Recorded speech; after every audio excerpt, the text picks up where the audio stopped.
Within the boundless void, the sole emperor, enshrouded in slumber, was abruptly roused as a novel titled Do Pat Sang Xiong fell before him. After perusing this tome, he traversed the expanse to stand before Xiao Yan. 3 years later, atop the Yunlan Sect, Xiao Yan, clad in white garments, stood with his hands clasped behind his back, declaring, Nalan Yunran, 30 years in the east and 30 years in the west. Do not belittle the youth in poverty. Chapter 81. Can I, Hai Boidong, not engage in laughter? What in the world is this? Lunan struggled to push away the serpent's head that pressed upon him, disheveled and crawling from beneath a heap of rubble. His left arm hung limply, most likely broken, with blood seeping from the corner of his mouth. Had it not been for the ceiling of the miter auction house cushioning his fall, along with the timely support of his battle armor, his predicament would have been far worse. At this moment, it appeared that the feast could commence. Casting a disdainful glance at the serpent's head that had rolled aside, he found himself momentarily stunned. Was this the 7th-tier magical beast, the green serpent, sent by the heavenly serpent manor to the leader of the Golden Goose Sect? Who could possibly slay it? Young master, your trousers. At the gaping hole above Lunan's head, Yafei trembled as she clutched a pair of trousers, her heart a whirlwind of emotions as she gazed down from the hole. She feared that if Lunan perished, the disciples of the Golden Goose Sect in Mo City would treat him as a plaything, mercilessly humiliating him. Yet she also dreaded his survival, for her own fate would still be in jeopardy. Lunan's face flushed. Even if he were to die, he must don his trousers first, for dying bare-bottomed was an unbearable humiliation. To be shattered into a million pieces without fear, yet to preserve one's purity in this world. Unfortunately, this purity would soon be lost. After Xiao Yan vanquished and devoured the body and soul of Yan Luotan, he sought the serpent's head that had previously fallen into the city. After all, the green serpent was a 7th-tier magical beast, and it is well known that the higher the tier of a magical beast, the greater the likelihood of possessing a magic core. The value of a 7th-tier magic core is exceedingly high, and it is typically difficult to circulate such items in the market, let alone purchase one. This was precisely why he refrained from incinerating the green serpent's head with the void-devouring flames when he previously defeated it. The miter auction house truly has omnipresent influence, Xiao Yan mused as he maneuvered the wings of the eagle to gently descend above the miter auction house, only to furrow his brow at the scene before him. His old acquaintance Yafei from Wutan City was perched at the edge of the pit created by the serpent's head, holding a pair of trousers, while at the bottom of the pit lay a youth, approximately 3 parts as handsome as he, devoid of trousers and possessing the prowess of a battle spirit. He, not even half his size. Am I interrupting something? Xiao Yan's teasing voice echoed in Yafei's ears. The enchanting beauty of the miter family turned in disbelief toward the sky, where Xiao Yan soared with expansive wings spanning several meters, his eyes glinting with mischief. Xiao Yan, Yafei murmured in astonishment, her hands instinctively loosening their grip. The trousers drifted down, landing atop Lunan's head. It is indeed I, Xiao Yan nodded, gently descending beside Yafei. Xiao Yan retrieved a vial of healing medicine from a storage ring and knelt beside Yafei. He opened the container and poured out some powder, evenly applying it to the wounds on her legs. Ah! A sharp pain elicited a soft gasp from Yafei. It was only then that Yafei, who had been fretting over her uncertain fate, realized that shards of the broken ceiling had embedded themselves in her legs. Can you stand? Xiao Yan extracted the shards and stowed away the healing medicine. Yafei exerted herself and managed to rise, but her entire body wavered as her legs lacked the strength to support her. After another stumble, she instinctively leaned to the side and fell into a warm embrace. Miss Yafei, while encountering an old acquaintance in a foreign land is indeed a joyous occasion, the circumstances are clearly inappropriate, Xiao Yan sighed softly. Feeling the broad chest of the man beside her, Yafei felt herself blush involuntarily. However, she was no naive girl. Once Xiao Yan steadied himself, she said to him, "Could you take me away?" The person below, Lunan, is the young master of the Heavenly Serpent Manor, a formidable opponent who can fight above his rank as a 4-star battle spirit. Even peak battle spirits are no match for him. Yafei gazed at Xiao Yan. They were somewhat familiar, having interacted frequently at the auction house 3 years prior in the Gamma Empire. Although nothing significant transpired, they could still be considered friends. Now, with Xiao Yan's sudden appearance, his strength left her perplexed, as he effortlessly sustained what was likely a flight skill, soaring through the sky. He must have encountered extraordinary adventures during this time. Yet, Yafei did not believe for a moment that Xiao Yan could contend with Lunan. Even she, having witnessed many prodigies, had to concede that Lunan was indeed a remarkable talent in the entire northwestern region. Furthermore, The Heavenly Serpent Manor was the foremost power in the northwestern continent, and while Yafei had speculated that Xiao Yan might have a powerful master behind him during her time in Wutan City, the Heavenly Serpent Manor was home to legendary battle sovereigns. Could Xiao Yan's master truly rival a battle sovereign? Yafei dare not wager on it. I can take you away, but first, let me retrieve the magic core from the serpent's head. Xiao Yan agreed, nodding as he drew a long sword from his storage ring. This sword was the standard weapon of the Yunlan Sect, and Yafei recognized it immediately. Suddenly, she comprehended why Xiao Yan had appeared in Mo City at this moment. You are here to attend the alliance with the royal family and the Yunlan Sect. Yafei covered her mouth, tears shimmering in her eyes. Could it be that she might truly be saved? Xiao Yan nodded, then waved his hand, signaling Yafei to remain silent. There was no need for excessive words. It was better to address matters at hand first. Xiao Yan leaped through the gaping hole, and a massive serpent's head tumbled to the ground, its bulging eyes wide open, seemingly enduring immense torment and suffering in its final moments.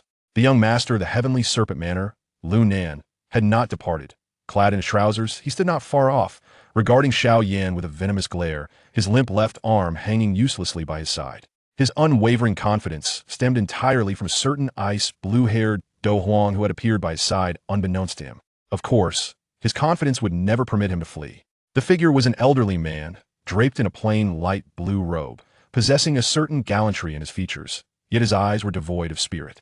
On his neck, at the collar of his garment, lay a serpent-shaped mark, the insignia of a slave. It must be said that after purchasing Hai Buodong, Yunlan had indeed taken the time to groom him. Otherwise, presenting him in disheveled appearance would have been quite embarrassing. TSK. I never expected that the Do Huang servant I acquired so recently would prove useful so soon.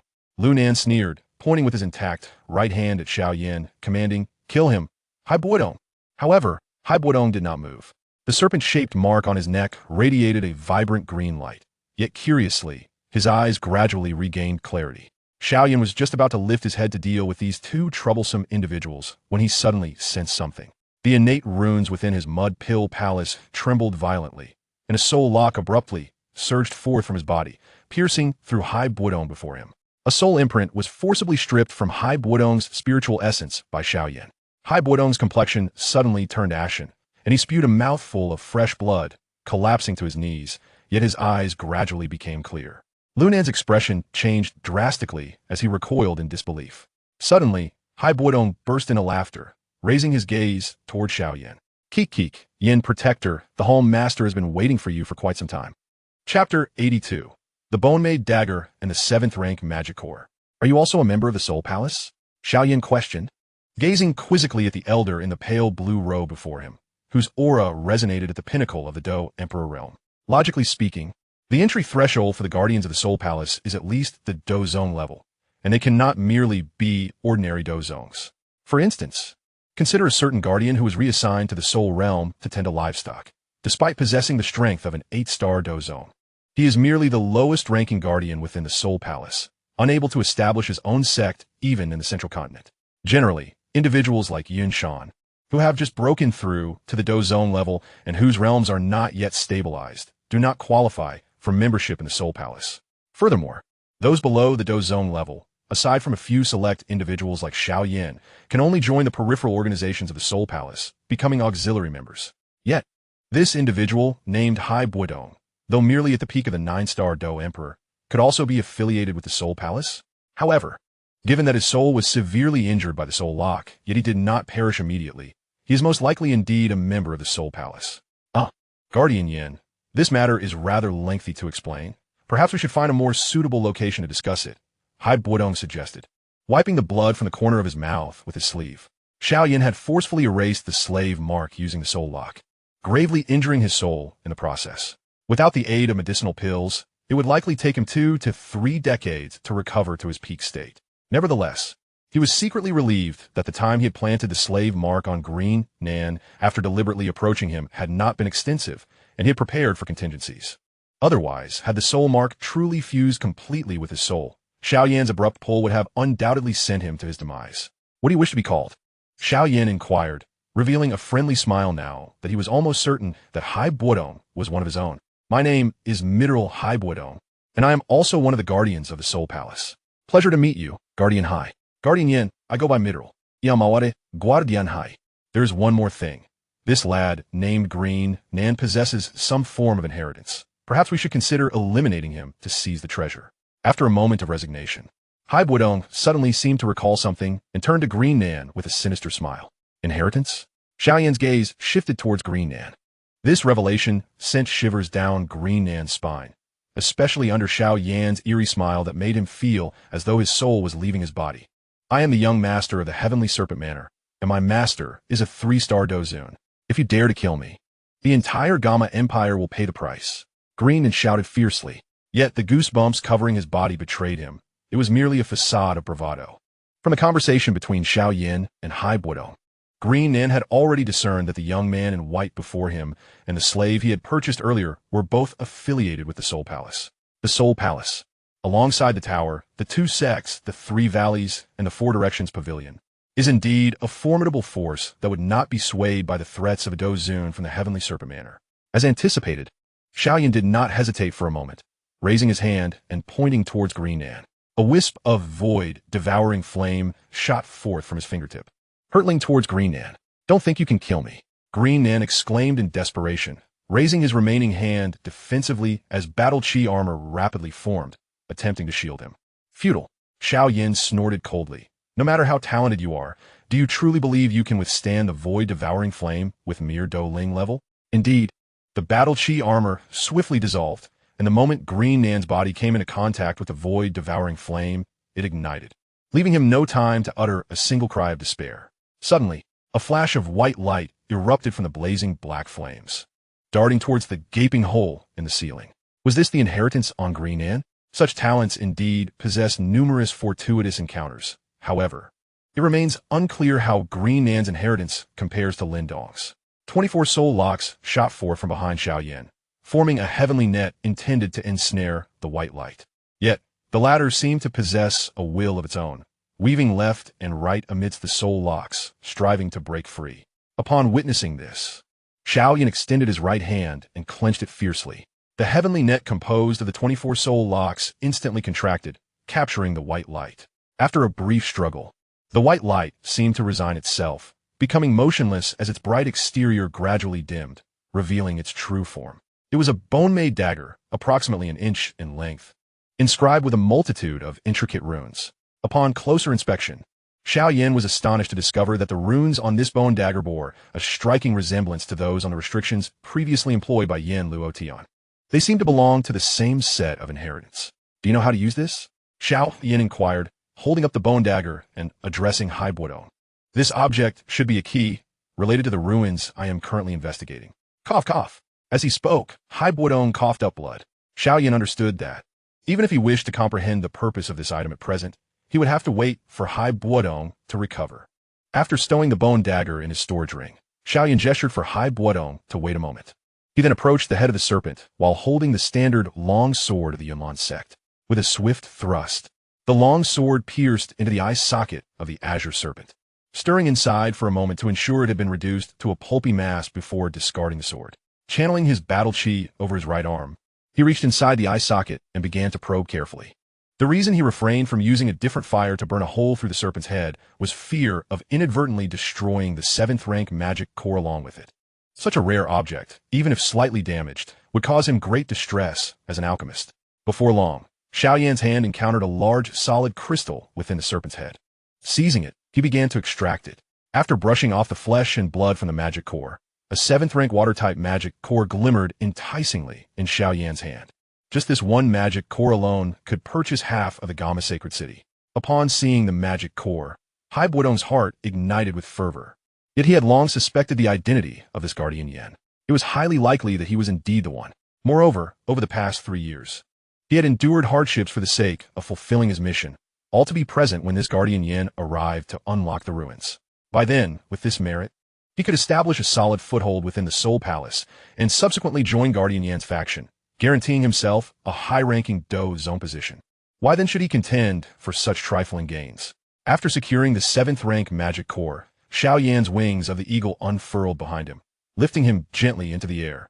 He ascended to the 2nd floor, where he beheld Yifei reclining on the sofa. After a moment of contemplation, he leaped before her, startling her with his sudden presence. and lifted her effortlessly into his arms. Xiao Yan. Yifei's face flushed crimson instantly, yet she made no effort to resist. This was Yifei's first experience of flight, and after glancing down at the ground, she nervously clung to Xiao Yan's clothing, unwilling to loosen her grip. Just hold on tight, Xiao Yan explained. As Xiao Yan soared through the skies above the desert city, it wasn't long before Hai Buodong, supported by his icy blue wings of battle, caught up from behind. The elder of the mineral family cast a meaningful glance at Yifei nestled in Xiao Yan's embrace, but refrained from further commentary. Chapter 83. No way, no way. The guardians of the Soul Palace cannot truly be expected to work, can they? Xiao Yan's destination was the Lord's Manor of the desert city. At this moment, the city of Mo was engulfed in chaos. Although Xiao Yan and his companions had deliberately refrained from directly attacking the common folk during their confrontation with the Yunlan Sect, the residual shockwaves had still wrought considerable havoc. Particularly affected were the disciples of the Yunlan Sect, who, upon witnessing the annihilation of their sect leader and elders, caused significant disruption to the residents as they fled in panic. Within the city lord's mansion, Xiao Yan, cradling Yifei, and Hai Buodong slowly descended to the ground.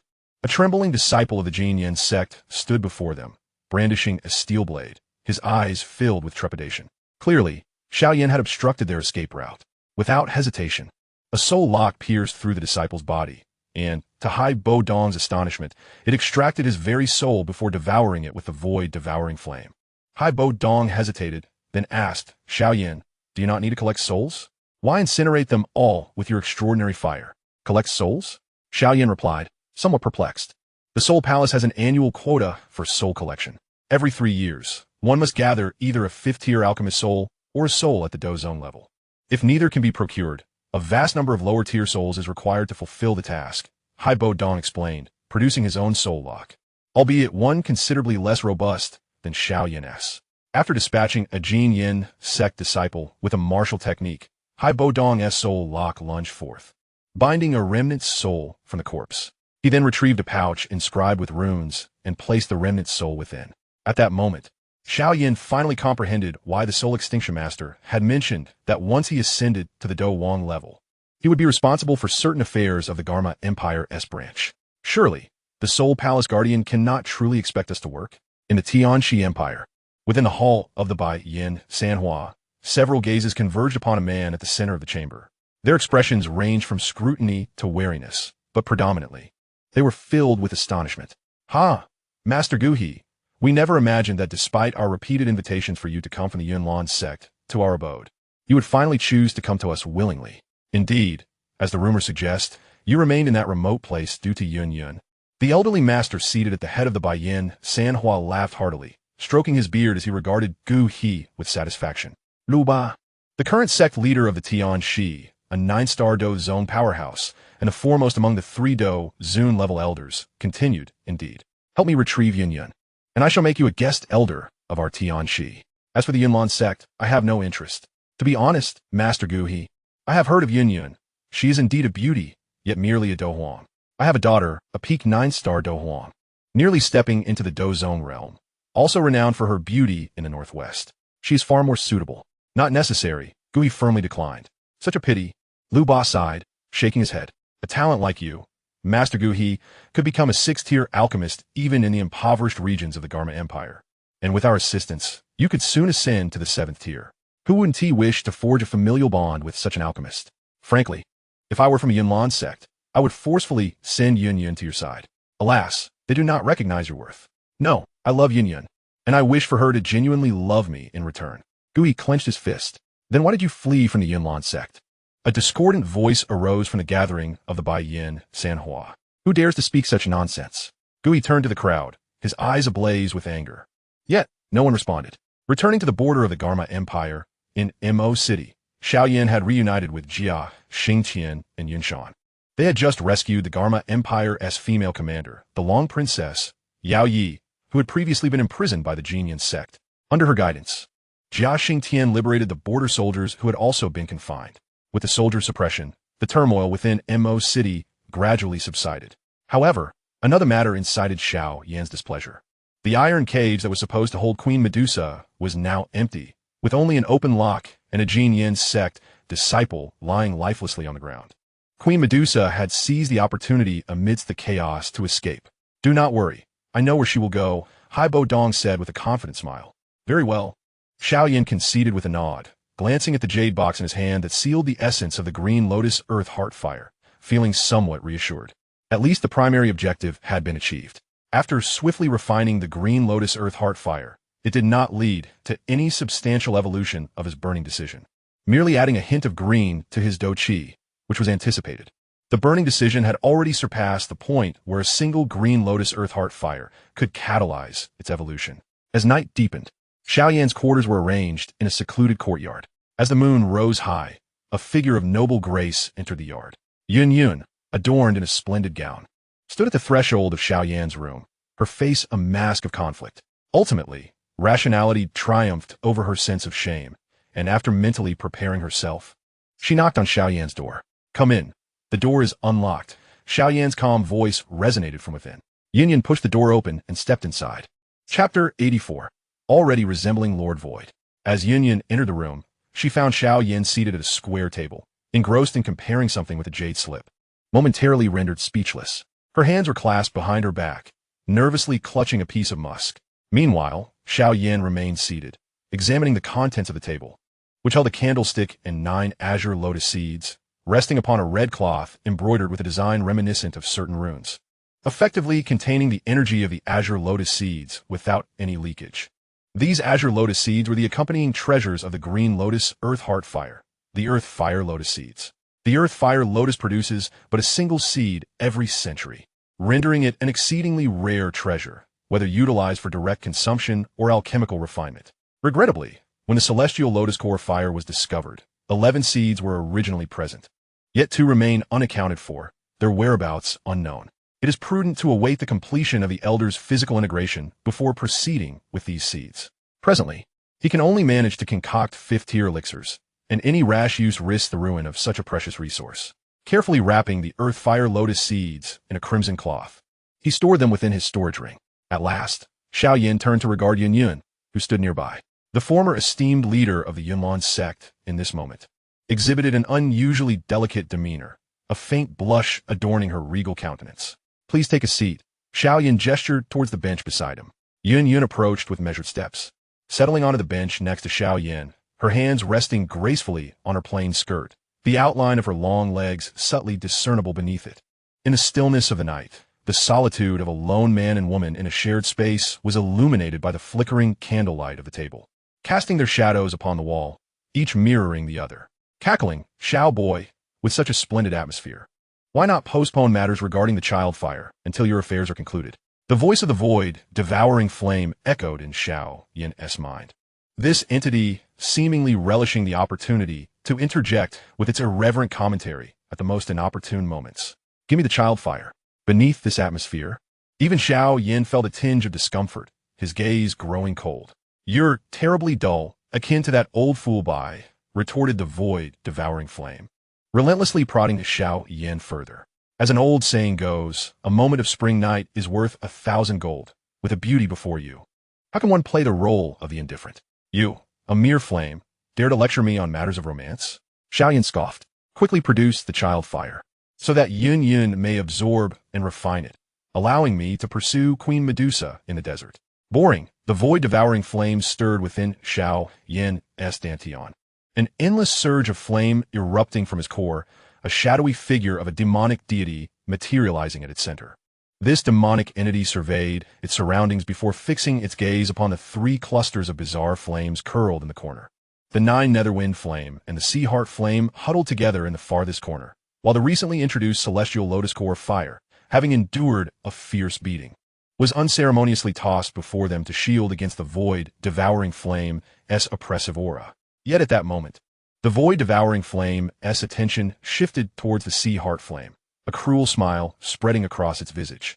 The demonic figure reached out towards the Sea Heart flame, which immediately trembled violently, breaking free from the protective embrace of the 9 Netherwind flame and soaring directly into the hands of the void-devouring flame. See ya! Cried the 9 Netherwind flame in despair, for it was one of the top 10 bizarre flames. A powerful entity birthed from the depths of the endless abyss over countless millennia. How could it fail to protect the flame it sought to safeguard? The void-devouring flame gazed upon the Sea Heart flame, quaking in fear, and laughed, cackling. If not for the fact that the burning decision siphoned away a significant portion of my primordial power, creating a child fire would be trivial. Alas, I must now rely on your primordial essence.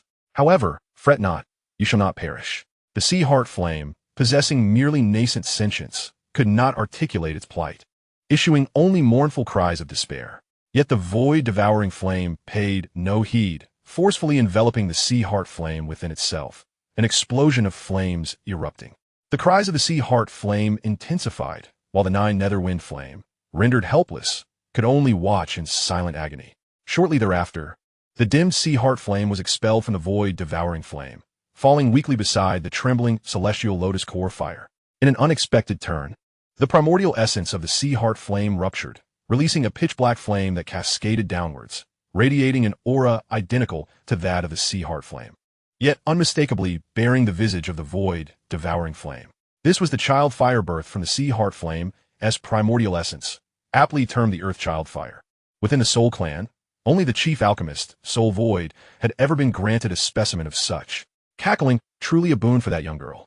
The void-devouring flame manipulated the child fire, sending it forth from Xiao Yan's dantian into his meridians. Inside the room, after a moment of waiting, Xiao Yan focused his thoughts and extended his hand, a cluster of jet-black fire materializing within his palm. What is this, a bizarre fire seed? Yunlan's eyes widened in astonishment as she beheld the earth child fire in Xiao Yan's grasp, a sight she encountered for the first time. This is the child fire of my primordial flame. Take it, absorb and merge it, and it shall significantly enhance your strength, Xiao Yan stated, placing the earth child fire atop a jade box and offering it to Yunlan. Yunlan's complexion paled, for she had encountered references to child fires within the notes of the founding ancestor of the Yunlan Sect, Yun Petion. While they offered advantages, they also bore risks. The higher the tier of the child fire, the lesser the risk of fusion. It also retained the unique abilities of the original bizarre fire. Yun Petion's notes detailed his first-hand encounters with hidden families of the Central Continent, who had successfully integrated bizarre fires whose primordial essences bore familial seals, allowing even combatants to merge with them effortlessly.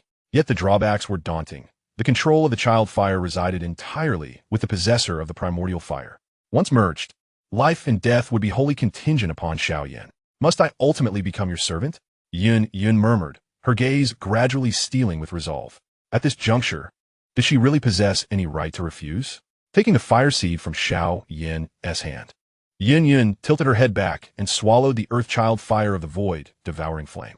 In an instant, a searing heat erupted from her abdomen, the earth child fire flowing through her limbs and bones. Seeing this, Xiao Yan rose and approached Yun, placing his palm atop her crown. The burning decision's battle aura surging into her body to facilitate her better integration of the bizarre fire. Chapter 85. The Spirit Clan Ruins. Haibo Dong stood at the doorway of Xiao Yan's chamber, momentarily hesitating. A jade slip clutched in his hand. This was the culmination of his 3 years of investigation into the ruins. 3 years prior, the Soul Palace Master, Soul Miesheng, had unexpectedly sought him out, claiming a mysterious treasure map in exchange for lifting the seal placed upon him by Queen Medusa. Subsequently, Soul Miesheng ventured deep into the desert in search of the celestial lotus core fire, but returned with a grim countenance after discovering some relics within the wasteland. Before departing, Soul Miesheng entrusted him with a Soul Palace protective token and instructed him to seek the key to unlocking the ruins in the Tagar Desert. As one of the 10 strongest individuals in the Gamma Empire, an elder of the Miter family, and a major shareholder of the Miter auction house, upon regaining his strength, had not returned to the Gamma Holy City, but instead scoured the surrounding nations of the Tagar Desert for the key to the ruins. 3 keys existed. He had successfully located 2, yet the final one remained elusive, until the moment when the Golden Goose Sect allied itself with the Heavenly Serpent Manor. The exceptional talent of the Manor, Green Nan, arrived as external support to assist the Golden Goose Sect in participating in the alliance. It was then that he sensed the presence of the 3rd key emanating from Green Nan. In pursuit of this, he did not hesitate to lay a trap, using himself as bait to draw closer to Green Nan, who was under the protection of the formidable Dozong expert, Yin Luotian. According to the original plan, while Green Nan attempted to tease Yafi at the middle auction house, he was supposed to be employing the secret techniques of the Soul Hall to eradicate the slave mark on his soul. He intended to kill Green Nan, seize the key, and escape with the unsuspecting Yafi. However, he did not anticipate that the arrival of the Flame Protector would be much earlier than he had imagined, and that his strength would be so formidable. During a nostalgic exchange with Yunshan and Jia Xingtian, he discovered that the youthful figure, seemingly no older than 20, possessed the capability to slay a dozone. Truly terrifying. Hai Buodong was about to knock on the door when he heard a soft hum from within, a sound strikingly reminiscent of Yun, the leader of the Yunlan Sect. Ah, youth. Hai Buodong shook his head, stepping out of the courtyard, intending to wait until the two inside were finished before seeking out Xiao Yan. Little did he know, this wait would extend until the following morning. With a creak, the door swung open. Yun emerged from the room, clad in Xiao Yan's attire.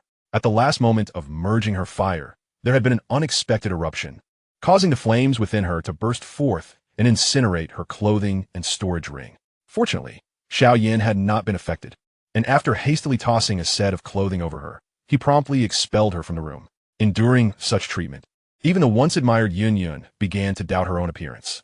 Standing in the courtyard, she gazed blankly at the faint light of dawn on the horizon. Could it be that she was indeed unattractive? Cough, cough. Hai Buodong entered with a stern expression, his gaze subtly scanning Yun's white male attire, chuckling, "Ah, the vigor of youth is indeed remarkable." "Huh, Senior Hai Buodong, you flatter me. After all, it is the essence of youth," Yun retorted, regaining her usual lofty demeanor. Choosing not to elaborate further, Hai Buodong scratched his nose and strode past Yun into the room.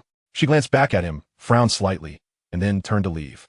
Suddenly, a surge of pitch-black flames flickered in her eyes before vanishing just as swiftly. This left Yun momentarily dazed. She touched her forehead and sighed softly. "Perhaps I should return to sleep. Damn it, void-devouring flame, were you just causing mischief? How could my burning decision, chi, suddenly spiral out of control?" Within the room, Xiao Yan chastised the void-devouring flame. Just moments ago, that scene had nearly caused him to lose control, relying solely on sheer willpower to maintain his composure. "Ha ha ha, Xiao Yan, I'm giving you a chance, yet you seem inadequate." The void-devouring flame chuckled ominously. "Must you always indulge in such antics? Can't your capabilities be directed towards more constructive endeavors?" Xiao Yan shook his head, his eyes filled with exasperation. "Am I not strong in battle? Is my alchemy not impressive? What is wrong with having a small indulgence?" The void-devouring flame disregarded Xiao Yan's concerns entirely, adhering to its own whims. The words of the void-devouring flame left Xiao Yan momentarily speechless. Indeed, despite its seemingly unreliable nature and incessant banter, this second-ranked, extraordinary flame far surpassed others in combat and alchemy. "Ah, that protector, Hai Buodong, has arrived. You should entertain him." After saying this, the void-devouring flame retreated back into Xiao Yan's spirit. Sighing, Xiao Yan resumed his seat at the square table, his expression returning to one of calm indifference. "Knock, knock, knock." Moments later, a knock echoed through the room. "Come in, the door is unlocked." Dressed in an ice-blue robe, Hai Buodong entered the room. As soon as he stepped inside, he waved his hand, causing the door to close automatically behind him. Once Xiao Yan had settled down, he had verified Hai Buodong's Soul Hall token, confirming his status as a protector without a doubt. Truth be told, this piqued his curiosity as to how someone like him could attain such a position. Did he possess extraordinary skills, or was he privy to some hidden secrets? After inviting Hai Buodong to sit, Xiao Yan seemed to recall something and retrieved a jade box from his storage ring, presenting it to the latter. Inside is a pill that greatly aids in the recovery of soul injuries, one I concocted while practicing with a mentor. Please take it. It was difficult to discern our identities during our first meeting, so I may have been a bit heavy-handed, Xiao Yan added with a light smile. Flame Protector, you are too courteous. Despite the polite words, Hai Buodong's body betrayed his eagerness as he promptly opened the jade box. A rich aroma wafted from the pill, and despite his pale complexion, a flush appeared on his cheeks. "Now what brings you here so early, Protector Hai?" Xiao Yan lightly tapped the table, his instincts suggesting that the matter Hai Buodong wished to discuss was anything but simple. Indeed, upon hearing this, Hai Buodong stowed the pill, pacing around the room to ensure no one was eavesdropping before finally sitting down before Xiao Yan once more. "What I wish to convey pertains to a relic within the Tagore Desert. If my guess is correct, the fleeing Medusa Queen is also there." Hai Buodong produced 2 items from his storage ring, placing them before Xiao Yan. They were a small bone sphere and a bone token. This relic belongs to the Devouring Spirit clan. Bookmark, Chapter 86, Entering the Relic. A fierce wind howled, sweeping across the vast expanse, and yellow sand filled the air. Deep within the Tagore Desert, a magnificent holy city lay shrouded in crimson. 3 figures set foot here, making their way along the main avenue towards the heart of the city, the pungent stench of decaying corpses assaulting their senses and leaving a significant psychological impact on them. Yun, gazing down at the dark brown stone bricks beneath her feet, covered her mouth, fighting the urge to vomit. In her decades of cultivation, she had never encountered such a hellish realm. Chirp, chirp, chirp. A few desert-hopping mice dragged a withered head from the ruins, startled by the sudden appearance of living beings. The mice screeched in a desperate attempt to intimidate the intruders and safeguard their meager food supply.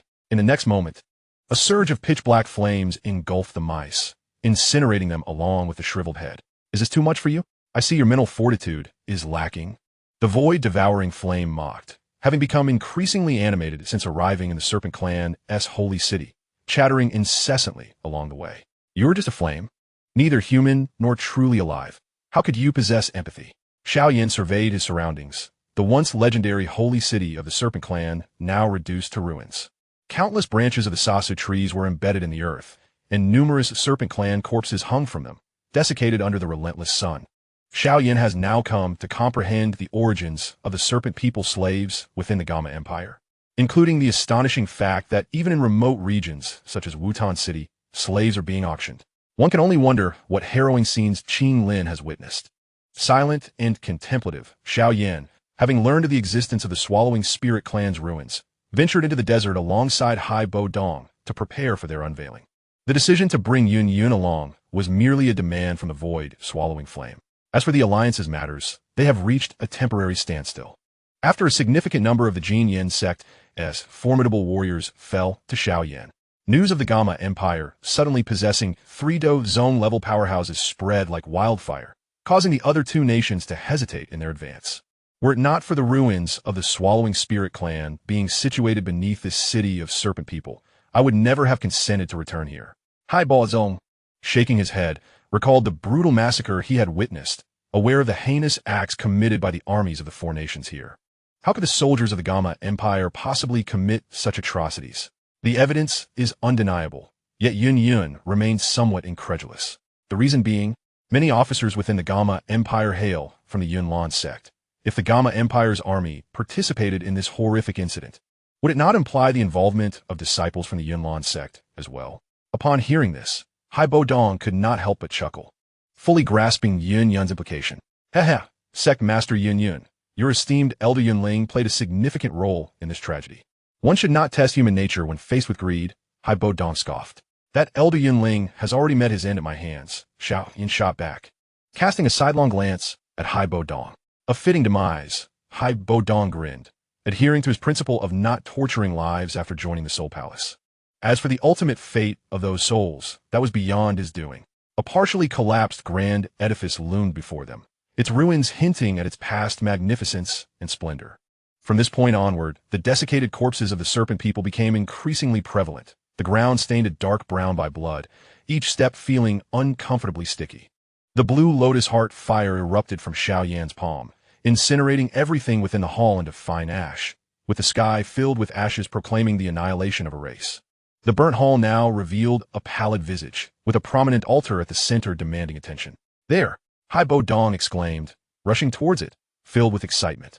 For 3 long years, he had tirelessly sought the whereabouts of these ruins, and now, they were finally within reach. It appears to be merely an ordinary altar, Xiao Yan remarked, standing before the unremarkable structure, struggling to fathom its connection to the ruins.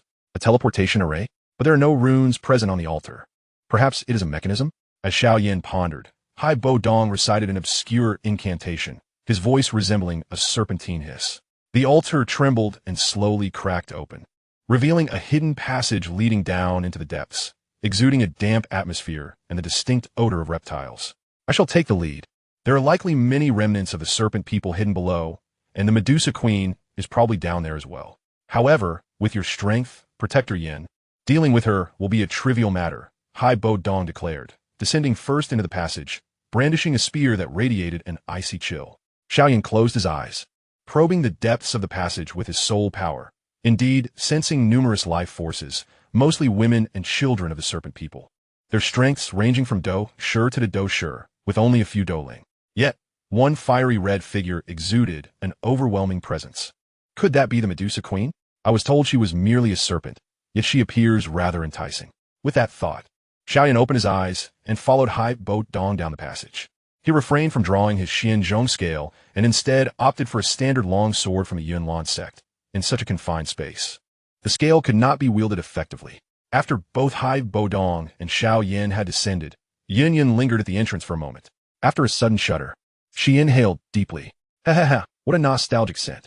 Spreading her arms, Yun Yun spun around, seemingly savoring the differences in her new form. At that moment, her eyes were engulfed by a dark flame, and her entire demeanor transformed dramatically. She pinched her cheek, as if recalling something, and conjured a mirror from thin air to gaze upon her opulent and noble visage, appearing quite satisfied. Fear not, little girl. I am merely borrowing your body for a bit of mischief. Once I am done, I shall return it to you. Yun Yun spoke to no one in particular, a smile playing at her lips that seemed bright, yet concealed dark intentions. After all, this is my first time inhabiting a woman's body and engaging in some audacious escapades. I trust you can understand this, yes? With that, she gleefully hopped down the passage, brimming with excitement. Meanwhile, Hai Bo Dong and Xiao Yan had already descended a fair distance. The dim passageway was devoid of light, rendering Xiao Yan's silhouette nearly invisible to the naked eye. Underneath the radiant sun, the scenery is splendid, with red flowers and green grass. Chapter 87. Ancient murals. As they descended the passage, the air grew increasingly damp, with moss creeping up the walls and insects scuttling about. Unable to resist, Xiao Yan extended a finger, summoning a small flicker of blue lotus heart fire to illuminate their surroundings. It was only then that he discovered the walls flanking the passage bore intricate murals. Wiping away the moss, a stunning mural emerged before him, its beauty undeniable, though the era of its creation remained elusive. Qinggang Rock, came Hai Bo Dong's voice from beside him, the elderly man tapping the wall affirmatively. Is it particularly special? Xiaozan Inquit, Gunsing A Hai Bo Zong. Quite exceptional. This rock contains the energy of all elements, a substance believed to exist only in ancient times, nearly impervious to erosion. Thus, it was primarily utilized by the great sects of antiquity to record their martial arts, vanishing from the historical stage coincidentally with the emergence of jade slips. Who would have thought to find it here? Hai Bo Zong A Lucidat. This was mentioned in the jade slip the palace lord provided me. Xiao Yan nodded. So this mural also hails from ancient times? Indeed, considering this is the ruins of the Swallowing Spirit clan. Xiao Yan mused inwardly. Why do I feel like I'm partaking in an archaeological expedition? The mural before them depicted two groups of individuals clad in varying attire. One group wielded common weapons from the Do Chi continent, while the other surrounded themselves with their armaments, which were not held in hand. Xiao Yan had some guesses, yet he remained uncertain, as the concept of battling in mid-air bore an uncanny resemblance to the cultivation systems he had observed in his previous life. The warriors manipulating those peculiar weapons must be from the Swallowing Spirit clan, Hai Bo Dong elaborated. I am uncertain of how much the Flame Guardian comprehends the events of the ancient era. Yet the calamity wrought by the Devourer clan has ravaged the Duki continent for a century. The tomes of the Soul Palace document that the Devourer clan emerged shortly after the ascension of the ancient Emperor Tuo Shi, materializing unexpectedly from the spatial rift, representing a peculiar race from beyond our realm. Their abilities are extraordinarily unique. Among their formidable members lies the power to shift mountains and drain seas. While ordinary fighters wield a single elemental Duki, those capable of manipulating two elements are deemed prodigies. Yet the members of the Devourer clan can effortlessly wield diverse elemental Duki and possess the ability to siphon the essence and Duki of others. Were it not for the combined efforts of the continent's mightiest, this world would have long succumbed to annihilation. Could it be that the Devourer clan are indeed cultivators? No, I mustn't be so subjective. They might merely be practitioners from another world with unique cultivation legacies. Xiao Yan, astounded, fixated on the mural, endeavoring to discern further characteristics of the Devourer clan. Let us depart, Flame Guardian. There is naught of interest here, sighed Hai Bo Dong, shrugging his shoulders. If you are genuinely intrigued by these matters, perhaps you should request access to the records from Lord Qin. I am certain he would not refuse you.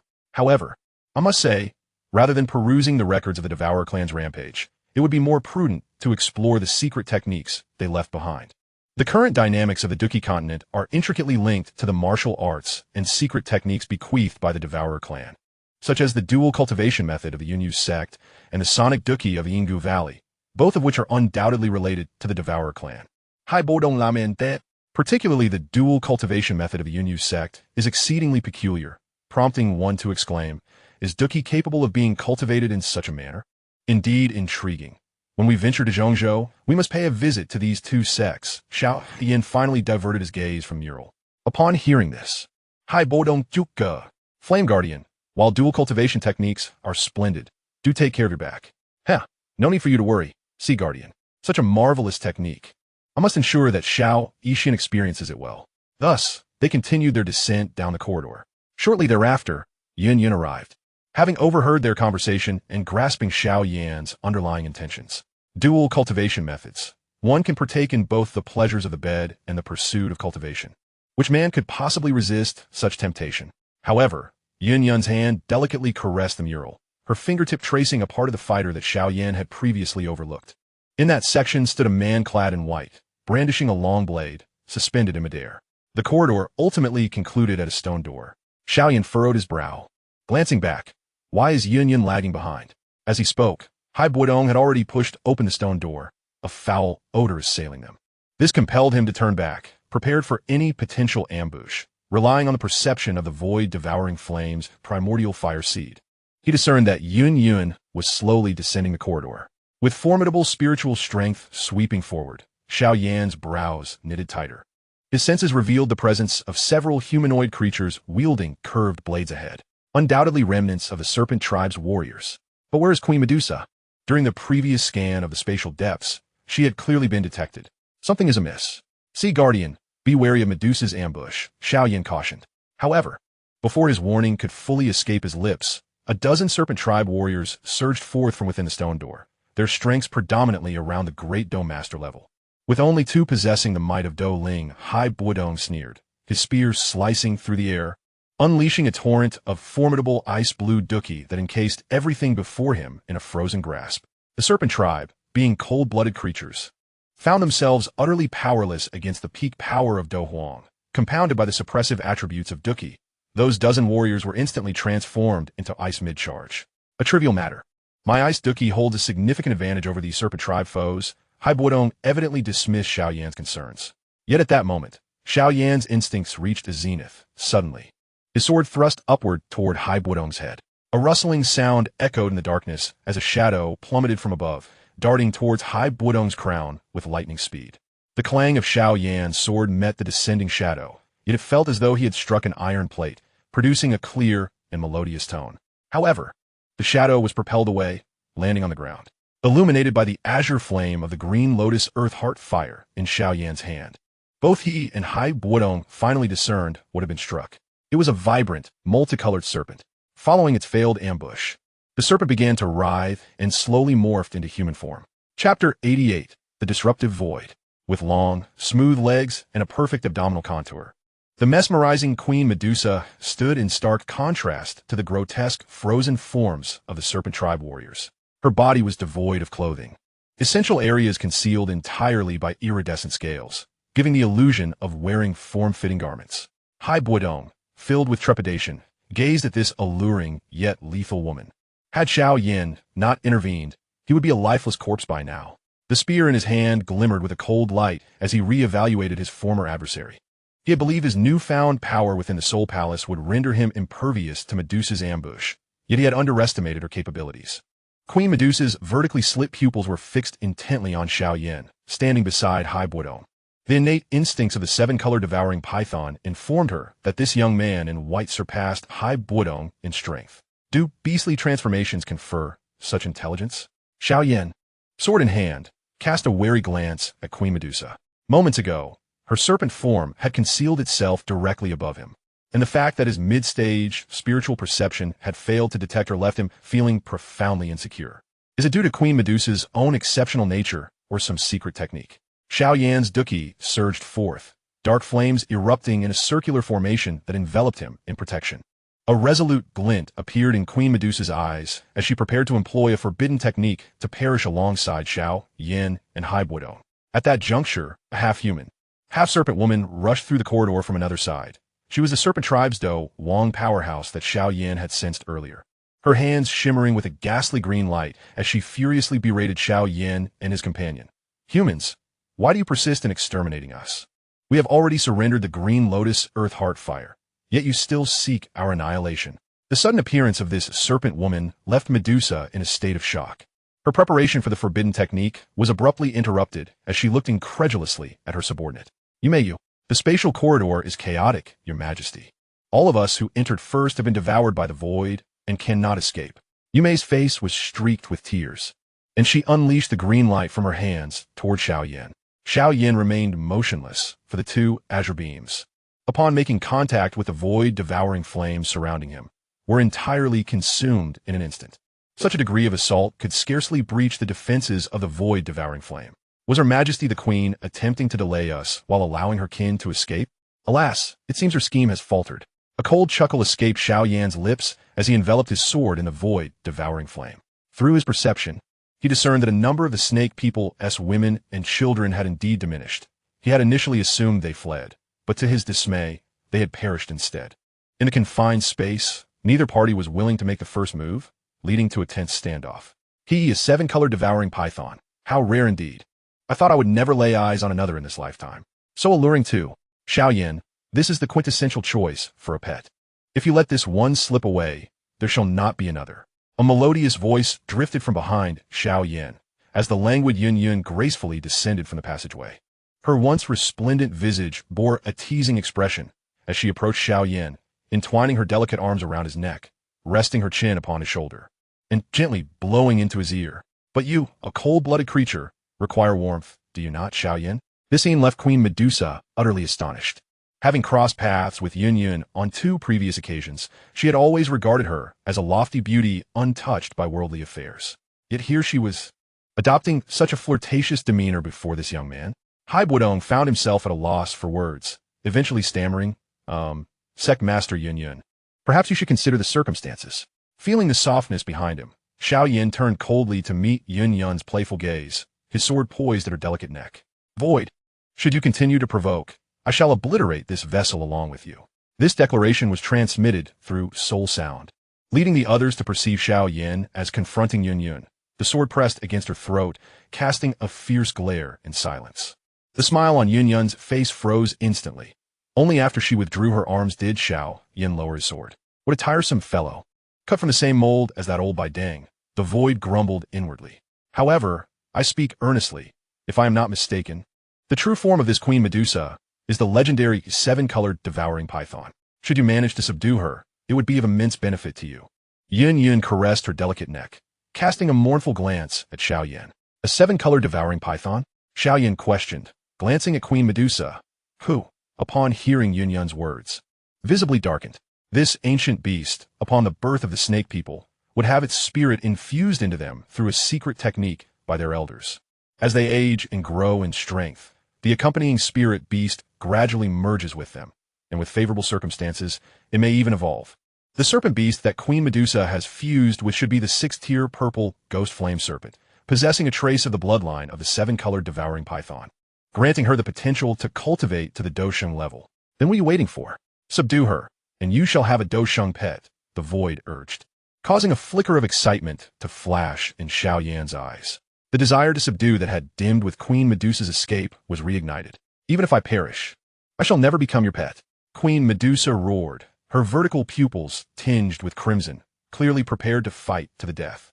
I offer you 2 choices. First, die alongside your kin. Second, surrender to me, and I shall allocate a territory for your kin within the Monster Mountain range, liberating all snake people slaves throughout the entire Jaimar Empire for you. Choose wisely. Xiao Yan pointed his sword at Queen Medusa, while blue and green flames rose from his form. The searing flames swiftly evaporated the moisture in the underground space, rendering it exceedingly arid, causing Queen Medusa and the snake woman to grow increasingly uncomfortable. Do you think I would believe you? Queen Medusa sneered, her eyes glowing a deeper shade of red. Do you have any other options? Xiao Yan chuckled lightly. Chapter 89. From now on, you shall be called Kai Lin. The crimson hue in Queen Medusa's eyes eventually faded, her former majesty diminished, leaving only desolation. Who exactly are you? To have devoured 3 distinct flames. Such a talent cannot possibly exist in the Northwest continent. I am the guardian of the Soul Palace, Xiao Yan. Xiao Yan produced a token from his left hand and tossed it before Queen Medusa. upon receiving the token and sensing the ominous aura emanating from it. Queen Medusa instantly confirmed the authenticity of Xiao Yan's identity. Meanwhile, Yume's face turned ashen, her earlier resolve evaporating, cold sweat trickling down her forehead. It would be better to be captured by the four-nation coalition than to be targeted by such a sinister organization as the Soul Palace, she mused. Medusa, I advise you to be prudent. Otherwise, once I slay you, your kin will be subjected to this Guardian of Flame's merciless extraction of their souls. I assure you, even within the Soul Palace, this Guardian of Flame is of the most ruthless kind. Yunlan threatened. The Guardian of Flame slowly raised an eyebrow. Queen Medusa wrestled with her inner turmoil, but ultimately chose to yield. I demand that you swear by your soul that should I submit to you, you will spare my kin, and grant them a safe and sufficiently vast territory within the monster forest. Of course, Xiao Yan replied with a gentle smile, pledging to Queen Medusa's request. How amusing. A vow sworn on one's soul could harm a member of the Soul Palace. This is our means of sustenance, after all. As the vow formed within Xiao Yan's mind, a dissatisfied buzzing emanated from his life rune, and 24 soul locks surged from all directions to obliterate the vow into fragments in an instant. Xiao Yan's countenance flickered subtly pale, but he swiftly suppressed it. In the dim light, Queen Medusa was nearly oblivious to the change. Indeed, Queen Medusa lowered her guard, closing her eyes and extending her arms toward Xiao Yan, surrendering herself to his will. Xiao Yan turned to the void hidden within Yunlan, who smiled alluringly and transmitted a secret technique into his mind. This technique was the slave contract, an esoteric secret of the Soul Clan, far superior to those of lesser factions, even should she ascend to the Dosheng realm. She could never rebel against you. After digesting the secret technique in his mind, Xiao Yan approached Queen Medusa. However, just as he reached an arm's length from her, the 24 soul locks shot forth with tremendous force toward Queen Medusa. As the soul locks surged, Queen Medusa abruptly opened her eyes, her gaze still suffused with crimson. Dofixel, a handprint imbued with a sinister aura erupted from her hands, a formidable technique that typically required the combined efforts of 5 elders from the snake people. Now forcibly unleashed by her Do's own power. Yield or be captured. There is no other option for you, Queen Medusa. Xiao Yan, of course, was not so foolish as to believe that a few words and the intimidation of the void devouring flame would suffice to subdue the sovereign of the serpent people. He summoned the soul lock. If Queen Medusa were genuinely willing to submit, it would directly ensnare her soul, compelling her to obey. Conversely, should her allegiance prove insincere, Xiao Yan would be spared from the peril of close combat. The moment the 24 soul locks made contact with the poison seal, a formidable shockwave erupted, causing the entire subterranean space to tremble violently. Xin Bing dance. Meanwhile, Hai Buodong was not idle. He wielded his spear, conjuring an array of ice blade from his azure do chi, which hurtled towards Queen Medusa. Just as the serpent woman, Yume, prepared to join the fray, Yunlan appeared behind her, her delicate hands gliding around Yume's neck. With a slight exertion, a sharp crack resonated, and life ebbed from her.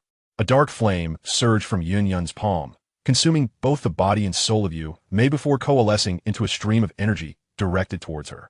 This is rather delectable, Yunlan remarked, licking her fingers. On the other side, despite Queen Medusa's desperate use of forbidden techniques, she was still no match for the combined might of Xiao Yan and Hai Buodong.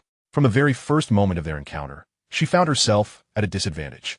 Were it not for Xiao Yan's intention to capture her alive, the trio of extraordinary flames alone could have reduced her to mere ashes.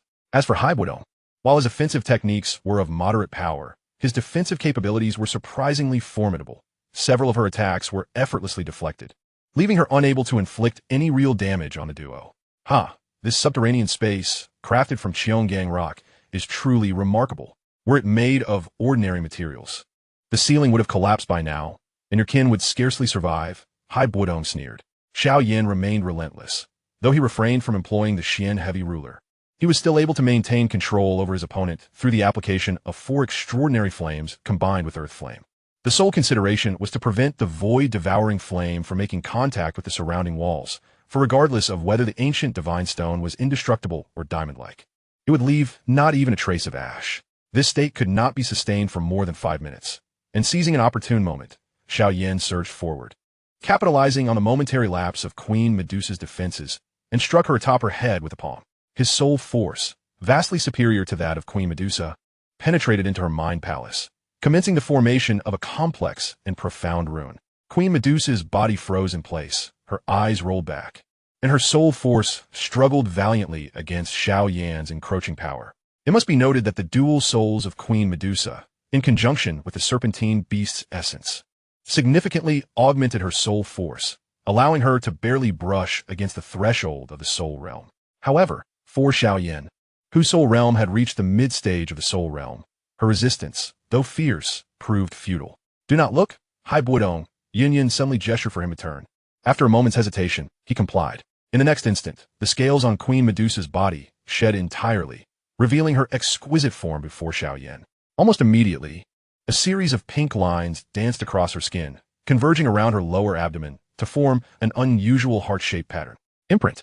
Xiao Yan retrieved a robe from his storage ring and draped it over Queen Medusa, covering her form. "Since you are now with me, the name Queen Medusa shall no longer suffice. I am acquainted with a serpent people girl named Lin, whose scales are of a verdant hue. As yours are multicolored, you shall henceforth be known as Lin." Xiao Yan was not the first to attempt to dominate this beautiful queen, yet he was undoubtedly the only one to succeed. Queen Medusa, or rather Lin, stood trembling in the robe Xiao Yan had cast over her mind clouded with humiliation and confusion. For decades, Lin had been trained to become a ruler, leading her kin forward.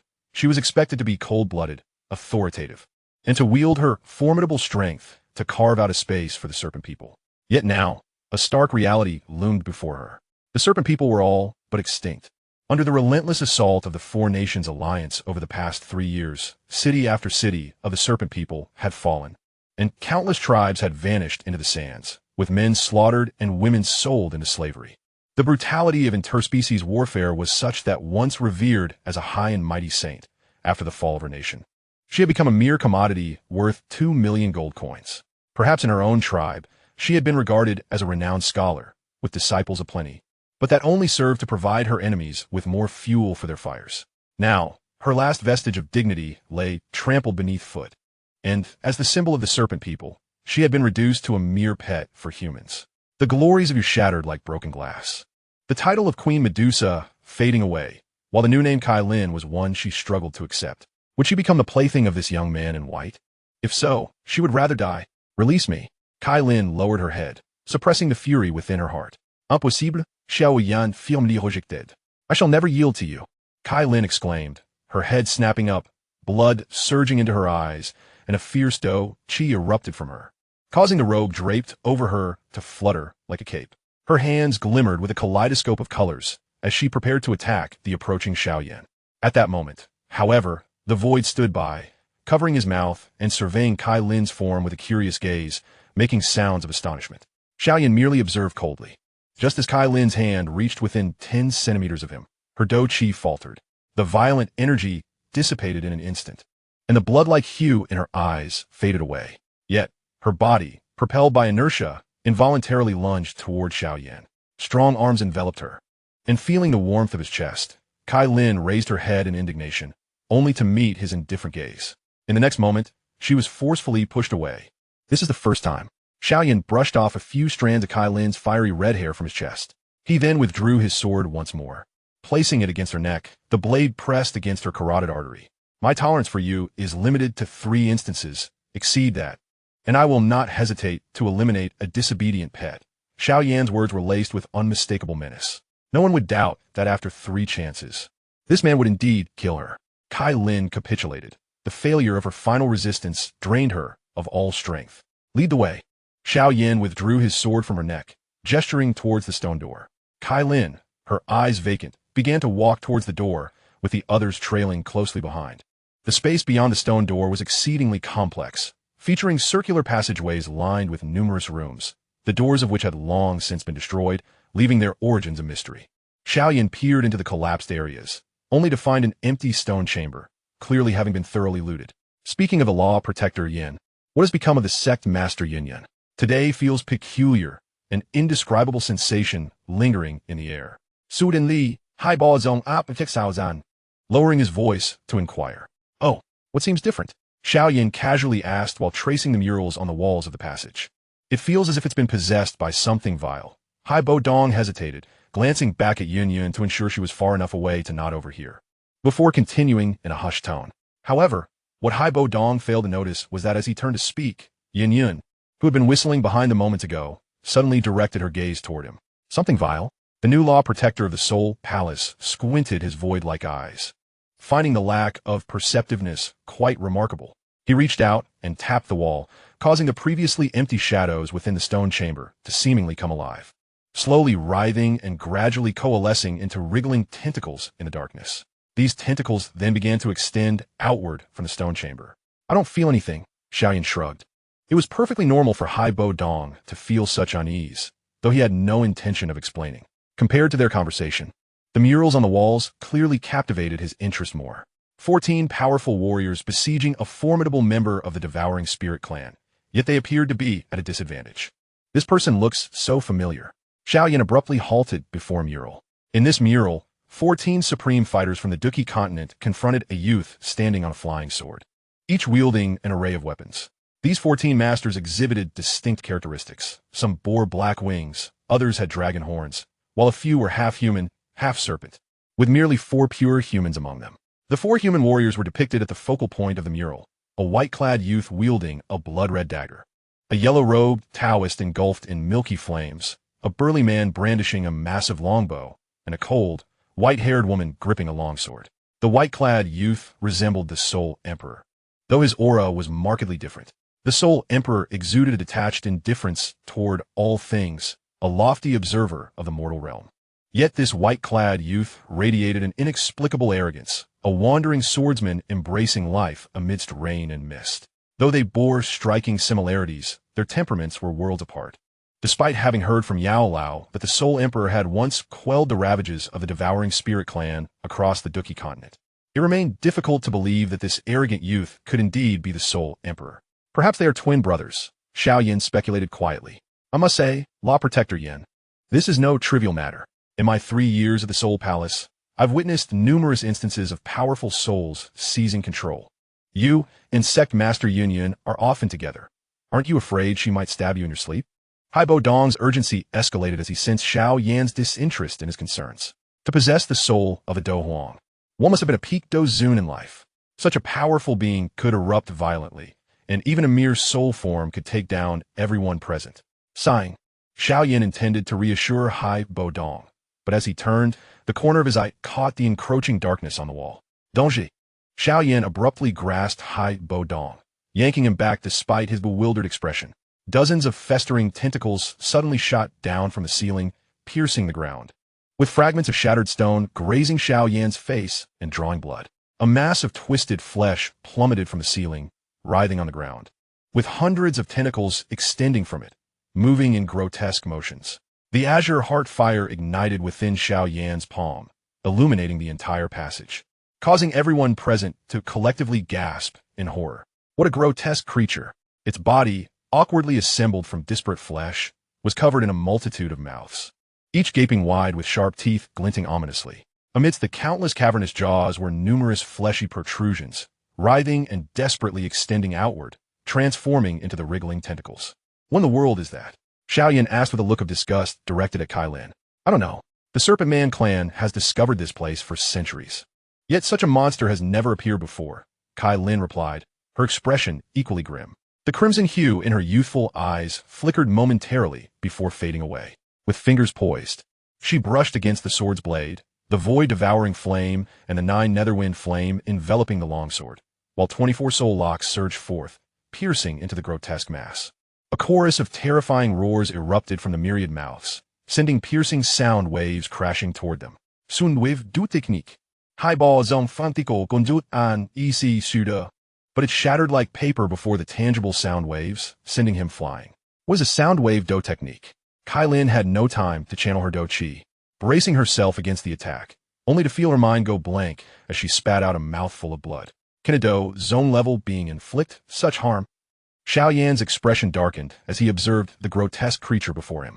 The 9 netherwind flame replaced the void devouring flame around him, shielding him from the solidifying sound waves. Seeing that the sound wave do technique was ineffective against Xiao Yan, the grotesque creature trembled, its multitude of tentacles flailing wildly before lashing out at him. Get away! Upon realizing the true nature of these tentacles, Xiao Yan felt a wave of revulsion surge within him. He would rather die than allow them to touch him. With all his strength, he unleashed a sword strike that was nothing short of terrifying. The combination of the void-devouring flame and the 9 netherwind flame, ranked among the top 10 in the flame ranking, distorted the very fabric of space with its overwhelming heat.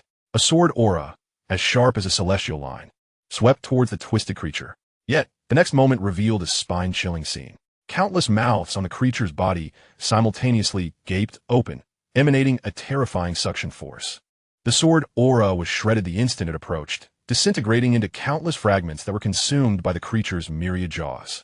The creature emitted a triumphant cry, seemingly mocking Xiao Yan's overreach. But in the next second, a plume of pitch-black flames erupted from one of its mouths, engulfing its entire form in a void-devouring flame.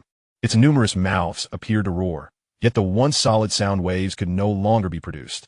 Strangely enough, even as the second-ranked void-devouring flame consumed the creature, it took a full 20 breaths to incinerate it entirely.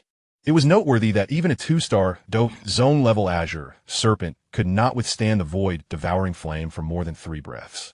And that was the flesh of a 7th-tier magical beast. After the twisted creature was burnt to ashes, a transparent crystal fell to the ground, round and glistening, reflecting the light beautifully. What is this? Xiao Yan approached the crystal orb, bending down to pick it up. As he sensed the immense energy contained within, his eyes sparkled with wonder.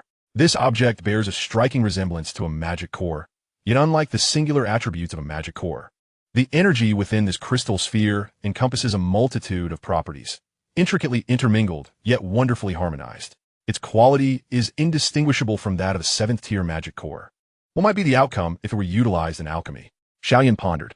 At that moment, the ethereal figure of Su Wu, who had been lingering nearby, whispered, "Isn't the inner core of the devouring spirit clan quite exquisite?" Inner core? Xiao Yan was momentarily taken aback. This familiar term resonated with a particular cultivation system from his previous life. Could the devouring spirit clan truly be practitioners of the mystical arts? Young Xiao. I shan't divulge too much about this inner core, but I must inform you that it is indeed a remarkable treasure, and the fewer you possess, the better. Moreover, it would be wise not to present this item in front of the Soul Emperor. Otherwise, even as his disciple, you cannot guarantee he won't turn against you. Su Wu remarked with a sinister chuckle, before gliding past Xiao Yan to approach Hai Buodong. At that moment, Hai Buodong had lost consciousness. Su Wu lifted Yunlan's delicate leg and callously placed his foot upon Hai Buodong's face, mercilessly tormenting him before striding away, seemingly satisfied. Observing Su Wu's actions, Xiao Yan quickly understood why the serpent tribe had been operating here for centuries without encountering such a creature from the devouring spirit clan. Rather, it appeared they stumbled upon one as soon as they entered. It seemed that the root of this predicament lay in a misstep by an ancient ice elder. After securing the inner core of the devouring spirit clan, Xiao Yan retrieved some healing potions to tend to Hai Buodong and Kai Lin's injuries. A quarter of an hour later, both regained their strength. That creature actually wielded sonic combat techniques. Apart from the Sound Valley, only the devouring spirit clan possesses such abilities. It must be a member of their kind, Hai Buodong exclaimed upon awakening, albeit still somewhat dazed. Reluctantly, Xiao Yan delivered a couple of resounding slaps to restore clarity to Hai Buodong's mind. Mind you, Tong, let us proceed. After helping Hai Buodong to his feet, Xiao Yan at de Kai Lin, she nodded, casting a wary glance at the remnants of the twisted creature that had been incinerated, before leading the 2 men deeper into the underground. Another quarter of an hour passed, and they finally reached the innermost depths of the subterranean space. It was a circular plaza, at the center of which lay a spatial passage emanating a soft blue glow, surrounded by the women and children of the serpent tribe. Upon the arrival of the 3 humans, the plaza was immediately filled with the cries of children. Some timid serpent women promptly fell to their knees, begging for mercy. "Please, spare us. Gather your kin and bring them to the surface. Once we have resolved matters here, I will ensure they are escorted to the Beast Mountains of the Jiamar Empire," Xiao Yan instructed Kai Lin, gesturing dismissively. He then stepped past the women and children of the serpent tribe to stand before the spatial passage. Kai Lin cast a complex glance at Xiao Yan, her fists clenching and unclenching, before ultimately commanding the serpent women and children to exit the underground space in an orderly fashion, returning to the hellish city above. Is the relic of the devouring spirit clan meant to activate this spatial passage? Xiao Yan mused, gazing at the softly glowing passage before him. Its scale was incomparable to the spatial passages created by the Soul Emperor or Soul Annihilation. Yet, a peculiar sensation lingered. Both the passages crafted by the Soul Emperor and Soul Annihilation exuded an immediate sense of confronting desolation, while this passage felt distinctly illusory. Indeed, Xiao Yan sensed that the spatial passage was not genuine. I shall activate this spatial passage. According to the texts, one must sequentially activate 3 keys to restore its function. Hai Buodong stated, procuring the 3 keys from Xiao Yan. One was a bone-crafted dagger, another a bone orb, and the last a bone token. Biting his tongue, Hai Buodong released a drop of essence blood onto the keys, which absorbed it entirely. The 3 items then radiated a gentle white light, slowly rising into the air before melting into a liquid that coalesced into a spherical form. The sphere soared towards the spatial passage, merging seamlessly with it. In an instant, the previous soft blue light was replaced by a blinding white radiance, and the passage's appearance dramatically transformed, culminating in a shimmering curtain of water. Twisted, swollen hands emerged from the water curtain, and a creature adorned with upright scales crawled forth, not particularly large, standing at approximately 1.60 meters, an average height for a woman.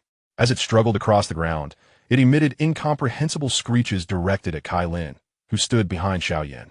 Though Xiao Yan intended to dispatch this creature with a single strike, he was halted by Kai Lin's intervention. Wait! Kai Lin's eyes widened in shock as she pressed her hand to her mouth, trembling slightly as she approached the creature. Upon noticing her, the creature ceased its crawling, struggling to lift its head, causing several scales to shed, with dark, viscous blood oozing from the wounds, presenting a grotesque sight. Kai Lin squatted down, retrieving a scale from the ground to examine it closely. The creature remained perilously close to her. A mere extension of its limb could easily harm this serpent queen. Yet it continued to screech, tears of blood streaming down its cheeks, its voice imbued with profound sorrow. Facia? The scale in Kai Lin's hand was a shade of blue, remarkably similar to those on the serpent tribe. Most notably, Kai Lin sensed a familiar accompanying soul within the creature, a soul unique to the serpent tribe. At that moment, Xiao Yan too perceived something, as 2 soul locks emerged from his form, piercing into the creature's body. In the next instant, he extracted 2 souls from within. One was a strikingly beautiful serpent girl, while the other was a serpent-shaped beast. This creature is indeed a transformation of the serpent tribe, Xiao Yan exclaimed, astonished, casting a questioning glance at Kai Lin. Awaiting her explanation, she was among the first to enter the spatial passage. You may mention those swept away by the spatial turbulence. Kai Lin seethed through gritted teeth. There is something sinister behind this water curtain. No wonder I sensed a falseness about this spatial passage. It is entirely unlike the normal passages on the Duki continent, and the world beyond must be exceedingly terrifying. Xiao Yan's hair stood on end. Had it not been for this serpent girl, named Fei Xia, crawling back from the other side of the water curtain, would he have also succumbed to such a ghastly fate upon entering? Momentarily, he found himself in a quandary. While he was not a coward, the strangeness of the situation was disconcerting. First, there existed twisted creatures undiscovered for centuries in the underground space, followed by a serpent woman returning from the passage having endured some horrific ordeal. Such uncertainty was truly unnerving. Perhaps we should return and report to the Hall Master before delving further, he suggested, as he discovered that matters had far surpassed the records found in ancient texts. Hebadong began to waver in his resolve. This relic of the soul-eating clan had profoundly altered his worldview. At that moment, Xihua leisurely approached the shimmering water curtain, turned around with his hands clasped behind his back, and teased, "Now that you've come this far, how could you possibly refrain from taking a look? Would you not agree? Xiao boy, how can you assure me that I will not become one of those ghastly creatures?" Xiao Yan coldly inquired, gesturing towards the lifeless body of a monstrous entity beneath Kai Lin's feet. Xihua suddenly took a step back, his entire form vanishing into the water curtain. After a brief moment, he emerged once more, and Yunyan's body appeared unscathed before the onlookers. While Xihua gestured for Xiao Yan to follow, he walked into the water curtain without looking back. After hesitating for a moment, Xiao Yan tossed the 2 souls still attached to the soul lock to Kai Lin and strode forward with his sword drawn. Beside him, Hebadong hesitated briefly but ultimately dared not follow. "You may lick, but surely you cannot expect me to wager my life." A radiant beam of sword light cleaved through the heavens, causing a cascade of luminous rain to fall from the night sky, dazzlingly bright. The silver-haired goddess stood poised with her sword, her garments billowing, as she appeared beneath the full moon, exuding an ethereal grace. as though she were a being apart from the world. The instant Xiao Yan stepped into the water curtain, the scenery shifted dramatically, and he found himself standing in a desolate, barren realm. Upon catching sight of the unparalleled beauty before him, a thunderous roar echoed in his mind. Memories swirling past at a breathtaking speed. Eventually, they crystallized into the image of a dream from 2 years prior. With a silver-haired goddess bathed in moonlight, bore an uncanny resemblance to the exquisite figure before him. However, the oppressive aura emanating from her was no less formidable than that of the Soul Eater. "You have arrived," the silver-haired goddess greeted Xiao Yan with a gentle smile. This evoked an incredulous sensation within him. How could a figure from a dream materialize before him in such a tangible form, especially within the confines of the soul-eating clan's relic? Xiao Yan surveyed his surroundings, confirming that this desolate and barren world contained only himself, before daring to entertain the notion that the silver-haired goddess was indeed conversing with him. "Do you recognize me?" he asked, stepping back, his eyes filled with wariness. "I do not, but the Soul Emperor informed me of your impending arrival. Thus, I prepared accordingly."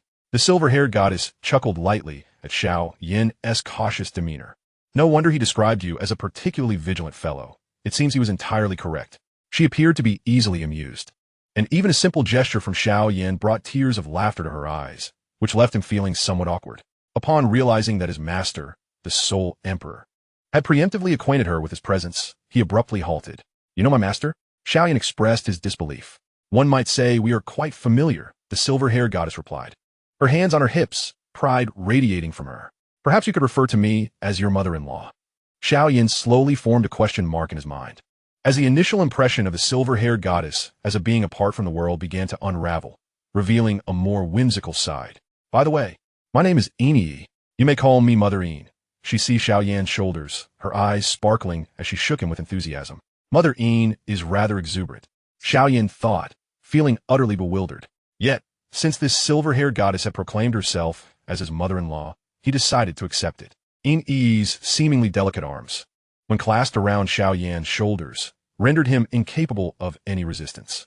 After hearing Xiao Yan's complaints, she released him with an apologetic expression, saying, "I'm sorry. I can be a bit overzealous. It's been thousands of years, and you are the first living being, aside from the Soul Emperor, to enter this place."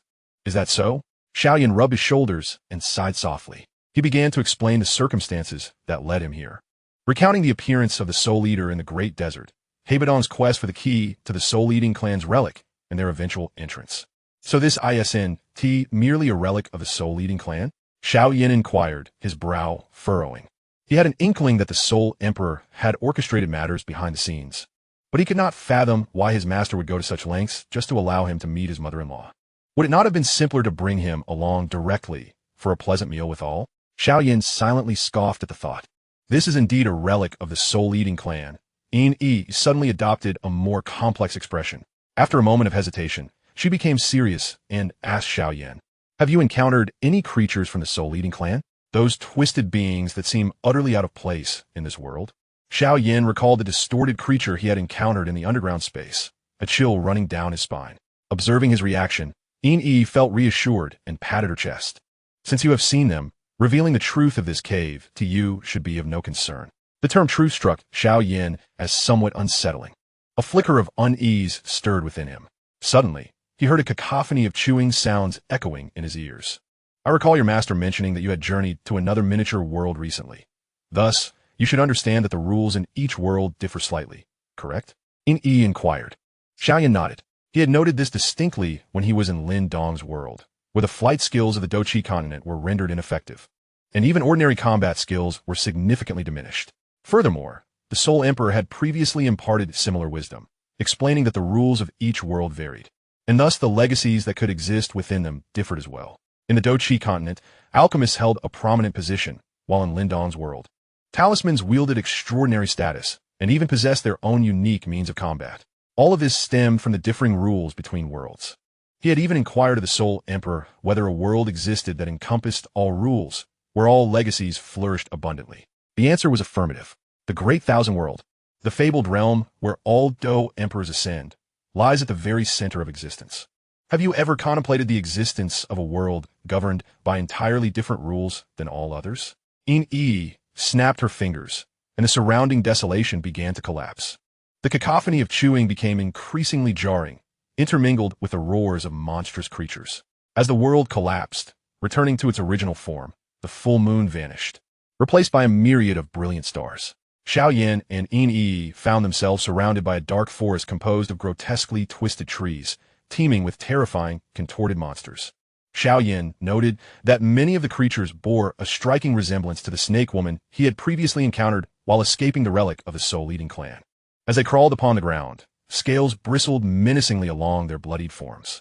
These unfortunate souls are merely the latest arrivals, Yin Yi remarked with pity in her gaze. This so-called relic of the soul-eating clan is the lair of a powerful, soul-eating clan warrior, and the rules within mirror those of their original world.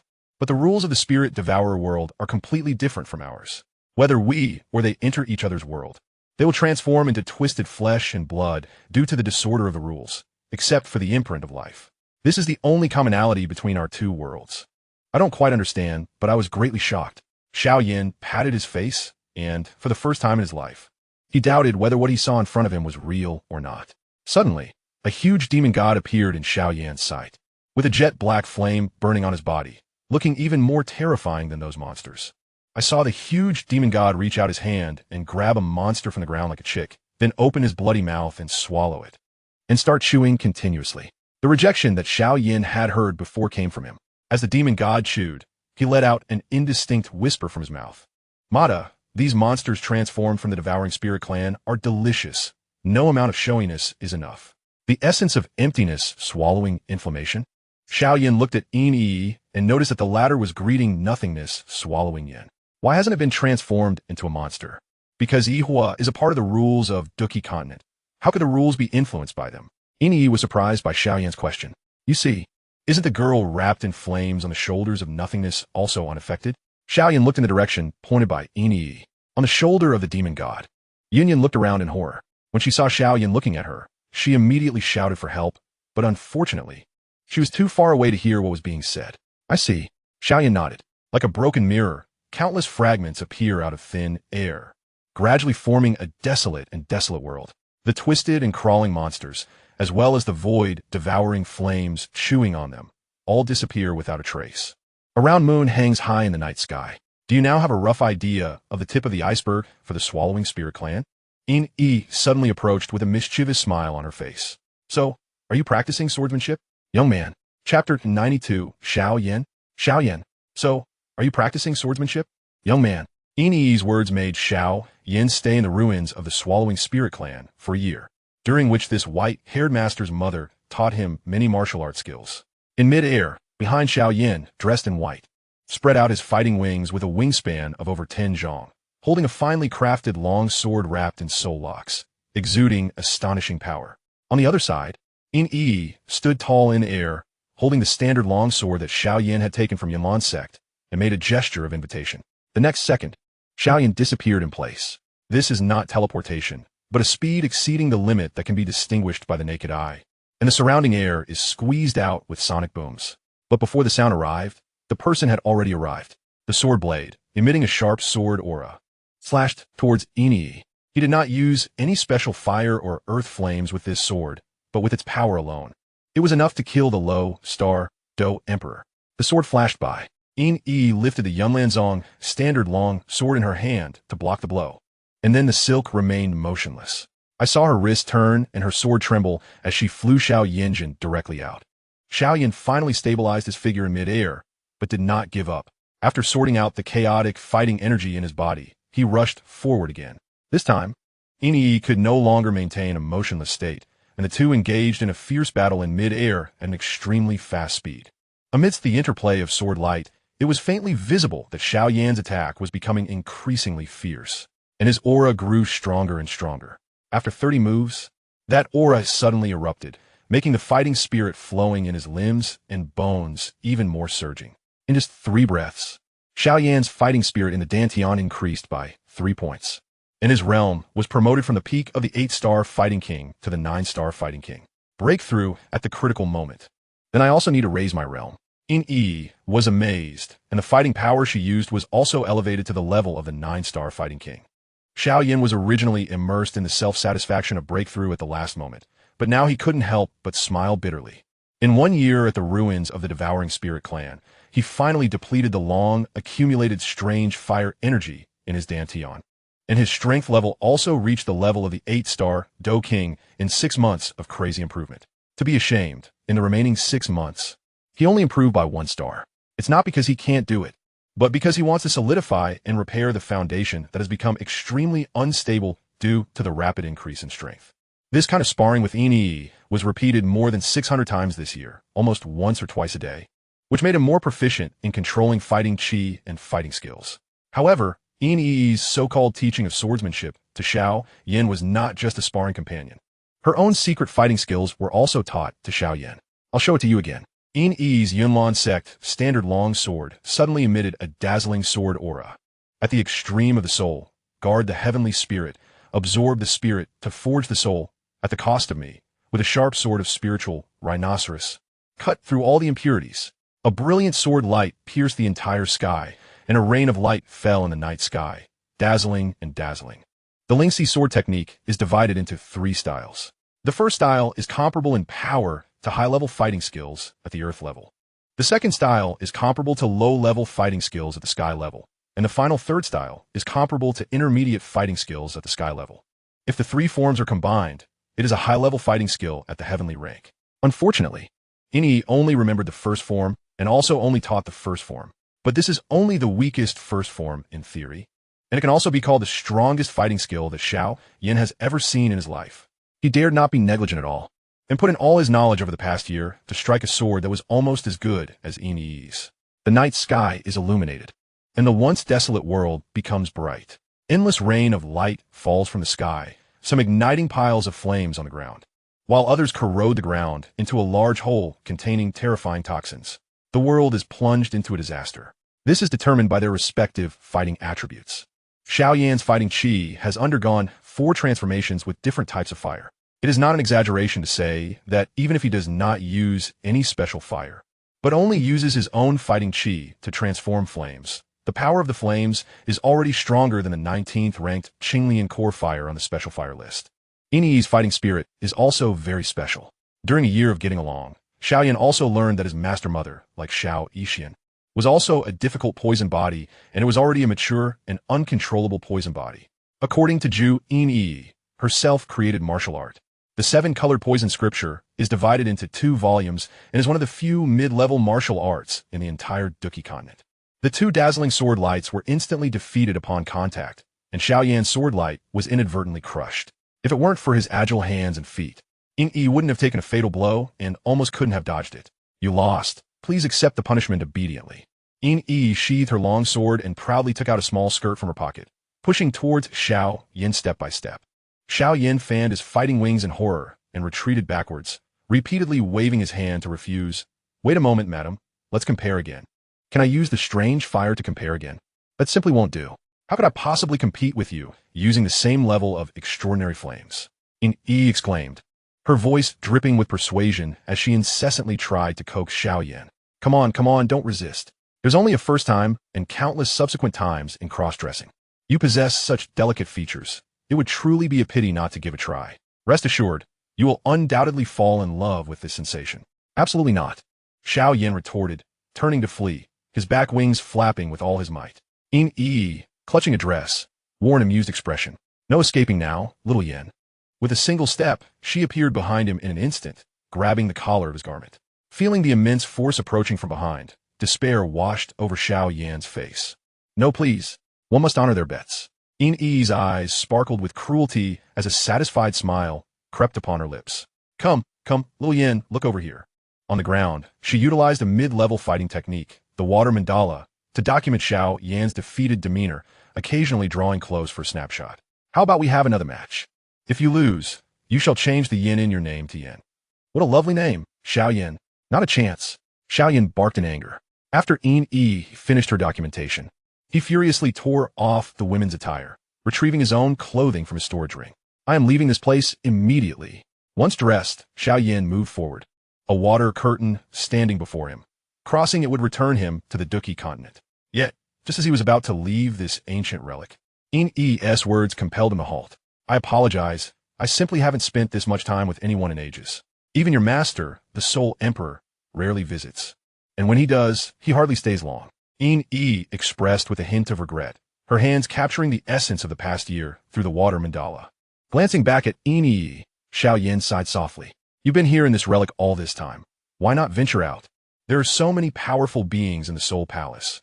Wouldn't it be better to have someone else guard the relic? Her words dissipated the last remnants of Xiao Yan's discontent. Yi offered a strained smile. I'm not merely guarding this relic. She produced the sword she had previously lent him and stepped forward to present it to him. Surely, you have realized by now? I am dead. Yi's figure suddenly flickered before Xiao Yan, resembling a malfunctioning vintage projector, each frame revealing her image before him.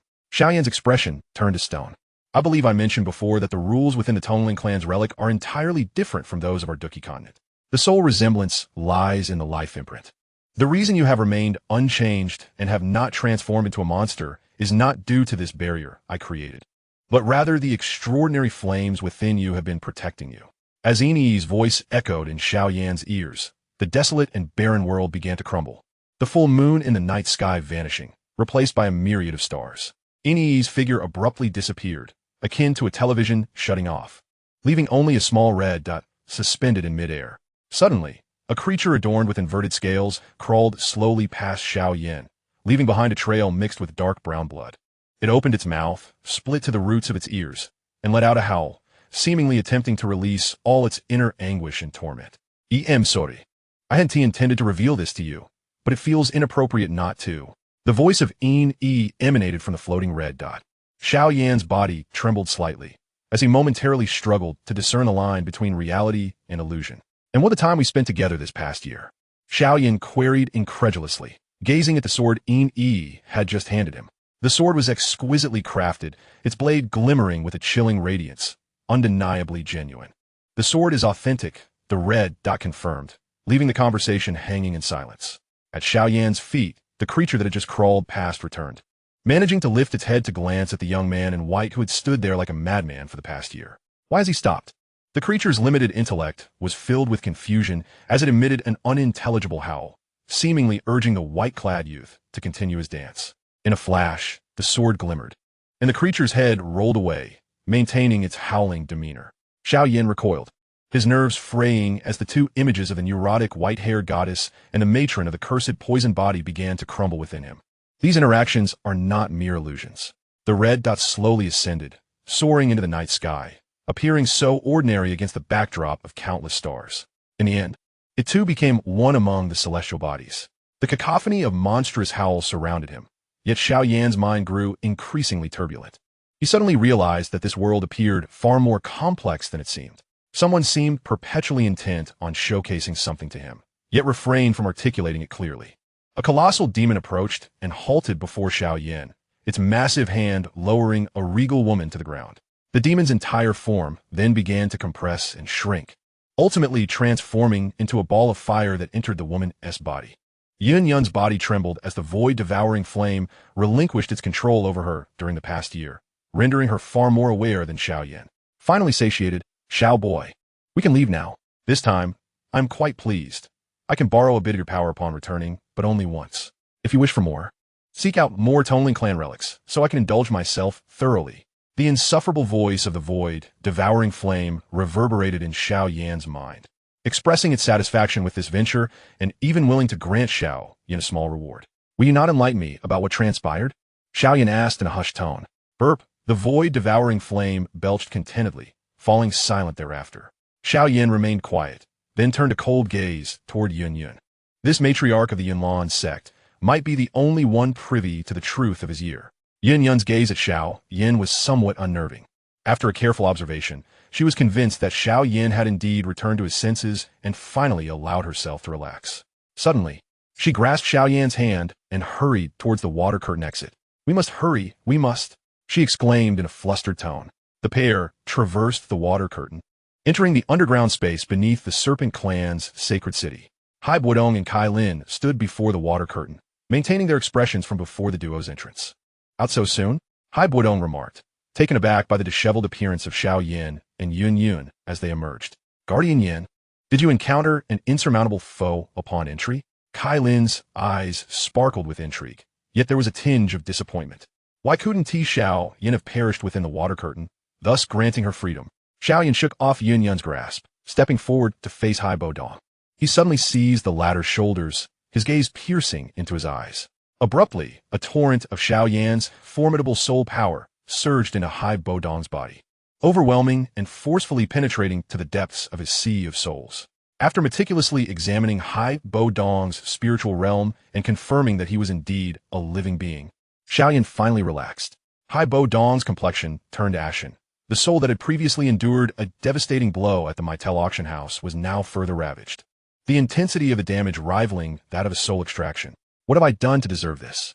I've always been aiding you, he lamented, tears of despair welling in his eyes. I will make amends, Xiao Yan vowed earnestly as he eased his grip. If you spare my life, I will be eternally grateful. After sustaining severe injuries, Xiao Yan cast a cold glance at Kai Lin, who stood nearby, and inquired, "How long have Yunlan and I been behind the waterfall?" Just a brief moment, Kai Lin replied candidly, recounting how, from her and Haibo Dong's perspective, the two had barely stepped behind the curtain of water before hastily retreating hand in hand. Just a moment, Xiao Yan mused in silence. What transpired in ancient times involving the spirit-devouring clan, rules, and monsters? The matter was far too convoluted for his limited capacity to comprehend. It would be more prudent to delve into the archives of the Soul Palace when time permitted, perhaps uncovering additional insights. Xiao Yan waved his hand, preparing to return to Desert City. He also intended to rescue the Serpentine tribe's women and children. He was not one to renege on his promises. Yet the logistics of transporting them back posed a dilemma. However, allowing the Serpentine tribe's members to traverse the distance to Desert City on their own seemed less humane than offering them a swift release. Is your tribe's food supply sufficient? Xiao Yan inquired of Kai Lin. She shook her head, clearly indicating that they had fled in haste with little preparation. Observing this, Xiao Yan retrieved another storage ring from his possession, one acquired during his confrontation with the Nalan family side branch in Qingshan town, filled with supplies. These were initially gathered by him and the little medicinal sage in preparation for their expedition into the magical Beast Mountain range, but most had proven unnecessary. If you ration it wisely, this should last you for 2 days. Someone will come for you after that. Tossing the storage ring to Kai Lin, he, along with Haibo Dong and Yun, embarked on their journey back. Aren't you concerned that Medusa Queen might escape?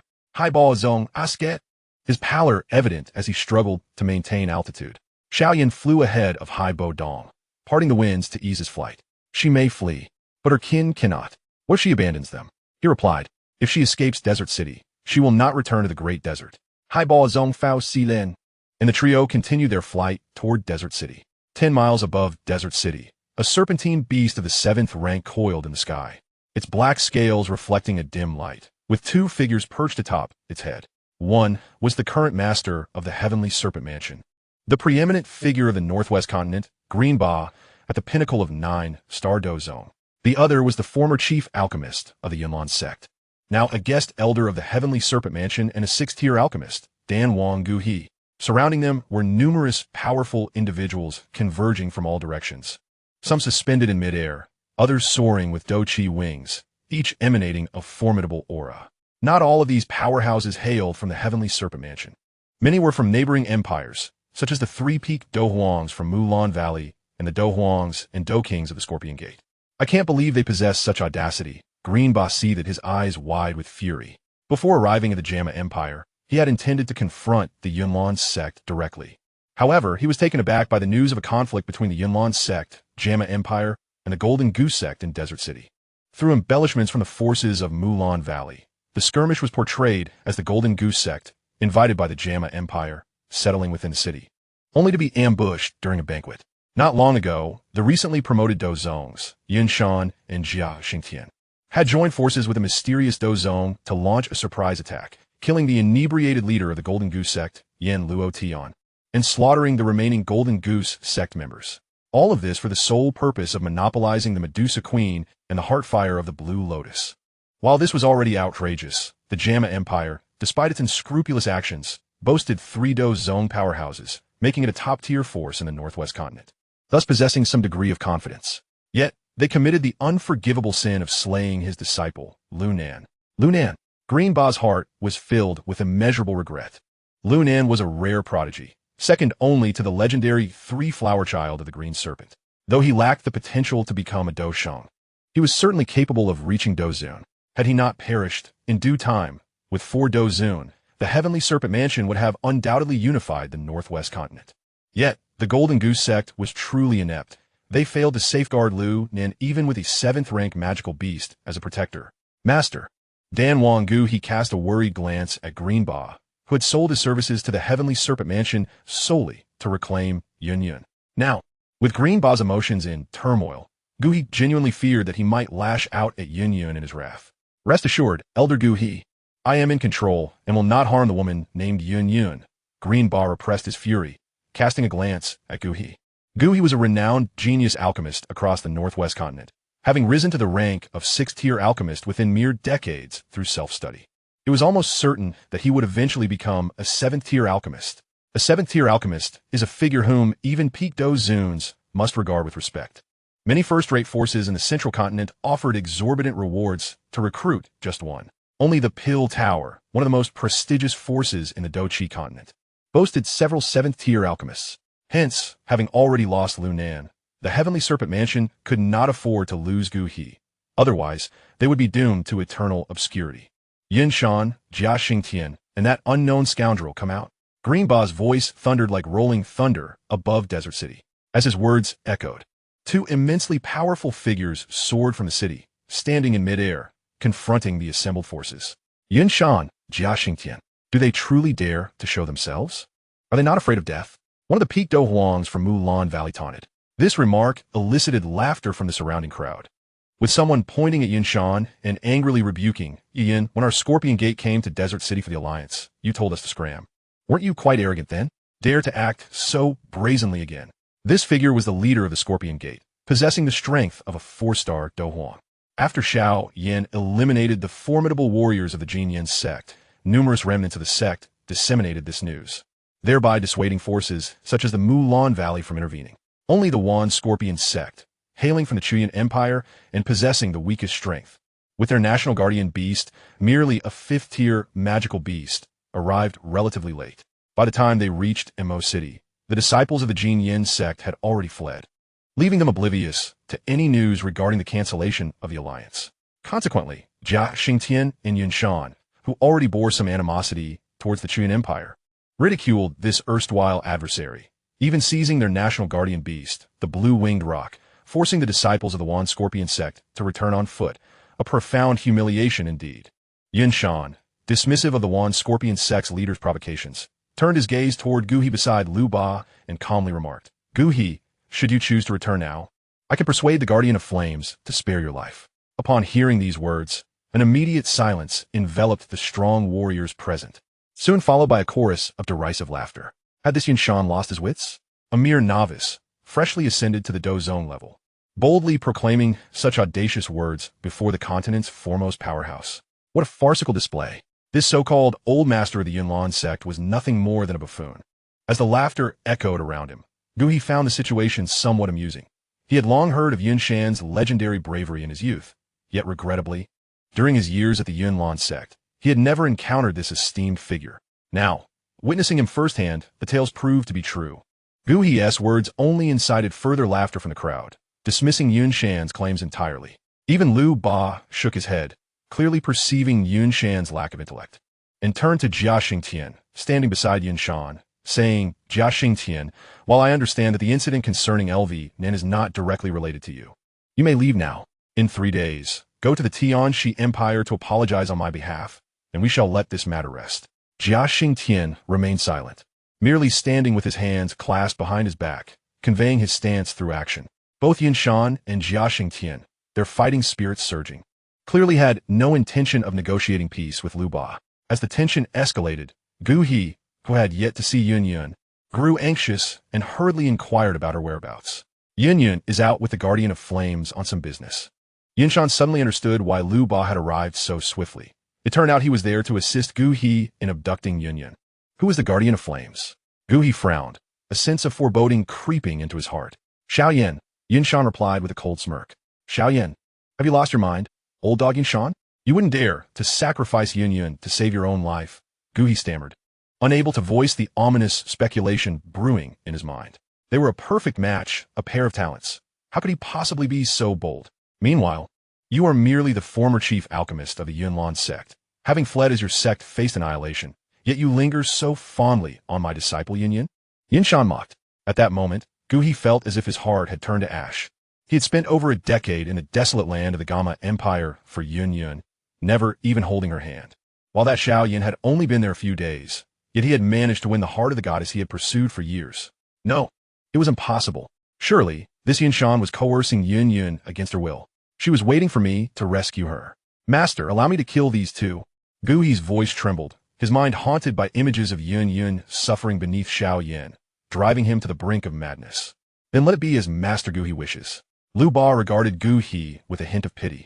A sixth-tier alchemist for over a decade, yet unable to secure the affection of a mere female Do Huang. Truly a curious spectacle in the Do Chi continent. Stepping forward, Lu Ba advanced toward Yunshan and Jiaxing Tian, his aura intensifying with each stride. At the pinnacle of 9-star Do Zone, he faced two mere 1-star Do Zone. The outcome was destined to be one-sided. Unlike the preceding ranks, from 1-star Do Zone onward, many prodigies could engage in battles beyond their level, even slaying opponents of higher tiers. For instance, in the Black Corner region, there have been instances of 9-star Do Huang defeating a 1-star Do Zone.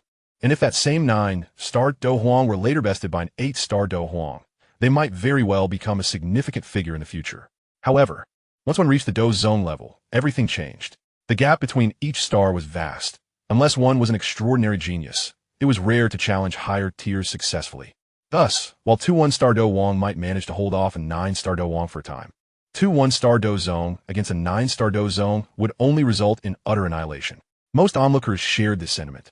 Foreseeing the imminent demise of the Yunlan Sect and the Gamma Empire, they wondered if they might partake in the spoils. If the Tianxi Empire were willing to grant us a share of the Gamma Empire's territory, that would be splendid. Indeed, the gathered warriors lamented the might of Lu Ba, oblivious to the profound mockery present in Yunshan's demeanor. Lu Ba raised his hand, preparing to unleash a low-tier Earth-ranked combat skill to suppress both Yunshan and Jiaxing Tian. Suddenly, Yunshan bellowed, "Guardian of Flames, save me." His cry, infused with Do Chi, created a circular hole in the clouds above, its resonance reaching 500 miles away. Lu Ba was taken aback by Yunshan's outburst, then chuckled in disbelief. Guardian of Flames? Quite a distinctive title, likely from the Soul Palace, but a mere guardian cannot save your life.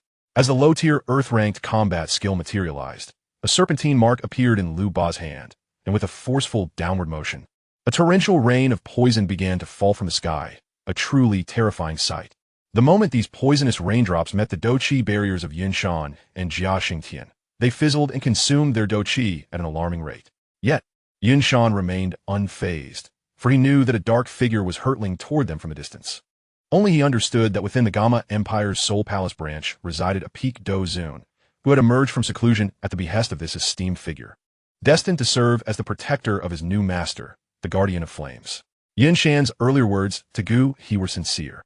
He genuinely wished to prevent the untimely demise of this talented alchemist. However, Guhi not only failed to appreciate this, but he also chose to mock him. Then there is nothing more to be done. I cannot risk incurring the wrath of the Soul Palace by pleading on your behalf. Sleep well. Meanwhile, several powerful figures had taken notice of the dark figure racing toward them, and a 1-star Do Zone attempted to intercept, but they could not even brush against the hem of the opponent's garment. A brilliant sword light cleaved through the sky, and torrents of fire rained down, swiftly evaporating the poisonous rain, leaving no trace behind. Immediately, 30 soul locks shot towards Green Ba, causing even the peak of the 9-star Do Zone to feel considerable pressure. Green Ba took a step back, quickly creating a distance of several hundred meters. With one attack failing, the soul locks swiftly retreated and then encircled a young man in white robes in front of Yunshan. This youth, with a handsome face and indifferent gaze, donned flowing garments, and wielded an extraordinary longsword, exuding the aura of a prodigy. He was none other than Xiao Yan, who had hurried back upon hearing Yunshan's call for help. This was no ordinary guardian of the Soul Palace. Green Ba's expression darkened, sensing a foreboding change. At that moment, Yunshan proudly lifted his head, disdainfully surveying the crowd present. I am not targeting anyone in particular. I speak of everyone here, excluding my master. They're all trash. Chapter 94. At 18, standing on the banner of 10,000 souls, the guardians of the Soul Palace. No wonder Yunshan was so arrogant. Green Ba shook his head. At this moment, he had unleashed all his power, his overwhelming Do Qi rendering the desolate city beneath him insignificant. However, if one believes that merely being a guardian of the Soul Palace could intimidate my heavenly serpent manor, that would be an illusion. My manor is not without its ancient family backing. Green Ba moved with remarkable speed, launching a punch toward Xiao Yan. A member of the heavenly serpent manor? Xiao Yan raised an eyebrow, quickly discerning his opponent's identity from the man's words. The leader of the foremost power in the northwest continent had indeed come seeking trouble. Seemingly regarding the matter of Green Yan, Xiao Yan braced himself and took the punch head-on, being blasted away for over 1,000 meters before he finally managed to come to a halt. Is your strength around the 4-star Do zone? For someone of your age, that is truly terrifying, Green Ba mused, observing the Do wings behind Xiao Yan, filled with inner doubts. He could not float in midair, which meant he was not a Do zone. Yet even if he were a peak 9-star Do Huang, to exert the power of a 4-star Do zone was exceedingly daunting. He must surely be from an ancient family. The ancient families, considered mysterious presences on the Do Qi continent, were unknown to most ordinary powerhouses. However, once one's realm reached a certain level, and they began to dominate a region, interaction with them became inevitable. Their kin were all enigmatic and powerful, with nearly every young member capable of battling beyond their rank. Green Ba was aware of at least 4 such ancient families. In that moment, he hesitated. Meanwhile, Xiao Yan felt Green Ba's power and was secretly alarmed. This was the first enemy he encountered since his training whom he could not defeat solely based on his own strength. The 30 soul locks coiled around him. Ever vigilant against further attacks from Green Ba, he produced a token. As long as he channeled Do Qi into it, the heavenly sovereign blood river from the Soul Palace, who resided in the Gamma Empire, would arrive to deal with this adversary. How delightful it is to feel as if one can just call for parental assistance when one cannot win. Xiao Yan raised the token and began channeling Do Qi into it under the watchful eyes of the crowd. Soon, a spatial rift slowly opened in midair, and everyone felt a terrifying aura emanating from within. Bang!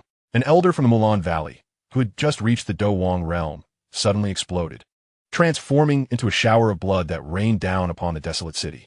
Following that, the second and third, one by one, the bodies of inadequately powerful Do Wang members erupted, showering the area with blood. At this point, even a fool would understand that the power on the other side of the spatial passage was that of a Do Zun far beyond their imagination. Many powerful individuals scattered in fear, yet those capable of sensing spatial power, the Do Zones, remained unmoved. Green Ba's complexion turned pale. Upon realizing Xiao Yan's connection to an ancient family, he should have fled without looking back. The surrounding space had already been sealed off. No one could escape. From within the spatial passage, a foot stepped forth, and instantly, the pressure in the world intensified. The heavenly sovereign blood river of the Soul Palace emerged from the spatial passage, cloaked in black robes, revealing his peak Do Zun strength without a doubt. He regarded the numerous ants before him with a sigh, stepped forward, and made a fierce grab. Wait, esteemed senior, my heavenly serpent manor is backed by the Spirit Clan. Green Ba's words were cut short as the space within a 10-mile radius abruptly compressed inward, crushing his body into a mass, which ultimately burst into a fleshy sphere. Bang! The fleshy sphere exploded violently, and a soul rushed out, attempting to flee into the distance. Behind Blood River, a soul lock silently appeared, then sped towards Green Ba's soul form. If you kill me, the Spirit Clan will not spare you. Green Ba's soul cried out in anguish and fury. I care not which family stands behind you. The Spirit Clan? You are unworthy of even carrying their shoes, Blood River sneered. The Spirit Clan, one of the ancient families, was indeed unexpected to be linked to the heavenly serpent manor. According to Yao Lao, they were the oldest branch among the ancient families, yet currently the weakest. Due to the gradual thinning of their Do Emperor bloodline, they rarely participated in affairs even among ancient families and were seldom seen active on the Do Qi continent, essentially existing in a self-imposed isolation. Even Yao Lao had little knowledge of their specialties, only that it was rumored that the Spirit Emperor, creator of the spirit realm, had established the largest realm among all ancient families. It was surprising to discover their association with the heavenly serpent manor. Blood River's derision was not unfounded. Given the current strength of the Spirit Clan, whether they could contend with the Soul Palace was debatable, let alone the Soul Clan backing the Soul Palace. No wonder he showed no regard for the Spirit Clan. After seizing Green Ba's soul, Blood River refrained from further attacks. In his eyes, deigning to kill those Do Huang and Do Wang was simply a waste of time, better left to his subordinates. He pointed at the giant serpent hovering in the distance. and a stream of Do Qi penetrated its skull, instantly slaying the formidable 7th-tier magical beast. You two go and clean them up. Blood River directed towards Yunshan and Jia Xingtian, decisively outsourcing this troublesome task to them. A traditional skill of the Soul Palace. Yes, yes. Yunshan dared not voice any objections, and he and Jia Xingtian promptly began hunting down the fleeing Do Huang and Do Wang. Blood River turned his gaze toward Xiao Yan, slightly bowing. Master Xiao Yan, it has been a while since we last met. Your progress in strength is astonishing. I fear that within half a year, you will ascend to the rank of Do Huang. Too kind, esteemed sovereign, it is merely luck, Xiao Yan humbly replied. Having had little interaction with the heavenly sovereign managing the branch left by Han Mo, their only direct encounter was after his return from the Lindong world when he stayed with Blood River for 2 days. After clearing up the aftermath in the desolate city, Xiao Yan invited Blood River to the Great Desert, where they constructed a spatial passage from the holy city of the Serpent People to the outskirts of Gamma Holy City. What a splendid place this is! Blood River inhaled deeply, reveling in the air of the Serpent People's holy city, then opened his mouth and inhaled forcefully. Instantly, a strange suction emanated from his mouth, causing a multitude of lingering souls to rise from within the Serpent People's holy city. These lingering souls belong to the tormented members of the Serpent Clan. They surge into the Blood River like a torrent of white rivulets. The consumption persisted for a full half-hour before the Blood River, satiated, let out a contented belch. What kind of combat technique is this? The art of star absorption? Xiao Yan observed the process of the Blood River absorbing souls with profound curiosity. Yet the nearby Kai Lin harbored a different sentiment. An unspeakable dread permeated the hearts of every surviving member of the Serpent Clan, with many succumbing to tears. What are you crying for? I'm constructing a spatial passage for you. Do you think I want to reap some benefits? In the Central Plains, at least I would demand a 7th-grade high-grade elixir in return. Can you afford that? Blood River scoffed, flicking his sleeve dismissively. He then commenced the construction of the spatial passage, directing it towards the vicinity of the beast forest just outside the holy city of Jaimar. Xiao Yan patted Kai Lin's shoulder, signaling her to remain calm. I have assured you that as long as you diligently assist me, I will secure a suitable habitat for your Serpent Clan. I can even liberate the Serpent Clan slaves within the borders of the Jaimar Empire for you. Suddenly, Xiao Yan grasped Kai Lin's chin, turning the exquisite queen's face towards his, their gazes locking. But do not entertain excessive thoughts, understand? Kai Lin nodded with difficulty, prompting Xiao Yan to release his grip. The migration of the Serpent Clan commenced. Meanwhile, Yunshan returned with a somewhat unfamiliar figure, Dan Wang Guhi. This 6th-grade alchemist glared at Xiao Yan with palpable hatred, as if he wished to devour him whole.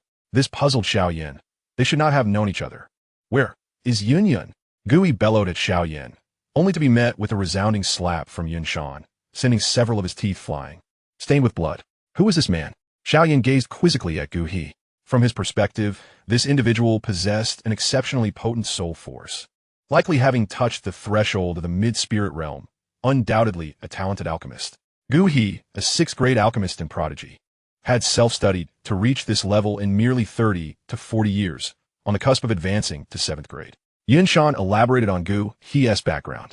Self-taught? Xiao Yan remarked, observing the kneeling Guhi with a hint of astonishment. Another child of destiny? Is there anything else remarkable about him? Xiao Yan pondered silently, curious if Guhi bore any legacy worth acquiring. Is his strong soul force notable? Yunshan replied awkwardly, admitting he had little interaction with Guhi, unable to provide further details about him. In truth, the reason he spared Guhi's life and brought him before Xiao Yan was the hope of retaining this genius who was bound to ascend to 7th-grade alchemist status. Who wouldn't desire such a promising talent? Moreover, given Guhi's youth, he might even have the potential to reach 8th-grade alchemist in the future, which would yield boundless benefits for Yunshan. Yet, it appeared that the fiery protector before him showed little interest in this alchemical prodigy, causing Yunshan's heart to sink. Then, under Yunshan's puzzled gaze, Xiao Yan produced a flag from his storage ring, the 10,000 souls banner. Since acquiring this banner, Xiao Yan had gathered 9 souls, predominantly of mortal realm caliber, yet each possessed extraordinary potential in life. Lin Langtian, Qin Tian, Wang Yin, each had the makings of a Dozong in their past lives. Lin Langtian, in particular, might have ascended to Dozuan. However, they all shared a common flaw. Despite their exceptional cultivation talents, their soul qualifications were ultimately lacking. It is known that, at the same cultivation level, alchemists and talismans wielders possess soul powers that far exceed those of ordinary powerhouses. Gu He, despite being merely a Do Wang in cultivation, possessed a soul level nearing the mid-spirit realm. He was nearly on par with Xiao Yan. If he were to be consumed by the void-devouring flame, it would undoubtedly elevate his soul level to the late spirit realm, far surpassing the capabilities of 100 Do Wangs. Yet, Xiao Yan saw an even greater purpose for him. The 10,000 souls banner could accommodate 10 souls, and its current absorption of only 9 was because it awaited a master soul, a soul superior to even the ordinary prodigies. Now, was the master soul not present? Although Gu He's cultivation talent was somewhat lacking, his high soul qualification compensated for it. Weak flesh, Gu He. As long as you become the master soul of my 10,000 souls banner, your inferior cultivation talent will no longer confine your soul. With determination set, Xiao Yan wasted no time, placing his hand atop Gu He's head and squeezing forcefully. Gu He's head burst open like a watermelon. While the reason for Gu He's initial inquiry about Yunlan remained unclear, Xiao Yan had no inclination to delve into it. It was merely a tale of unrequited love or a tragic romance. The 10,000 souls banner erupted with a powerful suction, extracting a soul from Gu He's corpse. Unlike the souls of Lin Langtian and others, Gu He's post-mortem soul retained a high level of intellect and struggled fiercely against its fate. For a moment, the still maturing 10,000 souls banner found itself unable to subdue Gu He. Xiao Yan, what do you intend to do? Gu He's soul cried out in terror. I offer you a stroke of fortune. 30 soul locks appeared behind Xiao Yan, swiftly binding Gu He's soul and drawing it into the 10,000 souls banner. This chilling scene compelled Yinshan to instinctively take 2 steps back. He had initially intended to persuade further, but now he lacked the courage to do so. It became evident that even at the same mid-spirit realm level, Xiao Yan, equipped with his innate runes, surpassed Gu He in soul force application. However, truth be told, Gu He would struggle. Finding a technique for soul force application in the entire northwestern continent was nearly impossible, let alone the entire Duki continent. Techniques from the Lindong world served as a dimensional strike, capable of obliterating conventional alchemists. Soon, Gu He's soul was bound within the 10,000 souls banner. Unlike Lin Langtian and the others, Gu He did not experience the erasure of consciousness. He quickly sensed himself merging with the banner, as certain essences within the banner continuously drained his soul power, enhancing its quality. Yet, amidst Gu He's anguished wails, he suddenly noticed an inscription on the barrier of the banner's soul space. At 18, standing upon the 10,000 souls banner like ants, an individual of fate. You too have been ensnared, have you not? Do not panic. I shall impart to you a soul cultivation technique. With diligent practice, one day you may transcend this sea of suffering. A fortuitous encounter? Gu He's soul trembled, his gaze piercing through the 10,000 souls banner to fixate on the figure of the young man in white. At 18, was I really standing upon the 10,000 souls banner like an ant? Xiao Yan, just you wait. 30 years in the east and 30 years in the west. Do not underestimate a young man in poverty, outside the realm of souls. Xiao Yan gazed approvingly at the continuously evolving Wanhun banner, nodding in satisfaction. During his previous examination of the internal soul space of the Wanhun banner, he had discovered the soul power technique left behind by the artifact's creator and had specifically inquired about it with Yao Lao. The response he received indicated that the technique was fundamentally flawed. Only the souls within the Wanhun banner could cultivate it, and a significant portion of the soul power acquired through cultivation would be siphoned away by the banner itself, serving as nourishment for its ongoing evolution. Truly, the cultivator who forged this Wanhun banner was nothing short of a malevolent fiend. Chapter 95. Departure to the Black Corner region. And Nailan Yanran? Xiao Yan carefully stored away the Wanhun banner, which was currently undergoing a profound metamorphosis. It was foreseeable that once its transformation was complete, it would become a formidable ally for him. The construction of the spatial passageway in the Blood River was progressing rather slowly. After all, it was not merely intended for his solitary travel. To create a passage capable of accommodating the elderly, women, and children, the time and effort required far exceeded that of a standard spatial passage. For the frail and vulnerable, even the most ordinary spatial fluctuations, while negligible to a Dozun, could potentially lead to the annihilation of the surviving members of the Serpent Clan. This endeavor persisted for an entire week before the spatial passage finally stabilized under the impatient gaze of the 4 Blood River elders. Is this a stable spatial passage? Yunshan mused, observing the passageway with a sense of nostalgia. From this point onward, as long as it is maintained by a Dozong, it can be utilized indefinitely. The 2 ends of the passage connect the holy city of Gamma and the holy city of the Serpent Clan. allowing the Gama Empire to effectively consume all resources within the Tagore Desert. It was, in essence, a pathway to prosperity. Jia Xingtian felt a surge of pride as he began to devise a strategy to request the usage rights of this spatial passage from Xiao Yan. Blood River, Tianzuan. I have some inquiries regarding the archives of the Soul Palace. Xiao Yan approached Blood River, intent on discussing how to access the relevant materials. After conversation, Blood River grasped Xiao Yan's intentions. The Swallowing Spirit Clan, you say? Blood River recalled this long-lost faction from the annals of history, and after a moment's contemplation, he responded somewhat uncertainly. Indeed, there are records of this clan within the archives of the Soul Palace. However, do not harbor overly high hopes. The historical context of the Swallowing Spirit Clan's downfall differs significantly from the present day. In ancient times, the continent was rife with powerful clans, and today's ancient families are merely survivors of that cataclysm. As for myself, I must confess to you, young Master Xiao Yan, that I am but 500 years old this year. I possess no greater understanding of events from millennium ago than anyone else, nor have I taken the initiative to delve into such matters, so I cannot alleviate your concerns. Is that so?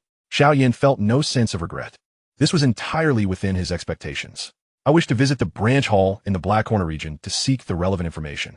Can you accompany me, Blood River, Tianzuan? He made another request. Blood River appeared somewhat troubled. Young Master Xiao Yan, while you are indeed the disciple of the clan leader, I must emphasize that both the Soul Clan and the Soul Palace adhere to strict regulations.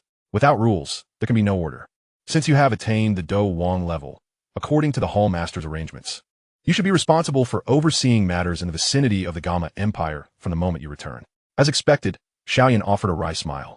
He had already learned from Hai Buodong that the organizational structure of the Soul Palace was exceedingly rigorous. Moreover, due to its elite nature, the number of guardians was relatively sparse compared to the vast Doqi continent. When a guardian was reassigned from one location, it was often challenging to find a replacement, leading many guardians to remain in one place for many years until a successor could be appointed. However, staying in the Gama Empire for an extended period clearly contradicted Xiao Yan's interests.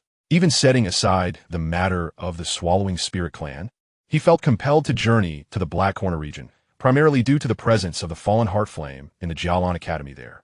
This fire, ranked 14th on the list of extraordinary flames, possessed the ability to refine a fighter's Do Qi, making it an essential resource for rectifying his waning Do Qi.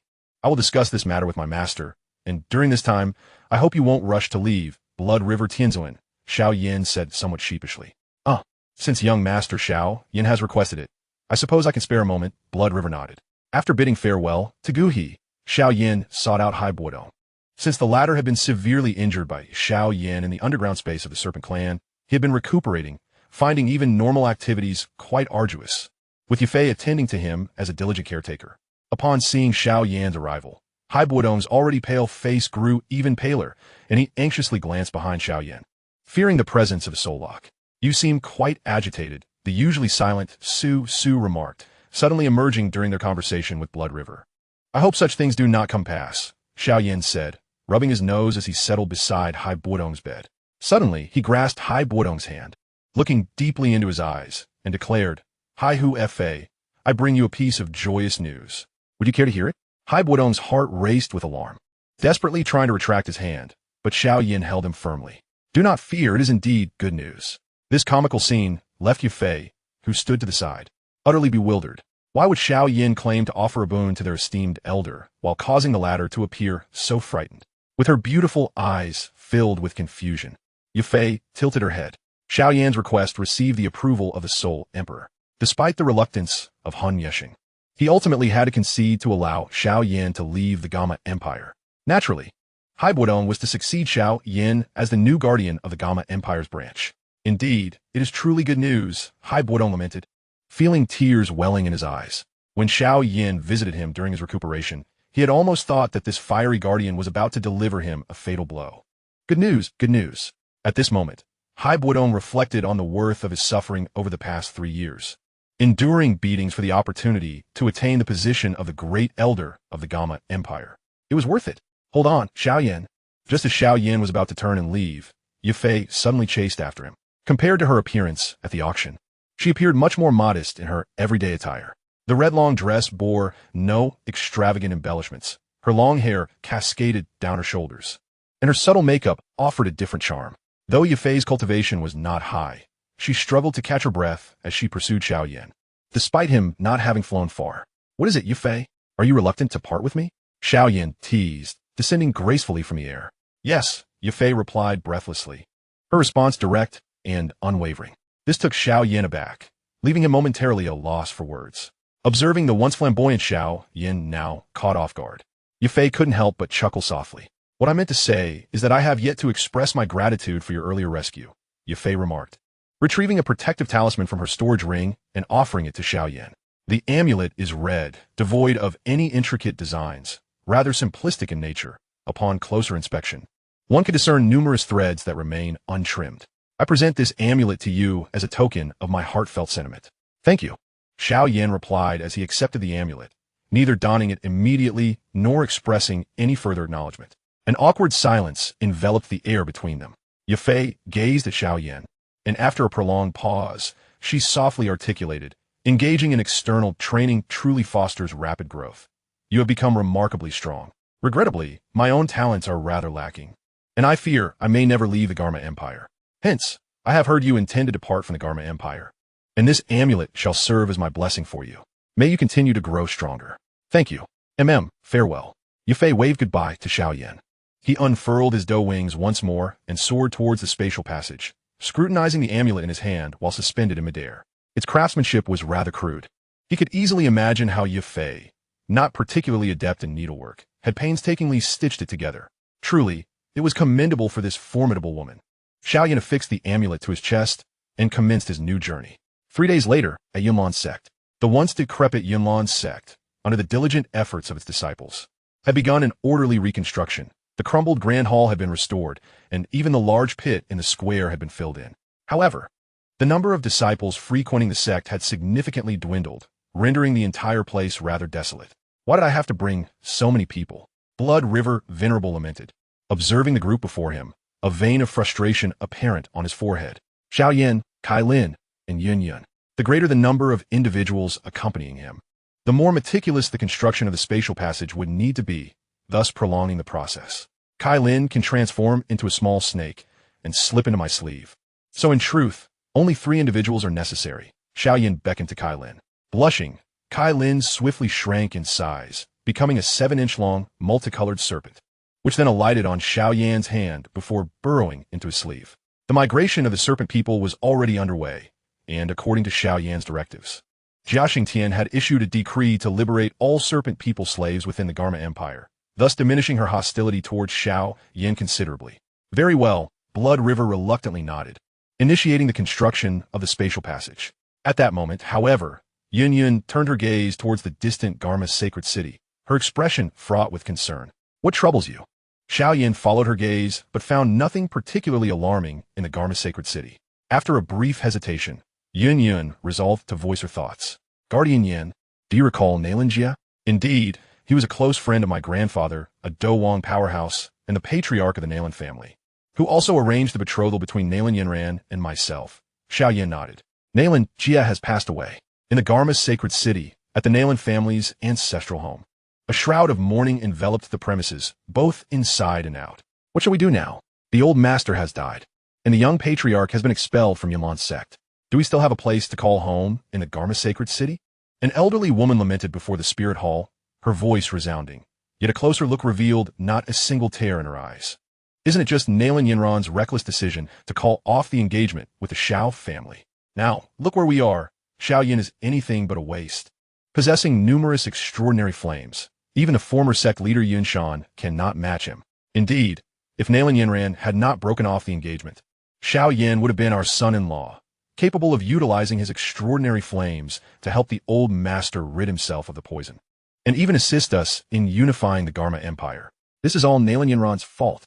Before Nalan Jie's spirit hall, Nalan Yinran knelt alone before the coffin, her tear-streaked cheeks now dry, her eyes vacant and devoid of life. Behind her, the heads of various branches of the Nalan family hurled the most venomous words at the teenage girl. How brazen of her to seek the position of clan leader. I wonder if she, as a mere Do master, can withstand the onslaught from other families. Just look at how the Xiao family barely escaped the Garma sacred city after the death of their old master. Indeed, we may soon follow suit. A useless child, When you called off the engagement, had you even considered negotiating between the two families? You've merely drawn their ire. Now, look at the predicament you've created for everyone. The verbal assault from the Nalan family members continued, each taking turns to berate Nalan Yunlan, as though her actions were the sole cause of Nalan Jie's demise. Wait. Although Sister Yunlan has offended Xiao Yan, he has not retaliated against our Nalan family. Grandfather was already nearing death. Nalan Yunran's 7-year-old cousin suddenly stepped forth to defend her, only to be roughly pulled back by an adult. Mind your own business, child. The cousin's mother slapped her, revealing herself as the elderly woman who had feigned tears earlier. But I truly believe grandfather's death has nothing to do with sister. The cousin attempted to speak again, but her mouth was swiftly covered by the elderly woman. In her panic, the elderly woman glanced around at her relatives, noticing their faces were also beginning to betray discomfort. An elder from the clan stepped forward, brandishing a cane as he pointed accusingly at Nalan Yunran. Nalan Yunran, you are unworthy of inheriting the clan leader position. Hand over the clan seal, the land deed, and the key to the scripture repository at once, or I shall ensure you understand the severity of our clan rules. Huh. Upon hearing this, Nalan Yunran finally reacted. She slowly rose to her feet, turning to face her relatives, who could hardly contain their greed as they awaited her downfall. With her grandfather's body still warm, those who had previously sworn loyalty to him were now ready to betray her. All they sought was to feast on the remnants of her legacy and seize control of the family. The heads of the branches were all-powerful, and the elder with the cane possessed the strength of a 9-star dose spirit. At this moment, Nalan Yunran was no match for him. Suddenly, Nalan Yunran laughed. In that instant, she comprehended the despair Xiao Yan must have felt after losing his cultivation. Those who once revolved around her could so easily push her into the abyss. From her storage ring, she retrieved a stack of land deeds and, with a sudden motion, hurled them into the air, white papers swirling about like confetti. The heads of the branches wasted no time, unleashing their Do Chi as they began to scramble for the falling papers. This is mine. In an instant, an array of Do techniques illuminated the scene, with some even sustaining injuries in the frenzy, a stark irony. The elder with the cane, however, remained unmoved. His murky eyes fixated on Nalan Yunran, awaiting her to surrender the clan leader's seal and the key to the scripture repository. Take them all. Nalan Yunran offered a melancholic smile, casually tossing the clan seal and the key to the scripture repository onto the ground. After grandfather's funeral, I shall depart from the Garma Empire. The Nalan family will belong to you. She bore no malice, yet her indifference towards aiding her family was palpable. Xiao Yan shook his head. Perhaps years from now, I shall relinquish my disdain for her, but for now, we must set forth. Chapter 96. Arrival at the Black Corner region. Emerging to dispose of our affiliated forces. No, please, no. In the streets of the city of Twilight within the Black Corner region, Blood Sect's young master, Fan Ling, was desperately fleeing. His countenance betrayed a palpable anxiety, frequently glancing over his shoulder as if some monstrous flood were in pursuit. The corner of the street echoed with a rustling sound, sending chills down Fan Ling's spine. The Blood Sect, one of the foremost powers in the Blackhorn domain, was presided over by Fan Lao, a formidable 4-star Do Emperor who reigned supreme over the city of Twilight, akin to a local tyrant. Fan Ling, one of Fan Lao's many progeny, was renowned for his exceptional talent, having attained Do Ling strength in his early 20s, making him a distinguished figure even among the elite of the Central Continent's first institution, the Galan Academy. In the past, he had leveraged his power and the Blood Sect's influence to pillage and commit atrocities throughout the Blackhorn domain, abducting maidens and indulging in every vice imaginable. Yet today, with the emergence of a spatial passage above the city of Twilight, all of that came to an abrupt end. A dark chain erupted from the street corner, darting towards Fan Ling with astonishing speed. Get away! Fan Ling bit down on his tongue, turning to expel a mouthful of vital blood toward the shadowy chain. The blood surged into the air, rapidly boiling, momentarily halting the chain, which was composed of soul power. Oh! A voice of surprise resonated from above as a figure soared across the street. Fan Ling had no time to look up before a youth with magnificent wings descended before him. This young man, clad in white garments that fluttered gracefully, wielded an exquisitely crafted long sword, his cold gaze reminiscent of a bottomless abyss. Omuding. I never expected to encounter a prodigy upon my arrival in the Black Horn domain, capable of staving off the soul lock for a moment with your Do Ling strength. You have every reason to be proud, Xiao Yan sneered. The words sent Fan Ling's heart racing, fear compelling him to retreat, extinguishing any notion of resistance. Just moments prior, He had witnessed this white-clad youth emerge from the spatial passage and annihilate the entire blood sect within the span of an hour. Had it not been for his father's blood escape technique that whisked him away at the last moment, he would likely have met a similar fate. Damn it! I once believed my talents to be unparalleled. Yet this white-clad youth appears no older than I. How can he be so monstrous? Spare me. I will do anything you ask, Fan Ling pleaded, one hand retreating behind him to retrieve a thunderbolt pearl from his storage ring. If this white-clad youth dared to approach, he would perish in an explosion. It was a futile struggle. I was merely curious about the name of your secret technique. Xiao Yan mused with a hint of disappointment as another soul lock emerged behind him, both chains surging toward Fan Ling. In but an instant, Fan Ling's body was pierced, blood draining from him as he collapsed to the ground, a round blue orb rolling away. After a brief flicker, the blue orb detonated with tremendous force, capable of inflicting severe wounds even on a Do Wong at close range. Ha ha ha, the Myriad Souls banner has just completed its transformation. Xiao Yan retrieved the Myriad Souls banner, drawing Fan Ling's bewildered soul into the realm of souls, before contentedly stowing it away. Yet another prodigy added to his collection. Perhaps in the early stages, when the Myriad Souls banner lacked sufficient capacity, he could selectively gather the souls of prodigies, evoking a sense of dominion over all heroes. As he pocketed Fan Ling's storage ring, he erased the lingering soul imprint upon it and swept through its contents with his soul power. Most items failed to pique his interest, save for a blood-red orb that captured his attention. This orb brimmed with life essence, continuously infusing him with vitality as he held it, a veritable healing artifact. Strangely, however, any attempt to touch it with his soul power resulted in a repulsion, indicating Fan Ling's earlier ability to resist the soul lock was likely connected to this orb. I shall accept your legacy, Xiao Yan declared, ascending into the air with his Do Chi, heading towards the heart of the city. Beneath the twilight, the skies above the city were shrouded in a sinister blood-red hue, resembling a hellish realm. At the city's core stood the Blood Sect, a name that alone evoked images of a nefarious cult, and indeed, it was as such. Thus, upon his emergence from the spatial passage, Xiao Yan had effortlessly eradicated it, not merely due to the overwhelming life essence sensed by the void-devouring flame, but because the Blood Sect was far from virtuous. Upon returning to hover above the Blood Sect, he found Kai Lin standing in a plaza, her expression fraught with distress. The plaza was lined with countless iron cages, each containing one or two individuals, their bodies connected to tubes leading to small vials below. These unfortunate souls were blood slaves bred by the Blood Sect, originating from an ancient cultivation school that refined the life essence from others' blood to enhance their own strength, a method that had once flourished on the Do Chi continent. A voice of the void suddenly echoed in Xiao Yan's mind. This is even more brutal than our soul hall. Xiao Yan shook his head in response. That is indeed true, but this cultivation method did not endure long before it was abolished. Why? Because the creator of this method, upon reaching the pinnacle of Do Zun, realized he could not compress Do Chi to achieve the 9 transformations and literally died from his own energy. Since then, this method was abandoned, and factions began to hunt down such cultivators. Unexpectedly, remnants still existed within the Black Horn domain.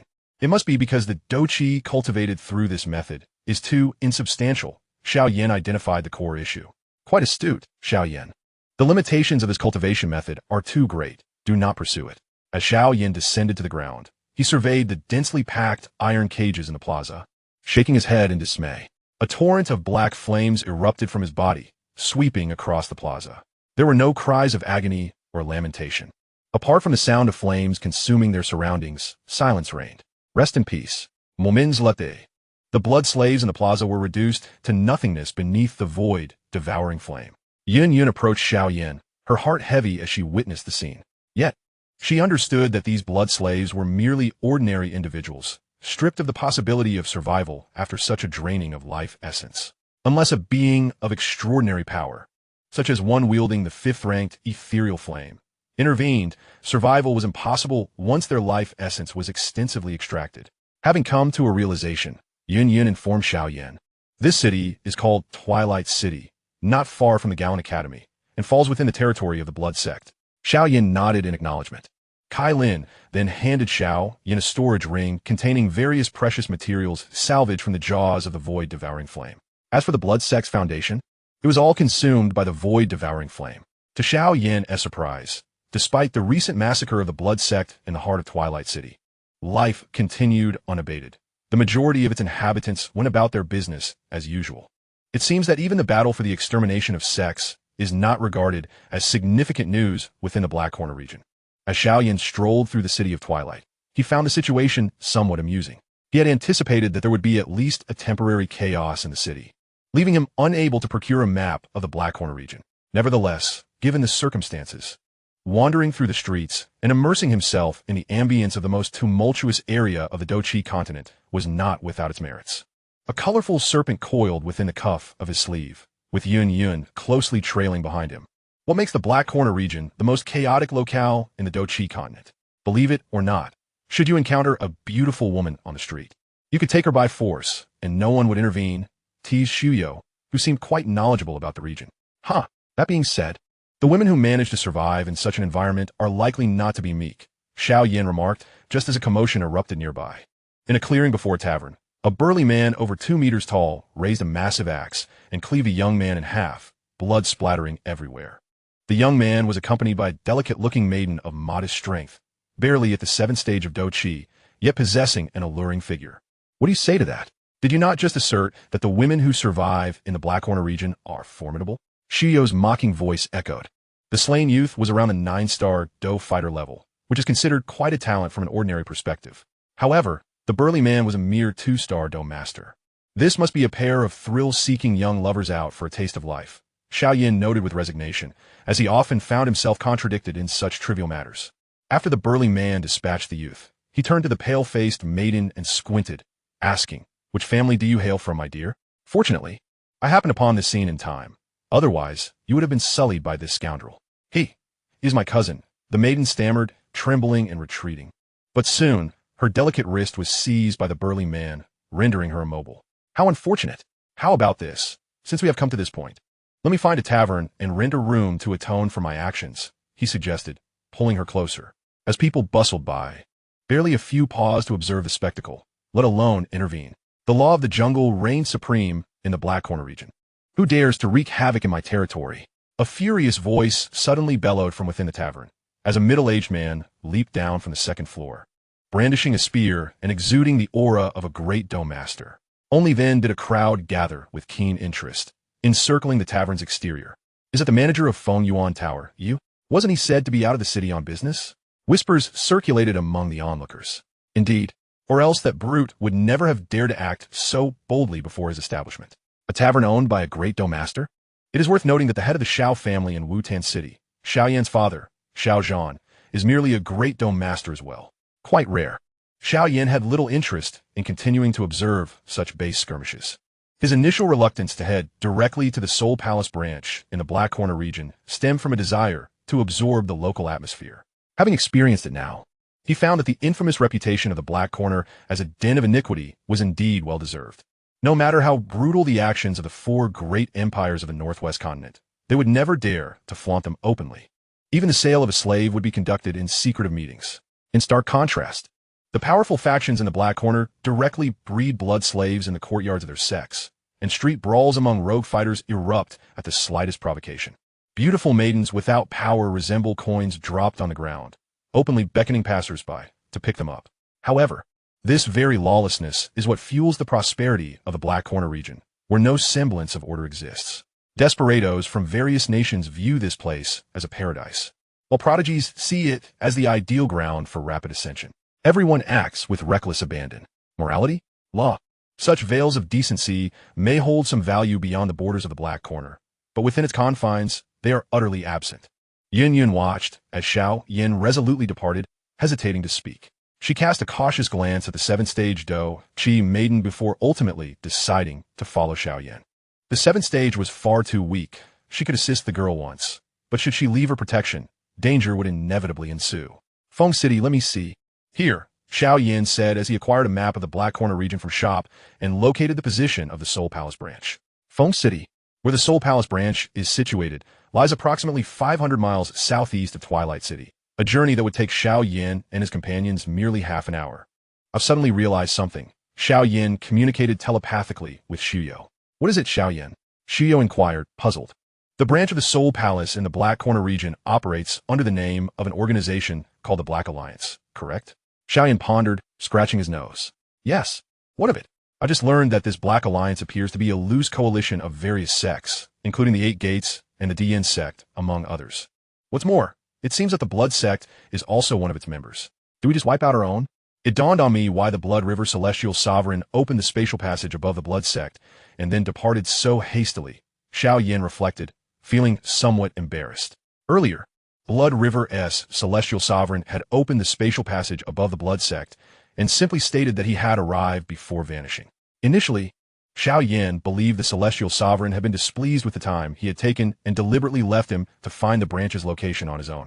Little did he know he had misjudged the Celestial Sovereign. He had indeed opened the spatial passage above his own territory. Well then, shall we just pretend nothing happened? Chapter 97. I to investigate myself? Feng City, the de facto center of the Black Corner region, was once the headquarters of the renowned alchemist Han Feng. However, ever since the disappearance of the Medicine Emperor 3 years ago, the city has come under new ownership. A mysterious powerhouse now resides in Feng City, suppressing the rising factions and consolidating the once fractured Black Alliance into a formidable entity. This individual is known as Qin Tian, rumored to possess unfathomable strength and capabilities that transcend earthly bounds. He is no mere match for an ordinary dozo. At this moment, however, he was casually conversing with a young man in the assembly hall of the Black Alliance, devoid of the usual menacing aura he exuded. Young Master Xiao Yan has arrived. Please enjoy some tea. A beautiful maidservant entered with 2 cups of tea, and Qin Tian smiled warmly, inviting Xiao Yan to partake. Thank you, esteemed Qin. However, my primary purpose for this visit is to inquire about the records of the Soul Palace. You mentioned you could not make decisions on that matter. What is the reasoning behind that? Xiao Yan sat beside Qin Tian, his face etched with worry. He had been engaged in idle chatter with Qin Tian for the past 2 hours. Yet the latter remained adamant in denying him access to the scriptures within this branch hall. His patience was wearing thin. On the other hand, Qin Tian felt somewhat helpless. Despite Xiao Yan being a low-ranking protector, his status commanded a certain respect. Qin Tian genuinely wished to grant him access to the texts. However, recent orders from the Hall Master mandated that the Soul Hall embark on a new wave of reforms intended to eradicate the long-standing detrimental practices of outsourcing, ultimately aiming to enhance operational efficiency.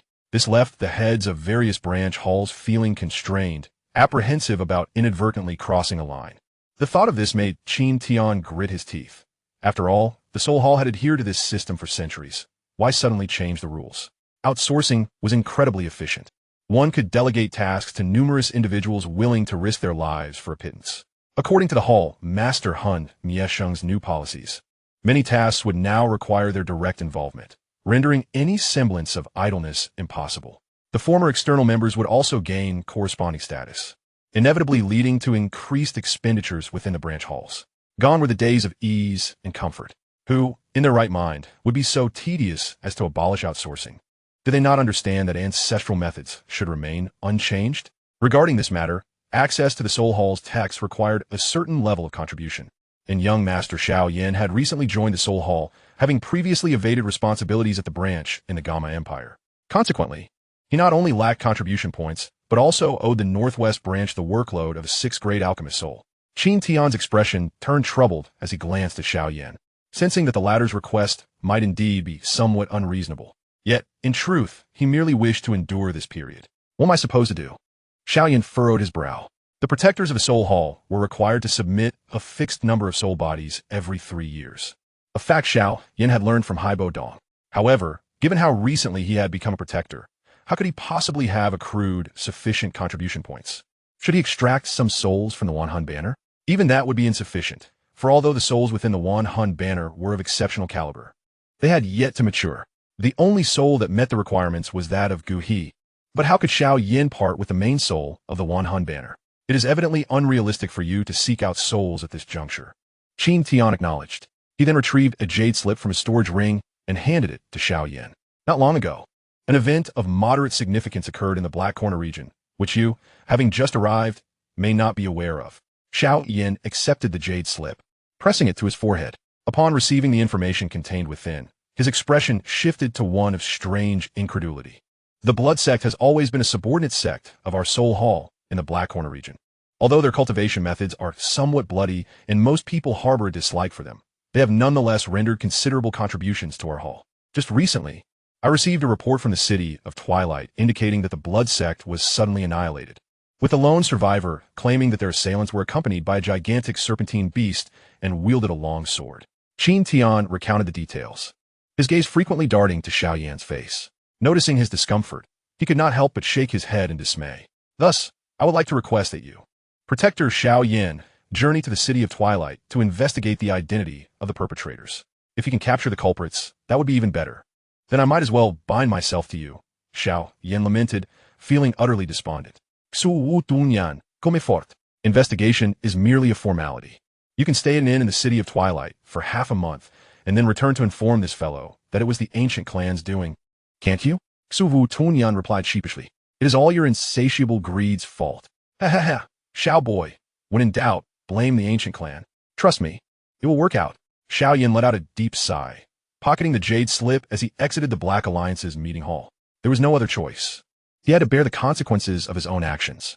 He hoped that Qin Tian would accept the idea of implicating the ancient clan.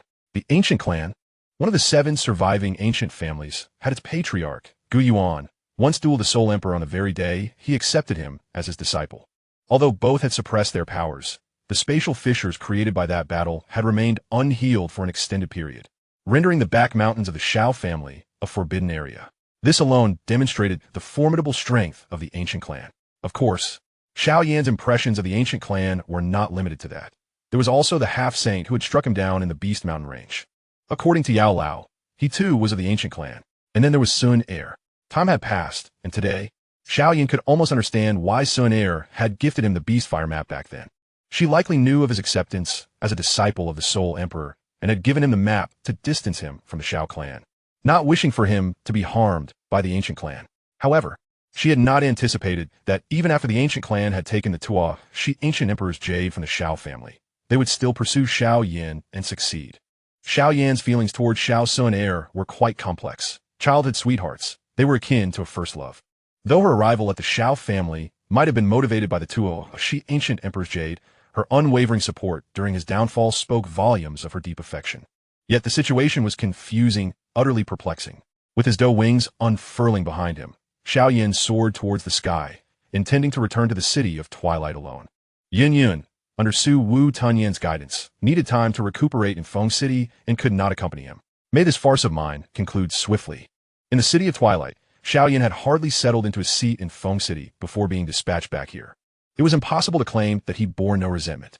He could not possibly adhere to Su Wu Tunyan's suggestion of merely finding an inn in the city of Twilight, sleeping for half a month, and then returning to simply declare that it was the ancient clan's doing. He needed to eliminate the Blood Sect's surviving disciple who had informed the Soul Hall branch of the events. How could he sleep soundly otherwise? Following the directions within the Jade Slip, Xiao Yan began his search for a rendezvous point in the city of Twilight. The Blood Sect disciple had been hiding since the destruction of his sect, and without the Black Alliance's Jade Slip, locating him would have been impossible. According to the instructions, Xiao Yan arrived at a tavern. There he discerned faint traces of blood that had yet to be cleaned from the ground, and in a concealed spot. Half a finger lay abandoned in the grass. The person responsible for cleaning had evidently been quite negligent, overlooking it entirely. Was this not the very establishment where a brutish man had once forcibly taken a maiden? Xiao Yan vividly recalled the scene. 2 young children, having sneaked out of their homes to play, were accosted by a lustful brute who severed the boy's hand. Had it not been for the tavern keeper's intervention, the girl would have met a similar fate. As night fell, Xiao Yan, his face a mask of cold determination, stepped into the tavern. Instantly, a dozen pairs of eyes fell upon him in the main hall. Upon recognizing Xiao Yan's handsome visage, many stifled chuckles escaped their lips. Yet another oblivious youth. Today in broad daylight, one had just met his demise before the tavern, and here comes another foolhardy soul. Someone slammed their wine bowl onto the table, seemingly expressing disdain for these reckless adventurers. Indeed, this young man wore a stoic expression, leading the uninformed to believe he was some formidable master, though he possessed not an ounce of fighting spirit, more likely just a brash fool. A drunken man boisterously echoed, "Ha ha!" The crowd erupted into laughter. I have heard that after the esteemed manager you rescued that maiden, he took her to the back courtyard. I dare say she was likely lavished with affection. Perhaps still a pure young girl? With this remark, the atmosphere in the tavern ignited, for these fighters who roamed the Black Corner region lived lives teetering on the edge, with their only leisure being evening revelries filled with drink and boastful tales. A burly man, caught up in a moment, even stepped into the space between tables, striking an exaggerated pose. This further escalated the raucous ambience in the main hall of the tavern. The young attendant, seemingly unfazed by such antics, expertly guided Xiao Yan to a seat before inquiring about his order. "Whatever's on the menu, I shall have," Xiao Yan replied, laying a stack of gold coins upon the table. "Ah, esteemed guest, do wait a moment. I shall hasten the kitchen to prepare your meal." The young attendant beamed as he collected the coins, diligently pouring a bowl of warmed yellow wine for Xiao Yan. Xiao Yan lifted the wine bowl and took a sip, feeling a warm wave rise in his stomach. This decision was entirely spontaneous. After all, it had been ages since he had savored a proper meal since departing from the Xiao family and leaving Wutan City. In the eyes of many powerful beings in the Doqi continent, eating and sleeping seemed entirely foreign concepts. They could subsist on mere rations. However, upon arriving in this bustling establishment, Xiao Yan found himself suddenly intrigued by the prospect of culinary delights. The dishes arrived swiftly. The young attendant first placed a small stove on the table, filled it with glowing charcoal, and then set a small pot atop it. Within the pot, a vibrant red broth enveloped several small fish, while the edges were adorned with a ring of fresh dough. Sensing Xiao Yan's curiosity, the attendant seized the moment to introduce the dish.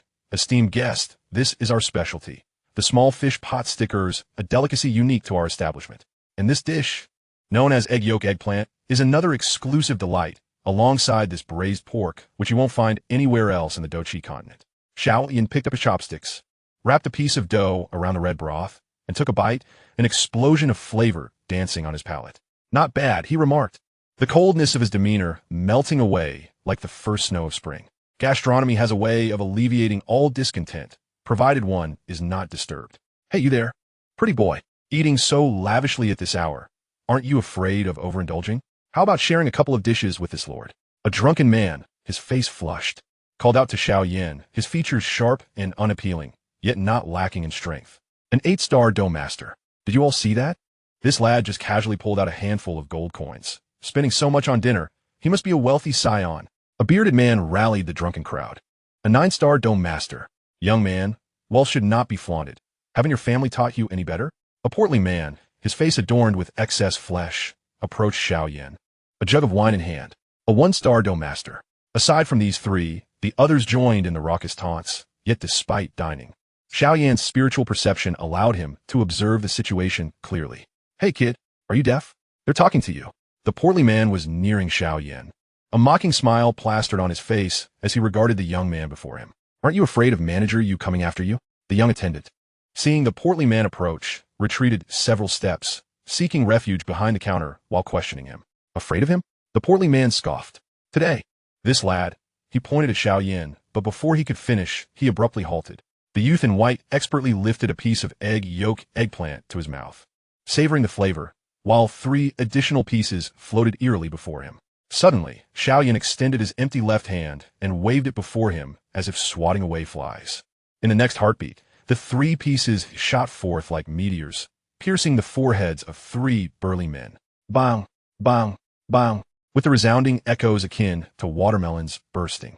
The entire tavern fell into a hushed silence. The once mocking men, now struck by fear, their revelries abruptly halted.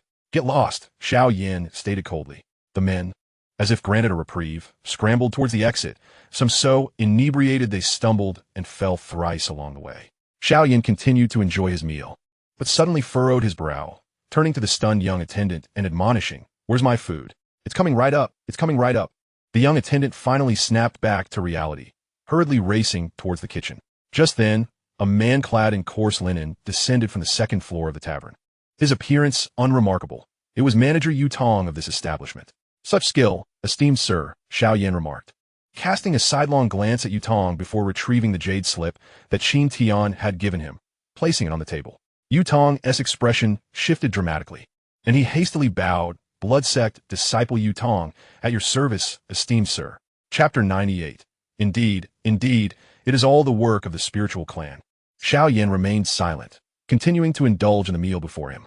Yu Tong, seeing the indifference from the young man, felt no ire, instead standing by with a respectful demeanor. However, the middle-aged man's gaze continuously darted towards the 3 headless corpses sprawled on the ground, swallowing hard without betraying his thoughts.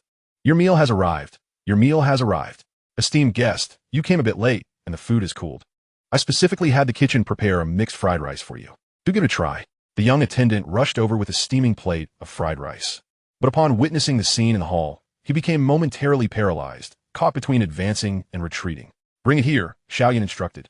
The young attendant, trembling, approached and set the fried rice on the table, mustering a ghastly smile as he asked, Esteemed sir, do you require anything else? Xiao Yan tossed a gold coin towards the young attendant, who hurried to catch it but missed. The coin clattered to the ground with a resounding clink. Go buy some fruit from the eastern part of the city. I want it by tomorrow morning. The rest is yours. The young attendant repeatedly expressed his gratitude.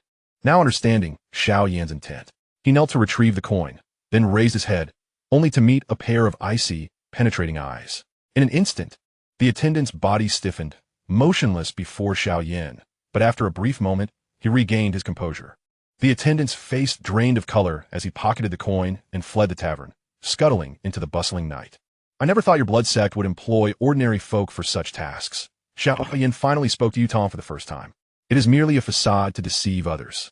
However, rest assured, my lord, that the innkeeper is of a feeble constitution, incapable of cultivation, and knows nothing of my affairs. Yutong answered respectfully. So, are we the only two remaining in the tavern? What the chef in the backyard? Xiao Yan inquired, setting down his chopsticks and ceasing his preparation of fried rice. That chef is also one of my blood sect brethren, my lord. You need not worry, Yutong replied, bowing deeply. You can trust this individual without reservation. Now, tell me how you managed to escape from the blood sect. Xiao Yan's gaze turned subtly frosty. Well, the truth is, my lord, at the time of the blood sect's annihilation, I was not present within the sect. My brother, who happens to be the chef in the backyard, encountered some troubles, which necessitated my return home, thus allowing me to evade disaster. However, I did catch a glimpse of that individual.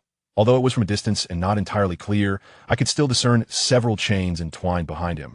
As if a demon had descended upon the world, Yutong recounted slowly. Upon hearing this, Xiao Yan's expression softened considerably, the chill in his demeanor gradually dissipating. Is that so? This information is indeed quite detailed, Xiao Yan praised. I implore you, my lord, to seek justice for our blood sect. Yutong exclaimed passionately, tears streaming down his face. Understood. Xiao Yan rose to his feet, a soul lock emerging from his back, winding its way towards Yutong. Does that individual's chains look like this? Yutong's eyes widened in terror as he gazed at Xiao Yan, turning towards the backyard, about to speak. The soul lock suddenly constricted and yanked backward. A corpse collapsed to the ground, rapidly losing its warmth, retrieving Yutong's soul body. Xiao Yan flicked a strand of exotic fire onto the corpse, reducing it to ashes. He exhaled softly soon. He would need to deal with another remnant of the blood sect in the backyard, finally severing his ties to the sect's demise. As Xiao Yan extended his soul power towards the backyard, he discovered the kitchen was utterly deserted. As he fled, he expanded his soul's reach, enveloping the surrounding area for miles, only to find that the chef had not escaped. He remained in the backyard. Xiao Yan stepped into the backyard. The kitchen was empty, but not far from it stood a structure resembling a woodshed, illuminated by flickering lights. No, please don't be afraid. A young girl's voice emanated from within. My lady, tonight you shall be mine. Your brother would never consent to this. I beg you, let me go. Nonsense. My brother has always doted on me. He would never be angry over a woman. However, your younger sister, without your cousin's protection in this dark corner domain, a beauty like you cannot survive. Why not become my woman? A boisterous laugh followed. The sounds from the woodshed abruptly ceased, replaced by heavy breathing. Xiao Yan smirked coldly. Any lingering guilt within him evaporated. These two brothers were truly the scum of humanity. The girl's voice was unmistakably the same as that of the girl Yutong had rescued earlier that day. She had seemingly ventured into the dark corner domain for excitement with her cousin, only to be targeted by a hulking brute, whose protection had been cut down with a single axe. Approaching the woodshed, Xiao Yan forcefully broke open the door, revealing the gruesome scene inside. Contrary to expectations, there was no sight of a forced abduction. Lying on the ground was a headless male corpse, blood gushing from the severed neck, still steaming. There was no sign of the girl. In fact, apart from this body, the expansive woodshed was completely empty. Yet, Xiao Yan was certain that during his soul scan moments ago, he had seen two individuals inside the woodshed. Where had the girl gone? And why was this remnant of the blood sect dead? This left a cloud of suspicion over Xiao Yan's heart. The girl was merely at the 7th stage of fighting spirit. How could she simply vanish under the scrutiny of his mid-level soul power? It made no sense. Unless she was a Peak Dozun or a 7th-tier alchemist, for only such formidable beings could elude his soul probing. Yet, could such a powerful individual be caught in a tussle with mere lowly fighters at best of the great fighter realm? Xiao Yan stepped into the woodshed, examining the headless male corpse up close. The wound on the neck appeared peculiar, not resembling a cut from a blade, but rather as if some beast had torn the head clean off. No, that is not right. Suddenly, Xiao Yan noticed the shape of the bite marks looked eerily familiar, as if he had seen them somewhere before. A spark of realization flickered in his mind. He finally recalled that those bite marks resembled his own from earlier, when the innkeeper served him a plate of braised pork, so fragrant and delectable that one would hesitate to consume it in haste. Thus, he had taken a small bite, savoring it piece by piece. The bite marks he had left on the braised pork were identical to those on this headless corpse. In an instant, alarm bells rang in Xiao Yan's mind. The void-devouring flame enveloped his body, bracing against any potential ambush. Then, he felt the void-devouring flame seize something, followed by a scream from behind. Xiao Yan's sword materialized in his hand, and he swung it backward. To strike. It met only air. A girl, ethereal and delicate, was sent tumbling backward, clad in a flowing red dress. Her complexion was ghostly pale, and her long hair fell haphazardly around her. Most striking was her mouth, split from ear to ear, appearing as though two faces were separated. What perplexed Xiao Yan was that just moments ago, this girl had indeed touched the void, devouring flame surrounding him. Yet only her right arm had been consumed, while the rest of her remained intact. Jia, a familiar aura, reminiscent of the devouring spirit clan. Yet not entirely so, a voice resonated in Xiao Yan's mind. A once proud, ancient family, now reduced to a pitiful existence on the Do-Chi continent for survival.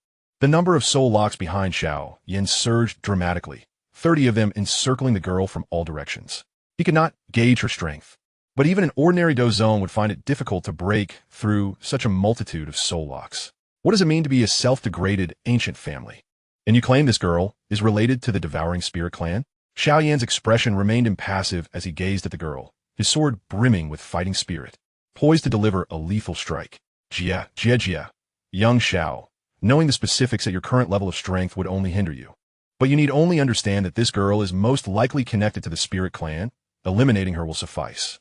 The void, devouring flame seemed to merely express its sentiments, lacking any desire to elaborate further. The spirit clan? The weakest branch of the ancient families, rarely seen on the continent, living in seclusion. Yet this girl was related to the spirit clan. Moreover, it appeared that the Tian Snake Manor also had ties to the spirit clan. What had happened to their supposed seclusion?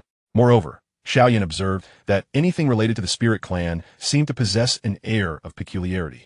The Heavenly Serpent Manor was one of the rare beast-taming sections. The girl before him bore a striking resemblance to both a human and a ghost, evoking an unsettling sensation. What manner of being are you? Xiao Yan attempted to establish communication with the girl. She floated gracefully in midair, her left arm mechanically lifting as a talisman emerged from her sleeve, igniting in the air.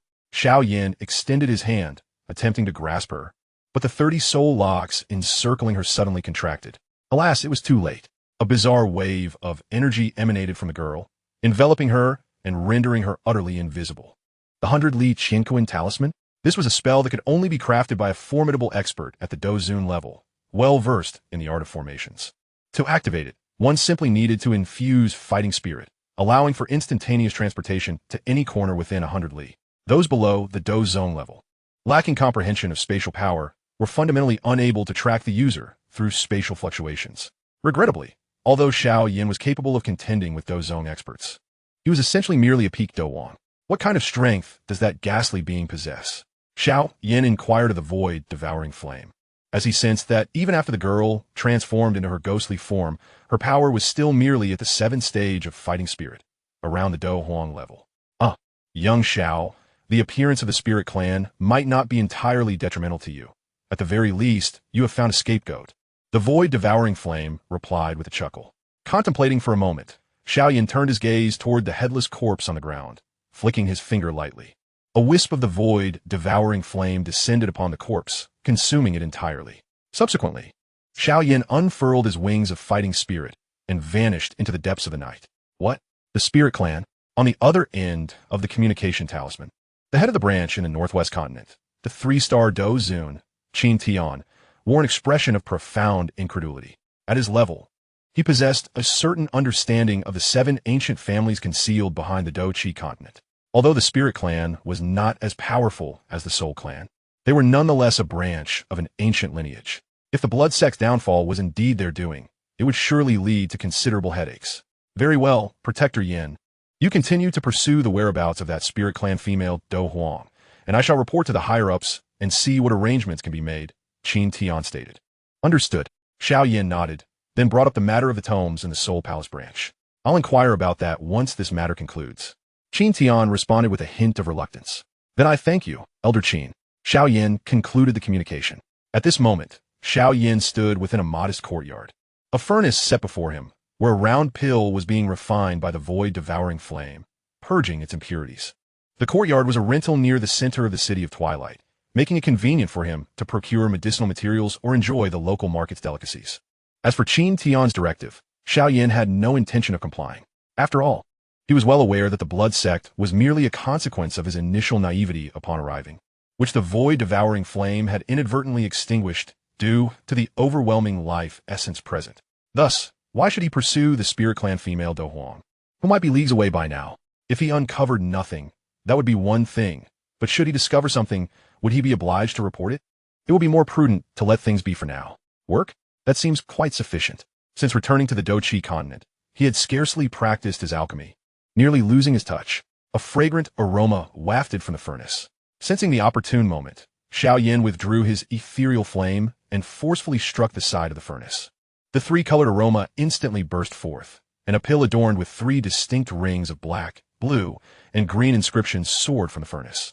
The 3-patterned Qingling pill, a 4th-grade elixir, was categorized into 3 levels, with the highest tiers refining difficulty rivaling that of 6th-grade pills, serving as a true test of the alchemist's mastery over flame.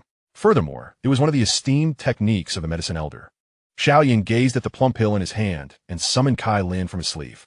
The slender, multicolored serpent emerged, flicking its forked tongue, its vertically slit pupils displaying a distinctly human-like impatience.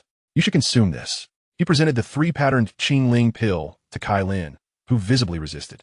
This was already the 5th time he had offered her a pill today. The reason behind his relentless enthusiasm was that he had finally experienced the joy some individuals derived from nurturing pets in his previous life. What could be more gratifying than witnessing a small life thrive under one's care? If you won't eat it, I'll save it for when I see Qing Lin. She would surely relish it, especially since she even yearns to nibble on ice cubes, Xiao Yan remarked, shaking his head as he tucked the pill away when Kai Lin showed no interest. Why is it that among the serpent people, Qing Lin is so adorable and capable of eating? Xiao Yan continued to diligently refine pills within the courtyard until the night fell. One must admit, with the assistance of the void-devouring flame, his alchemical speed was nothing short of miraculous, and the quality was commendable. If he were in need of money, he could certainly establish a profitable venture on the Do-Chi continent. However, did he possess the ability to refine 7th-grade pills? He pondered this question, considering that in terms of spiritual realm, he was at the peak of the mid-spiritual realm, poised to reach the late stage. In contrast to his fighting spirit realm, he was entirely unmatched in the spiritual realm, creating a significant disparity. Gu He, at the early stage of the spiritual realm, was nearing the mid-stage, and many believed his ascension to 7th-grade alchemist was a foregone conclusion. It was merely his low fighting spirit realm and limited resources that hindered him. As for himself, was there any possibility of successfully refining 7th-grade pills? Xiao Yan was uncertain. After deliberating for a while, he resolved to seek out a recipe for 7th-grade pills to test his luck. However, since the medicine elder was still in the critical phase of merging with his new body, disturbing him was out of the question. Thus, he had no choice but to wait or devise his own means. Perhaps he could visit the auction house and the market to see if fortune favored him. If he couldn't find anything, then settling for lesser pills to enhance his foundation would suffice. Xiao Yan tidied up and prepared to venture out. The night in the Black Corner region was equally surreal. Chapter 99. The Mouse Family Troop and the Auction. With a resounding clap of bamboo boards, a voice echoed. Congratulations on your prosperity and health. Friends passing by, come and take a look. Today's performance by the Mouse Family Troop is not to be missed. At a prominent location near the eastern market of Twilight City, a grand stage was set where a half-beastman, resembling a manager, greeted the passers-by with a bow. Xiao Yan casually probed with his spiritual power, only to discover that this half-beastman possessed Do Ling strength. with a sharp nose and round, glimmering green eyes akin to glass orbs. His hunched figure and limbs were more beast-like, resembling a standing yellow weasel. It was no wonder this troop was named the Mouse Family Troop. Is there really theater in the Black Corner region? Xiao Yan felt a flicker of interest. He had previously roamed various trading posts and found nothing, not even a 3rd or 4th grade pill recipe, let alone a 7th grade one. Fortunately, he had learned that an auction would take place that evening, where a 6th grade pill recipe might be sold. With just 15 minutes remaining before the auction hall opened, he still had time to meander about. The reputation of the Mouse clan seemed to have reached great heights in the City of Twilight. The bellowing of Boss Mouse attracted a large throng to the empty space before the stage. Most of these individuals were desperate rogues, many of whom emanated a foul stench of blood, likely from having committed murder during the day and then venturing out without even washing themselves at night. Xiao Yan wrinkled his nose in distaste as he glanced at a burly man standing nearby. This giant, towering at 9 feet, had an intimidating visage and wore tattered clothing without a hint of concern. His strength was formidable, boasting the prowess of a 3-star great fighter. However, what truly caught Xiao Yan's attention was the putrid odor emanating from the man, whose neck was already shrouded in grime, indicating he had not bathed in over a year. Particularly revolting were the clumps of his hair, which had congealed into matted sections. Strangely, the crowd around him appeared oblivious, continuing to press toward Xiao Yan, further testing his tolerance. At that moment, the burly man noticed Xiao Yan's look of disgust and turned to him with a cruel grin. "Not bad-looking, kid." The man scanned the fair-faced youth in white attire, whose refined features seemed as if he had escaped from a wealthy household. Such boys, with their rosy cheeks and bright smiles, were his favorites. Then, to the man's surprise, Xiao Yan merely smirked in return, producing a long sword in his hand. "Young master, I know you're eager to spar with me, but there's a rule in the City of Twilight. No fighting at night." Before the giant could finish his sentence, a flash of sword light erupted. "Do I need your opinion on my looks?" Xiao Yan's voice was calm, yet chilling. The burly man froze in place, suddenly feeling as though he had narrowly escaped death. He instinctively reached out to touch himself, as if searching for something he had lost. Suddenly a hard, solid mass fell from the man's head, revealing it to be a clump of his own hair. Just moments ago, Xiao Yan had utilized the swordsmanship he had painstakingly honed over the past year in the ruins of the Swallowing Spirit clan to shear the man's locks clean off. "Get back and wash yourself," Xiao Yan commanded coldly. "Igriagis." The man trembled like a leaf, turning to flee in a panic. "Wait." Xiao Yan's icy voice resonated from behind the man, causing him to shudder and become paralyzed with fear. "Pick up your hair. Don't leave it here to disgust me." The man, as if granted a reprieve, hurriedly returned to gather the clump of hair from the ground before hastily escaping the scene. Xiao Yan sheathed his sword, and the surrounding crowd regarded him with a newfound reverence. To shave the head of a formidable great fighter in the blink of an eye. What terrifying swordplay that was. Instantly, a 3-meter radius around Xiao Yan cleared, refreshing the air considerably. Breathing in the clean air, Xiao Yan felt rejuvenated. Goodness, these people from the Black Corner domain are even less hygienic than the mercenaries in the Monster Beast mountain range. Boss Mouse on the stage seemed equally startled by Xiao Yan's display. He respectfully bowed to him, then, without waiting for more people to gather, began beating a drum to commence the performance prematurely. Soon, a myriad of bizarrely shaped beings emerged from behind the stage, some with rabbit ears, others with goat horns. There was even one covered in snake scales, a member of the serpent people, though its legs appeared distinctly human, suggesting a hybrid of human and serpent lineage. Observing the captivated crowd around him, Xiao Yan deduced that these subhuman races were numerous in the Black Corner domain, thereby experiencing less discrimination than in the northwestern continent. The Mouse clan's performance resembled nothing on Earth, exuding a gruesome and eerie atmosphere. A girl with rabbit ears, wielding a small leather drum, drummed while casting flirtatious glances at the audience with her blood-red eyes, inciting cheers from the crowd. "Rabbit girl, I love you, rabbit girl." Such absurdities flowed from the mouths of burly, rugged men, which seemed utterly incongruous. The rabbit girl smiled seductively, further inciting the crowd's enthusiasm. Copper and silver coins rained down upon the stage as the men clamored to shower her with their offerings. "Pick mine, rabbit girl. Don't listen to him." "Pick mine, I tossed him more." The rabbit girl, gracefully retreating, continued her performance, clearly unable to bend down to collect the coins. Despite the Mouse clan's bizarre act, Xiao Yan gradually grasped the essence of their narrative. The play primarily revolved around a love story from long ago, featuring a young man born of slavery who endured humiliation, while the female lead was a formidable villain. By a twist of fate, the two fell in love, but when a young man's homeland was invaded, He sacrificed the female lead to save his home. Though the Mouse Clan performers appeared grotesque, their acting was exceptional. Even the hardened rogues of the Black Corner domain were moved to emotion when the rabbit girl died in Boss Mouse's embrace. Perhaps even the most wicked of souls harbor something precious within. As the performance concluded, it was evident that it had merely served as an opening act. The rabbit girl rose from the ground, wiping the prop blood from her lips, and descended from the stage to solicit tips from the audience. The men below, filled with enthusiasm, seized the opportunity to grope her hand in a moment of brazen audacity. "Hey, rabbit girl." The rabbit girl, far from offended, playfully shot a shy glance at the brazen men. Instantly, the men erupted in delight. Was this some sort of Black Corner domain-esque version of Yufei? Xiao Yan mused inwardly. While the rabbit girl certainly matched Yufei in allure, it was clear that Yufei, as the daughter of the wealthy Maitel family in the Gamma Empire, possessed far more dignity. The rabbit girl approached Xiao Yan, timidly extending her hat. Xiao Yan flipped his hand, revealing 5 gold coins that he tossed in her hat. The rabbit girl was momentarily taken aback before her face lit up with joy, bowing repeatedly in gratitude. Xiao Yan said nothing further and turned to leave. In the last moment, his cold gaze met the rabbit girl's crimson eyes, instantly freezing her elated expression in place as if she had plunged into a frigid abyss. Averting her gaze, Xiao Yan melted into the crowd. The rabbit girl jolted back to reality, her eyes reflecting confusion as she scanned the surroundings, seemingly at a loss. "Rabbit girl, over here, over here." A burly man called out excitedly. Only at this moment did the rabbit girl realize what she was truly engaged in. Her face suddenly flushed with urgency as she hurriedly made her way forward.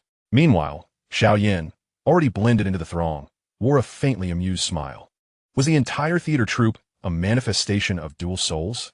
The Blackhorn region indeed held intriguing mysteries. At this, Kai Lin emerged from Xiao Yan's sleeve. The vibrant little serpent peering out with a look of curiosity, its tongue flicking in and out, producing a soft hiss. Xiao Yan reached out, gently stroking Kai Lin's head in a gesture of reassurance. This was not akin to the secret arts of your serpent kin, but rather something more sinister. If he was not mistaken, the rabbit girl and most of the troop's members were originally human, save for that weasel. Kai Lin's vertical pupils reflected a look of incredulity.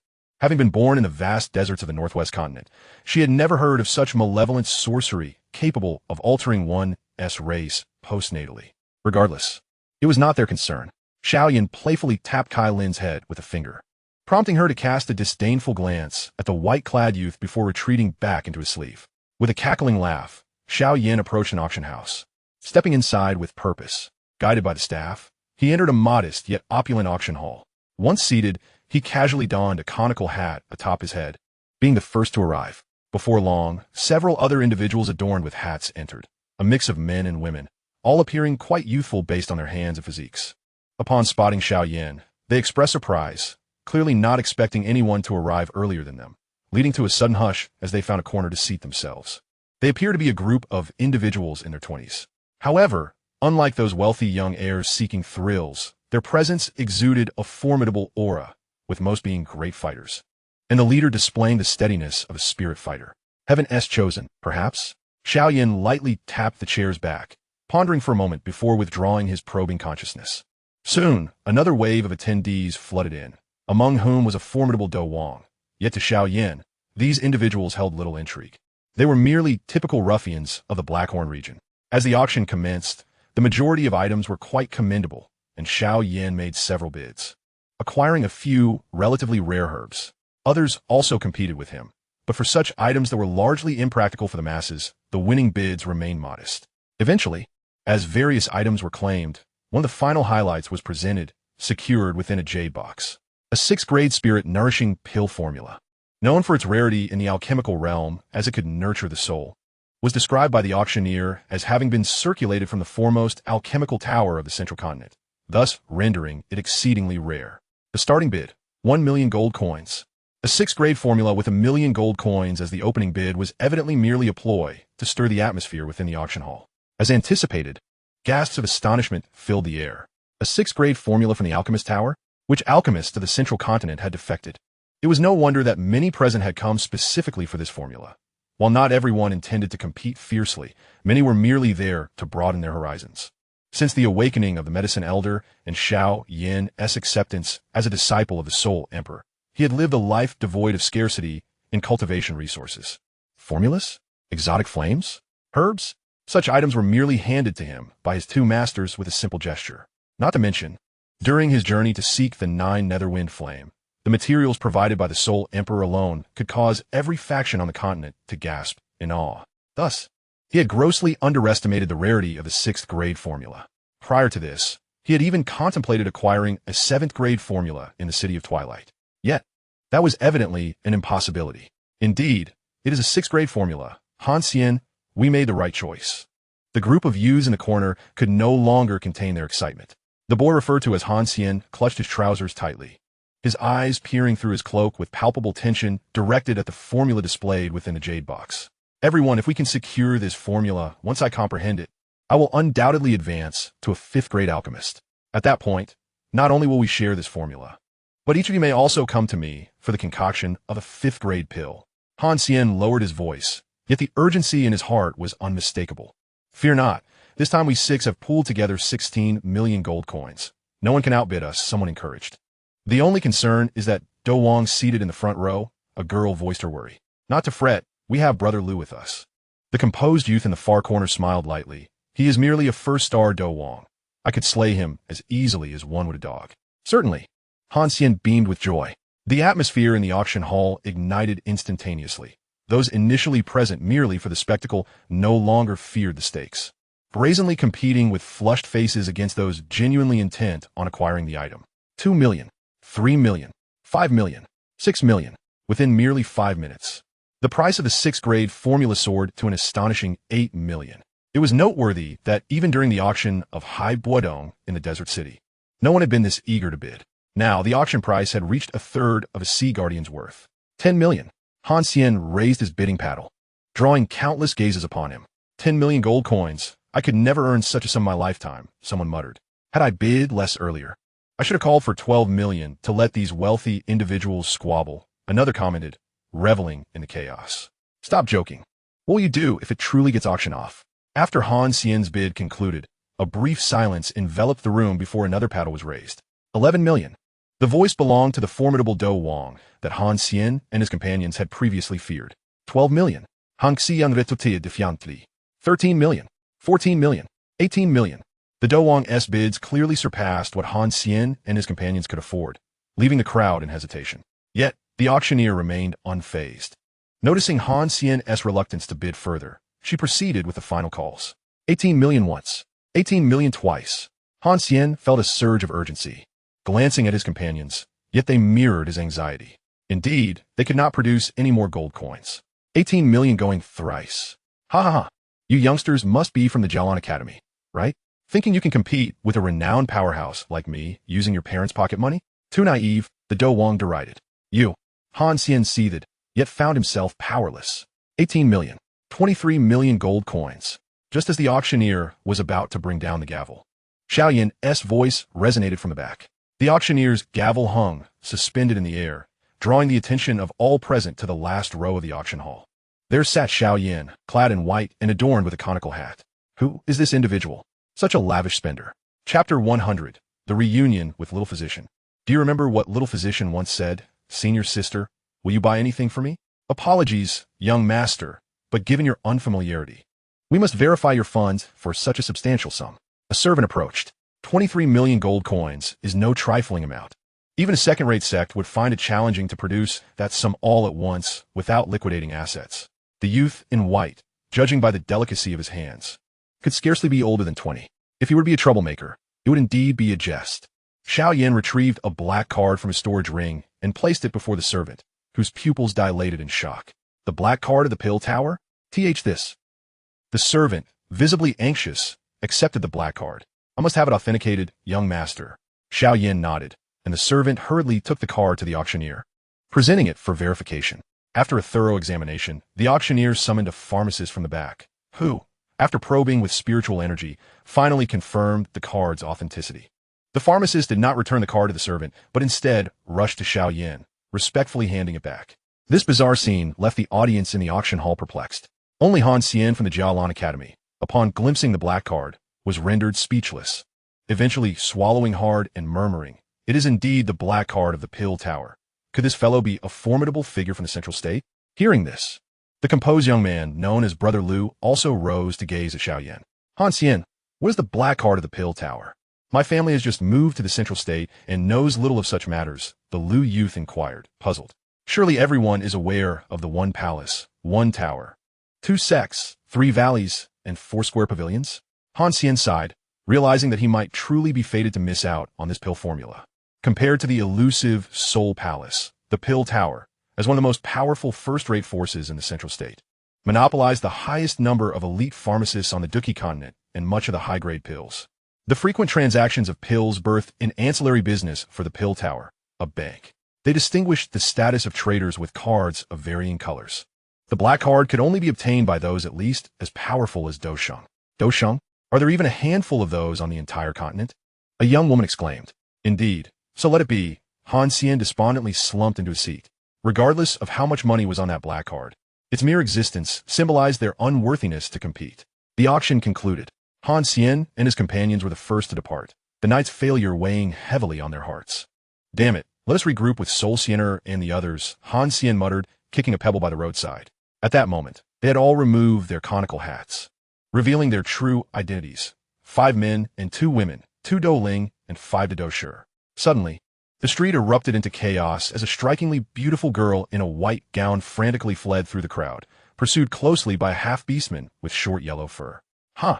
Emerging from the auction house, Xiao Yan gazed upward at the night sky, his spirits high. His storage ring now contained a 6th-grade pill formula, along with an array of fine medicinal materials. Most importantly, the formula promised to concoct a spirit-nourishing pill, which could greatly benefit the soul, potentially aiding his ascension to the late stage of the spirit realm. Of course, Xiao Yan did not truly expect to ascend to the late stage of the spirit realm solely through a single pill. Such an elevation required an immense amount of energy.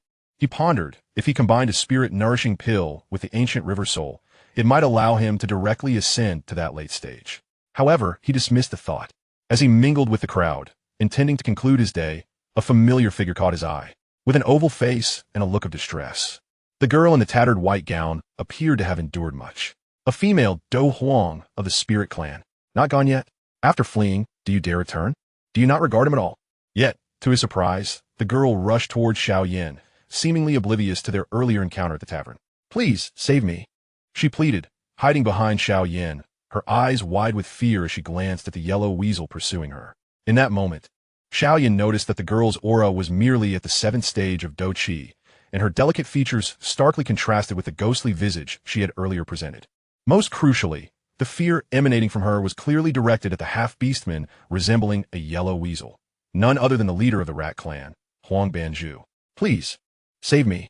This monster truly wants to devour me. The girl trembled behind Xiao Yan. Huang Banju, recognizing Xiao Yan's identity, hesitated before stating, Esteemed sir, please allow me to pass. This girl has stolen our rat clan's bounty, and I must retrieve it. He pointed to the girl's hand, and Xiao Yan turned to see her tightly clutching a silver coin. The girl's stomach growled audibly as she held the coin close, defiantly declaring to Huang Banju, I found this. I picked it up in the street. It's not your bounty. Hey, you little girl, do you think just because you're human and I'm a yellow weasel, I won't dare to kill you in a human city? Huang Banju bared his sharp teeth, glinting menacingly. This coin is truly mine. The girl was on the verge of tears, her plight becoming increasingly pitiable. She had gone nearly 3 days without food, and after being rescued by an innkeeper, she had been assaulted by a chef. In the final moments, she had lost consciousness, only to awaken outside the city. She had evaded capture for 3 days to return, only to find her money had mysteriously vanished. Thankfully, she had stumbled upon a silver coin on the ground, and when she intended to use it for a meal, she found herself pursued by this yellow weasel. In the cold and indifferent Black Corner region, even witnessing an alien being murdered in the street prompted no one to intervene. Thus, in her desperation, she sought refuge behind a seemingly kind young man. Xiao Yan silently observed the scene, refraining from interjecting. Suddenly, he produced a gold coin from his storage ring and tossed it toward her. Here you go. Huang Banju caught the coin, his face lighting up with joy as he expressed his gratitude repeatedly before turning to leave. However, what Xiao Yan failed to notice was that Huang Banju, who had turned around, was gradually exhibiting an unsettling demeanor. He produced a whistle from his collar and gave it a gentle blow. Yet mysteriously, no sound emerged. Huang Banju's footsteps slowed, as if he were anticipating something. How audacious for an alien race to wreak havoc in a human city. Suddenly, A young man on the roadside launched a punch at Huang Banju. Taken by surprise and unprepared, Huang Banju hastily received the blow and was sent hurtling backwards. This spectacle drew countless gazes from the market. Upon realizing that it was the prodigies from the Yunlan Academy exacting punishment upon the half-beasts, they all disinterestedly turned their attention away. Han Xian approached Huang Banju with clenched fists. Although he was merely a great fighter, while the weasel was a spirit fighter, Huang Banju was still no match for him. Within a few exchanges, Han Xian had the weasel's head pinned beneath his foot, and with the slightest exertion, he could crush it as easily as a watermelon. Such is the audacity of a genius. Xiao Yan turned to grasp the girl's hand and lead her away, only to witness Huang Banju suddenly contorting in a bizarre manner. Where did this little demon come from? Huang Banju's mouth split open, revealing a gaping maw at least half a meter wide, filled with teeth that resembled serrated blades, as a long, serpentine tongue shot out and quickly ensnared Han Xian's leg. The tongue bore barbs, and as Han Xian struggled, the hooks pierced into his flesh, eliciting agonized cries. What manner of creature is this? A long sword materialized in Xiao Yan's hand, his expression grave as he regarded the monstrous transformation of Huang Banju. He could no longer retract his earlier statement that only Huang Banju appeared somewhat normal among the entire rat clan. The other half-beasts might merely possess simple twin souls. But this proprietor of the rat clan was indeed a monstrosity. The tongue violently retracted, dragging Han Xian's thigh into the maw, and he gazed in terror at the unfolding scene. However, the barbed tongue was venomous, sealing off the flow of dou qi, rendering him utterly powerless for the moment. The horrific sounds of chewing filled the air, accompanied by Han Xian's screams reverberating through the heavens. "What is your name?" Xiao Yan inquired the girl behind him. Me? I." The girl, shaken from the horrifying spectacle before her, timidly looked at Xiao Yan. "My name is Lingyu." Just then, her stomach audibly grumbled, causing her to blush and lower her gaze in embarrassment. "Are you of the Ling clan?" Xiao Yan's inquiry was straightforward. The girl, who had just been flushed with embarrassment, suddenly turned pale, loosening her grip on Xiao Yan's clothing and instinctively stepping back. "Are you here to take me back?" Her eyes brimmed with despair, evoking a pang of sympathy. "I am not here to take you back. Rather, I am curious. You clearly possess the strength of a Douhuan, yet you appear to be at the level of a Douqi practitioner in the 7th tier." Xiao Yan found himself unusually intrigued. When he first encountered Lingyu, she was accompanied by a cousin of 9-star Doushi strength, who was subsequently slain by a mere Doushi with an axe. The second time he witnessed her, she bore the visage of a vengeful spirit, her power reaching the Douhuang level, only to have her arms burned off by herself. Now, during this third encounter, she appeared unscathed and utterly unfamiliar with him. Was this not peculiar? Faced with Xiao Yan's question, Lingyu was reluctant to respond, merely gesturing behind him. On the ground lay not a trace of Han Xian, save for a few bloodstains. Huang Banju rose in a grotesque posture, his face having fully transformed into that of a beast. If he had possessed a semblance of humanity before, he was now entirely a weasel-headed monster, exuding a fearsome countenance. "Return the young lady." Huang Banju roared at Xiao Yan, his eyes radiating a chilling luminescence. His aura surged, quickly stabilizing at the peak of Douhuan. Such power could easily dominate the city of Twilight. A mere owner of a small theater possessing such strength. Xiao Yan surveyed his surroundings and noticed that at some point, all the pedestrians had vanished, replaced by approaching half-beasts from the theater troupe, each more terrifying than the last. Particularly striking was the rabbit girl, whose once adorable demeanor had morphed into a bloodthirsty ferocity, her blood-red eyes filled with a ravenous desire for slaughter. "What a pity. They sang quite beautifully." Xiao Yan shook his head. Nearby, several students from Yunlan Academy stood agape in shock at the unfolding scene, one of them firing a flare into the sky in a desperate attempt for help. The pinnacle of Douhuan. Even their strongest member would stand no chance against such an opponent. Yet, in the next moment, Xiao Yan made his move. "I can lend you a hand, but afterward, I wish to understand your true identity." A brilliant ray of sword light cleaved through the heavens, and a rain of fire descended upon the night sky of Twilight City. A dazzling display of 3 colors that reduced all who touched it to ashes. The entire rat clan was enveloped in the fiery deluge. The searing sounds of roasting flesh filling the air, an unbearable stench wafting forth. As the long sword returned to its sheath, the once fearsome members of the rat clan were rendered to mere ash, drifting away in the breeze. The students of Yunlan Academy stood in stunned silence, witnessing the spectacle. Amidst the rain of fire, a youth clad in white stood resolutely with his sword, his expression serene, as formidable foes were obliterated in an instant. This is the genius, the Lu surname, youth murmured to himself. Having thought that his ability to battle beyond his rank as a Dowang at 20 years old was remarkable, yet in comparison to this individual, it felt as if he were in a different realm altogether. As everyone remained in shock, 30 soul locks flew from Xiao Yan's back, retrieving the souls of the Rat Clan half-beasts one by one. Most of them possessed twin souls, and after being devoured by the void, devouring flame, the resulting soul power was notably considerable. At that moment, a white-haired girl soared down from the air, her wings of Dou Qi unfurled. Upon spotting Xiao Yan standing with his sword, her expression initially brightened, but then soured upon seeing Ling Yu hiding behind him. She accelerated towards Xiao Yan with the intent to perish together. Such a surprise attack could not evade Xiao Yan's soul detection, but just as he prepared to counter, he caught sight of the white-haired girl's face. "What the hell, Siener, what are you doing here?" "Scoundrel, wait, what are you talking about?" The little doctor collided into Xiao Yan's embrace, and the two were sent tumbling backwards. Chapter 101, The Eerie City. Xiao Yan, suddenly knocked into by the little doctor, flew backwards with her until he unfurled his doe wings and managed to stabilize himself. "What are you doing here?"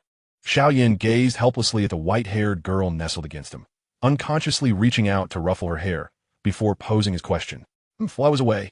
"It seems, Master, Xiao Yan's life has been quite delightful." The little doctor lifted her head, tugging at Xiao Yan's collar, her crimson eyes filled with dissatisfaction. Upon returning from the world of Lindong, it was agreed that they would part ways temporarily. He would attend to the 3-year agreement and would soon reunite with her. However, when they finally met again, she was taken aback to see Xiao Yan, who had already become her boyfriend, accompanied by a delicate and seemingly fragile beauty. "I'll explain later. This isn't the most convenient time," Xiao Yan remarked with a resigned gesture. "But I have only just met her." Xiao Yixian turned her gaze towards Ling Yu, who stood helplessly in the middle of the road, curling her lips in a dismissive manner. "I enrolled directly here because I needed to utilize the fallen heart flame from the Yunlan Academy to refine my Dou Qi." Ling Yu, feeling a mix of confusion and trepidation, responded with a forced smile that bore an unmistakable hint of sorrow.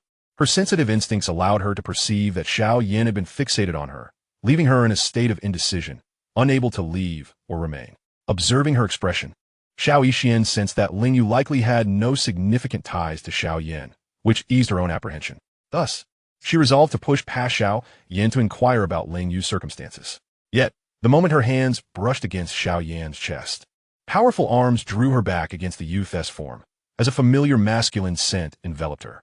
After pulling Xiao Yixian back into his embrace, Xiao Yan playfully pinched her cheek, teasing, "Have you gained a bit of weight, senior sister?" "You are the one who gained weight," Xiao Yixian exclaimed, struggling to break free. Meanwhile, the crowd from Yunlan Academy had begun to recover from the shock of Han Xian's demise. After discovering a storage ring that presumably belonged to Han Xian on the ground, they collected it with the intention of returning it to the academy, where a teacher would send it to Han Xian's parents. A young man of the Lu surname, with a complex expression, cast a glance at Xiao Yan before inspecting his spear, feeling a twinge of doubt within. His name was Lu Qing, the leader of the Lishan faction within the inner academy of Jialan, nicknamed the Dominant Spear, ranked 3rd in strength, only behind Ziyin and Lin Xiuya. Though merely a Douling, he possessed the capability to challenge Dou Wang, marking him as a prodigy. Yet, at this moment, he found himself questioning his own prowess. The young man in white before him, likely several years his junior, exhibited a terrifying strength. Particularly, that sword strike capable of cleaving through the heavens seemed an unattainable realm, one that would take him decades of training to approach. And that torrential rain of fire was a strange flame? Brother Lu, it seems that Senior Xian is quite familiar with that young man in white. A junior approached, expressing her surprise. He must be the one who ultimately secured the 6th grade pill formula at the auction. Hailing from Central State, Lu Qing pondered. Having just relocated his family to Central State, he harbored intentions of befriending those he suspected to be from there. Just as he resolved to step forward and greet them, a sudden chilling wind swept through. The atmosphere grew frigid, and a thunderous roar echoed across the heavens, illuminating the entire city of twilight. Ling Yu, who had been standing alone, suddenly became frantic, glancing anxiously around as if fearing something from the shadows would seize her. Xiao Yan, who had been playfully teasing Xiao Yixian, sensed something amiss. An inexplicable energy surged forth, severing his connection with the soul power he had emitted. This meant his perception had been blocked. What was happening? Xiao Yixian also sensed the disturbance. abruptly breaking free from Xiao Yan's embrace and scanning their surroundings vigilantly. A plume of purple-black flame erupted from Xiao Yixin's palm. This was the purple crystal flame that Xiao Yan had originally procured with her from the Monster Beast mountain range, which had initially aided her in overcoming difficulties in alchemy. However, as time passed, her Yin poison body had assimilated the purple crystal flame, transforming it into an extremely toxic fire. Regrettably, the potency of her Yin poison body far surpassed what Xiao Yan and Xiao Yixian had anticipated. A mere beast flame could not resolve the challenges of alchemy. 30 soul locks emerged around Xiao Yan, encircling him and Xiao Yixian, ready to fend off any potential attack. Yet, in that very moment, an urgent alarm sounded within him.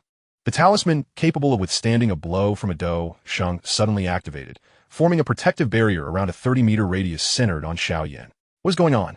Xiao Yan's pupils constricted. The unidentified foe had yet to arrive, yet the talisman had already triggered autonomously. Could it be that the intruder was a Do Sheng? This terrifying conjecture sent his mind into turmoil.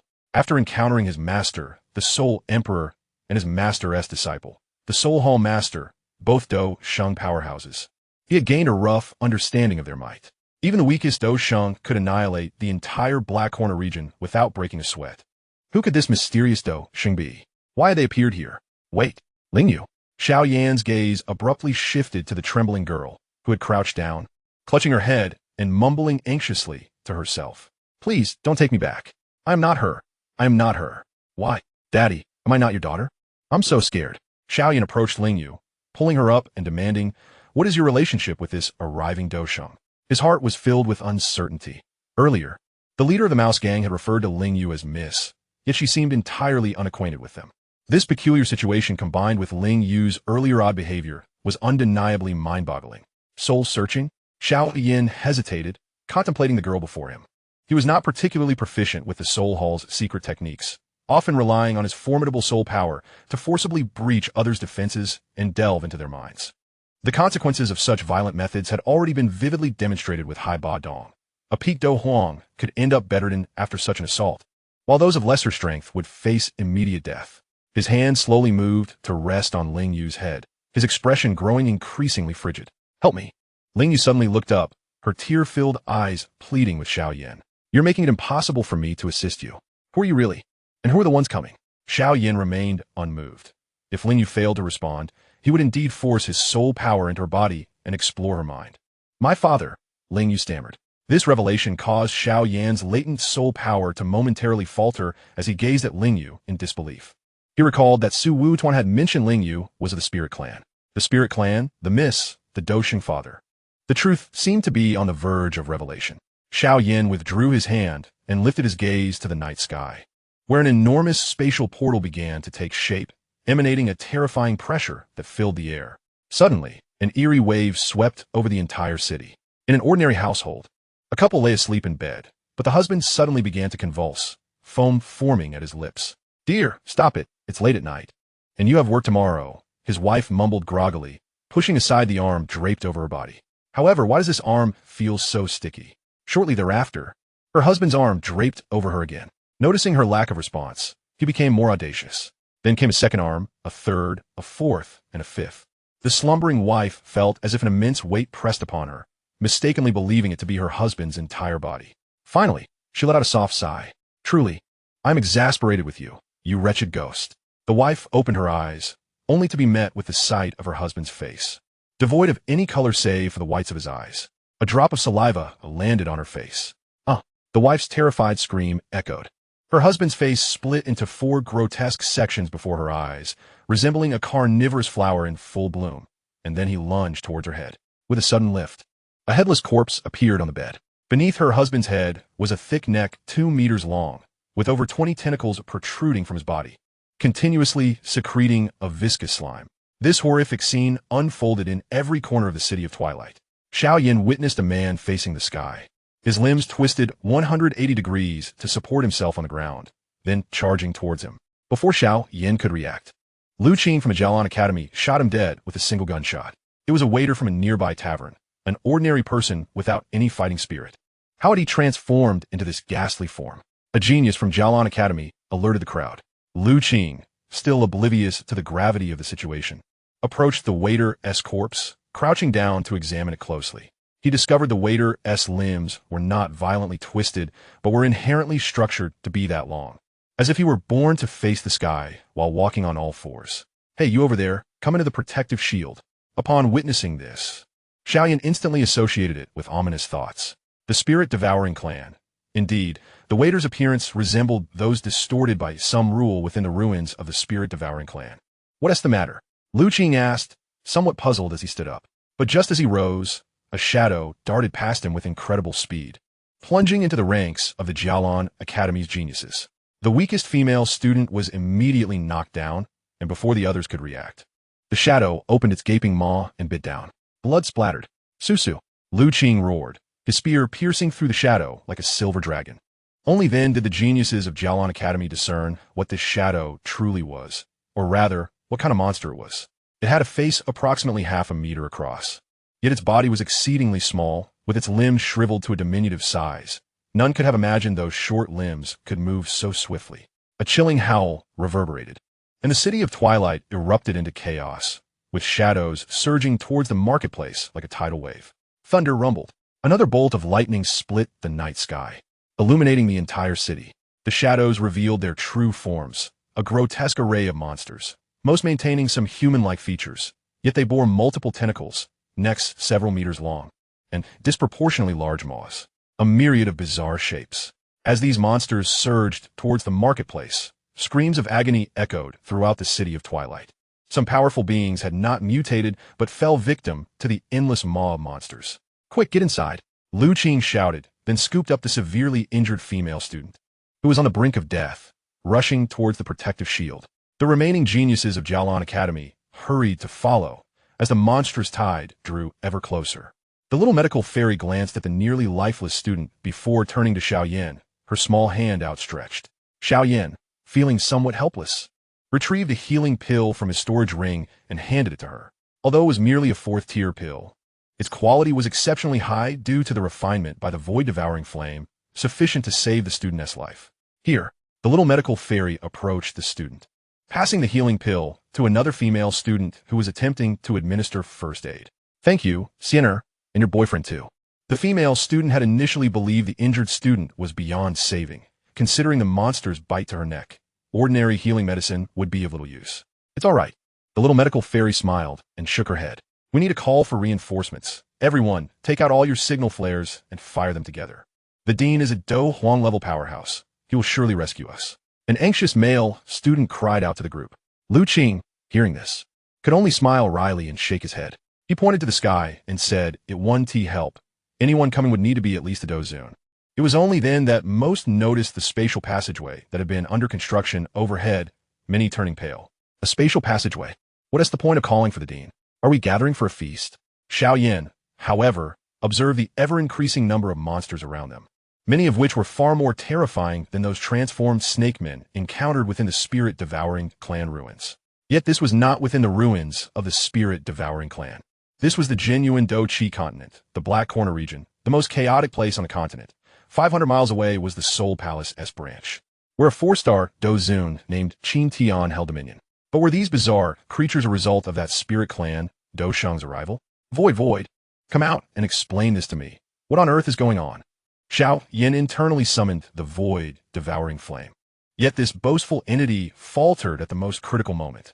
The monsters began to assault the protective shield, their tentacles relentlessly battering against it. Xiao Yan looked at them with disdain, drawing his long sword once more. "Damn it, what kind of monstrous things are these?" Chapter 102. I, Jiu Fengyan, shall not live. Apologies, I am simply too exhilarated. The voice of the void-devouring flame suddenly echoed in Xiao Yan's mind, as if it were struggling to contain itself. Its tone trembled. A vast expanse of pitch-black alien flames erupted from Xiao Yan's body, surging towards the terrifying monsters around him, consuming them entirely. Xiao Yan felt an immense influx of soul power rushing towards him. In the horrified gazes of everyone present, the void-devouring flame incinerated all the surrounding monsters into nothingness, and wisps of milky white energy began to coalesce where the monsters had vanished, gathering above Xiao Yan's head. This was the purest form of soul power, the remnants from the feast of the void-devouring flame. It was invaluable to any alchemist. the soul power transformed into a river, surging from above into Xiao Yan's sea of consciousness. Within the sea of consciousness, Xiao Yan's soul power surged like a tumultuous ocean. Suddenly, a waterfall appeared from above, cascading into this sea of souls, causing it to swell ever larger. With a crisp sound of shattering, Xiao Yan's sea of consciousness began to expand rapidly. Late stage of the spirit realm. In response to Xiao Yan's abnormality, the Yunlan Academy members dared not act recklessly. They looked up at the sky, where the long-constructed spatial passageway was finally nearing completion. The individuals present were far from ignorant. Even a few from the Yunlan Academy hailed from distinguished lineages, incomparable to the young lords of small towns. Each of them turned pale, convinced that their demise was imminent. The little medical sage, with her hands clasped behind her back, deftly activated a storage ring, retrieving a token which she held tightly in her palm before shattering it with a sudden force. As the token crumbled into fine powder, a certain message pierced through the fabric of space, racing towards an unknown void at an astonishing speed. Xiao Yan's expression was frigid. He endured the backlash from the void-devouring flame while anxiously gazing skyward. His sword trembled slightly in his grasp as four distinct flames spread along its blade, coalescing into a fiery lotus at the tip. The Buddha's Fury Lotus, a combat technique of his own creation, remained his most formidable means of confrontation, even after mastering the Lingxi sword technique.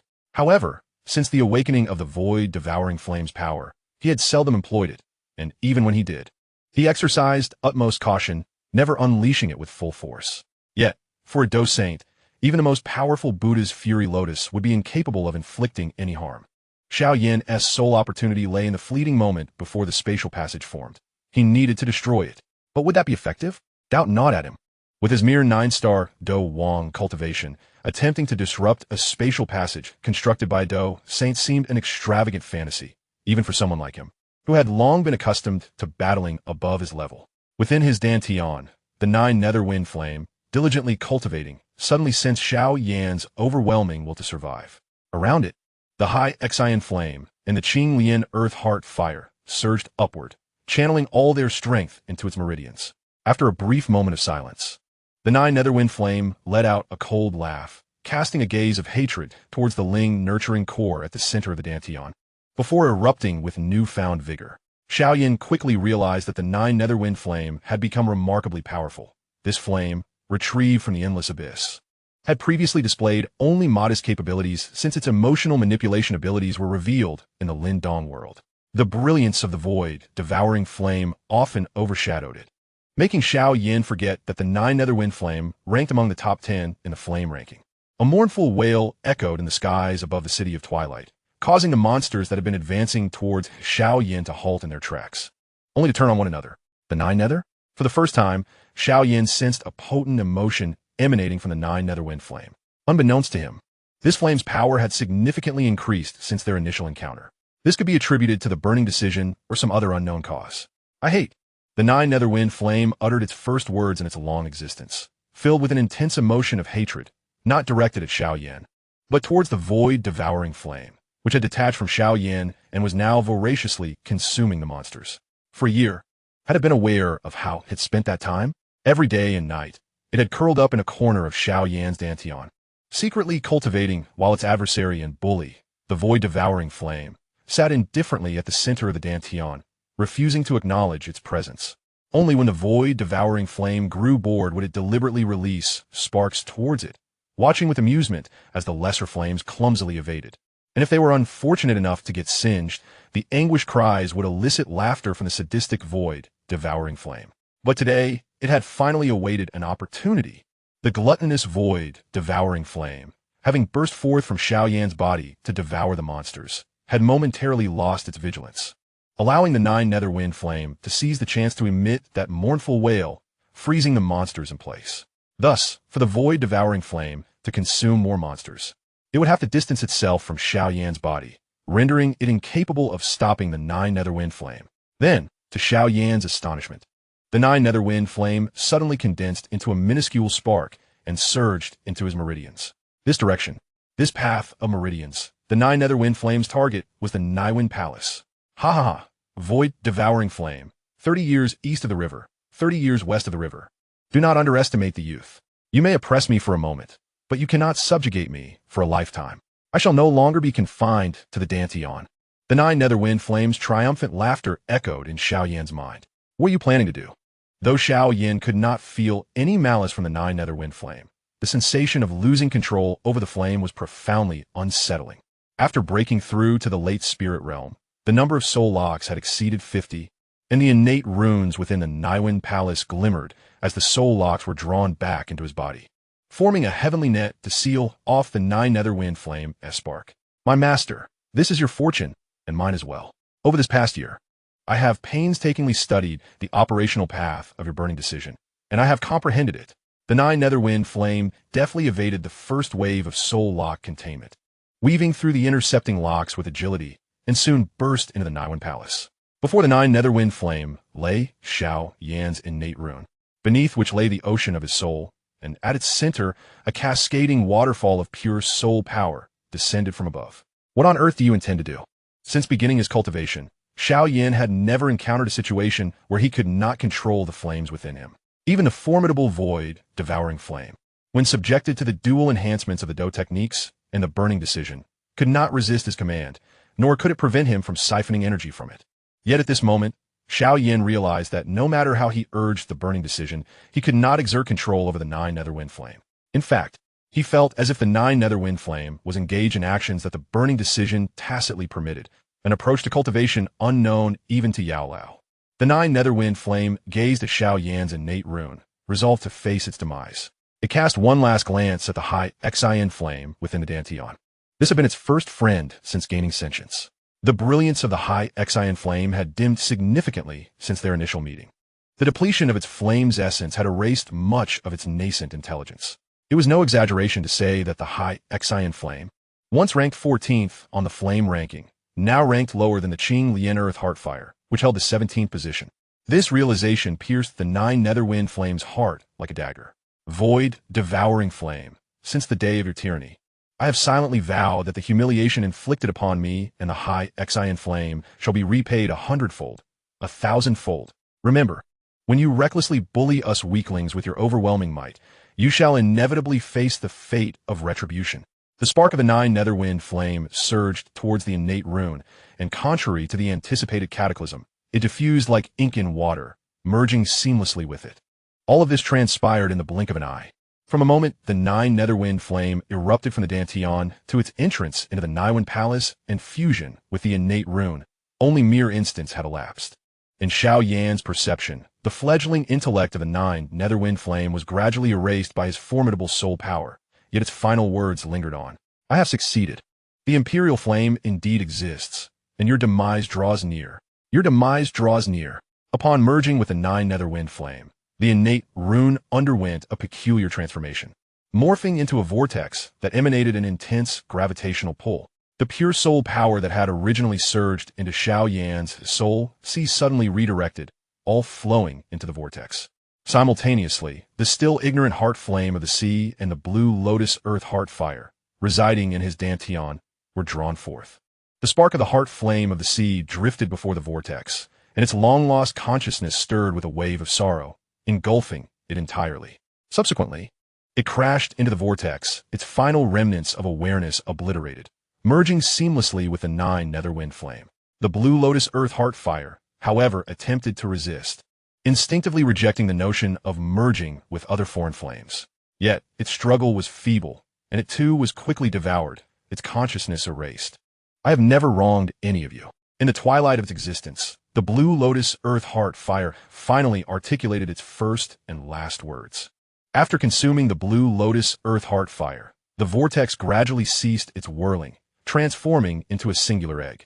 Yet this egg emanated a terrifying aura, causing the void devouring flame, which had been joyfully feasting in the external world, to shudder violently as it turned back, incredulously gazing into Xiao Yan's body. A fear long since erased, but etched deep within its mind, was suddenly awakened. What is happening? The void-devouring flame sensed a tremor-inducing aura emanating from Xiao Yan, reminiscent of a formidable adversary. It was certain that the last time it felt this aura, it had endured unspeakable torment. Yet why could it not recall? In its millennia of memory, it had never encountered anything so fearsome. Suddenly, it realized that no matter how fervently it attempted to delve into its memories, it could only trace back to the fleeting moment of encountering the Soul Emperor 10,000 years prior, with all recollections prior to that fading into a void. But it was an extraordinary flame birthed alongside the Do Chi continent.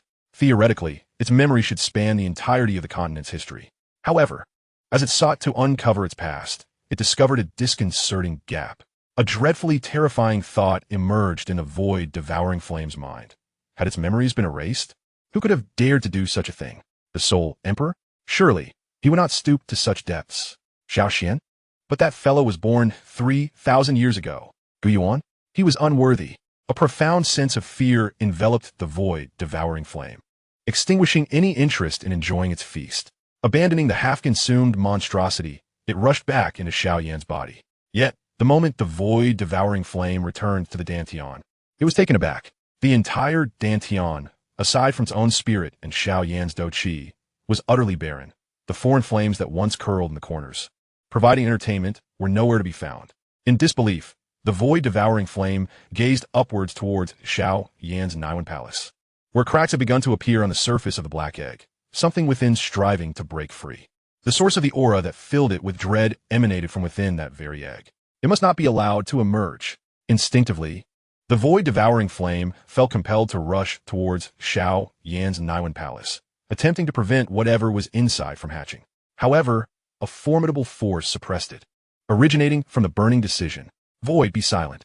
Xiao Yan's impatient voice echoed within the Dantian as he summoned his Do Chi to encircle the void-devouring flame, preventing it from disrupting whatever was inside the egg. At that moment, Xiao Yan comprehended that the Nine Netherwind flame must have grasped certain pivotal elements of the burning decision, attempting to complete it at the cost of its own existence, likely linked to the ability to merge with foreign flames. Above, the spatial passage had fully manifested, and although the Do Saint had yet to arrive, the overwhelming pressure had shaken Xiao Yan's protective barrier to its very core. It was evident that the newcomer was no ordinary Do Saint, but a formidable force among them. In such a critical moment, however, Xiao Yan found himself rendered powerless due to the Nine Netherwind flame's unusual actions. Void-devouring flame. The calamity you have sown may very well consume you. Ha ha ha. Nine Netherwind flame, this is your doing? I assent it? You think conjuring such a thing will allow you to defy me? Dream on. The void-devouring flame sneered as a corner of the egg shell fractured, sensing the presence of the Nine Netherwind flame. At last, the shell shattered, and a colorful little sprite tumbled forth, landing in the Sea of Souls. This sprite bore three hues: black, blue, and green. Gurgle. The colorful sprite emitted sounds akin to drowning, flapping its wings in a desperate bid to escape the soul sea. Ugh. The little sprite expelled the soul power it had ingested. Xiao Yan. Yet the little sprite seemed oblivious to Xiao Yan's thoughts. Noticing a pool of dark flames beneath it, inquired, "What are you staring at?" Chapter 103. The Flesh and Blood Heavenly Ladder. For the first time in his life, Xiao Yan felt something being stripped away from within him. A peculiar sensation, as what was taken was not a tangible object, but rather something ethereal. Memories of the past flickered through his mind like a revolving lantern. From his departure from Wutan City, through the slaughter in the Monster Beast Mountain Range, the struggle for survival in the underworld, to obtaining the Nine Netherwind flame in the void, acquiring the life rune in another world, returning for the 3-year pact, entering the remains of the soul-devouring clan, and all the way to the present. All of it played out in Xiao Yan's mind, yet gradually, the images felt as though they belonged to another person entirely. Scenes emerged: the back mountain of the Xiao clan, where the Soul Emperor and Yao Lao accepted him as their disciple. In the training hall, he stood up for his cousin, Xiao Ning, reprimanding a group of opportunistic clansmen. At the middle auction house, he first encountered the little medicinal sage and Qing Lin, slaying Lu Shi and seizing the beast flame. At the Gailey family stronghold, he killed a great Do master with his Do fighter prowess, establishing his family's authority. In front of Qingyang town, he effortlessly decimated the Do master of the Wan Yao Zhai, causing a mercenary group of over 100 Do practitioners to splinter. In the Monster Beast Mountain Range, he was intercepted and annihilated by an ancient clan semi-saint, his essence obliterated, a remnant soul drifting into the underworld, peering into life and death before fleeing, merging with the void-devouring flame to reconstruct his body. Upon leaving the underworld, despite his disdain for the Yunlan Sect, he chose to rescue Yun rather than leaving her corpse to rot in the endless abyss seeking the Nine Netherwind flame. sensing a shift in the void. At Lin Dong's home, condensing his life rune, the soul lock capable of extracting the souls of all living beings within the ancient tomb. Using overwhelming strength to subdue 3 great prodigies, directly extracting souls and refining them after obtaining the soul flag. A cold, ruthless smile forever etched in that moment.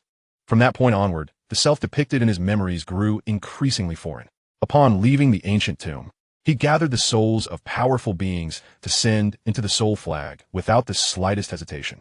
During the 3-year pact, he showed no regard for the innocent disciples of the Yunlan Sect, and after defeating Nalan Yanran, he even prepared to deliver a fatal blow. The Battle of Mo City unfolded with a gruesome massacre, all for the mere reason of another's exceptional talent, leading to the slaying of innocents and the extraction of their souls. Upon arriving in the Black Corner region, he unleashed a relentless slaughter upon the local sects, leaving no survivors. Despite the Blood Sect not being a paragon of righteousness, he had never bothered to investigate before taking action. His motives were solely to satiate the gluttonous desires of the void, devouring flame. Xiao Yan did not consider himself a virtuous individual, yet after several lifetimes, he still held on to certain principles and boundaries. Otherwise, he would never have stood up for Xiao Ning back in the Xiao clan. Ever since he had condensed his life symbol, his thoughts seemed to drift more and more towards capriciousness, and his perception of life grew increasingly indifferent. What was happening? Was it a consequence of his life symbol? Xiao Yan glanced at the little medical sage beside him. She exhibited no signs of anxiety regarding the impending arrival of the spirit clan's Dosheng, but instead noticed something amiss with him and approached. "Are you all right?" she inquired with genuine concern, taking his hand to gauge his temperature. But what about the little medical sage? Had she not also condensed her life symbol? Locking eyes with her, Xiao Yan recognized the love reflected in her concerned gaze, alongside her clarity of heart. Suddenly, a piercing headache struck him. In the sea of souls, a colorful sprite was engaged in a heated argument with a void-devouring flame, both casting disparaging remarks at one another, their words growing increasingly caustic. "Get lost," the colorful sprite retorted, pointing at the void-devouring flame within his dantian. "Nine other wind flame, merely a trifling technique. Come to my dantian, and I shall teach you what it means to be the sovereign of all flames, what it truly means to be the first of the exotic flames." The void-devouring flame scoffed, irritated by the sprite's arrogance. "Desperate, are we?" The sprite feigned wiping sweat from its brow. "Ah, disperate, nine nether wind flame. Do not think that your petty tricks can affect me. The chasm between us cannot be bridged by merely merging 2 exotic flames." How classic. I know you're anxious now, but please do not rush. If the void-devouring flame were in its humanoid form, one would see the veins bulging on its forehead. For this newly emerged flame spirit possessed a rather foul mouth. The void-devouring flame, slightly calming its tumultuous emotions, sought to question Xiao Yan about the situation, only to find that Xiao Yan's attention was entirely fixated on the colorful sprite, even appearing momentarily dazed. If his memory served him correctly, the 9 Netherwind flame had indeed fused with his life symbol, which meant that this newly born colorful sprite also bore his essence. The spirit clan's Dosheng did not allow Xiao Yan further contemplation. Amidst the astonished gazes of the onlookers, it stepped forth from the spatial passageway in the sky. In an instant, the heavens and earth transformed. A tempest arose. In the city of twilight, buildings were uprooted and debris flew like arrows, causing injury at the slightest touch. Those once invincible monsters grew increasingly frenzied, turning on one another under the influence of the 9 Netherwind flame. But within mere moments, they too were swept up by the gale, soaring into the air. This scene was truly horrifying. In a dim and foreboding world, the wind howled, and the monsters roared in the skies, with the only protection they had being a thin barrier. The expressions of the members of the Jia Lan Academy turned pale. Even Lu Qing, the 3rd prodigy of the academy, nearly suffocated under the oppressive atmosphere. The overwhelming heavenly might descended, as if a sovereign had arrived. The little medical sage closed her eyes, sensing something. Her earlier confidence waned as cold sweat beaded on her forehead beneath such terrifying pressure. Xiao Yan cast aside the chaotic thoughts in his mind, gripping his sword firmly as he focused on the formidable Dosheng descending from above, his gaze gradually sharpening. His father, Ling Yu, who had been kneeling on the ground, trembled and stood upon sensing that familiar aura. The darkened and oppressive heavens mirrored her inner turmoil. Suddenly, her entire being began to shimmer with an ethereal quality, her once delicate features flickering in response to the roars of the monsters in the world. One moment, her visage morphed into a ghastly pale face, and the next, she reverted to her former beauty. The members of Yunlan Academy remained oblivious to the anomaly. Ling Yu's hand, now resembling a ghostly claw, slowly rose. In front of her, Lu Qing stared at the sky, his face ashen. "No, please." Ling Yu's face shifted back to her beautiful self, panic evident as she gazed at her outstretched arm, pleading with the entity within her. However, this visage was soon replaced by the ghastly face once more. She smiled, her mouth splitting open like a sinister fissure from ear to ear, exceedingly eerie. Sighing softly, Xiao Yan pointed a finger at Ling Yu, summoning a jet-black fire serpent that emerged from his fingertip, forming a barrier to confine her. Ling Yu regarded the sudden wall of fire with trepidation, swiftly retracting her arm and casting a hostile glance at Xiao Yan. "What exactly are you?" Xiao Yan observed the creature before him with an impassive demeanor.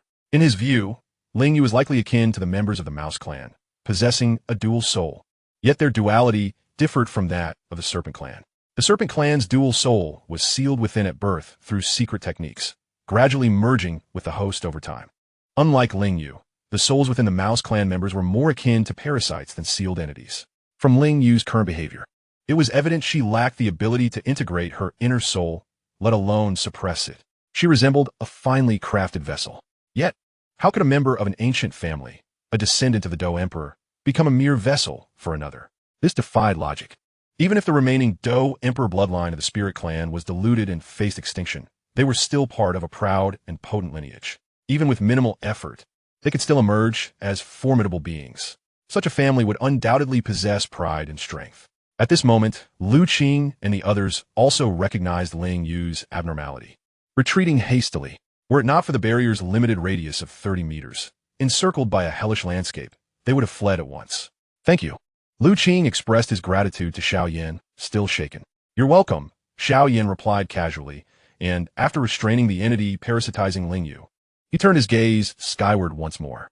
The howls of the monsters had inexplicably ceased. They transformed into a mass of flesh, shattered bones, and clots of blood, which, under the manipulation of an invisible hand, coalesced into a gruesome flesh ladder beneath the spatial passage. The ladder was lengthy, stretching from the heavens down to the barrier. Embedded within it were countless eyeballs, once belonging to the monsters, now revived after their demise. The eyes spun rapidly, akin to newborn beings, curiously observing the devastated world. The foot of the Spirit clan's Dou Sheng stepped upon the flesh ladder. In an instant, countless pairs of eyes were imbued with emotion. Some were cruel, bloodthirsty, and frenzied, while others were filled with fear, retreat, and despair. There were also those that exuded indifference, tranquility, and disdain. The entire realm of flesh and blood had come alive. She was no mere specter. She was the daughter of the one before us, a member of the Soul Clan. A rumbling sound reverberated from above, echoing throughout this world. The protective barrier flickered momentarily, and the jade pendant at Xiao Yan's waist, reputed to withstand a full-force strike from a Dou Sheng, cracked with a fine fissure in that very moment. How terrifying!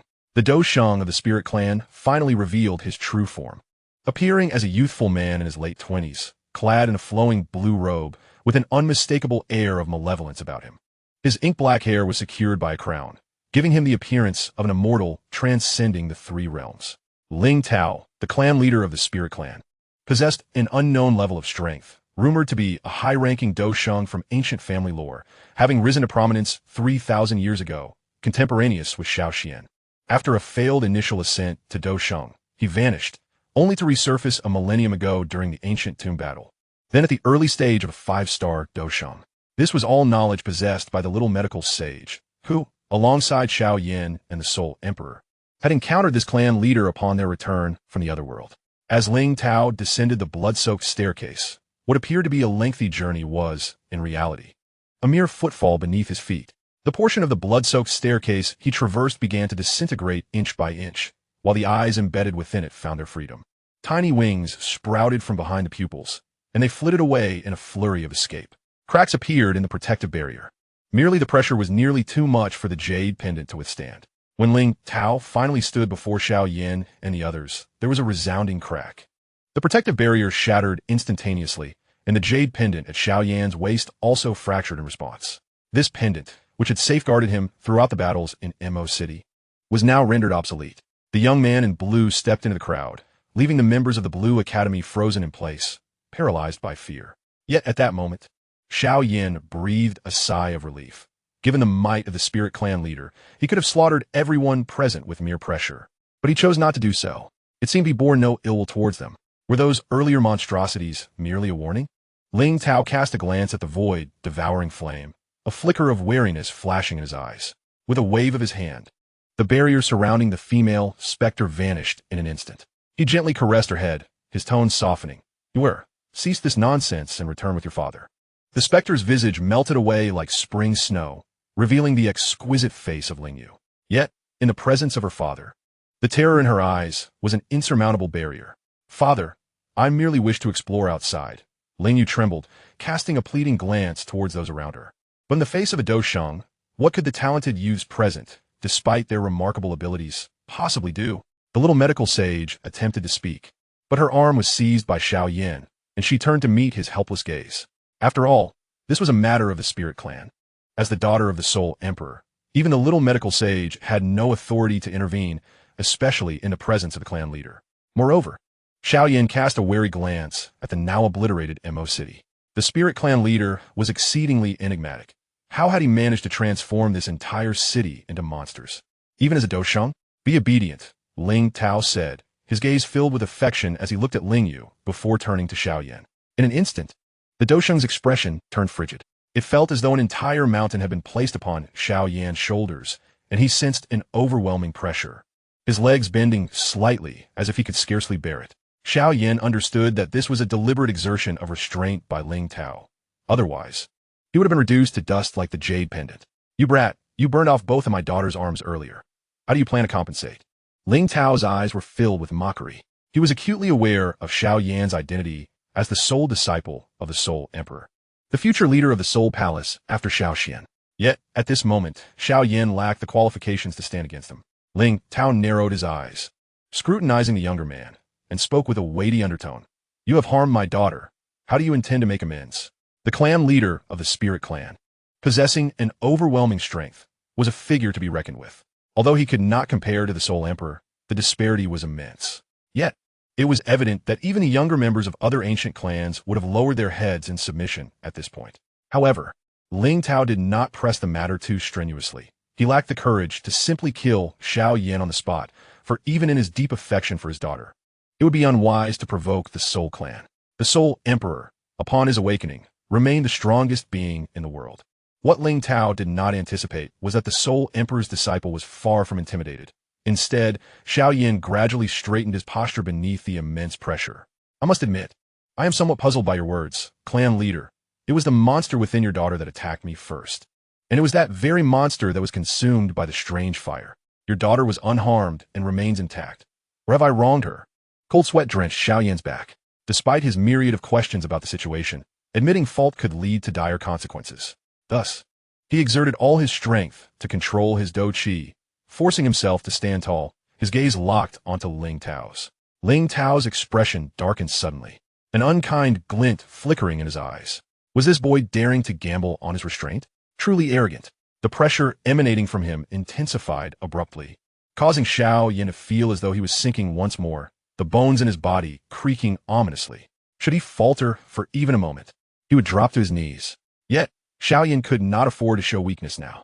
Amidst their standoff, the onlookers revealed expressions of sympathy, prompting the little medical sage to step forward, attempting to share the burden of pressure with Xiao Yan. She positioned herself beside him, conjuring a Do Qi barrier to envelop them both. As a two-star Do Wang, this was the extent of her current strength. Although her rate of progress paled in comparison to Xiao Yan's, it was evident that the effects of the fallen heart flame were indeed formidable.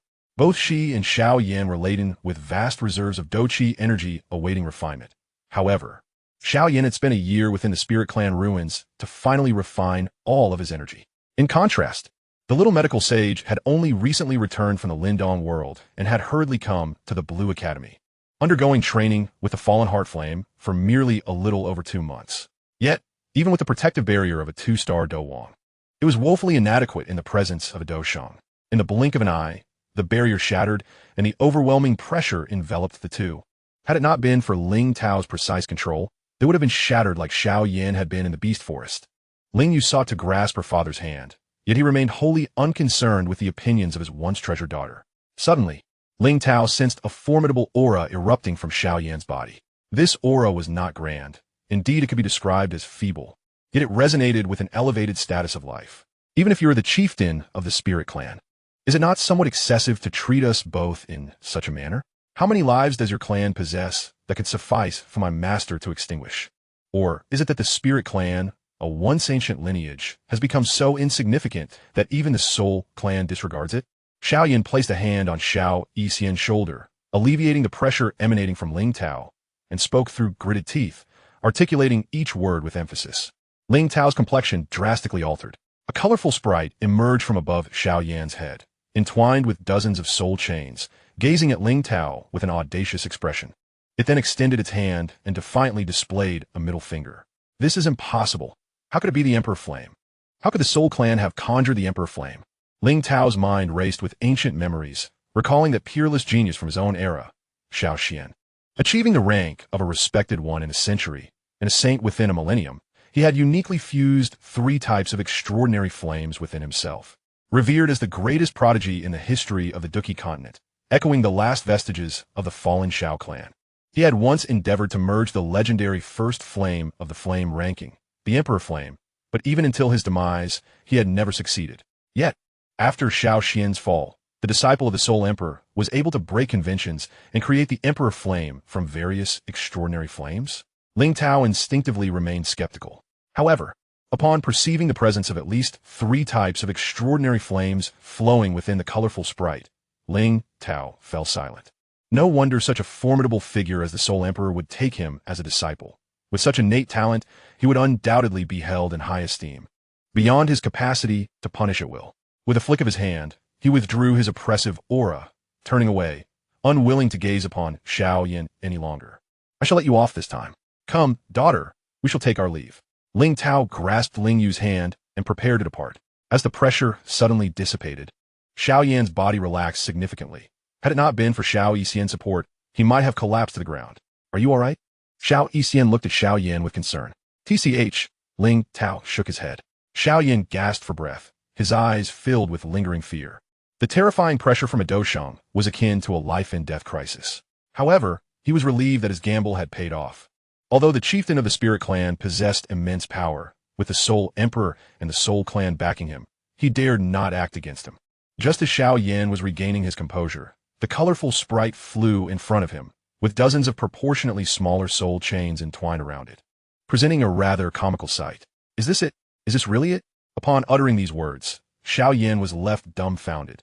He had just escaped peril. Meanwhile, Xiao Yixian's expression froze, and the faces of those in the Blue Sky Academy, who had thought the crisis was over, also stiffened. More importantly, Ling Tao abruptly halted, turning back to glare at Xiao Yan with fierce intensity. Kid, do you really think my spirit clan is so easy to bully? No matter how strong the Soul Emperor is, once I return to the spirit realm, what can he do to me?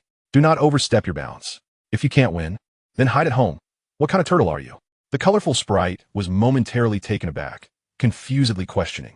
No, Jiuyu, just how much resentment did you harbor in life to have a fire spirit with such a foul mouth? Enough. Don't say another word. If you do, we'll be forced to restart. Xiao Yan's heart was in turmoil.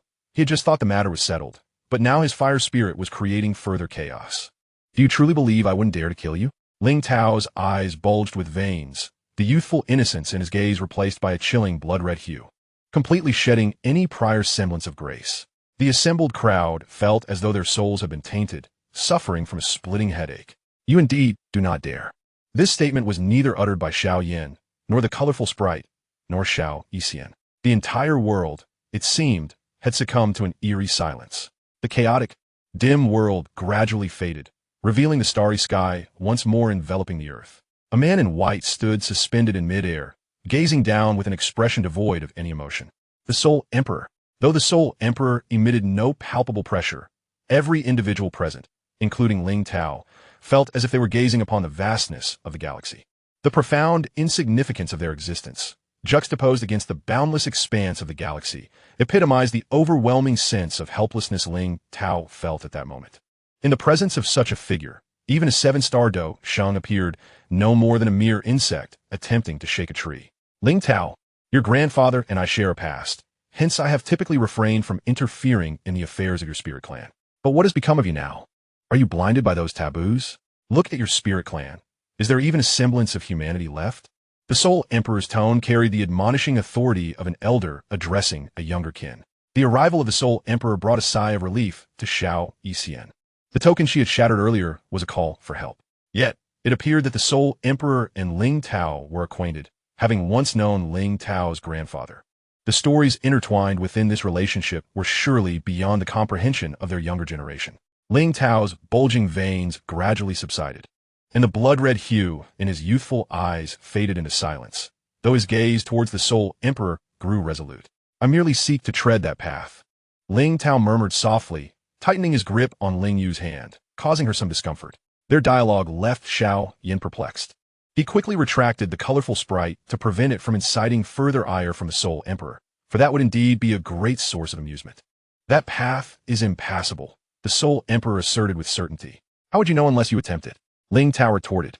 This marked the first occasion Xiao Yan and Xiao Yan witnessed someone daring to challenge the Soul Emperor so boldly. What granted Ling Tao such audacity before the continent's strongest figure? Do you still wish to pursue a path you know to be futile? You certainly possess the demeanor of your grandfather, but alas, you are not him. You lack far too much. Yet, this is not your fault. Some mistakes are irreparable even after millennia. The Soul Emperor shook his head, and in his gaze towards Ling Tao, an unusual hint of compassion surfaced, as if foreseeing that the latter was destined to walk into a dead end. If that is the case, I shall die without regret. I shall merely trouble my grandfather to collect my spirit clan's remains. Suddenly, Ling Tao produced a jade talisman from his front and hurled it towards the Soul Emperor. I intended to find an opportunity to visit the Soul Clan and present this she ancient Emperor Jade to you. Now, it has saved me the trouble. The talisman landed steadily in the palm of the Soul Emperor, who swept his formidable soul power over it, confirming it was indeed the genuine she ancient Emperor Jade, representing 1/8 of the Spirit Clan's heritage. Have you finally decided to begin? The Soul Emperor stored the she ancient Emperor Jade, his gaze returning to its indifferent state as he regarded Ling Tao. 1 year from now, I shall take that final step. I'm not you. I do not possess such an extended lifespan. Be it an evil path or a taboo, if it can pave a way forward, then what does it matter if I'm shattered to pieces? Ling Tao expressed, having relinquished any lingering attachment to the she ancient Emperor Jade. For as one of the weakest among the 7 clans, they had no opportunity to walk the path of becoming an emperor. Ling Yu was engulfed in a profound dread upon hearing her father's words about taking the final step after 10 years.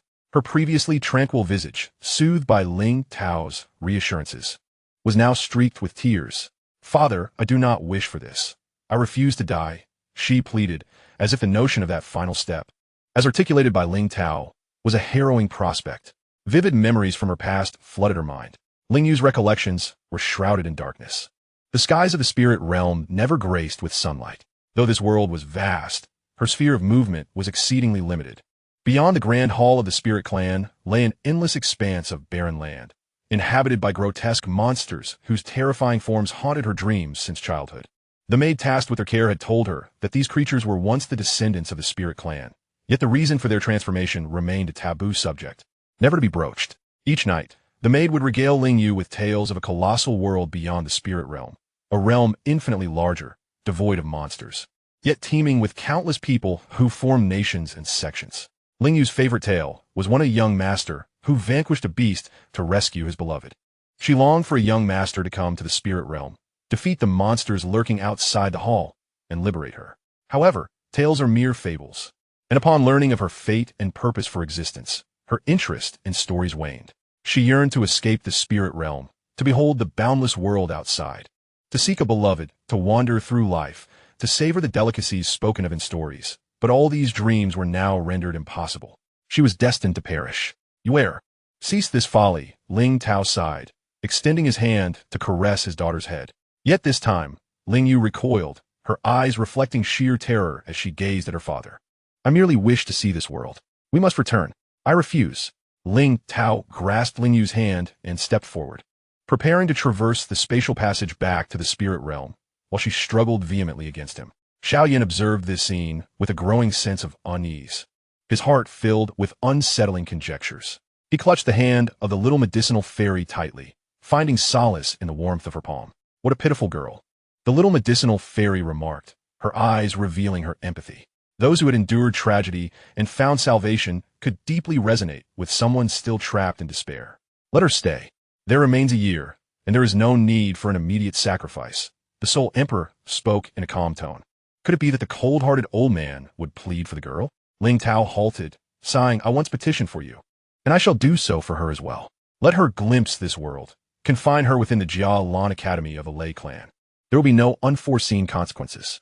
The Soul Emperor's words sent a tremor through Ling Tao. Yet in the end, he relented. I shall return for you in 10 months. With that, Ling Tao released Ling Yu's hand, moved perhaps by the remnants of familial love or by memories of his own childhood, stirred by the Soul Emperor's words. He stepped forth, vanishing into the spatial passage. The Soul Emperor descended before Xiao Yan, casting a satisfied glance at him. Xiao Yan's heart was awash with confusion. Master, is the final step spoken of by the Spirit Clan's leader, the Do Emperor?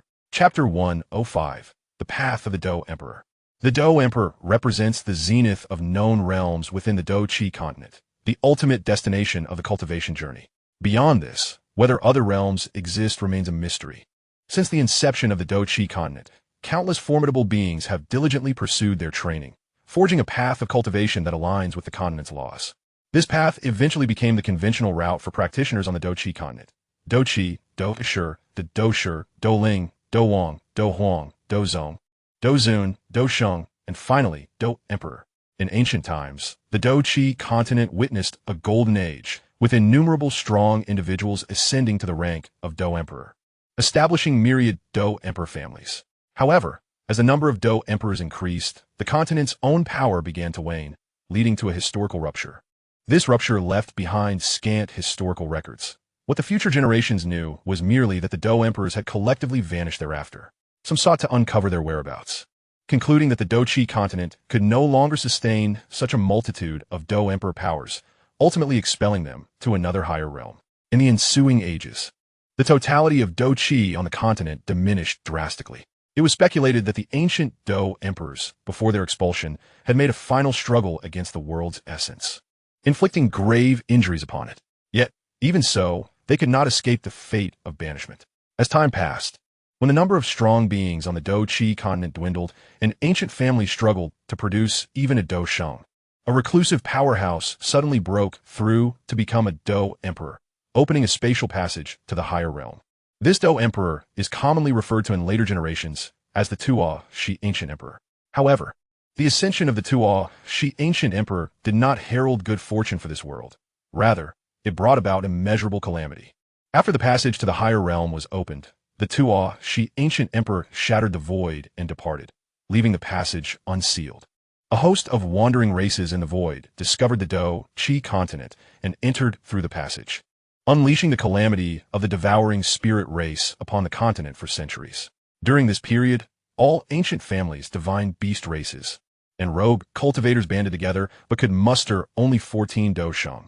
These 14 Do Sheng established a great formation centered on the Do Chi continent, sacrificing a significant portion of sentient beings to annihilate the devouring spirit race and sealing the spatial passage left by the Tuo Shi Ancient Emperor. As for myself, I was one of those 14 Do Sheng, and thus began the tale of the devouring spirit race calamity.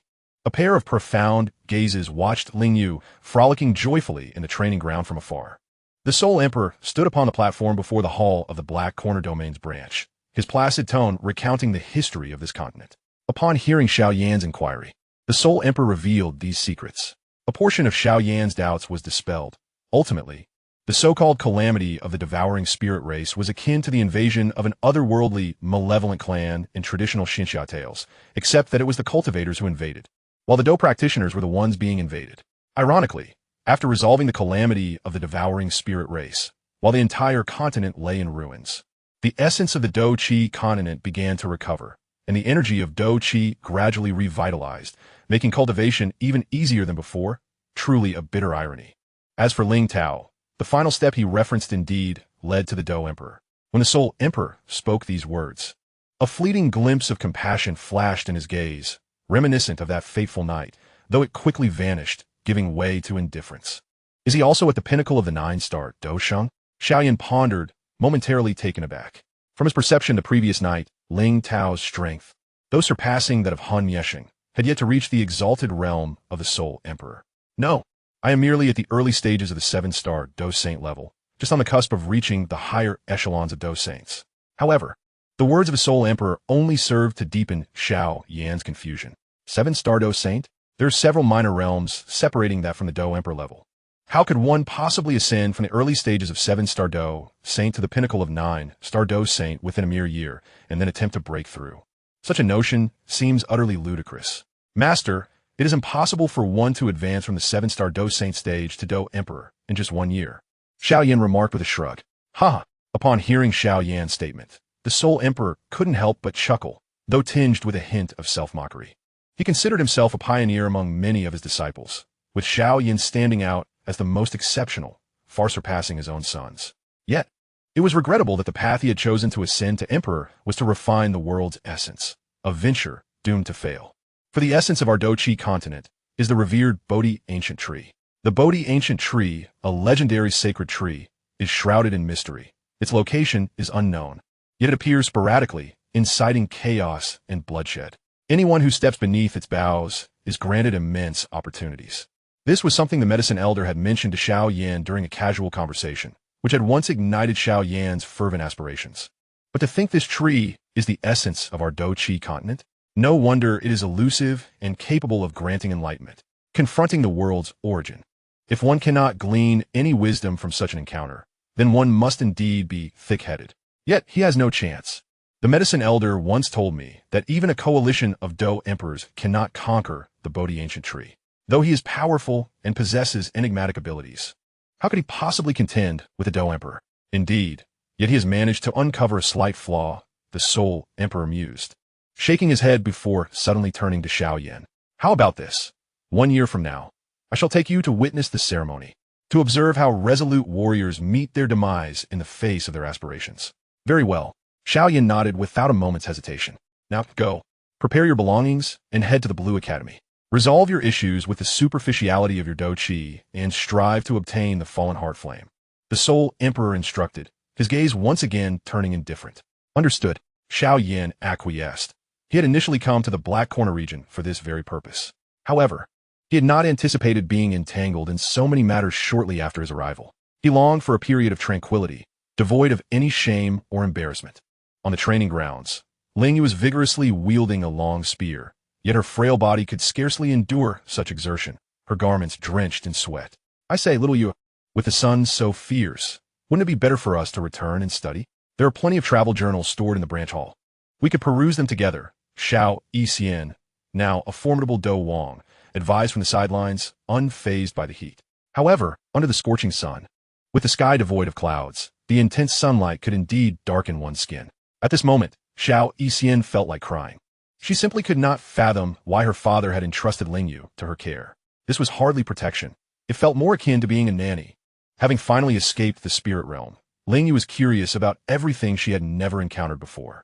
The most critical aspect was that nearly everything in the outside world was foreign to her. Xiao Yan pondered what kind of life Lingyu must have led previously. Despite being the daughter of the spirit clan, her strength was woefully inadequate and her horizons remarkably limited. Even the young ladies from the minor families of the Northwest continent, lacking in cultivation talent, were still afforded opportunities to broaden their perspectives. Lingyu's situation could only imply that the spirit clan had neither intended for her to cultivate nor to marry. Yet, there were no visible signs of mistreatment on Lingyu, nor could one discern that the spirit clan had treated her poorly. Could it be that her prowess at the 7th stage of Do-Chi was merely a result of the Do Emperor bloodline's enhancement? Xiao Yan instinctively raised her hand, shielding her face from the sunlight with her sleeve, and gazed at Lingyu, seeing her own impatience reflected in the girl's clear, innocent eyes. Suddenly, Xiao Yan felt a sense of relief. As a girl with a tragically woven fate, she harbored many past experiences she was reluctant to share. For instance, when she was very young, her cursed toxic body had erupted due to her gluttony after eating a piece of candy that had fallen on the ground, only to later discover it was laced with rat poison. The outbreak of her cursed body had resulted in the death of everyone in the entire town. Indeed, the members of Yunlan Sect had come to Qingshan town to investigate the cause of the incident, but it was not Yun who had come. An investigation had led nowhere. Yet, when speaking of this childhood experience with anyone, she would only say that a beast tide had destroyed Qingshan town, along with her once happy home. In reality, there had never been a beast tide, nor had she ever possessed a happy home. The biological parents depicted in her story did not exist. She had been wandering since she could remember and had never seen them. She had learned medicine from an old beggar with no connection to any medical institution. Xiao Yan had long forgotten why she felt compelled to weave a lie about having biological parents. Perhaps it was out of fear that others would discover her medical skills were learned from a beggar, or perhaps it was merely to convince others, and herself, that she had once had a happy family. In an attempt to soothe her deeply starved heart, she could no longer recall. Sister Xiener, you are truly beautiful. Are you and Brother Xiao Yan married? Ling Yu asked curiously after she had finished playing with the spear and returned it to the rack. No. Xiao Yan paused for a moment before smiling gently. Is that so? The light in Ling Yu's eyes dimmed, and she began to sulk. Unable to resist, Xiao Yan reached out to pat Ling Yu's little head. Regarding this girl whose fate seemed even more tragic than her own, Xiao Yan felt no sense of wariness. Xiao Yan, clad in white, appeared in Xiao Yan's mind, a striking young man. Not long ago, they had encountered one another in the City of Twilight. Xiao Yan's feelings toward Xiao Yan had always been complex. The memory of the man in the ancient tomb who had taken away her innocence lingered painfully in her mind. Indeed, she liked Xiao Yan. He was a delightful companion and quite exceptional, a boy that any normal girl would find difficult to resist. But could it be called love? That remained an open question. From a moment Xiao Yan had met the Soul Emperor in the valley 4 years prior, she had known that she would have to sacrifice something. How could an ordinary Do physician possibly heal a peak Do saint? It seemed as though the fates had already set a price for everything. The Soul Emperor held Xiao Yan in high regard and hoped that she and Xiao Yan could be together. Regarding this matter, she held no objections. Previously, she had mentioned that she found Xiao Yan to be a rather pleasant individual to be around, and being in the company of such a person could indeed be considered a commendable choice. However, did Xiao Yan truly harbor feelings for her? This question left the little medical fairy feeling quite uncertain, as throughout her life, she had never been loved by anyone. The old beggar taught her the art of medicine merely as a form of recompense for her pitiful tales. The 10,000 medicinal hall sheltered her, but only because of her commendable talent in healing, and the Soul Emperor accepted her as his adoptive daughter for the sole purpose of marrying her off to Xiao Yan. But what of Xiao Yan? Was he captivated by her beauty and physique, or did he feel compelled to shoulder responsibility simply because he had taken her first? The little medical fairy was unwilling to delve into these thoughts, nor dared she to explore them. Suddenly, footsteps echoed behind her, and a pair of strong arms enveloped her. The familiar scent of a man wafting towards her. Xiener, I never got the chance to ask earlier, have you missed me during this time? I've been thinking about you incessantly, Xiao Yan said with a teasing grin, leaning closer to her face. The little medical fairy's cheeks flushed crimson, and she instinctively attempted to struggle, but upon recognizing Xiao Yan's visage, she chose to relent. Who would miss you? She retorted. Is that so? Xiao Yan, disheartened, released his embrace, his expression one of melancholic disappointment. Truly, you are a heartless woman. Yet, in truth, she felt a slight pang of remorse witnessing Xiao Yan's disappointed demeanor, and she mumbled an apology, well, perhaps just a little. How much is a little? Xiao Yan inquired, inching closer once more. All right, I missed you quite a bit. Is that satisfactory? The little medical fairy declared, playfully punching him in the chest with her delicate fist. Xiao Yan chuckled triumphantly. Moments latte. As he noticed Ling Yu gazing at him with eager eyes, he finally regained his composure. Allow me to introduce myself. I am Xiao Yan. A gentle smile graced his lips as he donned a flowing white robe, his demeanor exuding a blend of indifference and warmth. I already know your name. The little medical fairy retorted, grasping the collar of Xiao Yan's robe with a sardonic smile. No, it simply won't do. While I may have felt pity for this child before, I cannot reconcile the idea of allowing Xiao Yan to interact with a girl who harbors feelings for him. The day is waning. Return to my abode. But it's barely early. Chapter 106, The Spirit Devouring Record. You two must have been engaged in some dubious activities last night, right? The next morning, Ling Yu's little head peeked from around the corner, casting a disdainful glance at Xiao Yan. For a fleeting moment, Xiao Yan fell silent, one hand resting on the doorframe, the other on his waist, as he trembled slightly while stepping out. Before departing, he made sure to close the door behind him. How is it that you are allowed to roam freely here? Xiao Yan inquired of Ling Yu. Uncle's soul permitted it. He told an old man that I could go anywhere here. Ling Yu emerged from the corner, a hint of shyness evident as she stood before Xiao Yan, her eyes stealthily assessing him. Today, Ling Yu wore a simple white lawn dress, cinched at the waist with a deep brown belt, her feet adorned with little bear socks and black flats, topped off with a flower plucked from who knows where. Where is Sister Sienna? Ling Yu asked, tiptoeing to peek over Xiao Yan's broad shoulder into the room. Is she still sleeping? I want her to accompany me to the city today. She can't get out of bed just yet. She needs to rest. Xiao Yan gently pressed down on Ling Yu's head, guiding the suddenly affectionate girl back to the ground. Is that so? Ling Yu said, a touch of disappointment in her voice. Though her father had allowed her to play outside for 10 months, she felt a natural closeness to the seemingly gentle Sister Sienna, especially since she hardly knew anyone else here. Sigh. Xiao Yan sighed softly, retracting his hand. Have you had breakfast? No, I couldn't find a dining hall here. Ling Yu's cheeks flushed slightly. While the Soul Hall had arranged for someone to take care of her, it was an organization with exceedingly high entry standards, and thus lacked a dining hall. The only sustenance provided was a bottle of fasting pills.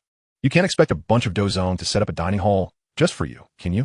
Xiao Yan chuckled at Ling Yu's plight, signaling her to follow as he took the lead. The Black Corner Domain's Soul Hall branch in the Black Alliance headquarters should have a dining hall, but Xiao Yan evidently had no intention of settling for less. Upon exiting the gates, he headed straight for a breakfast shop. The morning was still young, and while foot traffic was light, the establishment was bustling. 3 baskets of crab roe buns, 2 for dining in, 1 to go, and 2 bowls of spicy soup. The shopkeeper shouted to the kitchen. Wait, Ling Yu exclaimed, standing on her tiptoes, squinting at a customer in the corner, devouring something that resembled golden pancakes cut into strips, sprinkled with minced garlic. I want a portion of that. The shopkeeper paused for a moment, then nodded and called to the kitchen. 1 more order of fried pancakes. Are you really going to eat all that in the morning? Xiao Yan asked, casually taking a seat. I might, Ling Yu replied cheerfully, sitting across from Xiao Yan, her legs swinging joyfully as she spoke with pride. Well, that makes sense considering you're still growing, Xiao Yan teased, sizing up Ling Yu's slight frame. It was indeed a splendid morning. Ling Yu secretly admired the boy seated before her. Sunlight illuminated Xiao Yan, a sturdy and well-proportioned youth, as he shared culinary delights she had never encountered before. His gentle facial features surpassed any boy she had ever seen. Despite having seen few boys her age in the spirit realm, most were gloomy and transformed into twisted monsters before reaching adulthood, encircling the Grand Hall. Although he had initially appeared cold, he now radiated warmth. It's a pity he has a girlfriend, and she herself had not much longer to live. Take a small bite before eating, start with the soup, then the meat, Xiao Yan advised as the crab roe buns arrived. Ling Yu's sadness had yet to settle before she snapped back to reality, gazing at the delectable food before her with sheer delight. All right, what a charming girl, Xiao Yan thought, relishing his meal as he watched Ling Yu devour her food with gusto, just as she had claimed she could. The shopkeeper stood dumbfounded, rushing to the kitchen every time Ling Yu exclaimed for another basket, bringing out more crab roe buns. As the baskets piled up to a meter high on the table, Ling Yu finally wiped her mouth with a napkin, a hint of embarrassment in her voice as she declared, I'm full. If you aren't careful, all the buns made this morning will end up in your stomach, Xiao Yan said, paying for their breakfast with ease. As they prepared to leave, he also grabbed a takeout order of crab roe buns. However, having enjoyed breakfast on my behalf, you now owe me a favor. You must assist me with a task, Xiao Yan stated. Speak. As long as I can manage it, Ling Yu replied, savoring the lingering flavors in her mouth, patting her flat chest. Xiao Yan handed her the takeout of crab roe buns, saying, please deliver this to Sienna. She mentioned to me before that she was eager to try these buns. Leave it to me. Ling Yu accepted the buns, suddenly adopting a serious demeanor. Xiao Yan, you are truly kind to Sister Sienna. It's merely a meal, Xiao Yan replied, scratching his nose, a slight smile gracing his lips. No one has ever brought me food. Ling Yu pouted, kicking a roadside stone with a hint of frustration. In the depths of the Soul Hall's underground library, Xiao Yan stood alongside the venerable Qin Tianzuan before an ancient tome. This hallowed place was where the Soul Hall safeguarded its ancient secrets. Contrary to popular belief, some of these mysteries were not stored in the Central Continent, but rather in the branch hall located in the Black Corner Domain. When Qin Tianzuan took over this branch, he had questioned this peculiar practice. In his view, while the texts here pertained solely to ancient records, seemingly irrelevant to the current Doqi continent, they were still secrets. How could they be so carelessly placed in the Black Corner Domain? Guardian Yin, this book pertains to the secrets of the Devouring Spirit clan.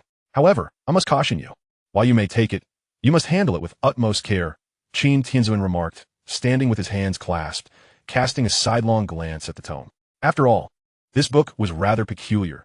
Even the Peak Do Zone Guardians were reluctant to peruse it. To be honest, I myself have only dared to glance at it once before shying away. Thank you for the warning. I shall be vigilant, Xiao Yan replied, scrutinizing the tome. Compared to ordinary books, it was quite large, about the size of a table, were it not for a prior knowledge of its identity. Xiao Yan might have mistaken it for a dismantled door panel. The cover was remarkably unadorned, presumably treated for preservation. Otherwise, no book could remain intact for millennia. The Record of Devouring Spirits. This tome, penned over 10,000 years ago by a long-extinct ancient clan, had been collected by a powerful member of the Soul Clan after being lost for a time, only to be rediscovered in a solitary grave within the Black Corner domain. By now, it exhibited some peculiar phenomena. The entity that unearthed the grave claimed the book contained the truths of the world, hoping to sell it for a handsome price. Yet, in reality, that individual was swiftly assassinated, and the tome fell into the hands of the nascent Soul Hall. To this day, the identity of the Soul Clan member who once possessed this book remains a mystery. Few Doshing experts within the Soul Clan showed interest in a historical text. Perhaps the original owner had long since perished. As Xiao Yan opened the first page, he was greeted by an illustration and cryptic text. The chaotic lines of the illustration seemed almost alive, crafting a scene that transcended human imagination. Atop a grand altar, a group held long swords, plunging them into the chest of a white-haired woman. Though her face was obscured, her agony was palpable. She struggled fiercely, her fingers clawing at the altar, leaving behind a trail of blood. Suddenly, Qin Tianzuan turned away, his eyes tightly shut. A mere glance sent a shockwave through his mind, tears streaming uncontrollably down his cheeks. At that moment, the woman's suffering in the illustration transcended time and space, reaching him. "This is even more impactful than the first time I beheld it," Qin Tian murmured, rubbing his eyes, casting a worried glance at Xiao Yan, fearful of any adverse reaction. However, he found solace in the fact that while Xiao Yan's expression was not entirely favorable, the impact on him was lesser than that of Qin Tian's initial encounter with the tome. Truly remarkable to be favored by such esteemed figures, Qin Tian mused inwardly, impressed. Xiao Yan felt a sharp pain in his forehead. The illustration was undeniably bizarre and imbued with a certain magic, projecting the emotions of its characters. Such exquisite artistry. But why did the white-haired woman lack a face? Puzzled, he continued to peruse the pages. Surrounding the white-haired woman were many figures, each distinct. Some bore dragon horns. Others had peculiar hairstyles, and some were covered in scales. Only 3 lacked such strange features, one of whom was the individual thrusting the sword into the woman's body. Yet that person was entirely ethereal. No, it was inaccurate to say ethereal. The painting depicted the figure, and Xiao Yan could see it. But the moment he shifted his gaze, any impression of that person vanished. What sorcery is this? Xiao Yan attempted several times, focusing intently on the illustration to memorize every detail before looking away, only to find a piece missing from his mental image, leaving behind a vague recollection as if there had indeed been a figure there. Yet upon reflection, it seemed as if there hadn't. Extraordinary. After finishing the first page, he turned to the subsequent ones. The following content was rather unremarkable, largely aligning with what the Soul Emperor had recounted. 14 Doshang experts united to annihilate the Devouring Spirit clan, restoring tranquility to the Doqi continent, with Doqi energy gradually reviving. The rest of the tome chronicled the aftermath of the tragedies inflicted by the Devouring Spirit clan, comprising approximately 2/3 of the entire volume. Disappointment washed over him. He had hoped to uncover the locations of other remnants of the Devouring Spirit clan within this tome. The first third of the book had been largely covered by the Soul Emperor, leaving him uncertain if the remaining sections contained any records regarding the remnants. Xiao Yan stowed the tome away, casting an apologetic glance at Qin Tianzuan. "I have consumed much of your time, despite the absence of sunlight in the depths below." A Doge's sensitivity to time heightened with their power. It had taken him an hour to read through a third of the book, making it unsuitable to continue. "Not at all," Qin Tianzuan replied with a cheerful demeanor, turning as Xiao Yan put the book away. As the head of the branch hall, he had numerous responsibilities, and it was indeed a challenge to spare so much time to accompany a young man in reading. Walking back, Xiao Yan remained mired in thought regarding the peculiar illustration. What could it signify? The 12 individuals surrounding the altar included 2 humans and 10 from other races. Could they be the ones who had accompanied the Soul Emperor in vanquishing the Devouring Spirit clan?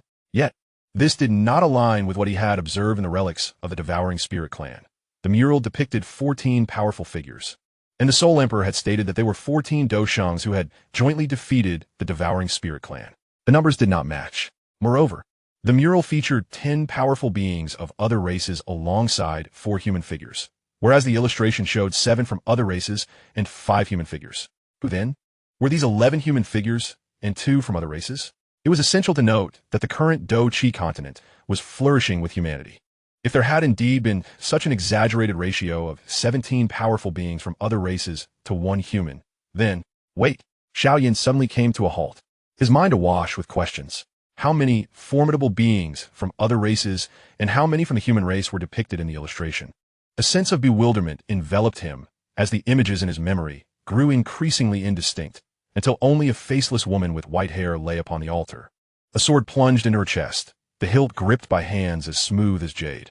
As for the others encircling the altar, Xiao Yan could no longer recall their features or numbers.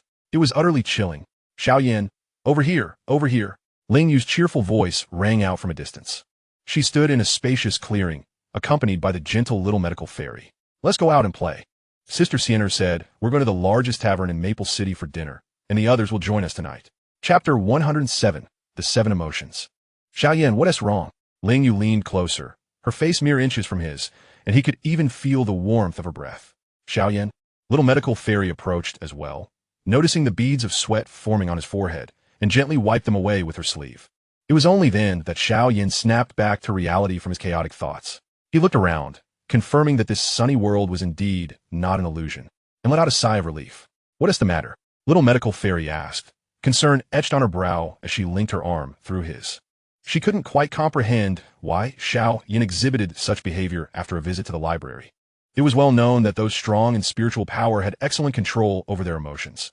Such displays were rare unless significant upheavals or soul battles occurred. It's nothing. Xiao Yan shook his head. After a moment's contemplation, he suddenly grasped little medical fairy's hand and led her toward their residence. Before she could react, Xiao Yan had whisked her away, and when she finally realized what was happening, she turned back in a flurry to glance at Ling Yu, who stood dumbfounded. But we were supposed to have lunch. Ling Yu looked on with an expression of deep disappointment as Xiao Yan pulled little medical fairy away. She resembled a small cat waiting for its meal, only to find the caretaker had taken away the older sister who had just been playing with her to engage in something rather private, leaving the little cat in confusion. Do you know how happy she gets when she hears about a meal invitation? You don't understand. Your mind is filled with nothing but frivolities. Little medical fairy's thoughts were equally muddled as she looked at Xiao Yan, who was hastily leading her toward their abode, her heart suddenly clenching. Indeed, it seems the affection directed at me is solely for my physical form. See? No one truly loves me. They merely covet certain values I possess. The value of the body is but one form of worth. Unbeknownst to Xiao Yan, little medical fairy's expression grew increasingly neutral, her eyes concealed behind her hair, betraying no hint of her emotions. Upon returning to their residence, Xiao Yan meticulously checked the doors and windows, ensuring they were securely locked. He then used his Do-Chi to establish a barrier, confirming that no one outside could see or hear anything from within. After Xiao Yan completed these precautions, little medical fairy extended her hand and began to unbutton her collar, her gentle demeanor returning. Then, Xiao Yan retrieved the enormous tome titled Spirit Devouring Record, which was as large as a door. With a hint of trepidation, he glanced at the book and remarked, Sienner, let me show you a picture. After you've looked at it, remember to tell me how many people are depicted. Little medical fairy paused in her unbuttoning, staring at the door-sized book in astonishment. He had rushed her back to their room merely to show her a picture. She couldn't help but giggle, a tear slipping down her cheek. Is there something amusing about this spirit-devouring record? Xiao Yan inquired, perplexed, before cautioning. This illustration is somewhat peculiar. If you feel unwell or dizzy while looking at it, please close your eyes. Understood. Little medical fairy wiped away her tear and stood before the spirit-devouring record. Then, Xiao Yan opened the book. The chaotic lines seemed to come alive once more, intertwining until they formed the image. Atop a towering altar, a distorted monster was bound by iron chains, surrounded by 12 indistinct beings. Among them was a faceless man clad in a white robe, brandishing a long sword, which he plunged into the chest of the twisted creature. The monster howled and roared, its 10 tentacles thrashing in a desperate struggle, yet they were firmly restrained by the chains, unable to break free despite being already bloodied and battered. It hurts, little medical fairy suddenly felt a sharp pain pierce her mind. Hastily obeying Xiao Yan's instructions to close her eyes. Once she regained her composure, she prepared to recount what she had seen. However, as she opened her mouth, she found that she had nearly forgotten the details of the illustration. I saw an altar where a monster was being helped. A faceless man in a white robe used a long sword to slay it. Besides them, there were many others surrounding the altar, but I cannot recall their number. Little Medical Fairy felt increasingly uneasy as she described the strange image. After Xiao Yan shared what he had observed, she began to grasp why he had been so eager to show her the illustration. A painting that distorts memories was indeed unheard of. This is hard for me to comprehend as well. To my knowledge, the Soul Clan is the most adept at controlling spiritual powers on the Dochi continent. Little Medical Fairy lamented. But the techniques regarding memory in the Soul Clan require at least a heavenly level spirit to execute. The notion of a painting possessing such capabilities is a bit beyond understanding. Xiao Yan put away the spirit-devouring record, choosing not to delve further into the matter. According to the old Qin Tianzuan, the illustrations in the spirit-devouring record should not be viewed repeatedly in a short span. They must be temporarily set aside. So, are we still going for dinner? Little Medical Fairy pouted. I'm not really in the mood to eat right now. Xiao Yan sighed softly. He placed the enormous book aside and collapsed onto the bed, his mind preoccupied with how many people were truly surrounding the altar. Why did he perceive a faceless woman with white hair lying on the altar, while Little Medical Fairy saw a twisted monster with 10 tentacles? The twisted creature must indeed represent the spirit-devouring clan. Xiao Yan had been influenced by his previous encounters with these otherworldly fiends, as they always appeared in such distorted forms. As for the ethereal cultivators depicted in the mural, he had yet to encounter any of them. The discrepancies in their recollections of the illustration were not limited to this alone. While both struggled to remember how many people surrounded the altar, Little Medical Fairy could clearly identify the sword-wielding figure as a white-robed man, while Xiao Yan, though unable to discern the swordsman, could faintly recall certain features of the surrounding individuals, such as serpentine scales and dragon horns. Oh, this is truly maddening. Little Medical Fairy gazed at the sprawled Xiao Yan on the bed, sighed deeply, and then retrieved a jade slip from her storage ring to study. The lower volume of the Seven-Colored Poison Sutra had recently been gifted to her by the Soul Emperor. As time ticked away, Little Medical Fairy removed the jade slip from her forehead, only then noticing the soft sounds of snoring emanating from behind her. Perhaps it was due to the fatigue of a sleepless night, or perhaps the exhaustion from perusing illustrations, but Xiao Yan had succumbed to a deep slumber. Xiao Yixian rose quietly, tiptoeing to the bedside, and then gently laid down beside him. Suddenly, a slight furrow appeared on Xiao Yan's handsome face, betraying a hint of unease. In the boundless void, beyond the boundaries of the spirit realm, countless men clad in black robes piloted spatial vessels, darting about. Most of them were preoccupied with a formation disk, diligently attending to various tasks. In truth, they had merely just received orders from their superior to arrive at this location. Move with more haste, a chilling voice commanded. Hun Mieshing, the master of the Soul Palace, stood in the void with an air of authority. Half of his face shrouded beneath his dark robe, exuding an aura of coldness. This was the imposing presence of the foremost devil, Hun Mieshing, who instilled fear in the major sects of the central continent. A ripple of spatial fluctuation stirred near Hun Mieshing, and then another man, similarly clad in black, tore through the fabric of space, descending from the Duki continent into this void. He bore no hood, revealing a strikingly handsome visage, with an air of subdued dominance in his brows and eyes that captivated numerous women. Palace Master, Hun Qing, he acknowledged. Boss, are we about to strike against the Spirit Clan? Hun Qing inquired, furrowing his brow as he gazed at the Spirit Realm barrier not far away. As one of the most ancient families, the Spirit Clan had created the largest demiplane for the survival of their descendants. By mere estimation with his naked eye, Hun Qing surmised that the Spirit Realm was nearly half the size of the central continent. Logically speaking, to create such a vast demiplane, how much energy must the Do Emperor ancestor of the Spirit Clan have extracted from the Duki continent? Perhaps the sudden decline of spiritual energy in ancient times was also related to them. Hun Qing mused silently. Yes, it is unfortunate that Lord Xuhua has fused with that young man, leaving us to set up formations to prevent the Spirit Clan from escaping, Hun Mieshing replied. Shaking his head. Escape? Hun Qing found it somewhat amusing. The other ancient families of the Duki continent had little understanding of the Spirit Clan's strength, primarily due to their lack of contact with the outside world. Even during the sporadic trials at the Heavenly Tomb, the Spirit Clan would occasionally participate, leading to a diminished desire for communication from the other ancient families. After all, although they did not know the exact remaining strength of the Spirit Clan, they could infer from the circumstances of other ancient families. The Stone Clan and the Spirit Clan were both at the bottom tier of the ancient families. Yet the Stone Clan fared considerably better, with a clan leader of 6-star Do Saint and approximately 7 or 8 Do Saints within their ranks. As for the Spirit Clan, it would be remarkable if they had 2 or 3 Do saints left. It was uncertain whether their leader possessed strength comparable to that of Han Yeshing. In other words, had it not been for the historical ties between the Spirit Clan and the Soul Clan, they would have been eradicated by other ambitious ancient families long ago. Given that they were destined for annihilation, why not allow it to be at our hands? Han Yeshing and Han Qing erupted into laughter, fully confident in the impending destruction of the Spirit Clan. Firstly, the concealed location of the Spirit Realm, due to the Spirit Clan's own secrecy, made it extremely difficult for other ancient families to locate. Secondly, as the Emperor of the Soul Clan, a pinnacle 9-star Do Saint, even if the Spirit Clan's leader relied on the protective array and summoned the remnants of the Spirit Emperor's soul, it would not be enough to contend with them. Moreover, as they gazed towards the Spirit Realm, the inhabitants within clearly observed the members of the Soul Palace setting up formations outside, yet dared not venture out for assistance. Truly, they were akin to fish in a barrel. Within the Spirit Realm, Ling Tao sat upon the Patriarch's throne in the center of the Grand Hall.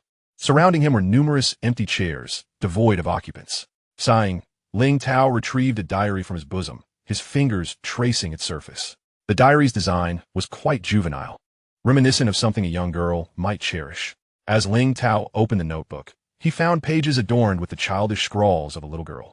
And he read each line with a sense of nostalgia, a solitary pastime he cherished in his loneliness. My father took me and Sister Nan outside the Grand Hall to play today. The sunset was so beautiful, but my father said there is something called the moon, which I have never seen. Spring rolls are delightful. My father took me out to play again.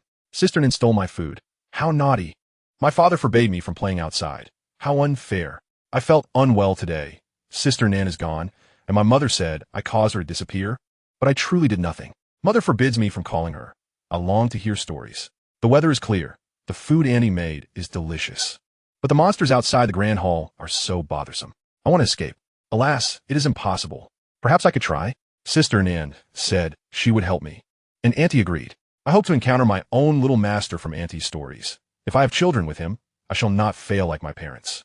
Reaching this point, the diary's entries abruptly ceased. The handwriting on the final page was elegant, indicating that the little girl had grown up. A gentle breeze swept through, sending a chill even to Ling Tao, a 7-star Do Saint. He tightened his collar and murmured, "How disheartening." Ling Tao's gaze pierced through the walls of the Grand Hall, beyond the twisted monsters that roamed the courtyard, landing upon a room. Inside sat a plain, emaciated woman, devoid of any Do Chi fluctuations, merely an ordinary person. On her lap rested a picture book, the story of which had been mentioned by Ling Yu as her favorite. The woman sat quietly, finishing the picture book before placing it back in its position. Then, she moved a stool to the center, where a knotted rope hung from the rafters. Standing on the stool, she glanced outside at the ravaged spirit realm before resolutely placing her head into the noose. A sensation of suffocation enveloped her, and after a brief struggle, her hands fell limp, gradually succumbing to the loss of life. Ling Tao in the Grand Hall withdrew his gaze, his previously expressionless face finally exhibiting a flicker of emotion, his hands clutching the diary, trembling slightly. "I'm the last one left," he sighed. The once prosperous clan, flourishing for tens of thousands of years, had ultimately met its demise in this moment. Ling Tao reflected upon his life since his birth. The Do Emperor bloodline of the Spirit Clan had already dwindled significantly. As the hope of his family, he was regarded as one of the rising stars of the Duki continent alongside Xiao Yan. Yet he believed the Do Emperor bloodline was obstructed at the threshold of Do Saint. The Do Emperor bloodline was a double-edged sword. Those possessing divine bloodlines could easily ascend to Do Saint, while those lacking such bloodlines would find it exceedingly difficult to break through to Do Saint for various reasons. Thus, he resolved to cast aside his Do Emperor bloodline, striving to swiftly advance to Do Saint, and then ascend to Do Emperor to restore the glory of the Spirit Clan. Yet the Spirit Clan never witnessed that day. Over 3 millennia, the last remnants of the Do Emperor bloodline had been entirely consumed, leaving only one of his daughters with barely a trace of it remaining in her veins. He had become the last Do Saint of the Spirit Clan. However, 3 millennia have elapsed, and the lifespan of the 7 stars Do Saint is nearing its conclusion. There is no more time to linger. Chapter 108. Terrifying indeed, terrifying indeed. Within a vast depression, an immense black tower stands majestically, adorned with exquisitely carved beasts and birds that appear almost lifelike. At its pinnacle rests a dragon statue, reminiscent of the Chinese dragon, exuding an air of grandeur. Xiao Yan, clad in a flowing white robe, stands at the edge of the depression, his gaze steady as he surveys the towering structure before him. This tower, known as the Sky-Burning Refinement Tower, conceals the fallen heart flame deep beneath its foundation. The Yunlan Academy has constructed this edifice above it, capitalizing on the unique properties of the fallen heart flame.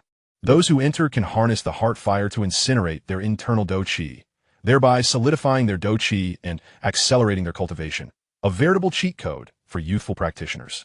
Nonetheless, even with such advantages, the Sky-Burning Refinement Tower remains one of the pillars upon which Yunlan Academy's reputation as the foremost institution in the do qi continent rests. Xiao Yan's presence here is due to prior arrangements with the Soul Clan, and Yunlan Academy has graciously granted him permission to study here for a time. At this moment, numerous disciples of Yunlan Academy gather around him, forming various factions, many of whom steal glances in his direction. Is that the so-called strongman, Lu Qing? He appears considerably younger than us, yet possesses strength comparable to a Do Huang, Lin Xiaoya remarks, leaning against a tree, his eyes fixated on Xiao Yan. Beside Lin, Lu Qing stands with his spear, his expression brimming with indignation. The second and third prodigies of Yunlan Academy, engaging in casual conversation before entering the tower, is indeed astonishing news for the other students. Given that they lead two distinct factions within the inner academy, their every action drawing significant attention. Indeed, Lu Qing nods. I heard you invited someone to dinner, only for them to send a little girl in their stead. And your people from the Flame Mountain ended up dining with her for an entire afternoon? Lin Xiaoya can hardly contain his laughter at this point. Haha, they clearly didn't consider you worthy. Lu Qing's face darkens at Lin's words. Recalling the day, they spent 5,000 gold coins on a meal with Ling Yu, nearly suffering a cardiac arrest from the expense. 5,000 gold coins. What kind of extravagant feast could possibly justify such a cost? It is worth noting that they hardly touched any of the dishes at the table they had treated.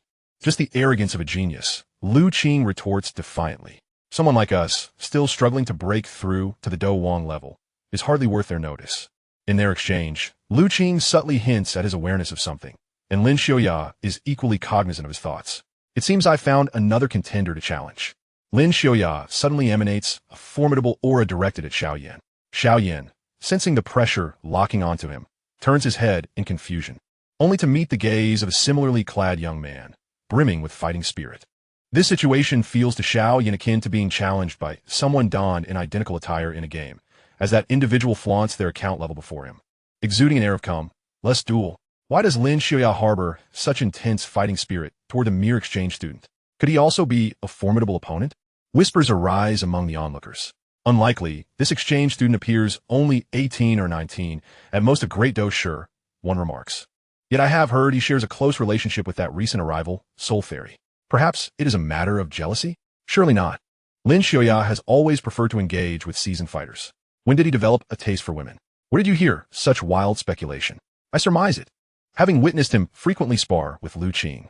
The conversations surrounding Xiao Yan are absorbed in their entirety, and he deduces that the youth provoking him is named Lin Xiaoya, a Do Wang at over 20 years of age. Truth be told, he would be regarded as a prodigy in any realm. Had he encountered this individual prior to the merging of the 9 underworld wind flame with his innate runes, he might have contemplated whether to seize the opportunity to subdue him and incorporate him into the 10,000 souls banner. Yet even so, he is not one to be trifled with. Xiao Yan unleashes his aura, and without summoning any strange fire, the essence that rises reflects his true level. 9-star Do Wang. In but a fleeting moment, the pressure radiating from Lin Xiaoya is scattered by Xiao Yan's aura, inciting a tempest around them. What an overpowering presence. A peak Do Wang. To achieve such heights at the tender age of 18 or 19, how is that possible? Terrifying indeed, terrifying indeed. Lin Xiaoya, his aura disrupted and subdued by Xiao Yan's might, feels his Do Qi within him churn chaotically. If not for leaning against the sturdy tree, he might have been forced to stumble backward. This peak Do Wang is no ordinary peak Do Wang. Lu Qing. No wonder you claimed he possesses the strength of a Do Huang. It is indeed a fitting description. Lin Xiaoya struggles to maintain his composure under Xiao Yan's oppressive aura, his legs trembling. Yet, the latter shows no sign of relenting. The second prodigy of Yunlan Academy, the leader of the academy's greatest faction, unable to withstand even a single exchange under the pressure of an exchange student, gasps of astonishment ripple through the crowd. Even those who previously dismissed this exchange student cannot help but scrutinize Xiao Yan closely. Many factions begin to consider extending invitations to him. for even a brief tenure, though exchange students rarely remain long, could significantly bolster their strength. Meanwhile, as Xiao Yan perceives Lin Xiaoyan nearing his limit, he retracts his overwhelming presence, turning away, no longer interested in him. The mere realm of Do Wang fails to ignite any spark of enthusiasm within him. On the other side, the pressure lifting suddenly causes Lin Xiaoya to falter, nearly collapsing to the ground, while Lu Qing reaches out to steady him.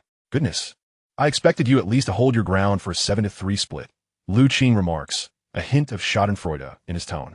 It was indeed a 7-3 split. He had the 7, while I was left in shambles. Lin Xiaoya self-deprecates, yet the fire of determination lingers in his eyes. A formidable opponent always stirs the spirit, does it not? Enter the tower. An ancient voice resonates, stirring all the Yunlan Academy students awaiting in the clearing to be vigilant. Suddenly, a rush of sound fills the air as many unleash their Doqi wings, propelling themselves toward the sky-burning refinement tower. Yunlan Academy does not possess a plethora of Do Wang students. Most employ flight techniques akin to the one Xiao Yan acquired in Qingshan Town. Dubbed the Eagle's Wing, to secure a prime position within, many are willing to risk it all. Among those without flight techniques are several swift individuals, particularly a few Do Ling students, whose Do Qi surges beneath their feet, occasionally producing explosive sounds. Is that a movement technique? Xiao Yan's brow furrows slightly. Such techniques are not within his repertoire. Currently, he possesses only a handful of combat techniques. The Buddha's Wrath Fire Lotus, the first move of the Lingxi sword art, Earth Flame, and the Flame-Splitting Bite Wave. The Flame-Devouring Wave, having changed its weapon, found itself unable to unleash its full potential. This means that it now possesses only 3 combat techniques. Although their levels are quite advanced, they may prove somewhat monotonous against adversaries. Previously, it had faced opponents of the Do Huang and Do Zong ranks, which sufficed. Yet, in this new environment, where foes are predominantly Do Wang and generally Do Shi, is it truly wise to commence with Earth-tier combat skills? Such a strategy could lead to rivers of blood. Xiao Yan lightly stepped forward, gathering his Do Qi beneath his feet, activating the now beginner-level Earth-tier skill, Earth Flame. In an instant, only a residual shadow remained where he once stood, as he surged towards the towering edifice like a tempest. As he drew closer, he became acutely aware of the immense scale of the Black Tower. Even a single floor soared to the height of 2 or 3 ordinary halls. According to the introduction provided by the vice president of the Yunlan Academy, the main structure of the Heavenly Flame Refining Tower is actually buried underground, with its deepest depths submerged in magma. Truly marvelous. Xiao Yan touched his nose contemplatively. Suddenly, the light before him dimmed as he stepped through the entrance of the refining tower, feeling a wave of heat rise from below. At that moment, an unexplainable flame appeared within him. This flame, formless and shapeless, was not particularly powerful, and for Xiao Yan, who had already advanced his burning decision to the beginner level of the heavenly tier, it posed little threat. This must be the fallen heart flame, he mused, nodding inwardly. Ranked 14th on the flame ranking, it surpassed the sea heart flame. Sensing the unfamiliar essence of the flame, the 9 nether within his mind palace and the void, devouring flame residing in his dantian both opened their eyes simultaneously, gazing at the small, formless, and colorless fallen heart flame. Upon discerning that it was merely a derivative heart flame, they simultaneously withdrew their gazes. The 9 nether emitted a disgruntled complaint. Named by Xiao Yan after the colorful little sprite, 9 nether was born from the 9 nether wind flame, serving as a fitting tribute. However, the temperament of 9 nether was indeed fierce. It seemed to absorb all of Xiao Yan's negative emotions and was adept at the art of online insults. Conversely, the void-devouring flame, coinciding with the emergence of 9 nether, had become surprisingly docile during this period. No longer engaging in banter with Xiao Yan and showing little regard for 9 nether's usual provocations, as if it had undergone a transformation. Observing the heart flame, Xiao Yan felt a glimmer of understanding. The fallen heart flame had the ability to project a strand of flame within his body. However, this small ember possessed effects comparable to ordinary flames. With a subtle shift of his mind, the gas in his dantian quivered slightly, and a surge of pitch-black Do Qi erupted forth. Under his guidance, it coursed through his meridians and arrived at the heart flame's location. Then, the black Do Qi surged forth towards the heart flame. According to the vice president of the Yunlan Academy, if Do Qi passed through the heart flame, it could harness the heart flame to solidify the Do Qi further. A group of fresh-faced newcomers, entering the inner courtyard for the first time. were utterly unprepared for the experience within the Heavenly Flame Refining Tower. It was no wonder that Lu Qing and Lin Xiaoyo were among the last to stagger in. Their choice of training room was situated on a lower level of the tower, sparing them the need to scramble for a prime position like the other students on the ground floors. "Isn't that Xiao Yan?" Lu Qing suddenly exclaimed, spotting Xiao Yan among the newcomers at the tower entrance, and immediately beckoned Lin Xiaoyo over to take a look. "What's going on?" Lin Xiaoyo frowned, genuinely finding Lu Qing's exuberance somewhat bothersome. "Let me assist him." First-time entrants into the Heavenly Flame Refining Tower, even if they are Do Huang experts, cannot endure for half an hour without external aid, lest they become charred from within. Lin Xiaoyo's lips curled into a smirk. What of it? Even peak Do Huang would fall victim to the tower's flames. Lin Xiaoyo's confidence was well-founded. Being a training fanatic, he had garnered considerable knowledge about the Heavenly Flame Refining Tower prior to entering the inner courtyard. Thus, when he first stepped inside, he had not been among the hapless newcomers overwhelmed by the sudden emergence of the heart flame. In merely a quarter of an hour, he had exhausted the heart flame with his Do Qi, subsequently earning fame within the inner courtyard and securing ample training resources for himself.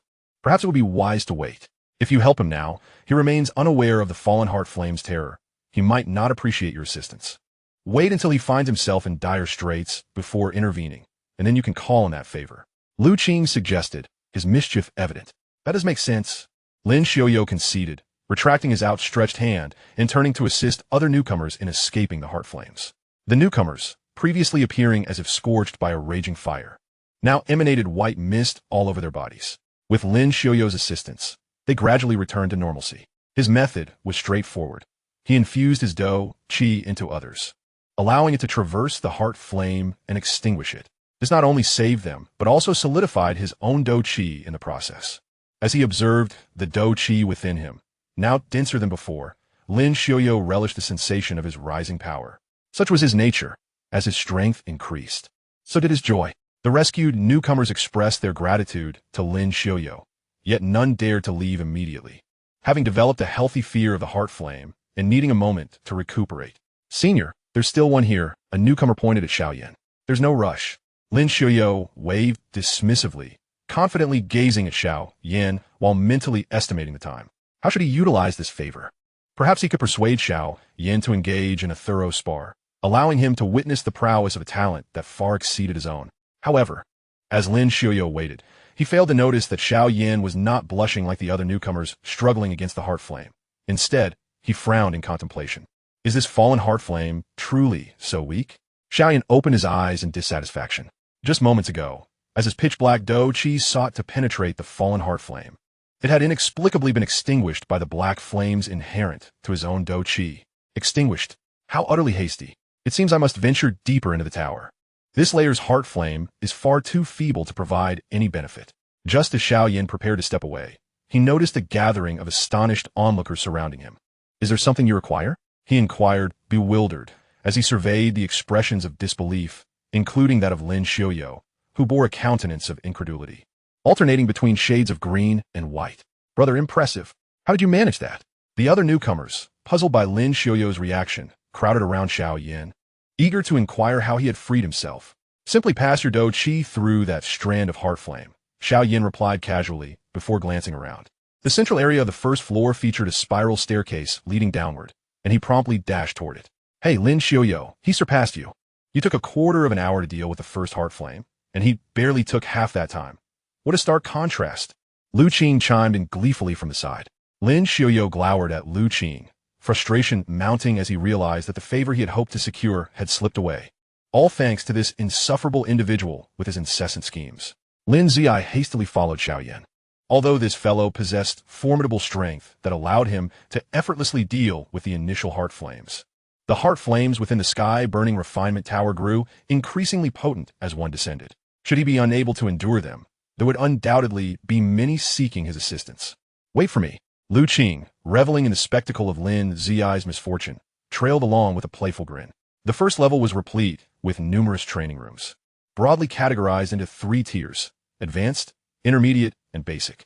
The closer one ventured to the center, the more effective the training rooms became, and, consequently, the higher their grade. This principle held true for each tier of the sky-burning refinement tower. To access the more effective training rooms, one had to seize them by virtue of their strength. If one succeeded, they could utilize superior facilities, while failure meant resorting to the inferior ones. A particularly vexing aspect was that students from the Xiao Academy had to expend a unique currency known as fire energy to train within the sky-burning refinement tower. Remarkably, the cost of fire energy was uniform across all levels.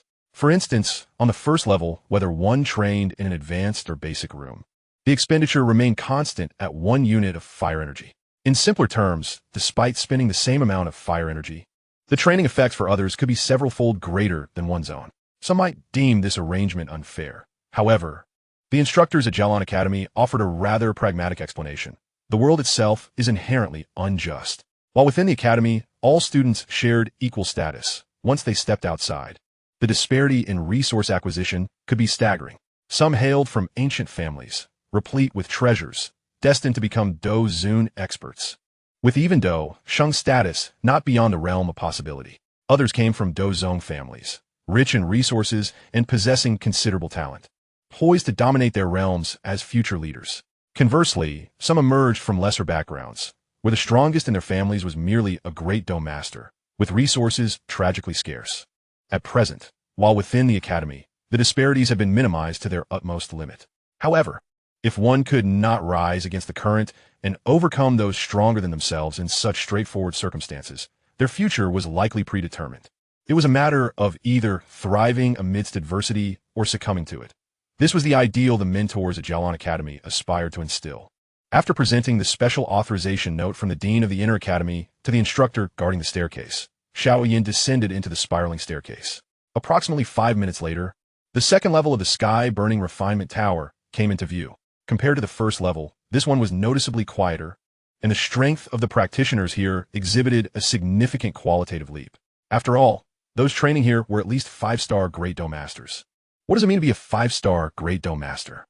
It implies that any random individual from this level could easily overpower the Xiao family of Wutan City from 3 years prior. As the training tower had just opened, many had yet to enter the training rooms. Upon seeing Xiao Yan's face, a stir of excitement rippled through the crowd. They had all witnessed him effortlessly overpowering Lin's eye merely through his imposing aura, and many whispered among themselves, curious as to who was superior between him and the genius ranked first on the strong list. Xiao Yan merely glanced around the second level, quickly identifying the location of the spiral staircase leading to the third level.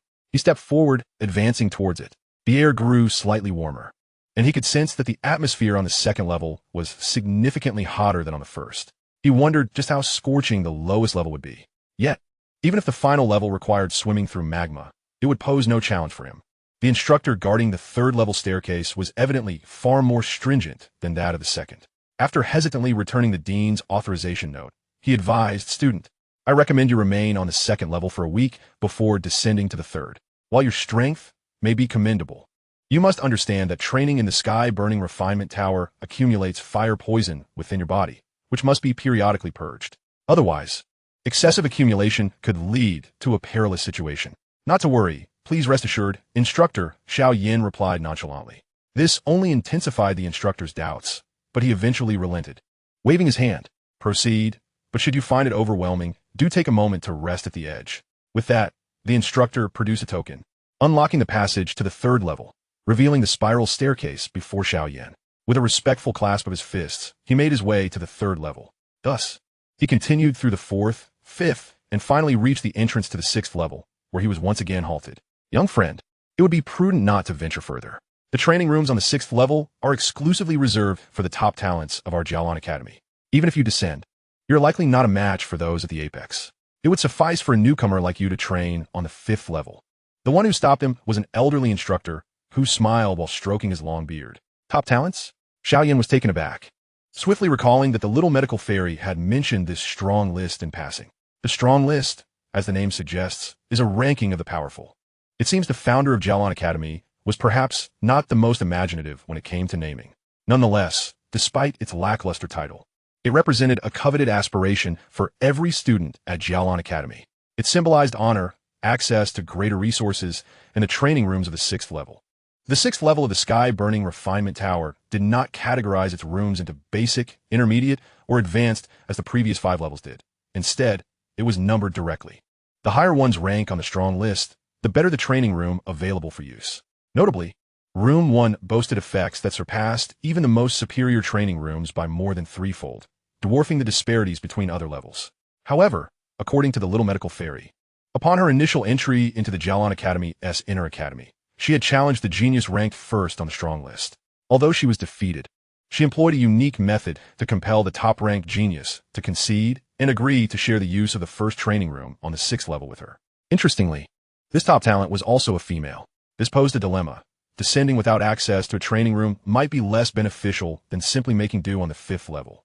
Xiao Yan hesitated, for the so-called fire poison within the sky-burning refinement tower was inconsequential to him. Thus, the effects of the heart flames would be more pronounced as he descended.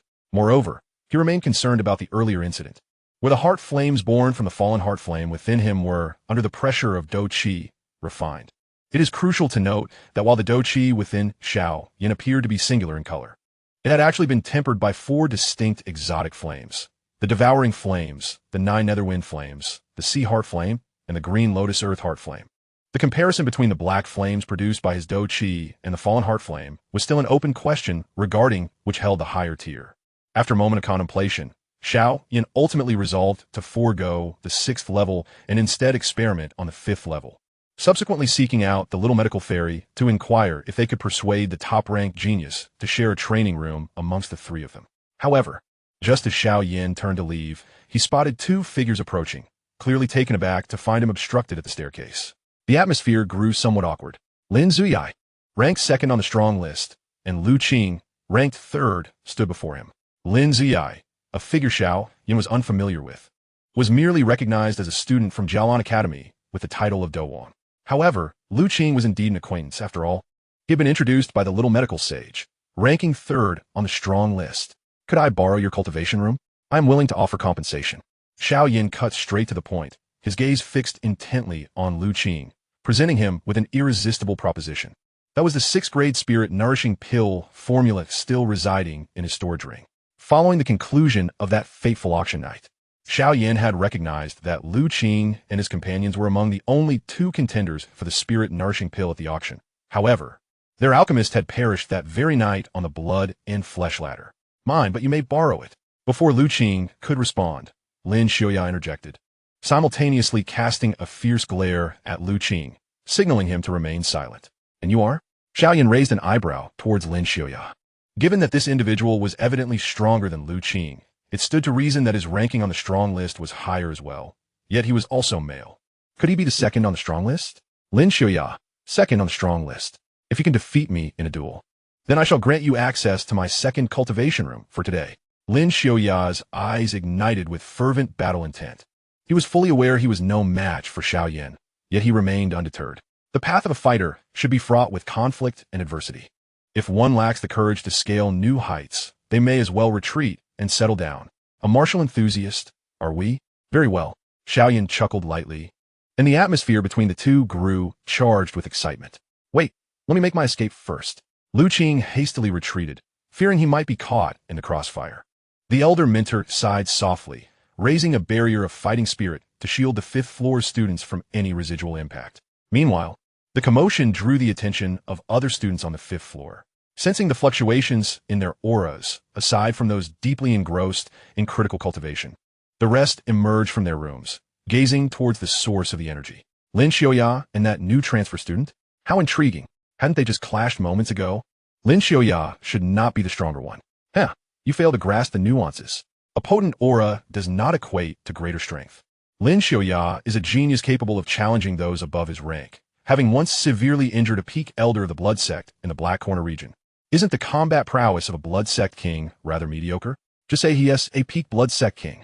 The students on the 5th floor were largely divided into 2 factions. One believed Xiao Yan would prevail, while the other supported Lin Xiaoya's ability to overcome his rank. Naturally, those favoring Xiao Yan formed the majority. Nonetheless, even among the staunchest supporters of Xiao Yan, it was generally accepted that Lin Xiaoya would struggle to withstand 10 exchanges against him. This included Lin Xiaoya himself, who shared the same belief. Thus, when he made his move, he unleashed his most formidable fighting technique. Here it comes, Lin Xiaoya's renowned signature move. I wonder how Xiao Yan will respond. A female student exclaimed excitedly. Yet, to everyone's astonishment, This contest lasted merely a fleeting moment, and the illustrious second genius, Lin Xiaoya, was already defeated. Xiao Yan's fist, enveloped in a dark, ethereal fire, struck with tremendous force, shattering Lin Xiaoya's ultimate technique in an instant. Almost simultaneously, Lin Xiaoya felt a piercing pain in his mind, and in the brief moment it took to recover, Xiao Yan's fist hovered merely half an inch from his forehead. Xiao Yan had not even employed a technique. A cold sweat broke out on Lin Xiaoya's brow as he stared blankly at the white-clad youth before him, his internal pride completely obliterated. Indeed, this is the feeling. Lin Xiaoya's parched lips trembled, his gaze sharpened with newfound resolve. Upon closer inspection, one could detect a hint of fervor in his eyes. I concede. Amidst the astonished gazes of the fifth-floor students, Lin Xiaoya boldly proclaimed his defeat. Xiao Yan paid no heed to the surrounding onlookers. He merely turned back to the elder mentor station at the 6th floor and inquired, "May I now enter the 6th floor?" The elder mentor's eyes widened in shock as he regarded Xiao Yan. He was all too aware of Lin Xiaoya's strength. After all, he was the pride of the Inner Academy's mentors, yet he had been defeated by this transfer student in a single blow. How formidable must Xiao Yan be? As the spatial lock disengaged, Xiao Yan stepped into the spiral staircase. Following closely behind him was Lin Xiaoya. Exhilarated, he now had a new target. This white-clad youth. What? It's already over? You all are too hasty. Wait for me. Lu Qing hurriedly followed suit. Hold on, Lin Xiaoya, let me join you. Don't be so stingy. Lu Qing squeezed at the entrance of the second cultivation room. One hand braced against the door while the other pressed against the doorframe, straining to gain entry. Get lost. Lin Xiaoya grunted, simultaneously pushing Lu Qing away while cursing under his breath. Wait, aren't we brothers? Lu Qing pleaded with a pitiful expression. Who knows you? Lin Xiaoya retorted angrily. Meanwhile, Xiao Yan stood within the second cultivation room, observing his surroundings with keen interest. This celestial flame refinement tower is indeed fascinating. In Lin Xiaoya's second cultivation room, a thick, faint red gas pervaded the air.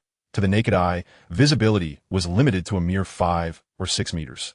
When he reached out to grasp the red mist, it transformed into strands of pure energy that seeped through his pores, flowing through his meridians.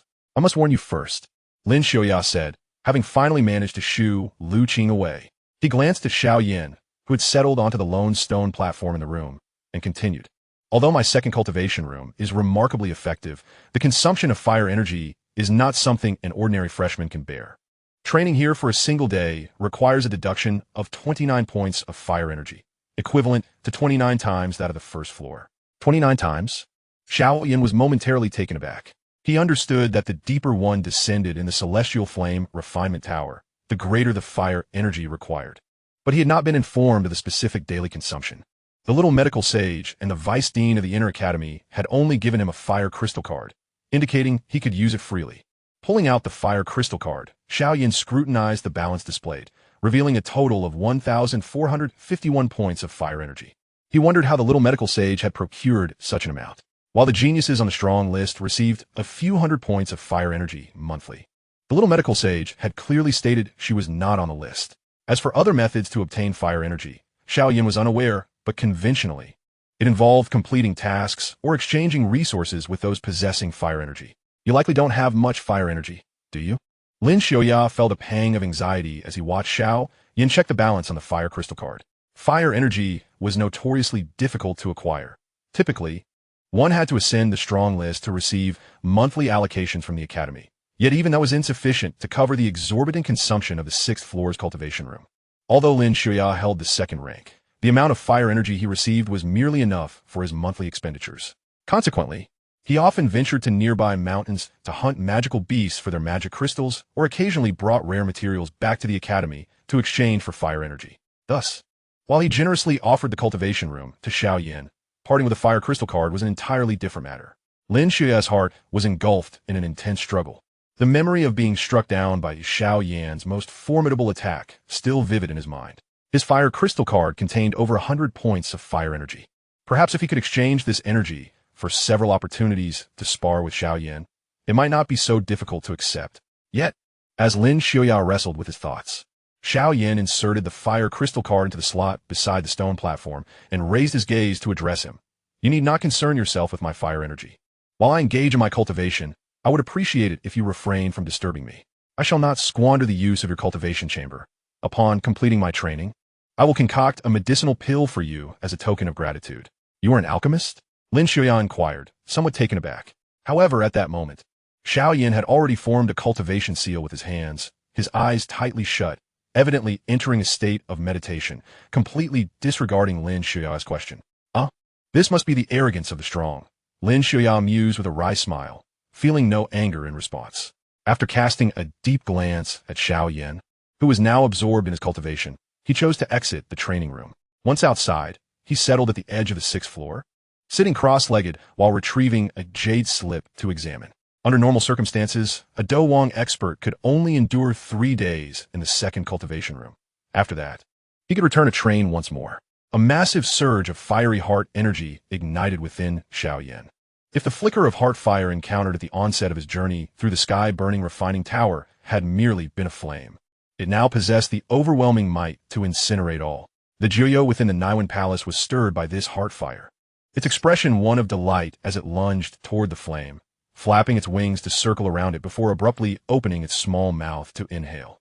Instantly, the heart fire was drawn into its body as if it were jelly. Yet, after tasting it, Jiuyo realized that although the extraordinary fire was delectable, it offered no enhancement to its strength.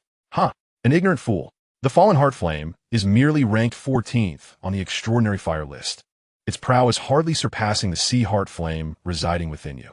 How could the heart fire born from it possibly reach the level of a child flame? Save your efforts. The mocking voice of Shiwu Tunyan echoed in time. Seeing Jiuyo and Shiwu on the verge of another quarrel, Xiao Yan hastily pulled Jiuyo back into the Niwen Palace. If these two were to bicker, it would surely be endless.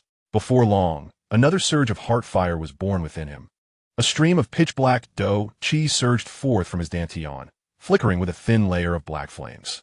At the instant they made contact, the heart fire trembled violently, but did not shatter. When the dark dough qi passed through, it re-emerged, now as slender as a thread, yet infinitely more solid. A wave of joy surged within Xiao Yan.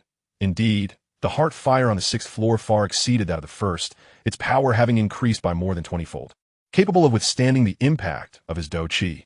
Otherwise, if even the heart fire of the 6th floor proved useless, he would have to resort to seizing this extraordinary fire prematurely. The dough qi within his dantian continued to surge forth, attempting to penetrate the heart fire. Yet the efficiency was less than optimal. Typically, a single heart fire could withstand the refining of 3 strands of dough qi before being completely depleted, necessitating the birth of another heart fire to continue cultivation. Thus, time passed slowly, and the dough qi within Xiao Yan grew increasingly solid. At this rate, within a month, he could resolve the persistent issue of his dough qi's instability, filling him with exuberance and causing him to completely lose track of the passage of time. Days flew by, and before he knew it, 7 days had elapsed. Lin Xiao, stationed at the edge of the 6th floor, had begun to sense something amiss. Over the past days, he had entered multiple times to check on the situation, discovering Xiao Yan deeply entrenched in his training, his demeanor unchanging, which left him filled with suspicion. Something isn't right. This fellow, even if stronger than I, should not endure beyond 3 days of continuous cultivation without having undergone physical reconstruction.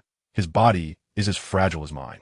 A typical Do Wong can only sustain 5 days at most, even one with a physique tempered by rare treasures. Could it be that he has also undergone some sort of transformation? Lin Xiao pondered, his gaze shifting toward the 3rd cultivation room, which was empty. Lu Qing had exited 4 days prior to expel the fire poison from his body, having informed him before leaving that he could use the 3rd cultivation room. However, the fire energy consumed in the 3rd room was equivalent to that of his 2nd room, albeit with slightly inferior cultivation effects. Thus, he had been waiting for Xiao Yan to emerge before utilizing his own training space. Yet this fellow showed no signs of departure. Meanwhile, within the training room, Xiao Yan had entered a new phase of cultivation. All of his dough qi had undergone a tempering process through heart fire. The volume of dough qi within his dantian significantly reduced. The faint red energy in the 2nd cultivation room was intended for the students to restore their dough qi, thus forming a vortex of energy absorption centered around him, drawing the surrounding faint red energy toward him under its gravitational pull. Such a tremendous commotion naturally caught Lin Xiao's attention, prompting him to rush to the front of his training room and open the door. He was met with the sight of the once abundant, faint red energy rapidly diminishing, the visibility within the training room steadily improving. In the span of merely half an hour, The faint, red energy was completely expended, transforming the visibility from a mere 5 meters to one where even a crumpled piece of tissue in the corner was clearly discernible. Xiao Yan began to repeat the previous process. Heart fire birthed, drawing Do Qi from the Dantian, Do Qi becoming more solid, returning to the Dantian. 7 days constituted a cycle, and his strength was steadily ascending. Lin Xiaoya swallowed hard, shutting the door to the training room, engulfed in a profound sense of doubt. Is this truly a human? And from where does he derive such an abundance of fire energy to remain in the training room? I knew you were still here, just finished your cultivation, didn't you? A familiar, soft voice rang out from behind Lin Xiaoya. He turned around, startled, but saw no one. Just as he was lost in confusion, his foot was abruptly stomped on, contorting his face in pain. Don't you think your behavior is exceedingly impolite? The diminutive figure of Xian, no taller than 1 meter 20, fumed, though her voice, coupled with her appearance, evoked little sense of menace. She had a cascade of soft purple hair, and her cheeks were not only fair but plump, resembling a delicately crafted doll. However, it was surprising to see the hem of her white dress wrinkled and speckled with dirt. I didn't see you. You're too short, I must be blind. Lin Xiaoya attempted to argue, but upon witnessing Xian raise her chubby fist, he quickly changed his tune. This girl of extraordinary strength was indeed not one to reason with. She was the top talent from the Jiaolan Academy, a fellow Do Wang expert, and with the headmaster's favor, she was a veritable little tyrant within the academy. Naturally, given Lin Xiaoya's nature, the more formidable someone was, the more he desired to challenge them. However, Xian was different. Her battles did not involve techniques, but rather brute force. This offered him no real benefit for improvement, only leaving him with bruises and aches. Initially, Xiao Yan's prolonged absence left Lin Xiaoya somewhat disheartened, and the unexpected encounter with Xian only compounded his vexation. After much contemplation, he resolved to utilize Lu Qing's third training room. However, just as Lin Xiaoya prepared to depart, Xian abruptly obstructed his path, extending her petite hand and assertively proclaiming, "Lend me your fire crystal card." "Where's your own fire crystal card?" Lin Xiaoya inquired, perplexed as he regarded Xian. It was unusual for the first-ranked individual on the strength leaderboard to borrow a card from the second. If memory served him right, the first-ranked contender received enough fire energy each month to meet their training needs, unlike those who had to venture out to slay magical beasts for energy. Moreover, upon observing Xian's attire, it was evident that she had just returned from the back mountain. One must acknowledge that her efficiency in gathering medicinal herbs and slaying magical beasts far surpassed his own. What had become of her accumulated fire energy? "My fire crystal card has been lent to someone else," Xian admitted with a hint of embarrassment, her large eyes blinking innocently, exuding an air of vulnerability. Did that new student, Han Xianer, borrow it? Lin Xiaoya suddenly understood. He glanced into his training room and realized why Xiao Yan could linger there for so long without being expelled due to a lack of fire energy. It turned out he had been utilizing Xian's card all along. Absurd. Nevertheless, I still require my training, so I must decline, Lin Xiaoya firmly rejected. Huh. Xian retracted her pitiful expression, her gaze turning menacing as she glared at Lin Xiaoya. This is not up for negotiation. What do you intend to do? Lin Xiaoya felt an alarm ringing in his mind and cautiously stepped back 2 paces. Xian clenched her delicate fists. Could it be that I am also accumulating fire poison within me? That seems illogical. Xiao Yan pondered, his eyes wide with confusion. Not long into the second round of refining his fighting spirit, he noticed an accumulation of toxins within him. Although not lethal, they could affect one's emotions. The primary issue stemmed from the pale red energy within the training room. After inspecting his body, Xiao Yan arrived at this conclusion. The rich energy likely emanated from the magma at the base of the heavenly burning refining Qi Tower, a naturally occurring substance that could not be avoided. However, Xiao Yan did not dwell on it. He possessed numerous prescriptions capable of expelling fire poison, thanks to the guidance of the medicine elder, who had taught him out of concern for the potential dangers of overindulging in foreign flames. Yet, he had not utilized any of them until now. Rising from the stone platform, Xiao Yan stretched his limbs, invigorated after a week of inactivity. He prepared to exit the training room to concoct a batch of soft water pills. The soft water pill, a 4th-tier elixir, boasts remarkable efficacy for internal injuries, effortlessly remedying internal bleeding and fractured ribs. Additionally, as a water attribute pill, it is particularly effective against fire poison. As he opened the door to the training room and stepped outside, he unexpectedly felt his foot land on something soft. Confused, he looked down to find a young man sprawled on the ground beneath him. Upon closer inspection of the face, he wondered, what on earth happened to Lin Xiaoya? Glancing around, he did not see anyone else. Just a week prior, the training room had appeared vacant, yet it now indicated occupancy. Little medical fairy? No. She should be occupied with arranging accommodations for Ling Yu at the Jiaolan Academy and studying the seven-colored poison cannon. Thus, the occupant of the first training room must be the prodigy referred to by the little medical fairy. Chapter 111. All Women. After casting a brief glance at the first training room, Xiao Yan did not dwell on it for long. He helped Lin Xiaoya to his feet and administered a healing pill before gently placing him down at the edge of the 6th floor, allowing him to awaken on his own. Meanwhile, he took a moment to retrieve his alchemical furnace and began crafting pills. In no time, a bottle of soft water pills emerged, containing 3 pills, which should suffice for his training needs. However, what Xiao Yan failed to notice was that the exceptional quality of his pills sent a fragrant aroma wafting toward the first training room. Ziyan's petite nose twitched as she caught a whiff of the enticing scent, which captivated her completely. This fragrance surpassed even the alluring aroma of Hun Xianer's poison pills.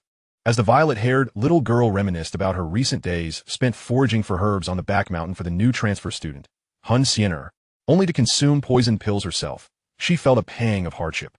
Yet, she had no choice. Despite the considerable toxicity of Hun Xianer's pills, they remained within her body's tolerable limits.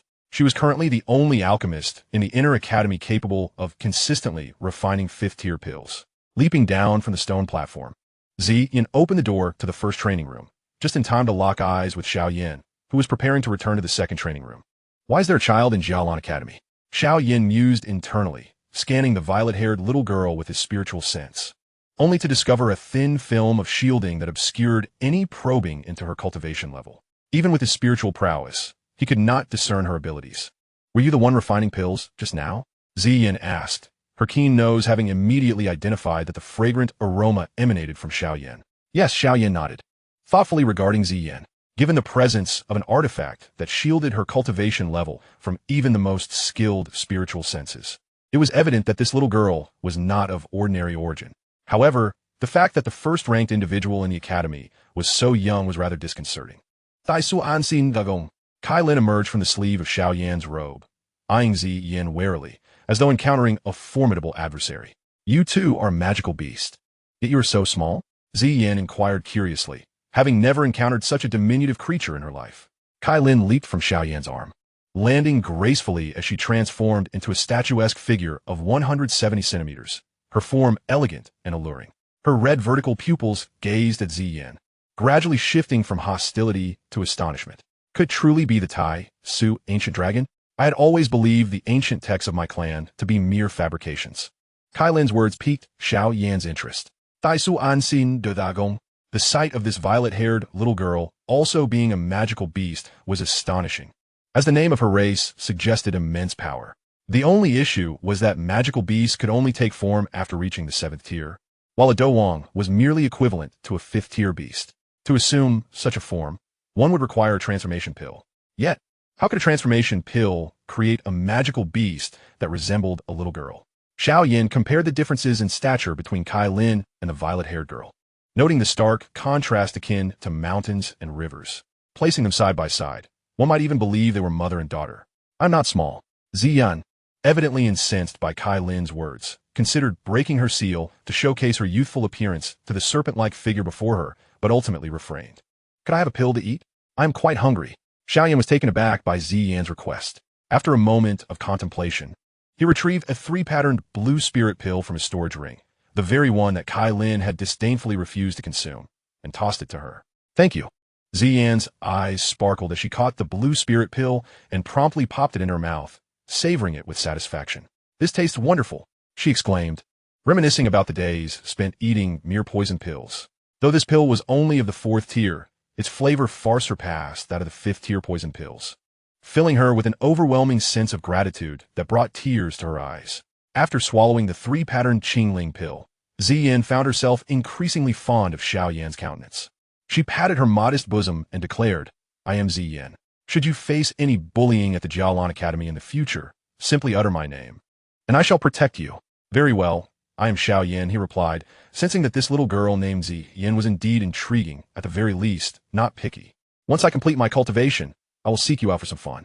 Ziyan waved her hand dismissively and closed the door to the first cultivation room. As Xiao Yan observed this scene, the smile on his face gradually faded, his gaze taking on a somewhat contemplative quality. Could it be the ancient dragon of a void? Fascinating, Kai Lin returned. With a gesture, Kai Lin, despite her reluctance, complied and turned back toward the second cultivation room, preparing to continue her training and strive for the Do Huang realm. Days turned into weeks, and unbeknownst to Xiao Yan, his reputation burgeoned within the Jialan Academy. Not only did every inner court disciple hear of him, but even those from the outer court were well aware. Xiao Yu. I've heard there's a particularly strong senior brother named Xiao Yan in the inner court, one who could easily overpower Lin Xiuya, who ranks second on the inner court strong list. Not only do they share the same surname, but there are whispers that he hails from the Jiama Empire. Do you know him? While walking through the outer court plaza, Xiao Yu was unexpectedly approached by a familiar female classmate, who inquired about matters she was reluctant to confront. I do know him, though perhaps not very well. Xiao Yu hesitated before responding reluctantly. Is that so? What a pity. I wanted to meet him. My sister in the inner court says that Xiao Yan is exceptionally handsome, a paragon of grace. And many female disciples in the inner court are trying to obtain his contact information. The female classmate chattered on, stirring memories within Xiao Yu. It was a sun-drenched afternoon when 16-year-old Xiao Yu, accompanied by her younger sister Xiao Mei, was bathing in a pool, unaware that the young Xiao Yan was secretly observing her. I don't have his contact information, she thought, her cheeks flushing as she grasped the hem of her dress. Years had swiftly passed, and she was no longer that innocent girl. Her figure had matured, her bosom full and her legs long. She had become a renowned beauty in the outer court of Jialan Academy. However, time had wrought many changes, and the bond they once shared had long since grown distant. Now, Xiao Yan had become the pillar of the Xiao family, relocating them to a space abundant in energy, resulting in a qualitative leap in their strength. Every member of the Xiao family willing to venture out had reaped significant benefits. For instance, Xiao Yu had evolved into a one-star great fighter, a feat unimaginable in the past, considering that even the Xiao family's third elder had only been a one-star great fighter. This capability now granted her eligibility for admission into the inner court of Jialan Academy, compelling those who once regarded her as a mere ornament to reconsider their perceptions.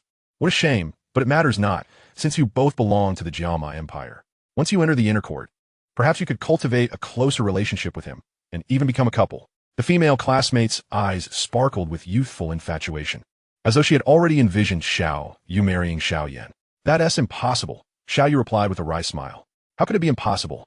A man pursues a woman over mountains, while a woman pursues a man through veils. Besides, you're so beautiful and tall, the classmate said, puzzled. I cannot explain this, but I have matters to attend to, so I must take my leave. Xiao Yu waved her hand and turned away. Very well, the female classmate sighed, feeling somewhat dejected. Yet her curiosity about Xiao Yu lingered. If I were as beautiful as her, I would certainly take a chance. She truly doesn't understand the rarity of a quality man. Xiao Yu heard every word but quickened her pace. After exiting the plaza, she navigated through a series of buildings, ultimately halting before an unassuming structure. In truth, Xiao Yu had once fantasized about whether she and Xiao Yan might have another opportunity. Perhaps he would overlook the things she had said and done during her years of struggle. Perhaps he still held affection for her. Yet, she dismissed such thoughts as fanciful. This was a somewhat secluded office building, rarely visited by outer court disciples due to its proximity to the forest between the inner and outer courts. Arriving at the tightly shut door, Xiao Yu retrieved a token from her storage ring, imparting a trace of Do Qi into it. The door slowly creaked open, revealing a cacophony of voices from within. Loan me some money. No, dear lady, you summoned me from the inner court merely for this? Yes, if you refuse, my sister within will come out to bite you. The speakers were two individuals Xiao Yu did not recognize, one named Lu Qing and the other Ling Yu. At that moment, Lu Qing knelt before Ling Yu in despair, his ear grasped tightly by her hand, indicating he was being extorted. Didn't you assure us during dinner that the creature within would not harm us? Lu Qing lamented, tears brimming in his eyes as he scolded Ling Yu for a broken promise. But I truly have no money left. I brought my belongings to your classmate's pawn shop, hoping to sell them, but the appraiser there didn't recognize their value, offering only 30 gold coins, which is hardly enough for a meal, Ling Yu retorted. Feeling somewhat aggrieved, she realized that traversing the spirit realm required funds, and she dared not extort Xiao Yan, so she set her sights on this seemingly affluent fellow instead. How about this? I have a brilliant idea that is bound to make us a fortune, provided you can persuade your sister to agree. Lu Qing thought himself unfortunate as he sought to shift the burden of his misfortune onto another. Ling Yu leaned in to listen to Lu Qing's dubious suggestion. her eyes lighting up with excitement. Excellent idea. Let us do it right away, Ling Yu exclaimed, pulling Lu Qing along as they skipped out of the office building. With their departure, the hall was left deserted. Xiao Yu hesitated for a moment before choosing the left corridor, finally stopping before the door at the end. Gumin, a melodious voice called from within, causing Xiao Yu to pause, as she had expected to be greeted by an elder. Yet, despite her doubts, she pushed open the door and entered, only to be completely captivated by the sight within. The modest office was furnished with a neat desk behind which sat a white-haired girl holding a jade tablet, sunlight streaming through the window and illuminating her face, rendering her features as exquisite as finely carved jade. Xiao Yu felt a sudden wave of self-consciousness, instinctively stepping back. You must be Xiao Yan's cousin, Xiao Yu? The girl lifted her indifferent gaze to scrutinize Xiao Yu, as if assessing a criminal. Yes, Xiao Yu responded, compelled by the pressure to speak the truth. Oh. The white-haired girl set down the jade tablet and straightened in her chair, introducing herself. I am Han Xiener. You likely haven't heard of me. Xiao Yu nodded, indeed having never heard the name of the white-haired girl before her. But I have heard of you. I understand you are Xiao Yan's cousin. And you were quite close in your childhood? The little medicine fairy tapped her fingers on the back of the office chair, her gaze fixed intently on Xiao Yu. I did share a good relationship with cousin Xiao Yan during our early years, Xiao Yu began, but as she spoke, she noticed the girl's eyes growing increasingly icy, compelling her to amend her statement. However, after young Master Xiao Yan lost his fighting spirit, our relationship deteriorated significantly. I even made some disparaging remarks towards him, which led to young Master Xiao Yan harboring a strong dislike for me. Upon hearing this, the coldness in the little medicine fairy's eyes melted away like early spring snow, and a gentle smile graced her lips. Is that so? Then it seems you must mend your relationship with Xiao Yan. How can kin treat each other as adversaries? I have already become a stranger to young Master Xiao Yan, Xiao Yu murmured, lowering her gaze.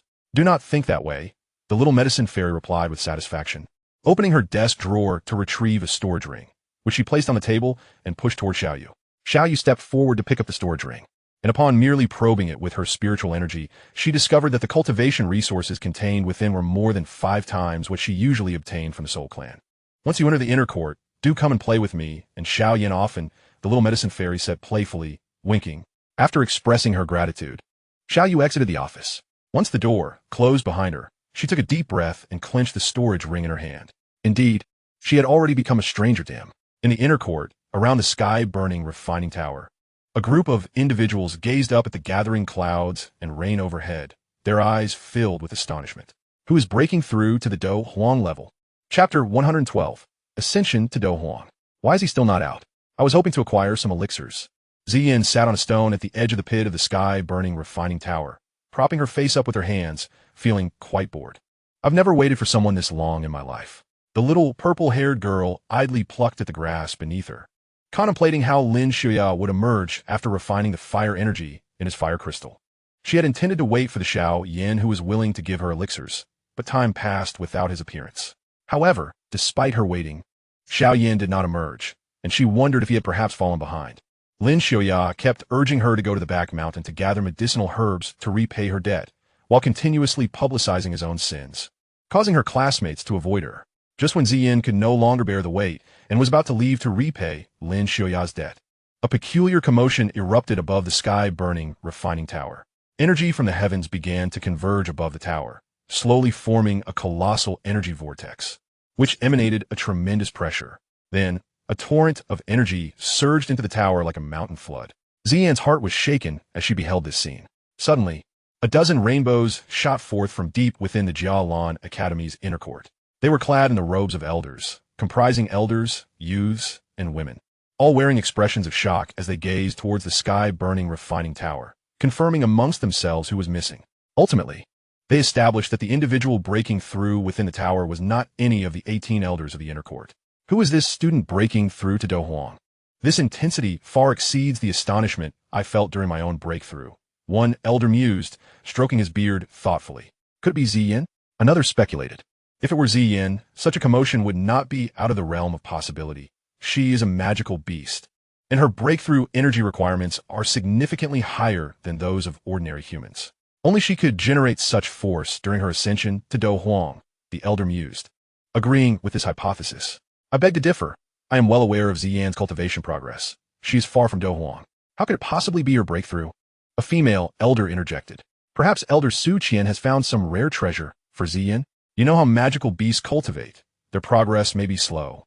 But should they consume a certain rare treasure, their power can surge dramatically. And with the sky-burning refining tower at our academy, there is no need to worry about any side effects. What level of rare treasure could it be? Why was there no celestial phenomenon at its emergence?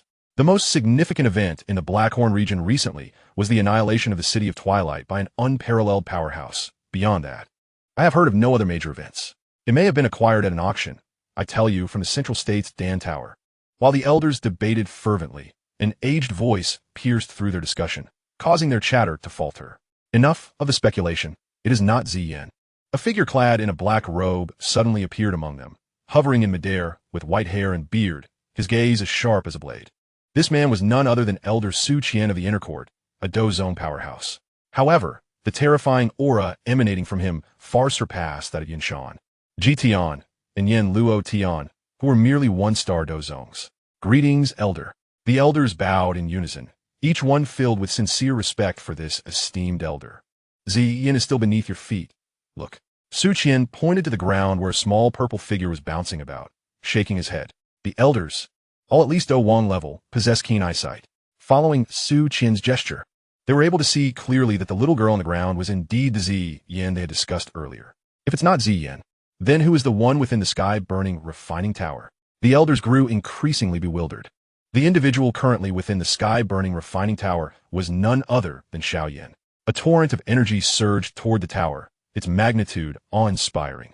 Just the sound of the air being torn apart allowed one to infer the terrifying energy contained within. This is not good. This breakthrough's might is too overwhelming. Quickly, close the tower and let the students inside come out. Su Qian's words were cut short as he sensed something amiss. The sheer magnitude of the breakthrough energy posed a risk of awakening the fallen heart flame suppressed beneath the tower, which could lead to disaster. Understood. The elders sprang into action. One of them formed a hand seal, sending Elder Su Qian's command through a secret communication to every instructor.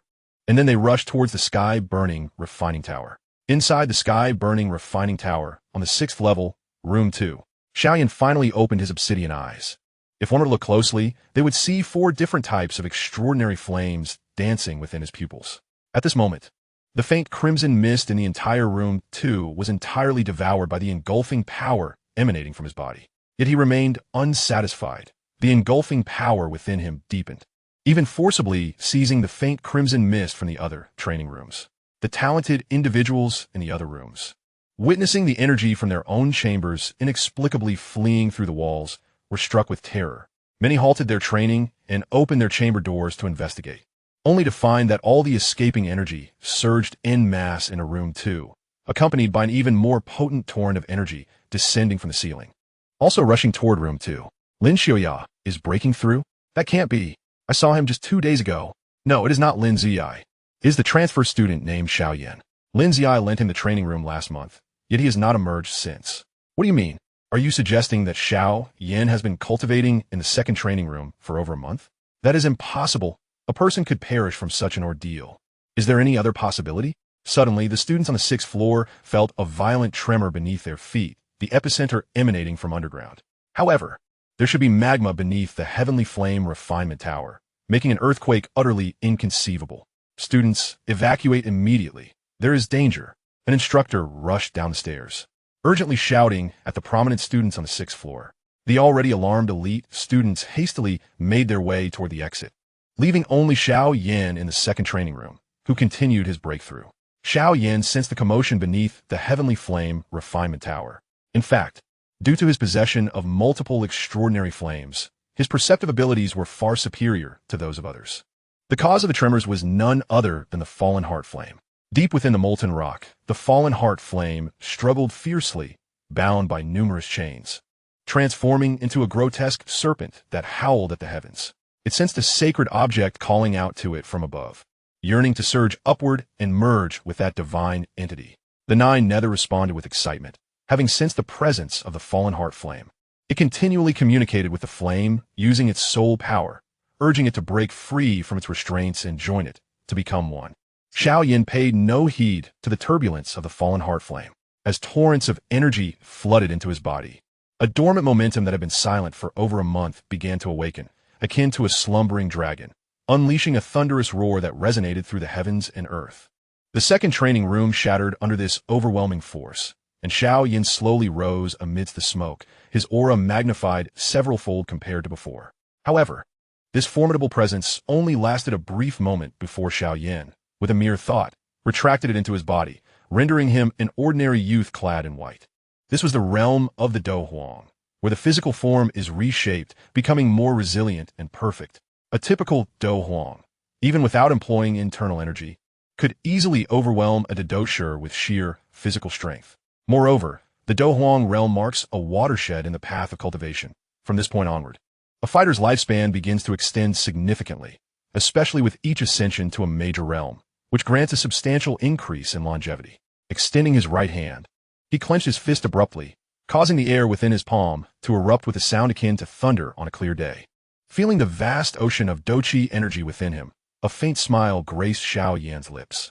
If he were to return to the skies above the desert city today, he would likely be able to contend with the Green Tyrant for several rounds without needing to rely on the Blood River. Unlike before when he was easily repelled by a single blow. Another surge of potent soul power emanated from Xiao Yan, radiating outward in all directions. Under its formidable scan, every detail within and around the Heavenly Flame Refinement Tower became apparent, including Su Qian, who hovered in the air, and the Fallen Heart Flame, which was on the verge of breaking free from its confinement in the molten rock below. Late-stage Soul Realm. During the past month, Xiao Yan had awakened 3 times in total. The first 2 were for refining the soft water pill, while the third was for concocting the 6th grade Yun Soul pill. As Xiao Yan had anticipated, the ascension from Do Wang to Do Huang represented a significant leap in the hierarchy of life, bestowing immense enhancements to both body and soul. The existence of the 6th grade Yun Soul pill facilitated a smoother elevation in his soul, allowing him to break through the barriers of the mid-soul realm and reach the late stage. Meanwhile, outside the Heavenly Flame Refinement Tower, Su Qian, the Grand Elder, who stood ready for the Fallen Heart Flame's emergence, felt a sudden, powerful surge of soul energy sweep through him, unsettling his composure.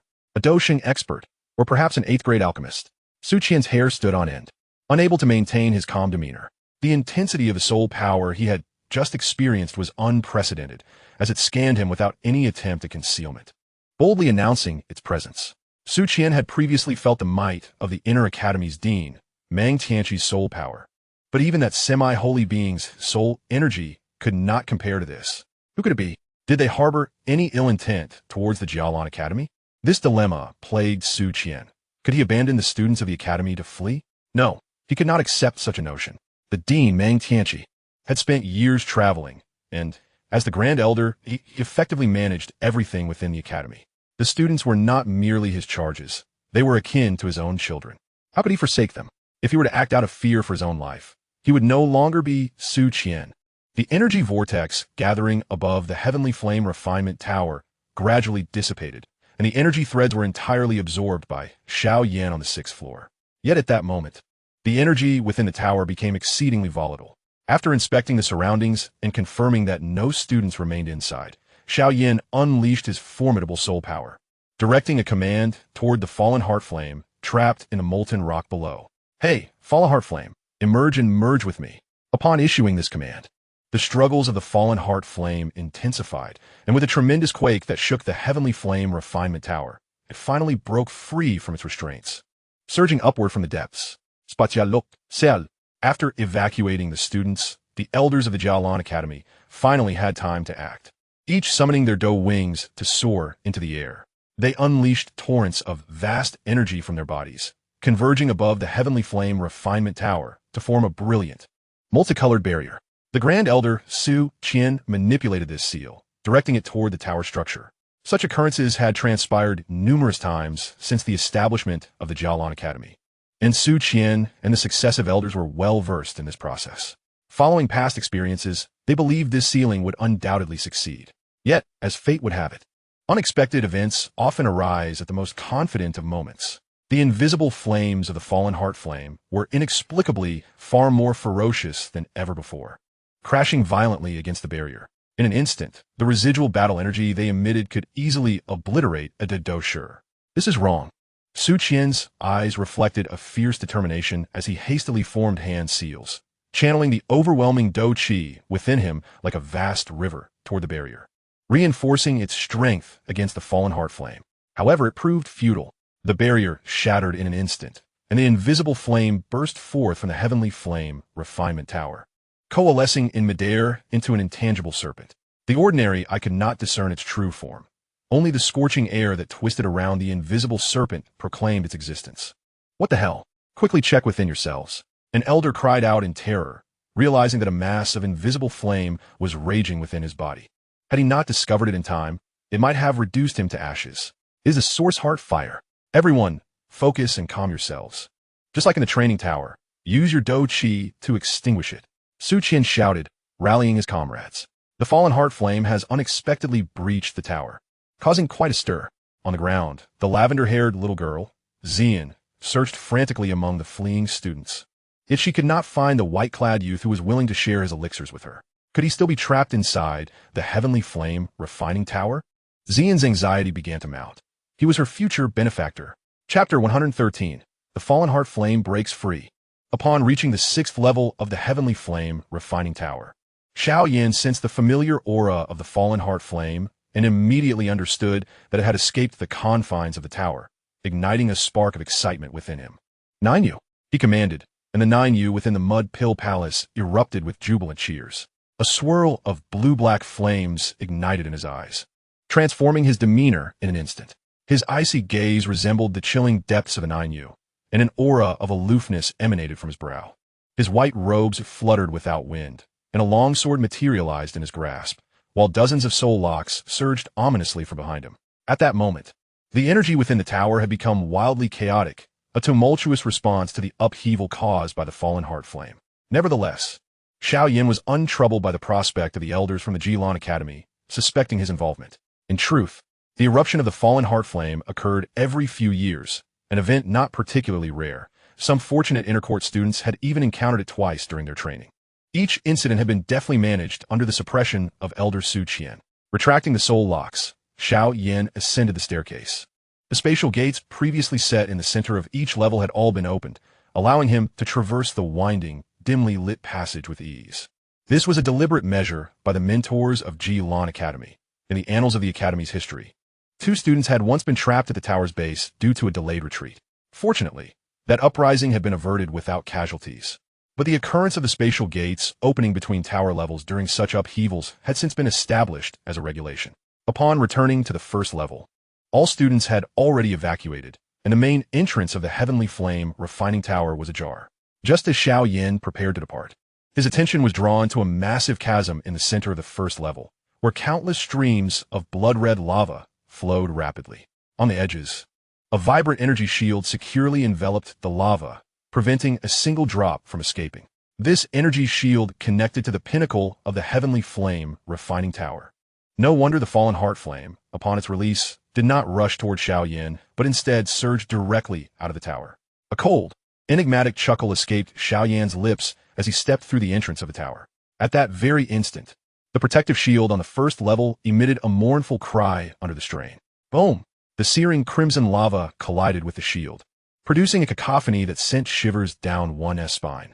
The shield was on the verge of shattering, clearly indicating that the elders outside attempting to seal the fallen heart flame were struggling. Xiao Yan extended his hand towards the blood-red lava, embodying a sovereign commanding the flames of the world, and then forcefully pressed down. Subsequently, the lava seemed to succumb to an irresistible force, abruptly halting its eruption and, astonishingly, began to flow backward. The 19th on the flame ranking, the Azure Lotus Earth Heart Fire. Born from the molten depths, it takes 10 years to attain spirit, 100 years to take shape, and 1,000 years to become a lotus. Near volcanic regions, it can even provoke an eruption, wielding destructive power, mastering the forces of heaven and earth. That is the true essence of extraordinary flames.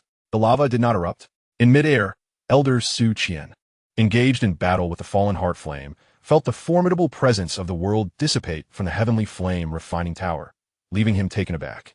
Logically, having broken the seal, the terrifying lava hidden beneath the earth for millennia should have erupted alongside the flame. However, he could not afford to dwell on this.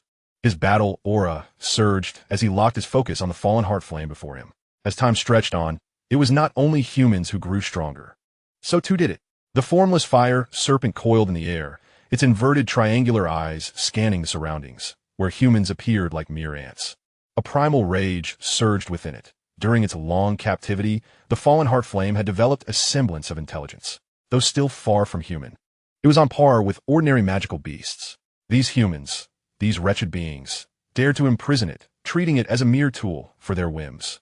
The fallen heart flame let out a piercing howl, emitting a shrill cry that resonated through the hearts of all present. Those with weaker minds found themselves ignited by an invisible heart fire within.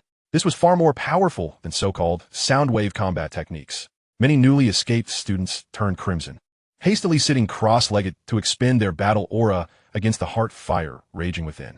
However, the seasoned students who frequently traversed the lower levels fared better, while many newcomers, still unaccustomed to the tower, were in dire straits. Most of them had only just begun their training, and the intensity of this heart fire was beyond their endurance. Several newcomers struggled against the heart fire within them, but it was futile. Just as despair began to set in, a surge of pure, pitch-black battle aura entered their bodies, charging towards the heart fire, which had previously eluded them, and in an instant, it was extinguished. "Thank you." The newcomers looked up to see a familiar face, a white-clad figure wielding a longsword. Wasn't this the transfer student who had resolved his heart fire on the first level solely through his own strength? After assisting the newcomers in quelling their inner heart fire, Xiao Yan did not linger for pleasantries and turned to depart, casually leaning against a tree as he gazed skyward. In the skies above, the battle between Elder Su Qian and the fallen heart flame was nothing short of spectacular. While there was a disparity in power, it was not insurmountable. The formless fire serpent, despite its offensive advantage due to its extraordinary flame power, was pitted against the seasoned Elder Su Qian, whose combat experience was unparalleled. Moreover, as the actual leader of the continent's foremost academy, his skill in battle techniques, both in quantity and quality, was unmatched. During several tail-whipping strikes from the formless fire serpent, Xiao Yan anticipated that Su Qian would be unable to evade and would have to endure the assault. However, the elder employed an unexpectedly agile battle technique to evade, leaving the attack to strike empty air. Elder Su Qian's offensive maneuvers were equally fierce. Each strike aimed directly at the fire seed within the formless fire serpent, causing it to hesitate and interrupt several of its attacks. "Xiao Yan, what are you doing here?" Just as Xiao Yan was engrossed in observing the rare high-caliber battle, a violet figure darted from the distance, skidding to a halt before him. It was Xian, the lavender-haired girl he had encountered earlier. "I thought you were still inside the heavenly flame refining tower. I was about to go down to find you." Xiao Yan's indifferent gaze shifted from the sky to Xian, and having ascended to the battle emperor level, he could now sense the power within her. While their battle auras were worlds apart, her physical prowess far surpassed that of a typical strong individual. It is no wonder that the surrounding students were still grappling with the encroachment of their inner fires, while she appeared to be unaffected, casually pouring out her thoughts. Xian was startled by Xiao Yan's icy demeanor. It starkly contrasted with the first impression he had left on her. If his earlier demeanor had exuded tranquility coupled with familiarity, now he emanated an aura of indifference laced with malevolence. "What do you want from me?" Xiao Yan inquired directly, cutting straight to the point. "Is it not a concern that you might not escape?" Xian expressed her worry. "Aren't we unfamiliar with each other?" she stammered. Taken aback by his question, it was evident that their acquaintance was tenuous at best. How could she continue the conversation? It would be absurd to declare, "I believe you are an exceptionally skilled alchemist, generous in your dealings, and I fear for your life.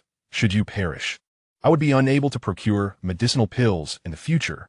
Does this man truly know how to engage in conversation? What harm could a bit of pleasantry do?" The atmosphere between them grew decidedly frigid, and Xian lowered her gaze, wishing she could carve out a 3-bedroom apartment with her toes on the ground. However, just then, a savior arrived. High above, the formless fire serpent, frustrated by its inability to subdue Su Qian, abruptly redirected its aggression toward Xiao Yan below, gazing down with a glimmer of desire in its eyes. Previously, while underground, it had sensed an alluring aura emanating from Xiao Yan, which had intensified with the complete fusion of a nine nether in Xiao Yan. The formless fire serpent yearned to consume Xiao Yan, or perhaps to be consumed by him. "Stop! That beast intends to attack the students."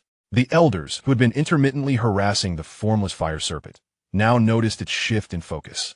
no longer intent on swiftly defeating Su Qian, but rather fixating on the ground below, and they immediately grew anxious. Damn it, block its path. The elders unleashed their overwhelming fighting spirit, forming a grand array to thwart the formless fire serpent's advance. A colorful protective shield emerged under their support, standing firm against the formless fire serpent. However, while the shield appeared formidable, it was in truth insufficient against the serpent's might. The formless fire serpent opened its massive jaws, unleashing a torrent of otherworldly flames towards the shield. Upon impact, the once imposing barrier let out a mournful wail before shattering into fragments. It was futile. Some elders, whose strength barely reached Do Wang, found their fighting spirit recoiling in this confrontation, spitting blood and withdrawing from the battle. Ultimately, in a conflict of this magnitude, even if Yunshan were to rally the entire Yunlan Sect to construct a formidable formation, it would hardly suffice, let alone a cadre of Do Huang and Do Wang elders. In the past, they could contend with the fallen heart flame thanks to the seal designed by Dean Mang Tianxi. Yet under these circumstances, such resistance was implausible. Look over here. Su Qian, having sensed the formless fire serpent's intentions, felt an urgent resolve swell within him. He would not permit anyone to harm the students he had painstakingly nurtured. Not now, not ever. A slender sword radiating a chilling luminescence appeared in Su Qian's grasp as torrents of fighting spirit surged forth from within him, continuously infusing the blade. An icy aura then radiated outward in all directions. This was a renowned Do technique of Grand Elder Su Qian, the Nine-Nether Icy Sword. A low-tier, earth-ranked Do technique. How terrifying. We, the Do Huang, will intercept the residual effects of the battle. The Do Wang elders must evacuate with the students. This is no longer a conflict for you to partake in. As the other elders initiated their actions, the menacing aura emanating from Su Qian grew increasingly formidable. Snowflakes began to flutter down from the sky. Not a natural occurrence, but a manifestation of the frigid energy he exuded. It's snowing. The formless fire serpent sensed the threat emanating from Su Qian, its eyes filled with hatred. After letting out a deafening roar, it conjured a raging inferno in preparation to counter Su Qian's Do technique. The apex clash between the two forces was imminent. What are you two still discussing? Why aren't you fleeing? An elder, bloodied and battered, soared over to Xiao Yan and Ziyan, his strength merely that of a one-star Do Wang, and also the most severely injured among them. Seeing them standing idly while chaos unfolded, he scolded them sharply. Upon hearing his reprimand, Ziyan turned with the relief of a person who had just encountered a lifesaver, nodding fervently to indicate she would depart immediately. The elder, upon recognizing Ziyan's face, was momentarily taken aback. He certainly knew of her as Su Qian's adopted daughter, the prodigious talent ranked first on the charts. Yet he pondered when this violent girl had become so compliant. Xiao Yan, our conversation is not yet complete. Ziyan protested, but Xiao Yan stood tall, unfurling a pair of magnificent wings of fighting spirit from his back, a terrifying aura erupting forth. Cackle, cackle, it is my turn now. Xiao Yan soared into the sky, his sword enveloped in blue-black flames, charging directly toward the suspended formless fire serpent. The formidable aura he unleashed captured the attention of all the powerful beings present, instantly making him the focal point of their gazes. What? How is it that this fellow, who previously remained hidden beneath the tower, is the one who has broken through to Do Huang? Ziyan quickly pieced together the situation, realizing that a Do Huang-level alchemist must at least be of the 6th grade. Who is this person? An elder queried in astonishment, turning to his companions, only to find that they were equally in the dark.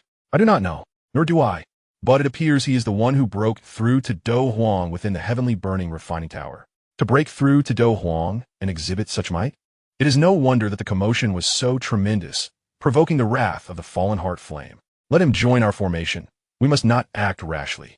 Such a genius, if lost to the otherworldly flames, would surely be a grave misfortune. An elder contemplated obstructing Xiao Yan's advance.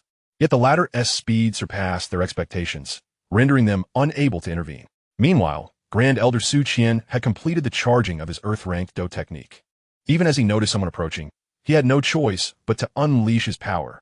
The swirling snow and terrifying fighting spirit cascaded towards the formless fire serpent like a blizzard, the sheer force of the attack causing the very fabric of space to tremble, resulting in numerous tiny rifts appearing.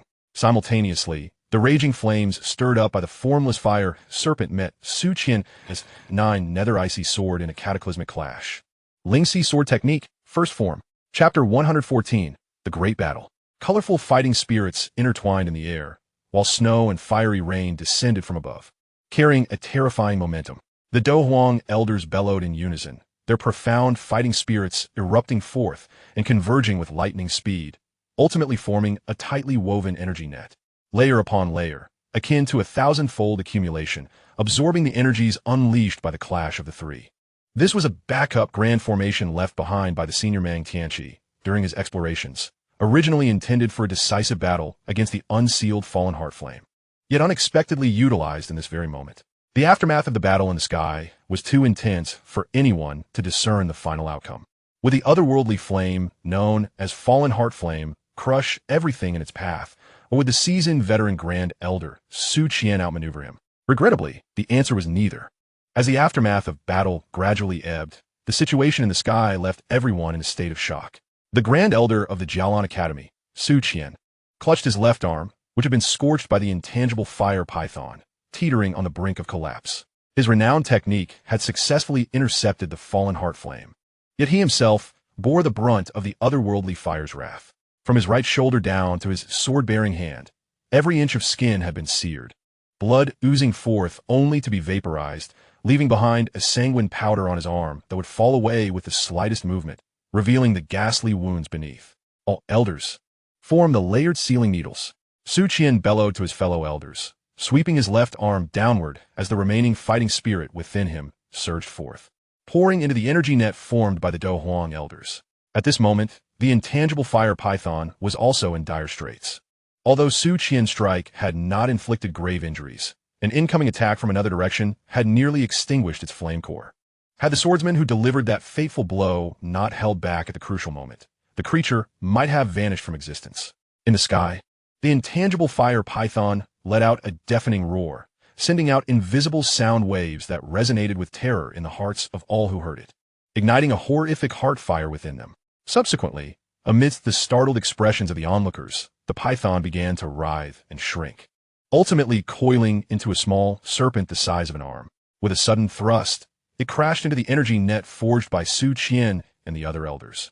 A terrifying explosion erupted, shaking the energy net, which then tore open a minuscule gap. The intangible fire python slipped through this narrow opening, its triangular eyes gleaming with mockery. Attempting to escape without consulting me?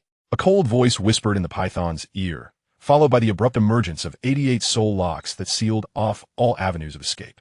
Xiao Yan soared before the intangible fire python, his doe wings enveloped in a dark hue, his long sword ablaze with blue-black, otherworldly fire. Gazing at the creature as though it were mere prey, the python darted left and right, but every escape route was thwarted by the soul locks, rendering it utterly trapped. It regarded Xiao Yan, a deadly temptation urging it to lunge forward and consume him. Yet reason dictated that it must flee for its life. Xiao Yan? The Grand Elder Su Qian recognized Xiao Yan's identity. This transfer student, vouched for by a powerful Soul Clan expert last month, possessed formidable strength, not to be underestimated even among the ancient clan disciples of his age. Yet, that was where the accolades ended. At around 20 years old, a 9-star Do Wang might be considered a prodigy on the Duki continent, but among ancient clans, such talent was less remarkable. Su Qian, hailing from the Thunder Clan, had encountered many core members of ancient clans, and while those below the 4th grade Do Emperor bloodline were not worth mentioning, those above the 8th grade bloodline, after enduring the tedious Duki phase, could cultivate at an astonishing pace thanks to their Do Emperor lineage, especially after the exiled figure, Yao Chun, from the Yao clan introduced the foundational spirit liquid. Cultivation during the Duki phase had accelerated tremendously. Legend had it that the Yao clan had gained considerable favor among the ancient clans by sharing this elixir. Thus, at first, Su Qian had not regarded Xiao Yan with much concern, dismissing him as merely a young Soul Clan member with a peculiar surname who had stumbled in his cultivation. However, he never anticipated the sheer terror of Xiao Yan's power. Boom! The intangible fire python collided once more with Xiao Yan's soul locks, but was repelled by several of them working in concert, the blue-black, otherworldly fire inflicting significant harm. Meanwhile, Xiao Yan navigated the confrontation with ease. After several exchanges, he had gained a thorough understanding of the Fallen Heart Flame's strength, estimating it to be around the 7-star Do Zone level, and, given its unique fire attributes, it could potentially contend with peak Do Zone fighters. However, The intangible fire python had already exhausted considerable strength in its previous skirmishes with the elders of the Xiaolan Academy, and its own otherworldly fire abilities were ineffective against Xiao Yan, a formidable opponent possessing multiple fused flames, leaving it at a distinct disadvantage. This was also Xiao Yan's first time personally subduing an otherworldly fire, hence he was not in a rush for victory. Recalling his past experiences in subduing otherworldly fires, such as the high Xen Yan acquired from the Soul Emperor's apprentice Han Feng, the Suwutan Yan he had willingly fused with, and the Jiu Feng Yan captured by the Soul Emperor himself, he realized that only the fallen heart flame before him required his direct intervention to subdue. Meanwhile, a Do Huang elder flew to Su Qian's side, pouring a vial of medicine over his right arm, temporarily halting the spread of his injuries. They then prepared to form a formation, intending to collaborate with Xiao Yan to seal the fallen heart flame once and for all. As the elders continually infused Duqi into the energy net, the small gap through which the intangible fire python had escaped gradually began to mend. At that moment, a dozen figures soared upwards from the ground. They were the previously injured Do Wang elders, who, after evacuating the students, had taken the time to recuperate before returning to the fray. Moreover, from afar, a multitude of figures raced towards them. The vice president of the Outer Academy and other elders of the Xiaolan Academy had also received news and rushed over. May the heavens bless our Xiaolan Academy, one Do Huang elder exclaimed. Su Qian also breathed a sigh of relief. With the aid of the talented Xiao Yan from the Soul Clan, coupled with the combined efforts of all the elders from both the Inner and Outer Academies, the matter of the fallen heart flame breaking free seemed destined to settle in their favor. Yet, before the elders of the Xiaolan Academy could fully relax, another wave of figures appeared in the distance, densely packed and overwhelmingly numerous, all-powerful figures above Do Wang from the Black Alliance. How is this possible? Su Qian's expression darkened. He had anticipated the possibility of outsiders meddling, for the headquarters of the Black Alliance, the largest organization in the Black Corner region, was alarmingly close to the Xiaolan Academy, allowing Do Wang experts to arrive swiftly.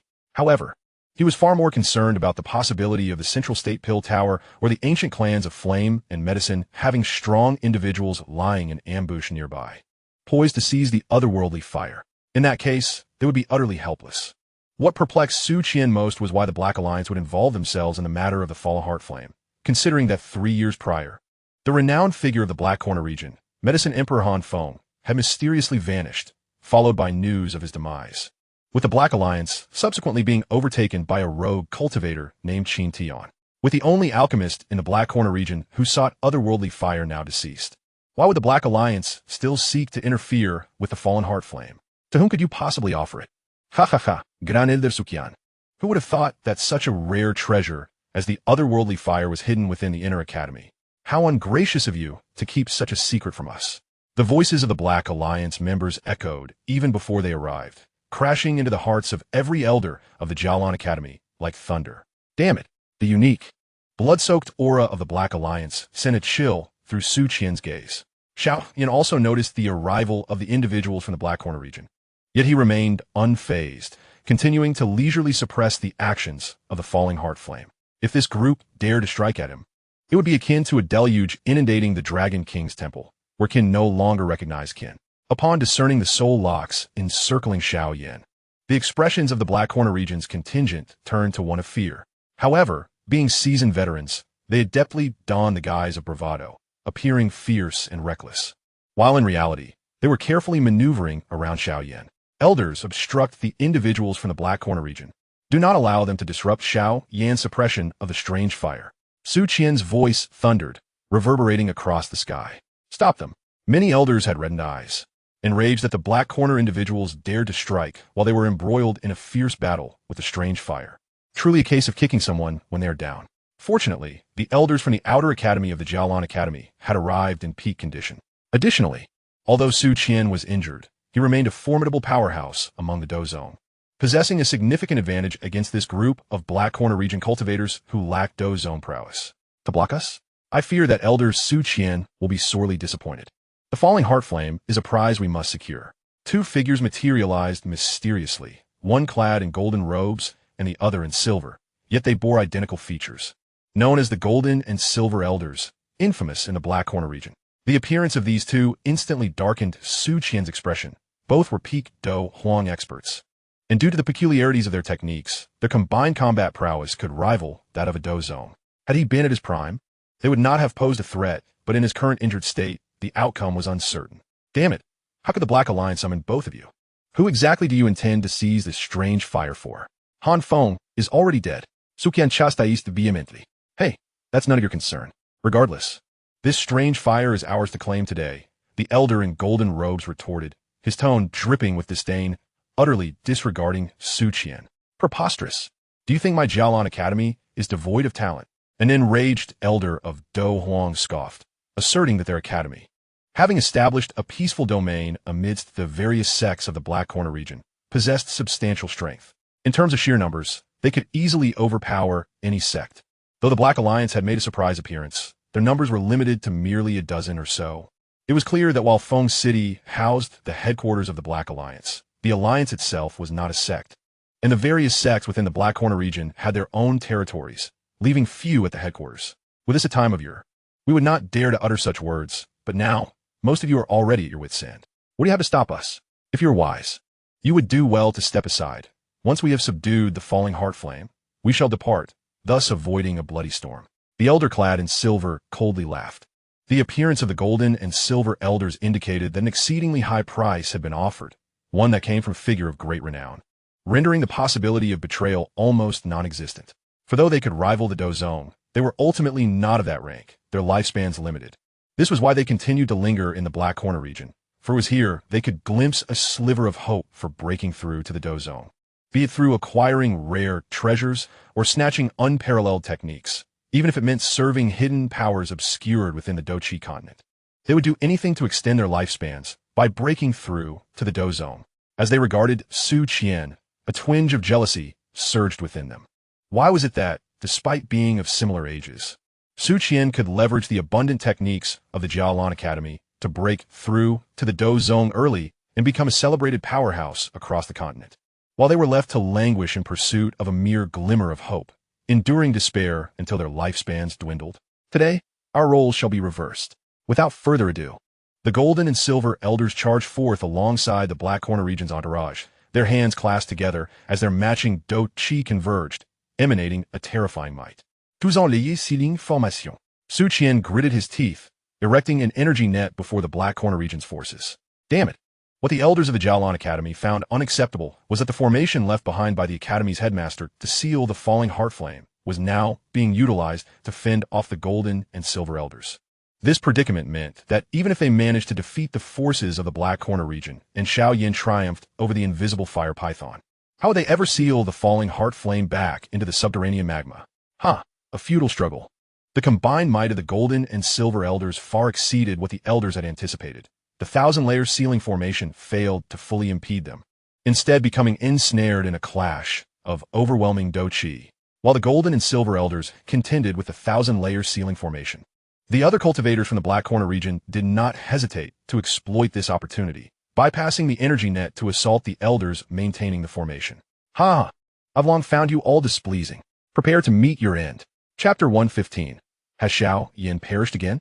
The clash between the Black Corner region's cultivators and the elders of the Jialan Academy erupted into chaos, with neither side able to gain a clear advantage. On one hand, while the elders of the Jialan Academy held a numerical superiority, their number of Do Huang experts was merely on par with that of the Black Corner region's forces, and most were severely depleted in Do Qi, unable to unleash their full potential. On the other hand, the Black Corner region's cultivators, well-rested and seasoned by countless battles, though their techniques may have been inferior, fought with ruthless ferocity, their bloodlust palpable. Elder Su, stop them. I will hold off the falling heart flame. Xiao Yan bellowed, unleashing what appeared to be boundless Do Qi toward the invisible fire python, as if he were prepared to engage the falling heart flame in earnest. The invisible fire python, sensing the impending danger from this overwhelming force, thrashed in a desperate bid to escape, but was futilely ensnared by the soul locks. Good. Su Qian cast an appreciative glance at Xiao Yan before his gaze hardened as it fell upon the golden and silver elders. Truly, calamity piled upon calamity. Should they face defeat today, losing the falling heart flame will be the least of their concerns. If the individuals from the Black Corner region were to storm into the academy, the fate of the students, barely in their 20s, would be dire. The thousand-layer ceiling formation held the golden and silver elders at bay, and Su Qian bit his fingertip, spitting forth a mouthful of vital blood. Given his current injuries, utilizing the 9 nether cold sword once more was out of the question. He had to find another path.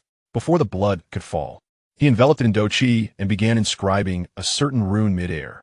The crimson runes formed at an astonishing speed, and once completed, he seized them and infused them into his own body. Is that a desperate secret technique?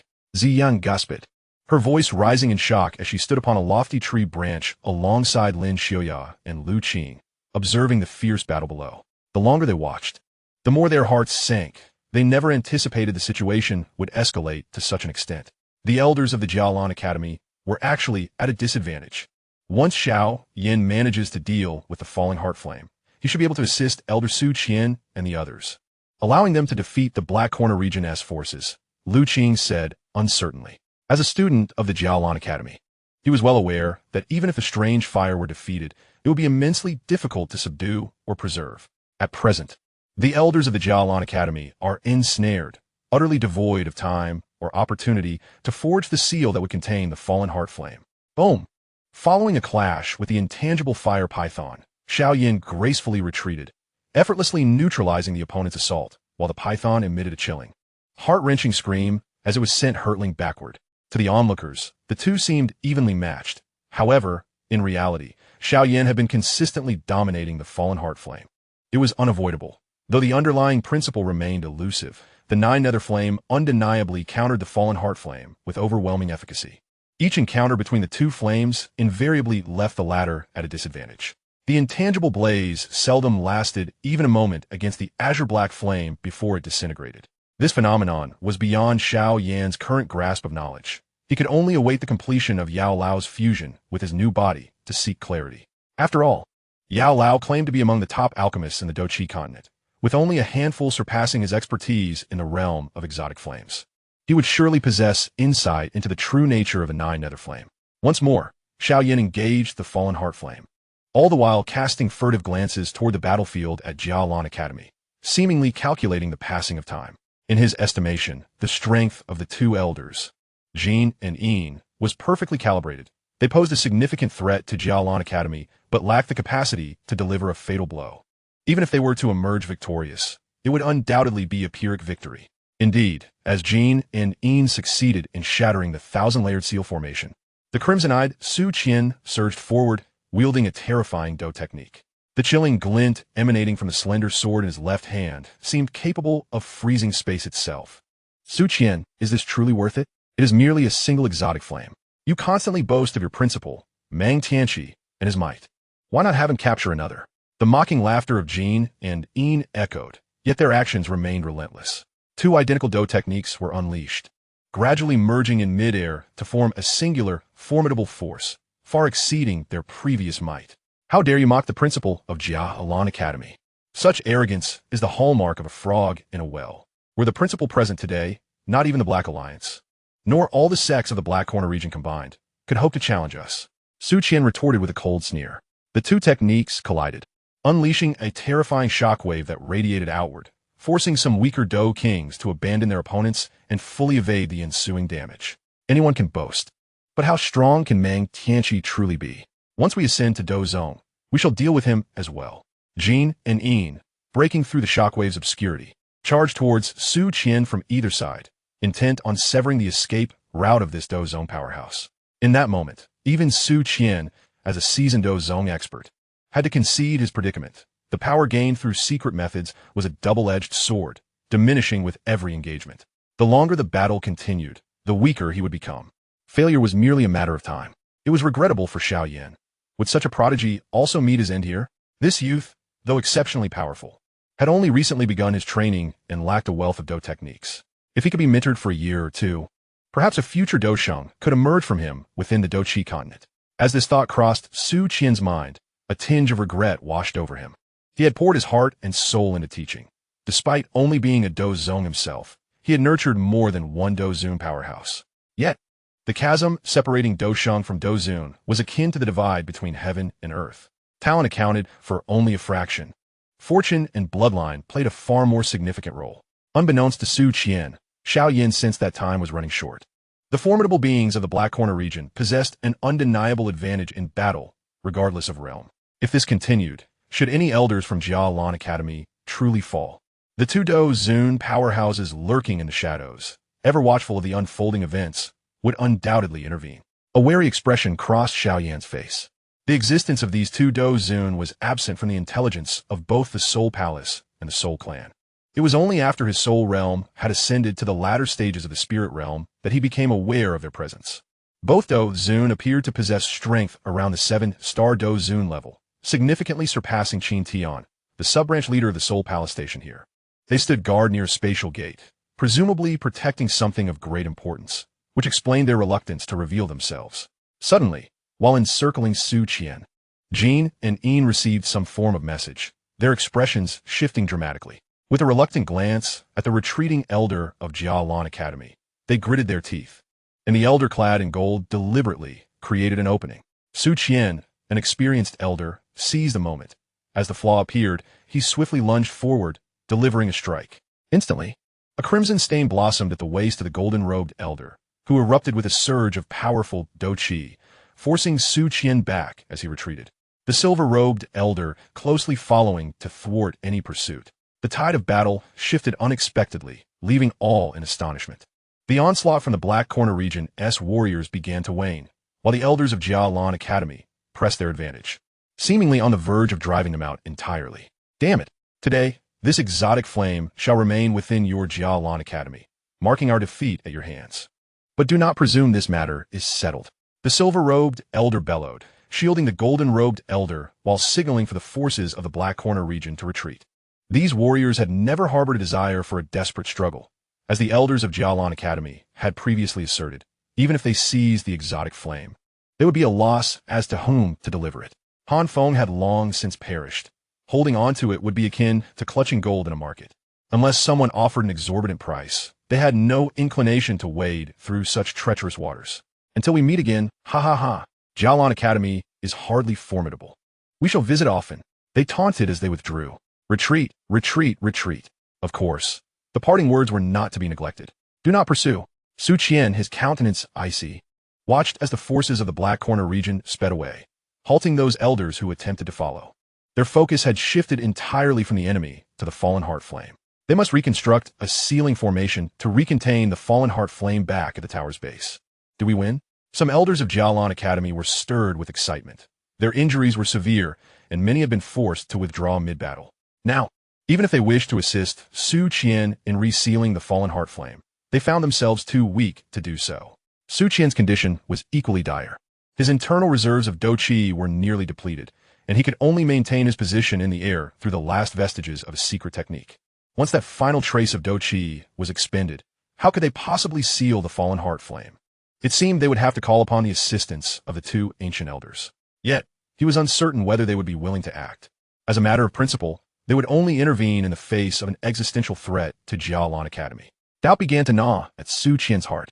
What he did not anticipate, however, was that at that very moment of hesitation, the situation on the battlefield would shift once more. Over at Xiao Yan's side, the fallen heart flame suddenly gained the upper hand, its form expanding wildly, shattering the soul lock restraints and swelling to an impressive length of several dozen feet. Xiao Yan, flee! Seeing the dire turn of events, Su Qian cried out in urgent alarm. The gaze of all present was irresistibly drawn to the thunderous roar. Whereupon they beheld the colossal, ethereal fire python, unleashing another piercing shriek. An invisible shockwave radiated outward, causing the elders of the Xiao Academy to feel a surge of immense heart fire within their bodies.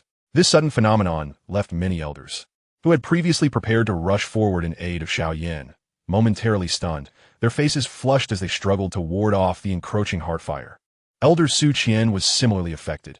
His remaining fighting spirit was nearly depleted, and with the emergence of heart fire within him, he swiftly found himself drained of his last vestiges of strength, plummeting helplessly toward the ground. Fortunately, Xian and the others, who had been observing from the safety of a tall tree at the edge of the battlefield, were able to swoop down and catch Su Qian mid-air, sparing this venerable powerhouse from the peculiar fate of a high-altitude fall. Meanwhile, Xiao Yan, positioned closest to the falling heart fire, also froze momentarily, seemingly disturbed by the heart fire's influence. The ethereal fire python then opened its gaping maw, intent on devouring him. In that fleeting instant, the tide of battle shifted dramatically. Silence engulfed the realm as all eyes watched the Heartfire swallow Xiao Yan whole, a look of ecstatic triumph illuminating the python's eyes before it chose a direction and fled. Was he ultimately too young?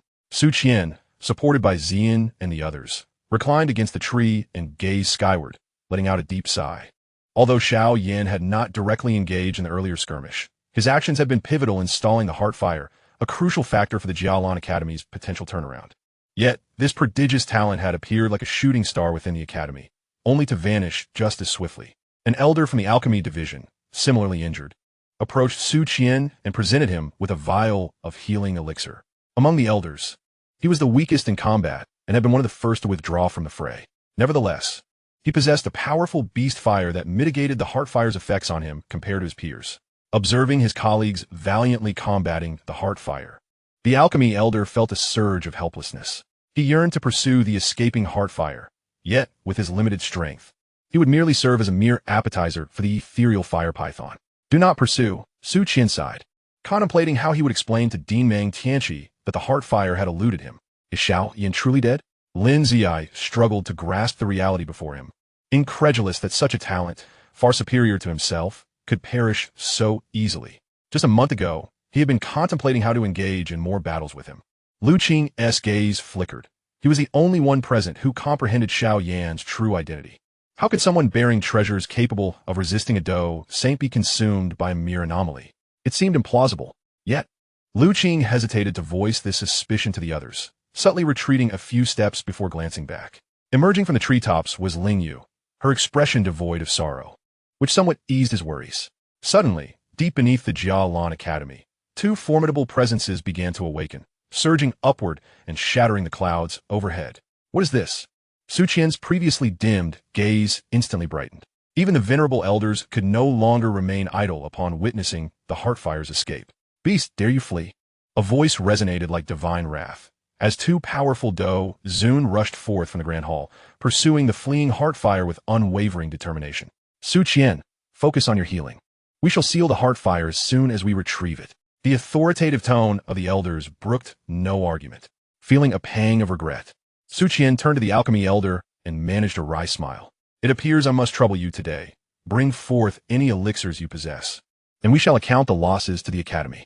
Chapter 116. The Elders and the Dan Tower's Dozun. It must be said, even the initial stages of the heavenly grade burning decision, tempered by the anomalous fire, were far from pleasant. Within the heart of the Heartfire, Xiao Yan was engulfed in a blue-black anomalous flame, resisting the invasive Heartfire's encroachments. The ethereal fire python was carrying him away to an unknown destination, beneath which lay the cities of the Black Corner region. Should Xiao Yan desire it, he could effortlessly rupture the python's form and turn it to ash. The process would pose little challenge, as the Heartfire was only marginally stronger than the Sea Heart Flame. However, there was no rush. It would be prudent to wait until the Heartfire had distanced itself further before making a move, lest Su Qian arrive and render his efforts futile. On this day, a portion of the Black Corner region's residents witnessed an unforgettable spectacle. A serpentine ethereal fire python, measuring dozens of yards in length and enveloped in a torrential blaze, swept across the city skyline. Robbers, murderers, and the various strongmen of the Black Corner region halted in awe, gazing skyward. Most had never even encountered genuine beast fire, much less an anomalous flame, and they buzzed with speculation, some even believing it to be a manifestation of a powerful magical beast. Yet, this beast appeared rather feeble. Ha! What a stroke of fortune! Who would have thought that in pursuing you, a traitor, we would also encounter the emergence of an anomalous flame? Within a forest of the Black Corner region, several individuals clad in white robes, exuding formidable auras, were similarly captivated by the sight of the ethereal fire python. Before them lay a disheveled, middle-aged man, tightly bound and cast to the ground, his face a mask of despair. Please, spare me. I merely pilfered some of your techniques. I'll do anything, just let me live. The middle-aged man pleaded, tears streaming down his face. Spare you? Do you think that we, the Dan Tower, would let you go, while other sects of the Central Continent would do the same? You, who have traded our secret techniques with countless traders, know better than anyone. One of the white-robed figures mockingly pressed his foot down on the man's head. I can offer all those techniques to the Dan Tower. No, I can dedicate them all to you, my lord. Everything. The middle-aged man's head was roughly stomped, gathering dirt and weeds. At this, the white-robed figure paused, evidently intrigued by the man's proposal. Ninth-grade pill formulas, soul techniques, and the thunderous 3,000 from the Wind and Thunder Pavilion. These treasures I have yet to part with. Over the years, I have only released a few insignificant items like the spirit-nourishing pill. I have not sold a single one of those. The middle-aged man continued to entice. My lord, I have a grand scheme for these items. For instance, with the thunderous 3,000, we merely need to transcribe a copy onto a jade slip, then sell the duplicate at an auction house in the Black Corner region, claiming it was lost when we arrived. This will keep our actions concealed. Other items, aside from the Dan Tower S formulas, can be handled similarly. One of the white-robed man's subordinates stepped forward with a suggestion. Excellent idea. The white-robed figure's eyes sparkled. However, while this technique is valuable, we must not overlook the anomalous flame that just passed by. Keep an eye on it. I shall return shortly. Understood. With a swift motion, the white-robed figure's sleeve billowed without wind, and he took a step forward, soaring into the air toward the direction of the fleeing ethereal fire python and Xiao Yan. His speed was astonishingly swift. The formless fire python had already evaded quite a distance, yet under his relentless pursuit, it was not long before he caught up. Where did another Dozun come from? Xiao Yan gazed at the figure in white, who was rapidly closing in on the formless fire python. Feeling an overwhelming sense of dread, a guest elder of the Dan Tower, the voice of Shiwu Tunyan echoed ominously, provoking a fierce discontent from Jiu, as if its territory had been violated. Jiu, now is hardly the time for our quarrels. Xiao boy, did you notice the green emblem at the collar of that white-robed figure? A guest elder of the Dan Tower, and of no low rank, likely a peak Dozun. Shiwu Tunyan's words left Xiao Yan in shock. Why would a powerful figure from the Dan Tower appear in the Black Corner region? After a brief moment of astonishment, a thought struck him, and he clutched a storage ring on his hand. Within this storage ring rested a 6th-grade pill formula, the spirit-nourishing pill. During its auction, the auctioneer had mentioned that it was put up for sale by a trader who had defected from the Dan Tower. Initially, Xiao Yan had assumed that the defector was merely a disheartened mid-level alchemist who had stolen some pill formulas to sell for a substantial sum in the Black Corner region before fleeing. However, it seemed far from that. The fact that the Dan Tower dispatched a peak Dozun for pursuit suggested that the defector's actions were of a far greater magnitude than he had imagined. This became a variable in his plans. He had thought that after Han Feng's demise, there would be no alchemist capable of refining different fires in the Black Corner region. And once the fallen heart flame escaped from the Jialan Academy, it could soar freely. He would wait for it to flee far enough before breaking free to absorb it. Yet, he had not anticipated the arrival of someone from the Dan Tower. Thus, hesitation was no longer an option. Xiao Yan turned his gaze toward a spark of fire within the formless fire python, his eyes gleaming as the power of his different fire surged forth, charging ahead with fervor. Sensing the commotion within, the formless fire python exhibited a flicker of panic in its eyes, abruptly whipping its tail to unleash a torrent of formless fire, attempting to obstruct the pursuer behind. TSK. As expected of the fallen heart flame, ranked 13th on the different fire list, just its proximity has ignited a flame of heart fire within me. The white-robed figure was momentarily hindered by the formless fire, but soon broke through the wall of flames, continuing the chase with a smug smile upon his face. Today was undoubtedly destined to be a turning point for him. Different fires, agile techniques, soul techniques, 9th-grade pill formulas. These were treasures that money could seldom procure. Yet today they appeared one after another before him. Truly, it echoed the old saying, fortunes ebb and flow, gather. In an instant, the white-robed figure closed in beside the formless fire python, extending his hand to grasp forward. Instantly, a formidable force converged from all directions, pressing upon the formless fire python. Already on the verge of collapse, the formless fire python could not withstand this sudden might and exploded in an instant. The air was filled with a tempest of formless fire, yet the white-robed figure did not rush. Instead, he came to a halt, using his overwhelming soul power to seal off the surroundings, preventing the essence of the fallen heart flame from escaping. Wait, the white-robed figure's gaze sharpened, sensing something amiss. How could there be a person within the formless fire python? 88 soul locks burst forth, surging out of the formless fire, shooting directly toward the white-robed figure, exuding a chilling aura of annihilation. However, the white-robed figure merely furrowed his brow. Such an attack might be terrifying for a Dozun, but to him, a peak 9-star Dozun, it was hardly sufficient. With a casual gesture, a barrier of Do Chi materialized before him, and the 88 soul locks, brimming with terrifying might, collided against the barrier, instantly shattering to pieces without even a semblance of a breakthrough. Guardian of the Soul Palace? Hand over the fallen heart flame, and I shall spare your life. The white-robed figure chuckled lightly. Hee, that might prove somewhat challenging. Xiao Yan unfurled his doe wings, stabilizing himself mid-air. Though he appeared as steady as an old dog, turmoil surged within him. Mine, this is mine. Xiao Yu tugged at the essence of the fallen heart flame, attempting to pull it into the Ni-Wan Palace. What do you mean yours? I claim it as mine. Be gone. Shiwu Tunyan scoffed, contesting Xiao Yu for control over the fallen heart flame, easily discerning that Xiao Yu aimed to devour the fallen heart flame to enhance itself. Yet would never allow that to happen without a fight. Sun! Xiao Yu questioned in confusion. WQD. Shiwu Tunyan spat in response. You too. Can you not unite at a critical moment? Xiao Yan felt a profound sense of panic, discreetly shattering a token to notify Xiao Yixian of his predicament. But he had to hold on until she arrived with reinforcements. Unwilling? Then you may die. The white-robed figure raised his finger, preparing to strike again. Although this white-clad youth was merely a Do Huang, that previous attack had carried the latent strength of a peak Do zone. Truly remarkable. Yet that was all. Who was a genius in their youth? The immense power of heaven and earth coalesced at the tip of the white-robed figure's finger. And to kill a talent like Xiao Yan was as easy as squashing an ant, even considering the use of Do techniques a waste. And Xiao Yan, indeed, could not withstand such a simple attack. A 1-star Do Huang against a 9-star Do Zun. No amount of talent could bridge that gap. A beam of white radiance coalesced and shot toward Xiao Yan with an unhurried pace, yet its destructive potential was cataclysmic, imbued with an ineffable essence of the heavens. Rendre une évasion utterly impossible. Spare him. A sudden bellow rang out. Instantly, a spatial passage appeared between Xiao Yan and the white-robed figure, from which emerged 2 elders, one black and one white, who stepped forth to jointly intercept the attack. In an instant, a terrifying explosion erupted in the sky. The surrounding space shattered like a spider's web. A moment's negligence could result in being severed in 2 or plunged into the void. Elders Qian and Bai? Interesting. Have you joined the Soul Palace? The white-robed figure raised an eyebrow, surprised by the sudden appearance of those who had intercepted his attack. If memory served him right, these 2 had been engaged in establishing an academy in the Black Corner region with Mang Tianqi. Not at all. The 2 elders, positioned to safeguard Xiao Yan, regarded the white-robed figure warily. Then what is the reason for your presence? If you cannot provide a convincing rationale, I shan't hesitate to eliminate you both here.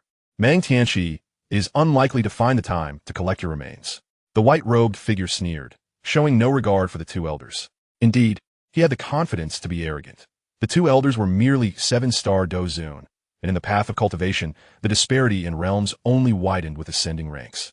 Especially between Do Zun and Do Zun. It was often jested that the gap between a peak Do Zun and an ordinary Do Zun was akin to 2 distinct realms. An assertion that held its own validity. 2 7-star Do Zun, even trained in complementary techniques like those of the Golden and Silver Elders, could never hope to defeat a peak Do Zun. This child is a student of our Jialan Academy, and the different fire you pursue belongs to our academy as well. It only broke free from its seal earlier.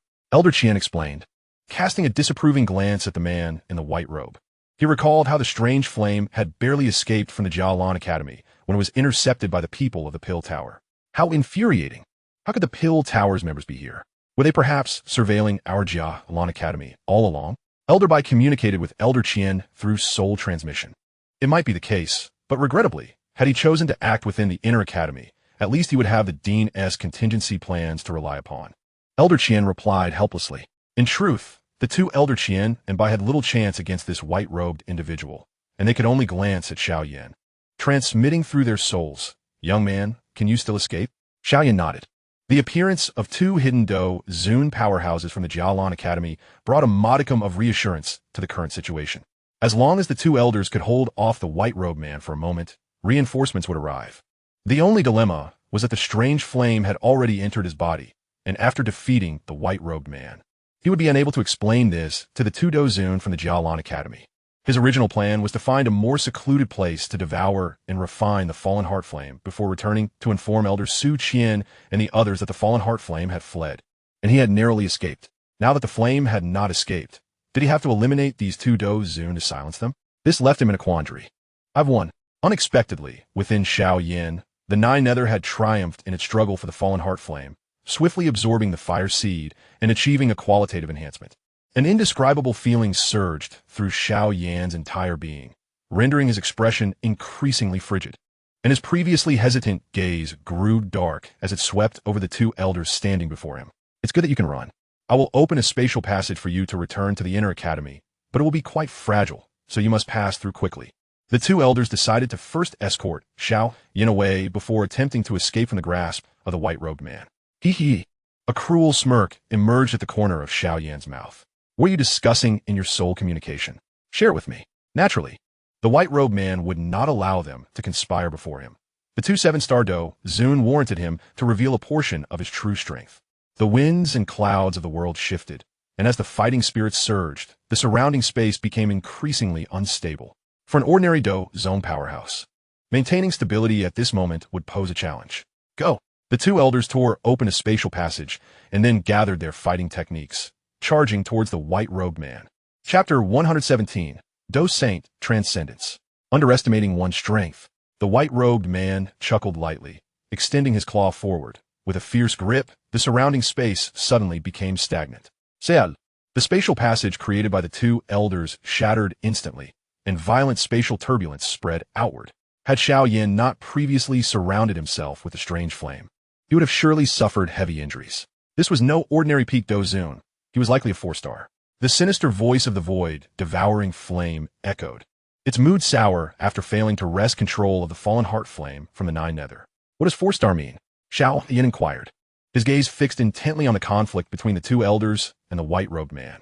Though the clash of these three was far less imposing than that of the Spirit Clan's patriarch from that fateful night, the manipulation of immense power still left onlookers astounded. Xiao Yan had no doubt that any one of these three Do Zun could effortlessly annihilate the entire Black Corner region if unopposed by equally ranked adversaries. This realm is not something I can explain to you briefly. You will understand in time. Wait, your reinforcements have arrived, as the void, devouring flame concealed itself. Xiao Yan looked up towards a certain area of void, where a formidable soul force swept across, detecting a figure. Upon catching sight of this person, Xiao Yan felt a sense of familiarity, as though he had encountered them before. Concealed within the void was a man in a black robe, his aura restrained. From his appearance, one could hardly discern any cultivation. He resembled an ordinary person. But how could an ordinary individual wield spatial power with such proficiency? With Xiao Yan's current perception, it was evident that this person was undoubtedly an extraordinary powerhouse, though he could not ascertain whether he was a few-star Do Saint or which figure from the Soul Palace he might be. The moment Xiao Yan's soul probe landed on the black-robed man, he was instantly detected, and the man's calm, deep-set eyes turned towards him, revealing a hint of peculiar expression. How unexpected, how unexpected. In just over a year, that downtrodden little fighter from the Xiao family in Wu-Tan City has grown to this extent. I wonder whether it is the Soul Clan's resurrection secret technique that is formidable, or if this lad possesses extraordinary talent. The black-robed man pondered. He had found himself at a loss. The impression Xiao Yan left him was akin to discovering that an ant had suddenly transformed into a cockroach after waking up from a nap. It was astonishing yet not overwhelmingly so. Regardless whether ant or cockroach, a human could crush either with a single hand. Moreover, his own cultivation had reached a new height. The Soul Clan was far more generous than the ancient clan. Damn, so powerful. After the two elders jointly endured the white-robed man's strike, they were sent flying backward. Had they not mobilized spatial power to cushion the impact, they would have been propelled back thousands of meters. I told you. You are but a mere insect shaking a tree. Had I not wished to avoid offending the Thunder Clan behind your Yunlan Academy, you two would already be corpses. Surrender. You cannot allow that young man to escape with the fallen heart flame. The white-robed man's tone was indifferent. The battle was entirely within his control. As he stated, his reluctance to kill the two elders stemmed solely from not wanting to provoke the Thunder Clan. Moreover, even among Do Zun powerhouses, the gap in strength made it exceedingly difficult to secure a kill. Those who reached such a realm always possessed a few hidden tricks up their sleeves. Even if he wished to forcefully detain the two, it would not be a simple task. What if Xiao Yan cannot escape? Elder by spat blood. After just a few exchanges, they had realized the insurmountable chasm between them, understanding that victory was impossible. Elder Qian turned to look at Xiao Yan, shaking his head in silence. Then we have no choice. We must use the secret technique to escape. As for Xiao Yan and the fallen heart flame, we can only abandon them. It seemed there was no other option. How regrettable it would be for Elder Su Qian to learn that such an outstanding student could not be rescued. Elder, by rapidly change hand seals. and an eerie fluctuation began to emanate from him. This was his fate. Elder Qian also altered his hand seals in a similar manner. Observers would note that their movements mirrored each other perfectly. Just as the two elders prepared to flee, the white-robed man ceased his assault. Flicking his sleeve and standing with his hands clasped behind his back, an expression of disdain for the world evident in his gaze. He seemed ready to let the two depart unimpeded. As the two elders, Qian and Bai, beheld the white-robed figure cease his onslaught, a bitter smile crept upon their faces. The surrounding space twisted, and they transformed into two streaks of black and white light, hurtling towards the Jialan Academy. The white-robed man then directed his gaze toward Xiao Yan, his demeanor towards this weaker individual, who lacked even the strength of a dozone, markedly less tolerant than it had been with the two elders. In his perspective, the ember of the fallen heart flame was likely preserved by this boy through some unique sealing technique, as long as he eliminated him. Erasing the soul imprint on the boy's storage ring with the power of his fourth transformation, Do Zun's soul should prove effortless. TSK, TSK, TSK. It seems your esteemed elders are not as protective of you students as the rumors suggest.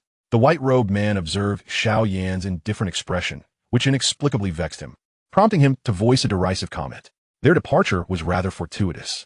Upon witnessing the elders' exit, Xiao Yan felt a sense of relief. There had been a moment when he genuinely contemplated silencing them both. You peculiar child, hand over that rare flame, and I shall grant you a complete corpse. The white-robed man intoned coolly. It has already been absorbed. Xiao Yan's expression remained even more placid than that of the white-robed man, as he calmly uttered these astonishing words. The white-robed man was taken aback at first, then laughed at Xiao Yan's remark. What a hilarious jest. This lie bears the naivety typical of students. Haha. The rare flames are an exceedingly violent force birthed from the heavens and earth. Even some of the most renowned materials in the Do-Chi continent cannot withstand them. To refine such flames, the only method is to ingest the essence of the flame itself, relying on one's own strength or external assistance for refinement. However, regardless of the method employed, one universal truth remains. The refining of rare flames is fraught with peril and cannot be accomplished in a mere day. For a potent flame like the Fallen Heart Flame, the process would require at least a full year. Thus, hearing this boy claim he had already refined the Fallen Heart Flame was utterly laughable to him. His words exuded the ignorance and cunning characteristic of a student. An invisible flame manifested in Xiao Yan's hand, radiating an intimidating heat. How can this be possible? The white-robed man's smile instantly froze upon his visage, as this situation transcended his understanding. Was it not said that rare flames are the most difficult entities to refine in existence? Was it not stated that the higher a flame ranks on the rare flame list, the longer the refining process? Why had this boy managed to refine a rare flame so effortlessly? Behold, I did not deceive you. Xiao Yan shrugged, a mocking smile gracing his lips. To the white-robed man, that smile was glaringly bright and painfully sharp. How dare an insignificant ant presume to challenge him? How could he be worthy? Do you think you're fit to guard me? When I was renowned in the Pill Tower, even Xian Kongzi had once held hope for me. If not for my poor aptitude in alchemy, would it be your turn to pursue me alongside that Tian Lazy? Towering trees surrounded them, obscuring the sky and casting shadows that rendered it impossible for ordinary powerful beings to witness the events unfolding above. A group of white-robed individuals lay in pools of blood, most having perished on the spot. Their numerous wounds were not all inflicted by the same hand. A closer inspection suggested that a brutal internal conflict had just transpired here. Chen Su, you are nothing short of a demon. Do you not possess a shred of decency or conscience? They are your junior brothers. You actually employed illusions against me, then incited them to turn on one another while I was absent. You are damned. The sole survivor among the white-robed individuals was already gasping for breath, his eyes filled with remorse. Earlier, the leader of the Pill Tower, Tian Lazy, had left them to pursue the suddenly appearing rare flame, while they were tasked with guarding this traitor. Unexpectedly, this traitor somehow circumvented Tian Lazy's seal and, employing some unknown Do technique, fell into an illusion. Wandering into the forest, he then incited several naive junior brothers to engage in mutual slaughter, and by the time he broke free from the illusion, not only had the traitor escaped, but several of his brothers had also perished together. It was the Sound Valley Sound Wave Do technique, you fool. Chun Su squatted down, patting the white-robed man's face. As a 7th-tier alchemist, my soul power far exceeds yours by dozens of times, even if I cannot employ Do techniques. You can never confine me. In truth, the blame cannot be placed entirely on these Pill Tower disciples. The Sound Valley, being one of the most mysterious sects among the various powers in the Dochi continent, has rarely made its presence known. Their unique sound wave Do techniques are scarcely known to outsiders. Hehehe. Chen Su seized the surviving disciple by the ear, then inhaled deeply before exhaling a transparent energy sphere. As this transparent energy sphere burst forth, it transformed into a sharp sound wave, expanding outward as if it were a tangible force. Roar! The surviving disciple was overwhelmed by the immense sound wave, his mind blanking out, and after a violent tremor, his entire upper body exploded, leaving a gruesome mess on the ground. This is the sound wave Do technique. Chen Su stood up, speaking leisurely. Sound Valley Sound Wave Do technique. Lion Tiger Shattering Gold Song. Having freed himself from confinement and dispatched the Pill Tower disciples, Chen Su found himself hesitating in the forest, uncertain of where to go next. His strength was vastly inferior to that of Tianlai Zi, a peak Dozun. No matter which direction he attempted to escape the Black Corner region, he would undoubtedly be pursued within a week. Thus, he needed to retreat to a place Tianlai Zi would never suspect. Let me masquerade as a student. Perhaps I can lure a beautiful student from Yunlan Academy back with me? Chen Su's mind sparked with inspiration. Since he could not escape the Black Corner region, why not hide in a place Tianlai Zi would never anticipate? I'm truly a genius.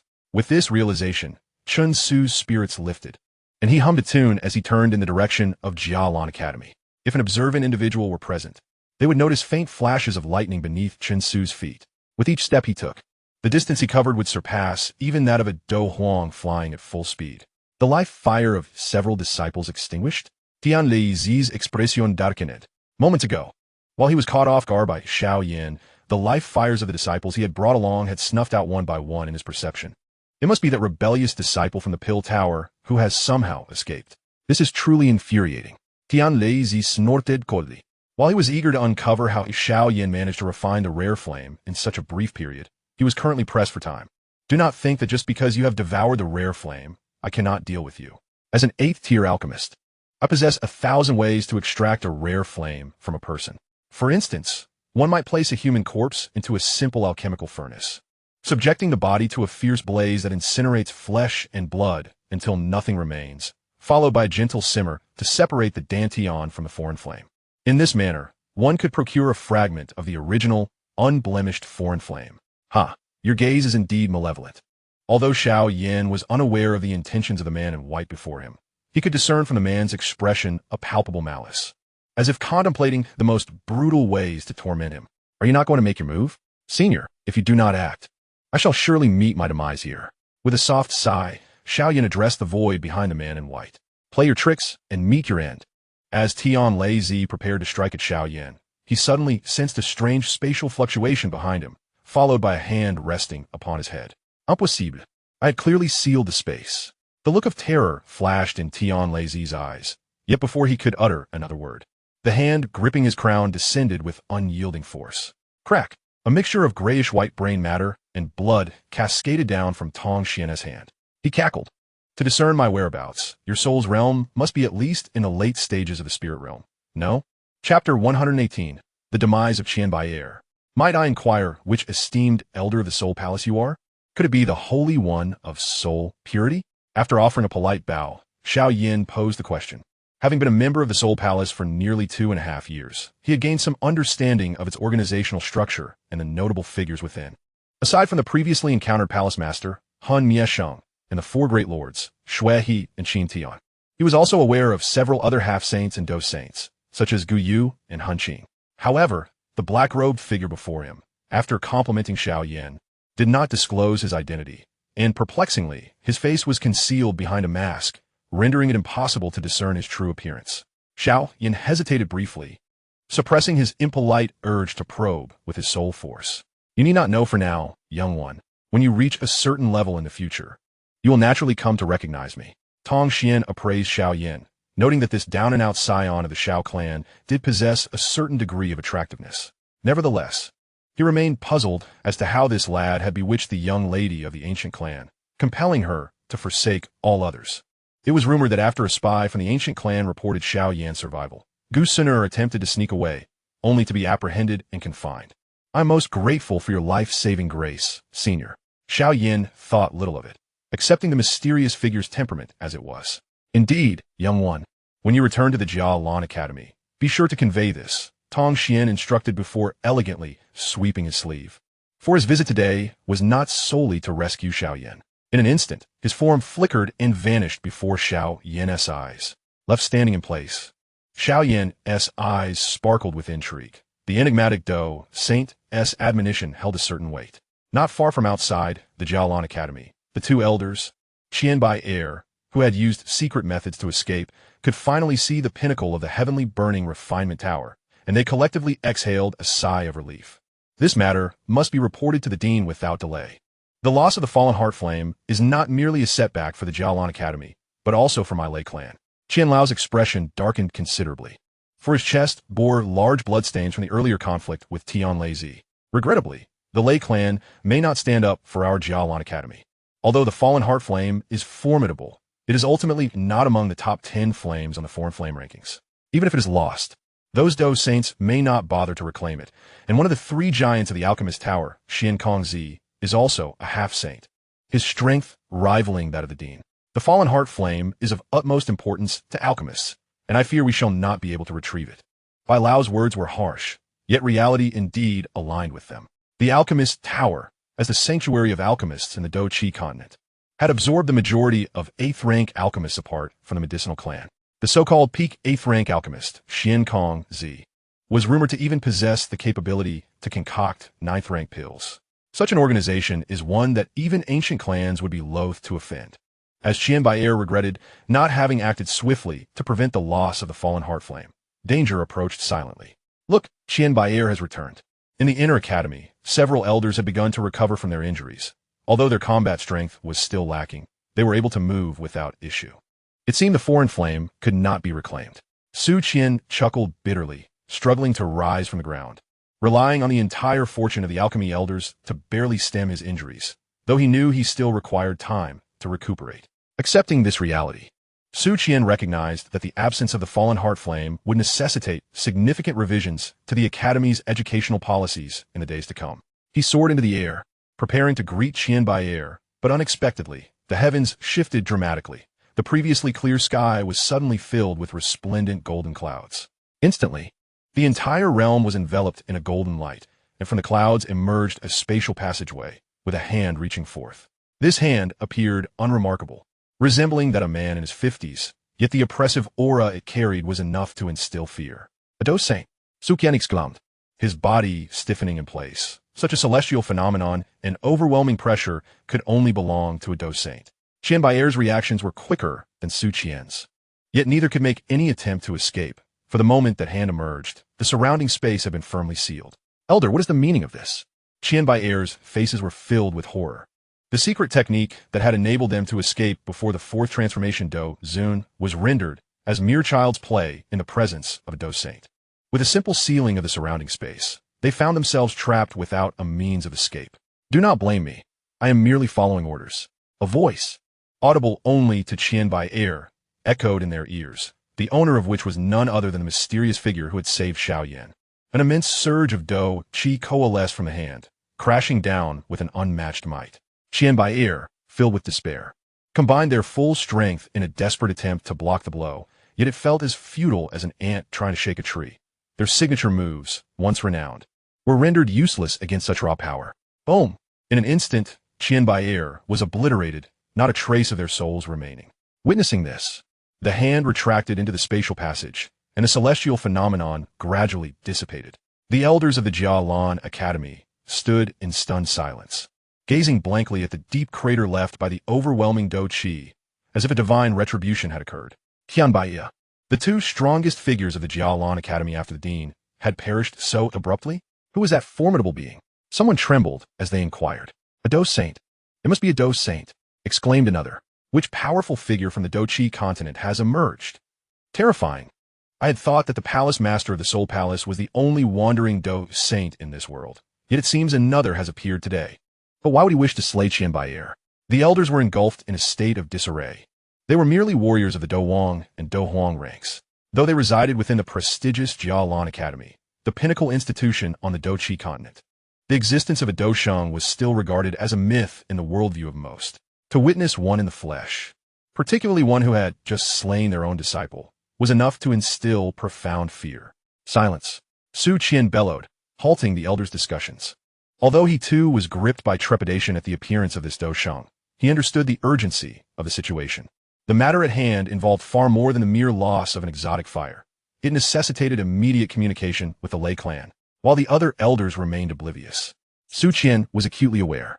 The radiant golden light that enveloped the scene was a clear indication. The assailant was likely connected to an ancient clan. Could it be that the exotic fire had been intercepted by this ancient clan, and, after the two elders attempted to thwart them but failed, they sought to escape only to be ruthlessly eliminated? A myriad of thoughts raced through Su Qian's mind. I should delay my return. Xiao Yan sat by a meandering stream, feeling a sense of ennui. He certainly could not return to Yunlan Academy at this moment, for doing so would undoubtedly arouse the suspicions of Su Qian and the other elders, leading to an inevitable interrogation. After all, to have been engulfed by an exotic fire, and yet return unharmed in less than half an hour defied all logic. If he lingered outside a while longer, he could claim to have honed his alchemical skills in solitude, thereby concocting an excuse that might paint him as a heroic student upon his return. In the tranquil forest, a young deer passed by him, its bright eyes fixed upon him with an innocent curiosity, suggesting it had strayed from its mother. The little deer approached Xiao Yan, attempting to nibble at his hair as if it were grass. Though it failed to chew through, it left a trail of drool in its wake. "You cheeky creature." Xiao Yan chuckled, stroking the soft head of the young deer, marveling at its delightful texture. He turned to the deer, his expression warm and kind. "Indeed, the flesh is tender," he mused, casually tossing a discarded bone onto the grass before washing his hands in the stream, cleansing them of grease. With a flick of his hand, he used the sea heart flame to extinguish the remaining fire on the makeshift grill, which was now devoid of anything but skeletons. Having satisfied his appetite, Xiao Yan prepared to seek a suitable place to rest in the forest, a challenging endeavor, given the absence of mountains. Unless he wished to burrow into the earth, his only option was to find a sufficiently large tree to hollow out for shelter.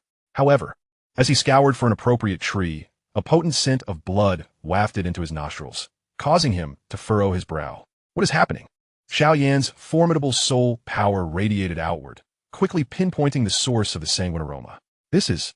His brow furrowed as he propelled himself forward with the force of an arrow towards a clearing in the forest, where the stench of blood originated. Upon arrival, the scene that unfolded was perplexing. Before him lay a dozen corpses, which in the Black Corner region would ordinarily be nothing more than a typical skirmish. Yet, the most peculiar aspect was that all the bodies were clad in uniforms identical to that of the previous white-robed Dozun. Just as I suspected, the white-robed individual was not merely there to seize the exotic fire, but had come in pursuit of a fugitive. Beside a tree, he discovered a broken chain adorned with intricate runes. From his extensive knowledge, he surmised that it could seal the full powers of a Dozong. Nearby lay a half-body, its upper half reduced to a gruesome mass of flesh. This technique is quite bizarre. Xiao Yan found it hard to believe. The distribution of the remains suggested the victim had seemingly exploded from within. A blood-soaked token lay amidst the grass, which he picked up and wiped clean with Do Qi, revealing engraved characters. On one side was the character for Dan, while the reverse bore the words Law Enforcement Team. The Dan Tower's Law Enforcement Team? It appeared he was indeed correct. The Dan Tower had come to apprehend someone, but had been drawn away by the exotic fire. The white-robed Dozun pursued the fire, while the others remained behind to guard the captive, only to be entirely overpowered in return. What a terrifying individual. Xiao Yan couldn't help but admire the audacity. Merely a cursory examination revealed that the strength of the corpses was predominantly Do Huang, with a half-body being a Dozong. To have slain them all while their Do Qi was sealed was an unfathomable feat. This sparked Xiao Yan's curiosity. A person of such capability would not be an ordinary figure, even within the Dan Tower.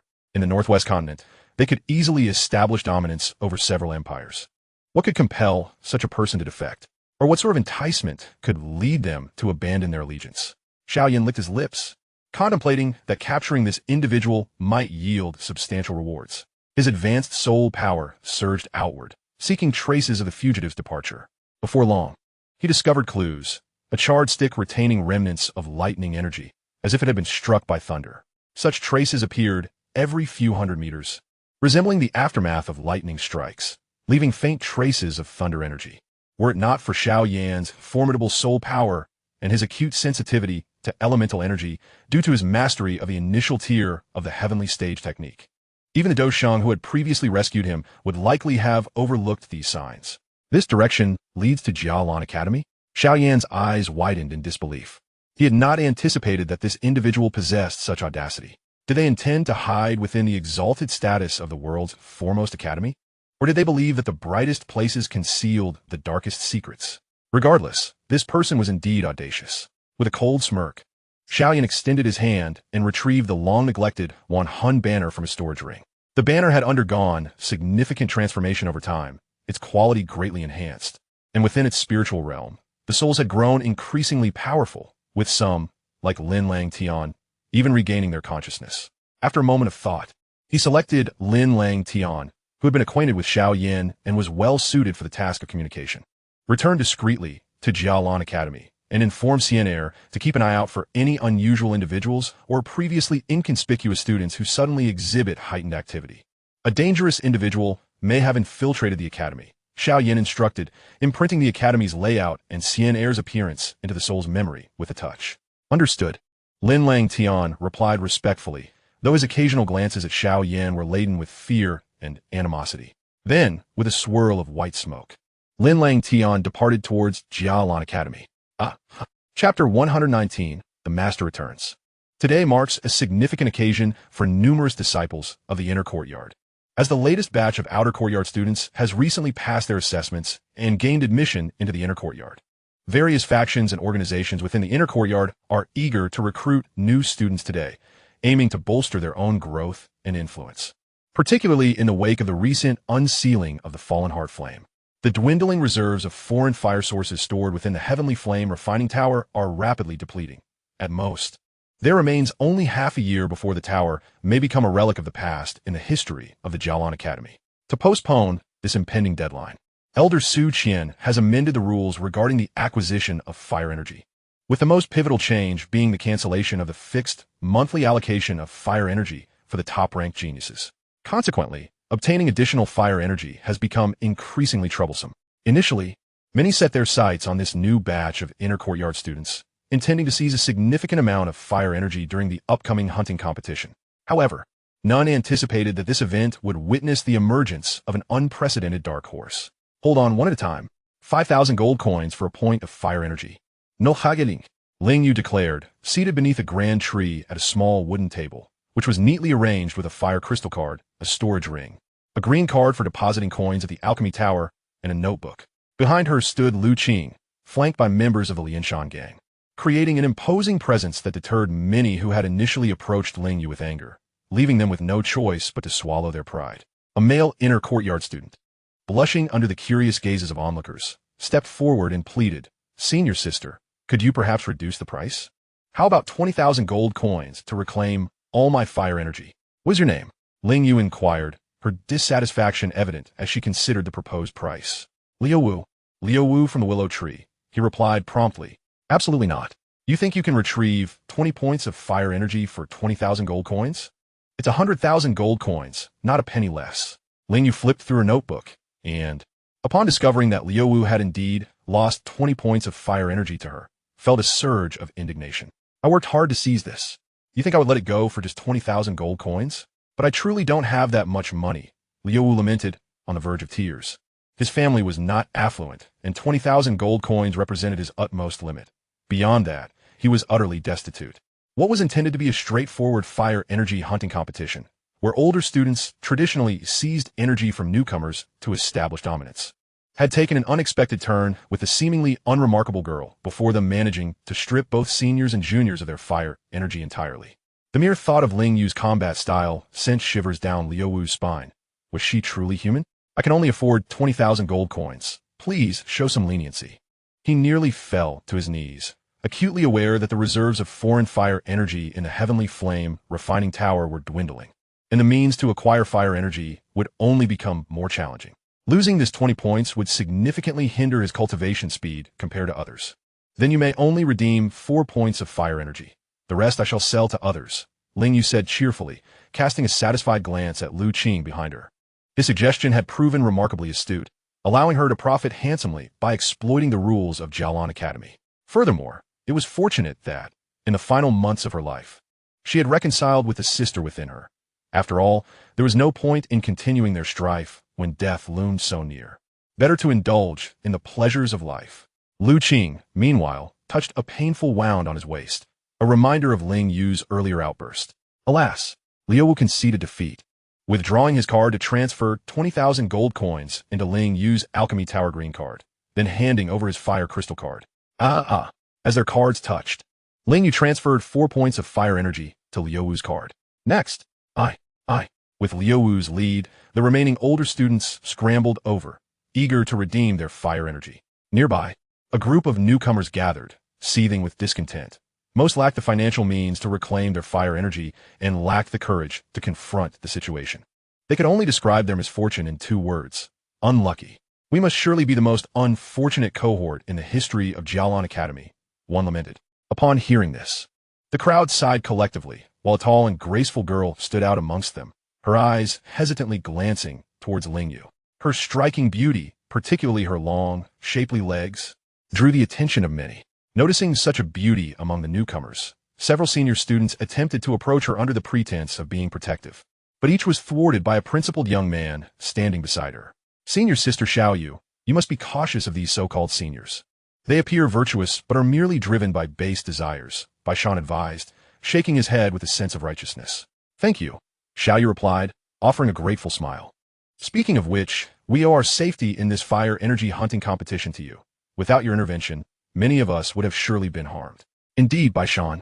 How have you suddenly become so formidable? Inquired Hujia, the granddaughter of the outer courtyard's vice president, known for her sharp wit. She had grown up in the outer courtyard and was well acquainted with its students. Bai Shan, while possessing some talent, hardly qualified as extraordinary. Yet during the chaos caused by the monstrous Ling Yu, he had unexpectedly displayed strength nearing that of a Douling. It is all due to perseverance and effort. Bai Shan replied warmly, shaking his head modestly. Really? Hujia expressed skepticism. Hujia, he did save us, Xiao Yu interjected, not inclined to doubt Bai Shan. After all, everyone harbored their secrets. She herself had risen from a 9-star fighter to a 1-star grandmaster in less than a year with the aid of the Soul Clan.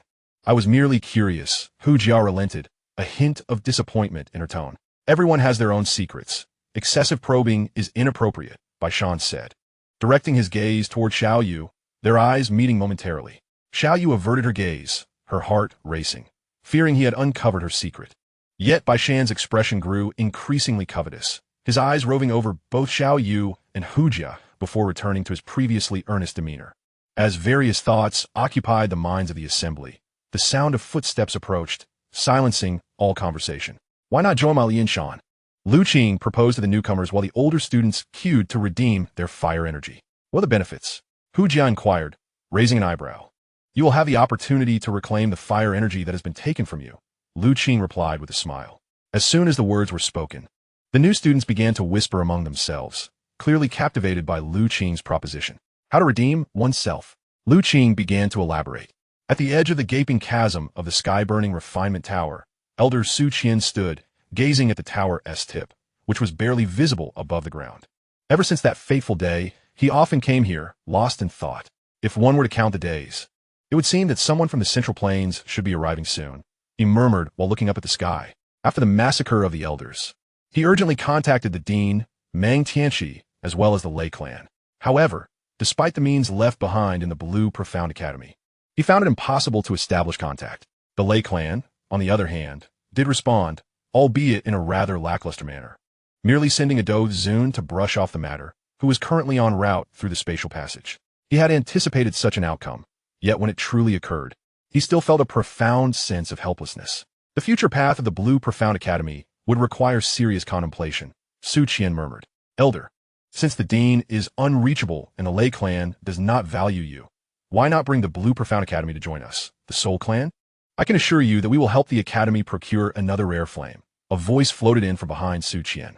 It was the little medical sage, her long white hair dancing in the wind like that of a sprite. I'm afraid I cannot make such a decision.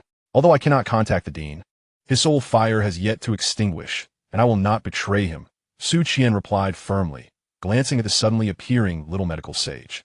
She shook her head gently, saying, after this battle, while the Blue Profound Academy's standing in the Black Corner domain has not plummeted dramatically, its former prestige is likely gone, making it more perilous for students venturing out.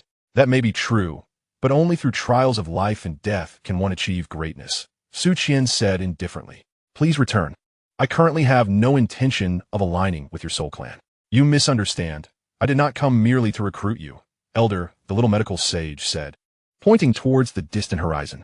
Following her gesture, Su Qian's gaze fell upon a small black dot steadily approaching. Is it a member of the Soul Clan? A flicker of wariness surged within him. Perhaps they sought to silence him should he refuse their offer? No, that cannot be right. His expression shifted from caution to astonishment as the dot grew larger, revealing a white-clad youth soaring towards them with blazing speed. Xiao Yan, abaraturnat. The astonishment lasted but a moment, as Xiao Yan's booming laughter pulled Su Qian back to reality. Naturally, he was not the only one who heard it. Within the inner academy, many were startled, glancing up at the sky in disbelief. Xiao Yan, that fellow is still alive? Woo woo woo. I thought I would never taste those delicious pills again. Ziyan, who had been gnawing on a 5th-grade poison pill, now looked on with uncontainable joy at Xiao Yan's unscathed return. She desperately wanted to toss aside the half-eaten poison pill, but after a moment's hesitation, she grimaced and swallowed it whole. Instantly, the purple-haired little girl collapsed to the ground, frothing at the mouth, only able to move after some time. This pill, though of high grade, is indeed truly poisonous. Luckily, I am a magical beast. Otherwise, a human would have perished. After regaining her footing, Ziyan's first act was to complain, and then she wobbled towards the sky-burning refinement tower. She was not the only one rushing over. Several elders took flight towards the tower, including Lin Shuyan. It is Xiao Yan. Indeed, it is Xiao Yan. To survive the devouring of the rare flame. How fortunate is that? An elder exclaimed in delight upon recognizing Xiao Yan's face. This child cannot be judged by common standards. I had previously mentioned that there was a flame burning within him, likely of considerable quality. Even if consumed by the rare flame, his death was not a foregone conclusion. Another elder stroked his beard, providing a retrospective remark. It is a relief he has survived. When the fallen heart flame took him, we were powerless against that group of desperate souls from the Black Corner domain, leaving him to battle alone and face death. I have felt immense guilt over this for the past month, a female elder expressed with emotion. Lin Shuyan's face also revealed joy as he sighed. Having lost sleep over the thought of losing a rival stronger than himself. Amidst the myriad of complex gazes, Xiao Yan swiftly approached the blue profound academy, landing abruptly and creating a shallow crater. Ha ha ha. It has been a month. Did you all miss me? Xiao Yan stood in the crater, his white robe billowing without wind. You certainly made quite the entrance, drawing so many people out, the little medical sage teased, stepping forward to link her arm with his. At that moment, she used her soul power to privately communicate. I have pinpointed several potential candidates, one of whom is very close to a certain clan leader. You knew Xiao Yan would return today? Elder Su Qian, amidst his joy, looked at the two in surprise. We have special communication methods among our ancient clans. The little medical sage explained. Elder Su Qian nodded, saying nothing more, only observing Xiao Yan and the gathered elders and students, smiling wryly. Let's talk about your experiences in my office later. I suspect many wish to see you. All right, Xiao Yan nodded, surveying the surroundings with a proud smile. Woo-woo. Little medical sage, you know Xiao Yan.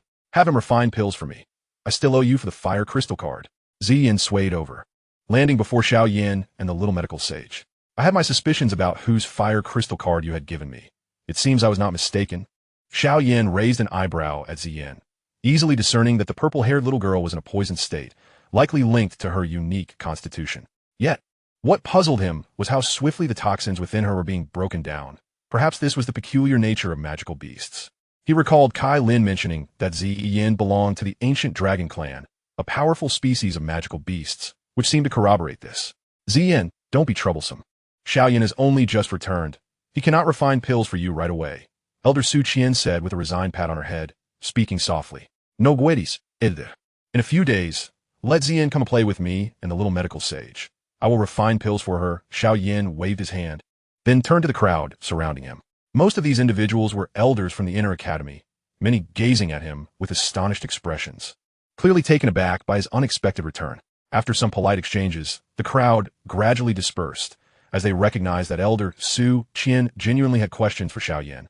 Questions they too harbored. After the fallen heart flame took you away that day, what exactly transpired, and how did you survive? Moreover, the most crucial question remains. Were the ancient clansmen truly responsible for the demise of countless elders? Until these inquiries are resolved, they will linger ominously above their heads like a long sword, poised to descend at any moment. Su Qian escorted Xiao Yan into his office, isolating them from others. And they sat opposite each other at the desk. The Grand Elder, Su Qian, reclined in his chair, his steady gaze fixed intently on Xiao Yan as he scrutinized him. Employing a unique technique of soul perception, Su Qian sought to discern the fluctuations in Xiao Yan's soul waves. Any unusual disturbances would indicate deceit.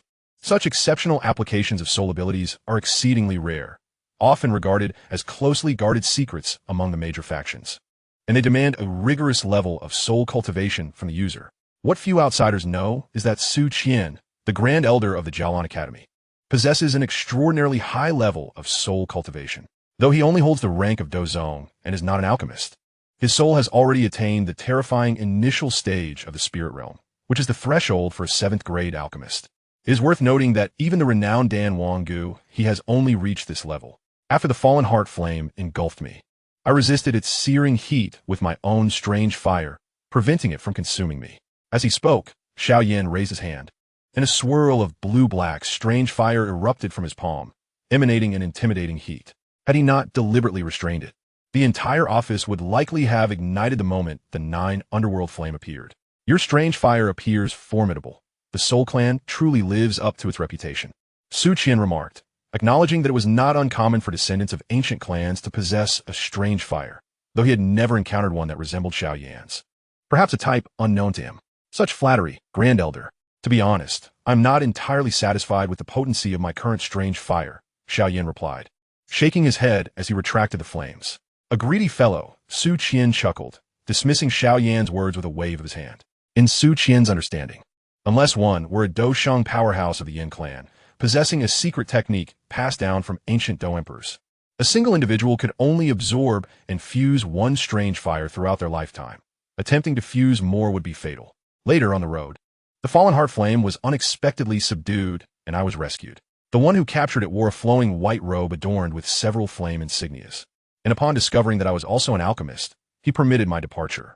However, just as I was about to leave, a colossal handprint descended from the sky, enveloping the Dan Tower powerhouse within, instantly slaying him, and I was injured by the residual shockwave.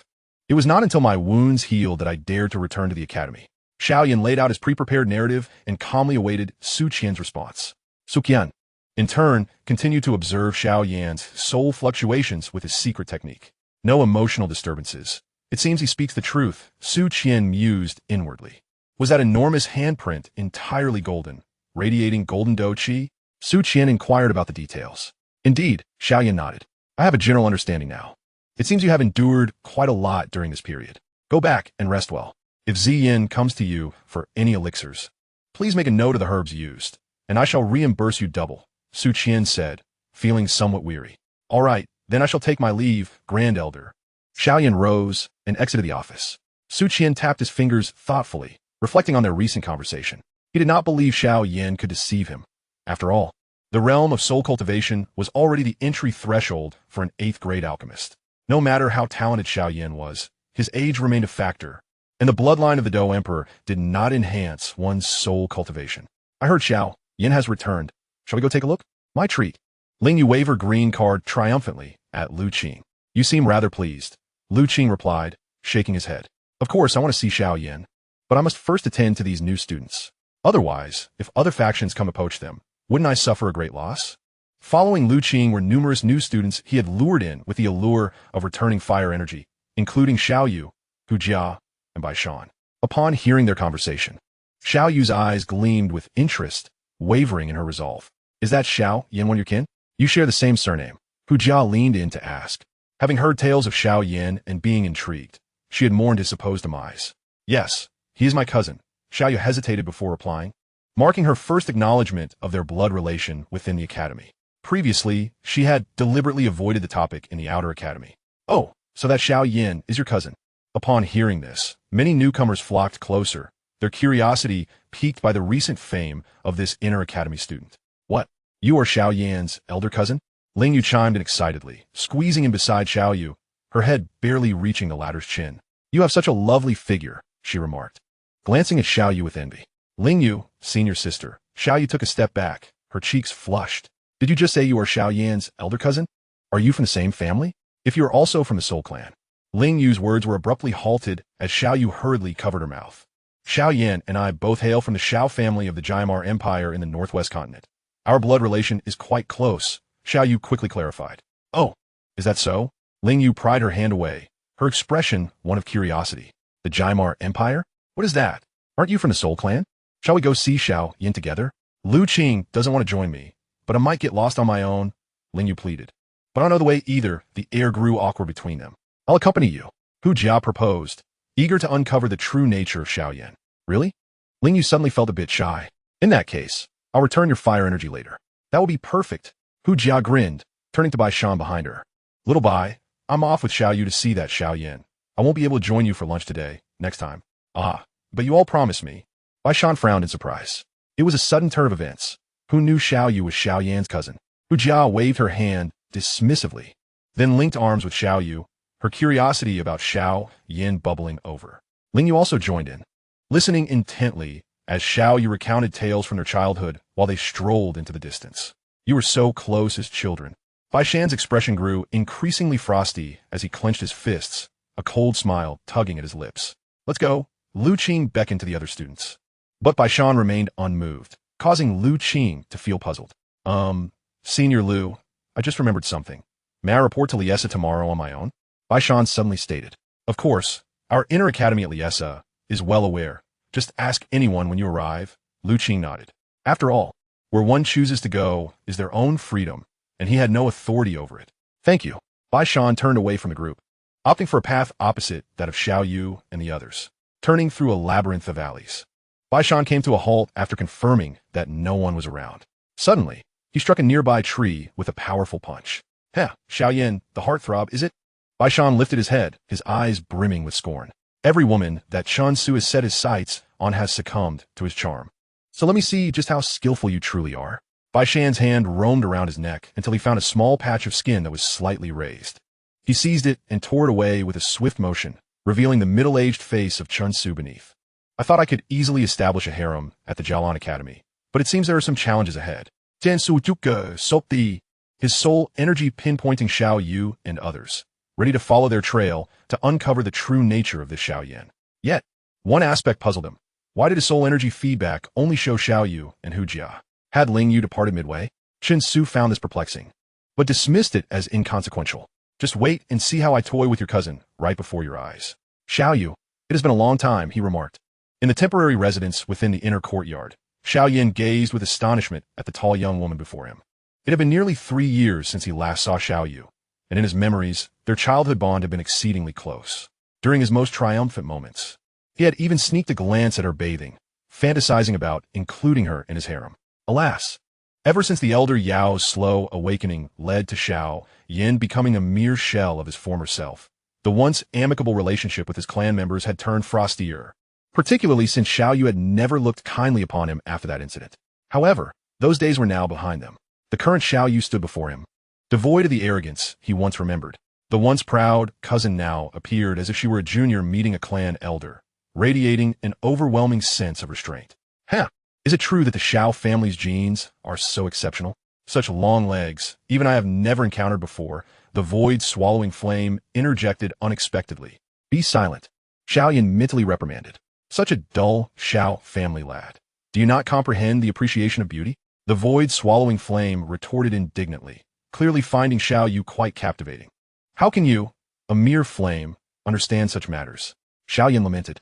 Indeed, Jiu Yu chimed in, expressing disdain for the void-swallowing flame's comments. Enough of this. Xiao Yan called to the gathering, noticing a lively girl standing behind Xiao Yu, her wide eyes fixed on him with unwavering curiosity. Hello, I am Hu Jia, the first prodigy of the Outer Academy at Yunlan Academy. She introduced herself with confidence. Greetings, I am Xiao Yan, he replied, observing the girl accompanying Xiao Yu. Her aura exuded an undeniable confidence, suggestive of both a privileged background and exceptional talent. However, I must clarify that my visit is not out of admiration or infatuation. I'm fond of women, Hu Jia added candidly, sensing Xiao Yan's scrutinizing gaze. Xiao Yu suddenly turned to Hu Jia with incredulity, feeling a wave of discomfort wash over her. She yearned to withdraw her arm immediately, but alas, Hu Jia's cultivation level was superior, rendering her efforts futile. Why disclose such things to him? Xiao Yan pondered with annoyance, not particularly concerned about Hu Jia's preferences. This conversation is rather tedious. How about we find a restaurant to chat over a meal? Ling Yu suggested after surveying the entirety of Xiao Yan's residence. Are you treating? Xiao Yan shrugged. I shall treat, Ling Yu declared, brandishing a green card. With a swift motion, Xiao Yan snatched the card from her hand and examined its balance with his soul energy. 4,170,000 gold coins? This noble lady of the spirit tribe is not a miser. I earned it through business. Well, it could also be considered as pilfered, she replied nonchalantly. You truly are a crafty one, Xiao Yan remarked, shaking his head as he returned the green card to Ling Yu. Of course, she giggled, pulling Xiao Yan along as they ventured outside. Marking the day as a fortuitous occasion, Xiao Yan shared her sentiment. As he was being led out, his gaze inadvertently swept past a window, revealing a hint of an enigmatic smile. The scenery outside was resplendent, yet hidden within this seemingly idyllic environment lurked unseen dangers. En adept conseil technique. But it is rendered futile before my soul energy. I wonder if he is the one that the little medical sage mentioned, the one close to Xiao Yu. Xiao Yan mused, contemplating a direct confrontation to neutralize the threat. However, he reconsidered, wary of attracting the attention of elders like Su Qian from Jialan Academy, knowing that any leak of information could lead to complications. For him, the optimal strategy was to discreetly eliminate this individual in a secluded corner and then ascertain what secrets they had pilfered from the Dan Tower. Xiao Yu. Xiao Yan suddenly turned to his tall cousin, eliciting a slight startle from her, causing her to feel somewhat flustered. How have you fared in the Outer Academy over the years? I realize I have yet to visit you since my arrival at Jialan Academy. I've been rather occupied. I'm doing well. It's no trouble at all. You have become such a remarkable person. Being busy is only natural, Xiao Yu replied, waving her hands dismissively. She dared not voice any objections, as the resources she consumed to reach her current level were all due to Xiao Yan's influence. In contrast, Xiao Yan's concern left Xiao Yu feeling both flattered and anxious. After a quick glance around to ensure the little medical sage was absent, she felt a bit more at ease. Really? It seems you have made quite a few friends, Xiao Yu. Have you found a boyfriend or a close male friend? The Grand Elder mentioned this matter during my last visit home, Xiao Yan casually threw out, knowing full well that the Grand Elder had not even spoken to him during that visit. I have no boyfriend. I find most of those men unworthy, Xiao Yu replied, lowering her head and stealing a glance at Xiao Yan. Hu Jia observed the exchange between Xiao Yan and Xiao Yu, sensing an unusual tension in the atmosphere. Her instincts heightened. She tightened her grip on Xiao Yu's arm. I say, Xiao Yu, saying such things might wound Bai Shan's feelings. He seems to have an interest in you. During the fire capture competition, he was quite protective of you, though I was protecting you as well, Hu Jia chimed in, puffing her cheeks. Ling Yu caught a whiff of the gossip brewing in the air, her ears perking up. Bai Shan? Xiao Yan silently noted this unfamiliar name. According to Hu Jia, this man had recently grown close to Xiao Yu and was one of the new students who had just transitioned from the Outer Academy to the Inner Academy. It seemed rather ordinary, yet why did the little medical sage express concerns about this newcomer? Was he merely a newly promoted genius from the Outer Academy? Xiao Yan inquired with a smile, attempting to elicit further information. Indeed, he was a prodigy, yet he could not compare to you. Hu Jia initially intended to proclaim that Bai Shan was an extraordinary genius, but upon contemplating Xiao Yan's prowess and age, he resolutely decided against exaggerating. After all, if Xiao Yan were to entertain even the slightest notion of engaging with Bai Shan, resulting in a confrontation, it would be most unjust for Bai Shan. Wouldn't you agree? Xiao Yan frowned. This was not the outcome he wished to hear. My previous acquaintance with him in the Outer Institute was rather limited.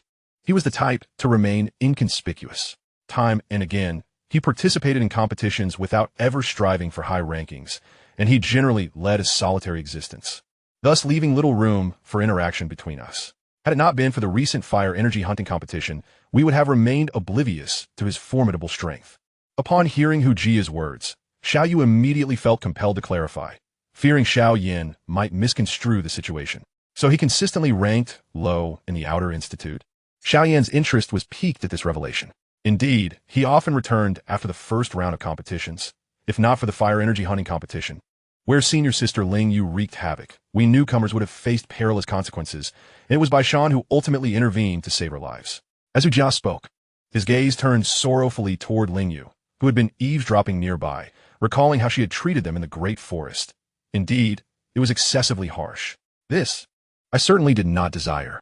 Ling Yu's ears drooped momentarily. She had never anticipated her sister would suddenly lose control, as if provoked by some external force. So it was like this. Xiao Yan squinted. Where's he now? He should be at the headquarters of Lian Mountain, as Senior Lu Qing has gathered all the newcomers and is assisting them with moving into their dormitories. Observing Xiao Yan's expression, Hu Jian noted the complete absence of jealousy, leaving him uncertain whether to feel pleased for himself or pity for Xiao Yu. After departing from the cafeteria, Xiao Yan bid farewell to Xiao Yu and Hu Jia, taking Ling Yu along the path back to their residence. Upon their return, they found that the little medical fairy was already at their lodgings with Ziyan. The sight was quite striking.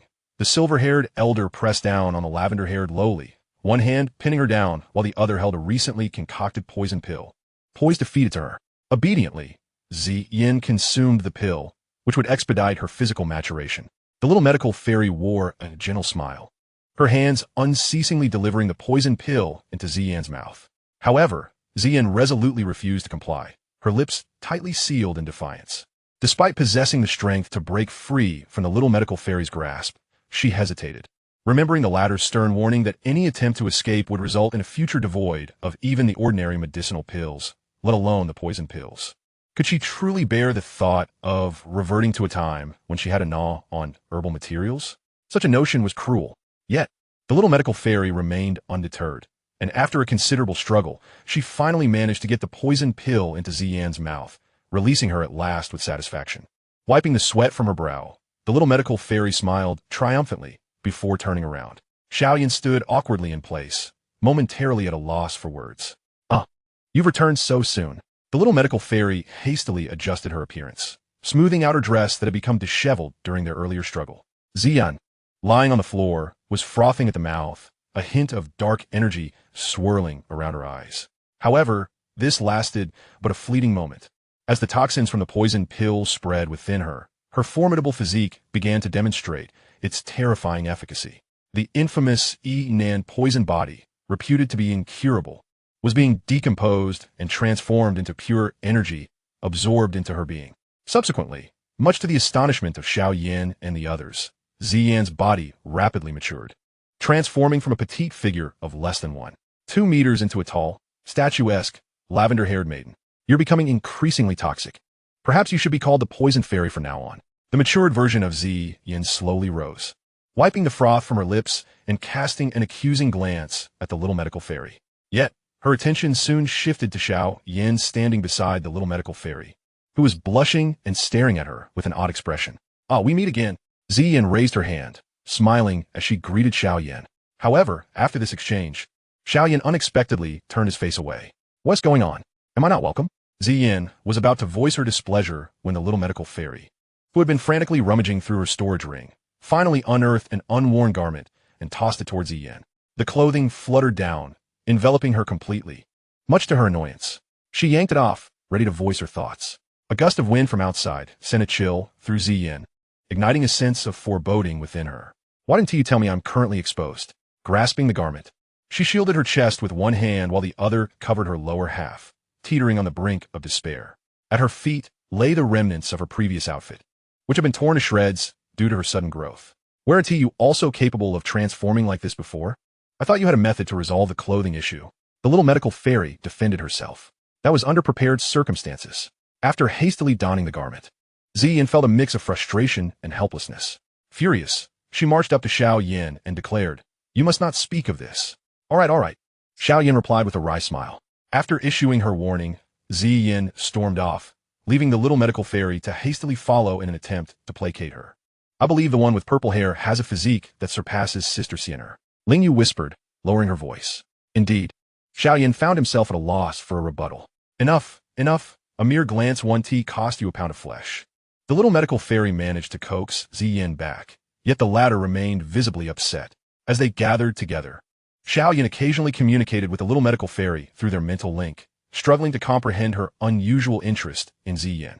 Meanwhile, Ziyan, intrigued by Ling Yu, began to pinch her cheeks, molding them into various shapes.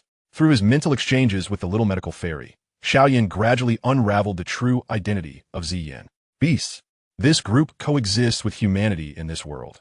Although they occupy a disadvantaged position, many among them possess considerable strength, leading to the emergence of 3 major beast families, which correspond to the ancient 8 clans of humanity. The ancient Void Dragon clan is one of these 3 major beast families, arguably the most formidable, with its former clan leader, the Dragon Emperor, renowned as the strongest in existence, unmatched even by the typical pinnacle of 9-star Do saints. However, the glory of the ancient Void Dragon clan was short-lived. After the inexplicable disappearance of its last clan leader, the clan fragmented into 4 factions, each ruled by Dragon King. Xiao, being of the bloodline of the former clan leader, is destined to become the Dragon Empress of the ancient Void Dragon clan. What a cliché tale. Xiao Yan silently lamented. Yet, such is the reality. Do not be deceived by her seemingly innocuous appearance as a petite girl with extraordinary strength. For she is, in fact, a pure-blood ancient Void Dragon, and it is almost a foregone conclusion that she will ascend to the ranks of high-tier Do saints. The little medical fairy chuckled lightly. The world, in its essence, is inherently unjust. Some individuals are born with extraordinary bloodlines or physiques, naturally placed a tier above others. This is not solely applicable to Xian. The Azure Scale, rescued earlier in Wutan City, shares a similar fate. The child of the 3 flowers of the Green Serpent, with diligent cultivation, is destined to become a formidable Do saint, far superior to the plight of little medicine fairy with her cursed poison body. It is crucial to understand that without a solution, most bearers of cursed poison body struggle to transcend the Do zone realm, often experiencing catastrophic explosions of their bodies after rapid power escalation, dragging everything around them into the abyss. To be a destined Do saint, how enviable! Xiao Yan shook his head, his gaze towards Xian, now laden with greater significance. Having seen my condition, you must assist me in alchemy. Xian, noticing Xiao Yan's scrutiny, blushed and spoke. Of course. What potion do you wish to concoct? Xiao Yan readily acquiesced. A 7th-grade elixir, the transformation pill. Xian's eyes sparkled with excitement as she leaned closer, releasing her grip on the spirit jade. Can you really concoct it? The materials are no issue. I can provide as many as you need. Even if I lack them momentarily, I can venture into the Black Corner region to procure them. I possess a keen sensitivity toward medicinal ingredients. I have yet to attempt it, Xiao Yan replied hesitantly. Despite his confidence in his soul power and alchemical skills, the prospect of crafting a 7th-grade elixir left him somewhat uncertain. Previously, in the City of Twilight, he had sought to acquire a 7th-grade recipe, but ended up with only a 6th-grade one after failing to secure the former. After that unsuccessful attempt, he abandoned the notion of scavenging for 7th-grade recipes in the Black Corner region. Recognizing the scarcity of such treasures, it was more prudent to wait for Yao Lao's awakening, where he could have as many as he desired. I believe you should give it a try. Xian placed a recipe on the table. Skeptically, Xiao Yan took it and was met with the bold inscription on the far right. Transformation pill. This elixir is exceedingly rare. Typically, a magical beast must reach the 7th tier to transform. Yet there exists a method to facilitate this through the transformation pill. A successfully transformed magical beast not only gains a lifespan far exceeding that of humans, but also matches their cultivation speed, making it a coveted dream elixir for every magical creature. However, have you not already transformed? Xiao Yan queried, bewildered, gazing at Xian, who appeared undeniably youthful. Could it be that the ancient Void Dragon could transform twice? My situation is peculiar. I inadvertently consumed a transformation grass in my youth, resulting in my current form. Xian sighed, resting her forehead in exasperation. I have 2 transformation grasses prepared, and other materials can be retrieved from the Cowan Academy stock. Why not give it a try? Chapter 122. The pill is complete. Today, the sky over the inner courtyard was shrouded in darkness, thick clouds enveloping the heavens, with flashes of lightning resembling silver dragons weaving through the gloom, as if they were living entities. The pill tribulation. I never anticipated witnessing it once more in my lifetime. Grand Elder Su Qian stood aloft, gazing at the heavy clouds above, with the alchemy department elder hovering nearby, supported by his doe wings. What a fortunate lad. How is it that all the good fortune falls upon him? Handsome, gifted in cultivation, and even surpassing this old bone in alchemy. Will he leave anyone else with a chance to thrive? The alchemy elder grumbled, his eyes fixed on the distant clouds, his thoughts drifting back to scenes from his earlier journeys through Central State. Outside Central State, 7th-grade alchemists are virtually non-existent. Yet within Central State, their numbers have surged. The alchemy elder once witnessed a duel between 2 7th-grade alchemists, where both successfully crafted their 7th-grade elixirs simultaneously. And the ensuing pill lightning was akin to a divine decree descending upon the earth. At this moment, the elixir Xiao Yan was concocting was most likely a 7th-grade pill. This was astonishing. How could he, possessing cultivation far beyond his peers, have an alchemical skill that surpassed this old man, who had immersed himself in the craft for decades? It is essential to recognize that the barriers hindering most alchemists from advancing are twofold: the resources consumed in failed attempts and the alchemist's own soul realm. With Xiao Yan's backing from the Soul Clan, there were no qualms regarding resource availability, although the alchemy elder was unaware of the ancient 8 clans. It was evident that powerful families lacked for nothing in terms of rare materials. But how would he address the issue of Soul Realm? The advancement of the Soul Realm is not akin to cultivation. Even with techniques to enhance soul power, the pace of progress is far slower than that of Do Qi. Thus, even among the 8th grade alchemists in the Pill Tower, all are long-lived individuals, while Xiao Yan, at merely over 20, how could he possess the soul strength to craft 7th grade elixirs? Esteemed elders, activate the Great Formation. We cannot allow the Pill Lightning to strike the academy and harm the students. Grand Elder Su Qian shook his head, sharing the alchemy elder's confusion. Yet now is not the time to dwell on such matters. He had witnessed Pill Lightning before, and its power was formidable. Yes, in the inner courtyard, several streaks of light ascended into the sky, the elders who had recuperated from their injuries. Upon a unified command, they dispersed, channeling their immense Do Qi from various corners of the courtyard to form a powerful protective barrier in midair. As the elders orchestrated this display, the students in the courtyard gazed upward, their curiosity piqued by the silver dragon weaving through the clouds. What is this? Xiao Yu looked up, her heart filled with astonishment. The relentless clouds and the swirling silver dragon exerted immense psychological pressure, far surpassing that of ordinary thunderstorms. It must be Pill Lightning. Hu Jia linked arms with Xiao Yu, equally gazing skyward, deeply impressed. Merely Pill Lightning, Baishan approached nonchalantly, casting a disdainful glance at the spectacle. Only he could sense that within the courtyard, a 7th grade elixir was gradually taking shape. A flicker of greed stirred within Baishan. Indeed, the Kalin Academy deserved its title as the foremost academy in the world, with each student not only possessing exceptional beauty, but also unparalleled talent and strength across the continent. At least Xiao Yan, even in Central State, would be considered among the elite. If every cohort of students at Kalin Academy featured such formidable individuals, even the most powerful factions would be compelled to send their heirs here for training. Yet, regrettably, whilst Kalin Academy is the premier institution of the Do Qi continent, its reputation in Central State remains relatively obscure. Only second-tier factions founded by Do Zones would send their successors to study here. Merely Pill Lightning? Wow, Baishan, your words are quite audacious. Hu Jia mimicked an exaggerated expression, pointing skyward. Pill Lightning only appears when a 7th grade elixir is being birthed.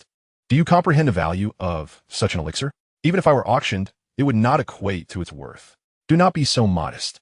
I believe you are worth at least 4 million gold coins, Baishan replied, shaking his finger with utmost seriousness. Then I thank you. Hu Jia shot him a glance before continuing to link her arm with Xiao Yu, their gazes still fixed on the sky. At this moment, Danlei had coalesced, heralding the imminent birth of a 7th grade elixir. The clouds above thickened ominously, and suddenly a silver dragon, as thick as an arm, descended from the heavens, illuminating the dim world below. In the clearing before the temporary abode, Xiao Yan gazed calmly at the sky, then turned to the little medical sage beside him, advising, "When the Danlei draws everyone's attention, I shall rely on you and that protector to handle Baishan. Be cautious yourself. The power of Danlei is immense. During the alchemical process, even seasoned alchemists seek the protection of Do Zone-level experts. Though your strength is commendable, should you find it overwhelming, you must inform me." The little medical sage spoke with concern as she vehemently opposed Xiao Yan's reckless behavior. The forces of heaven and earth are perilous for those lacking Do Zone prowess. However, Xiao Yan was resolute, rendering further discourse unnecessary. After the little medical sage departed, Xiao Yan retrieved a long sword from his storage ring, his gaze fixed intently on the silver dragon soaring toward him. The thunderous roar was so awe-inspiring that it could easily sap the morale of the faint-hearted.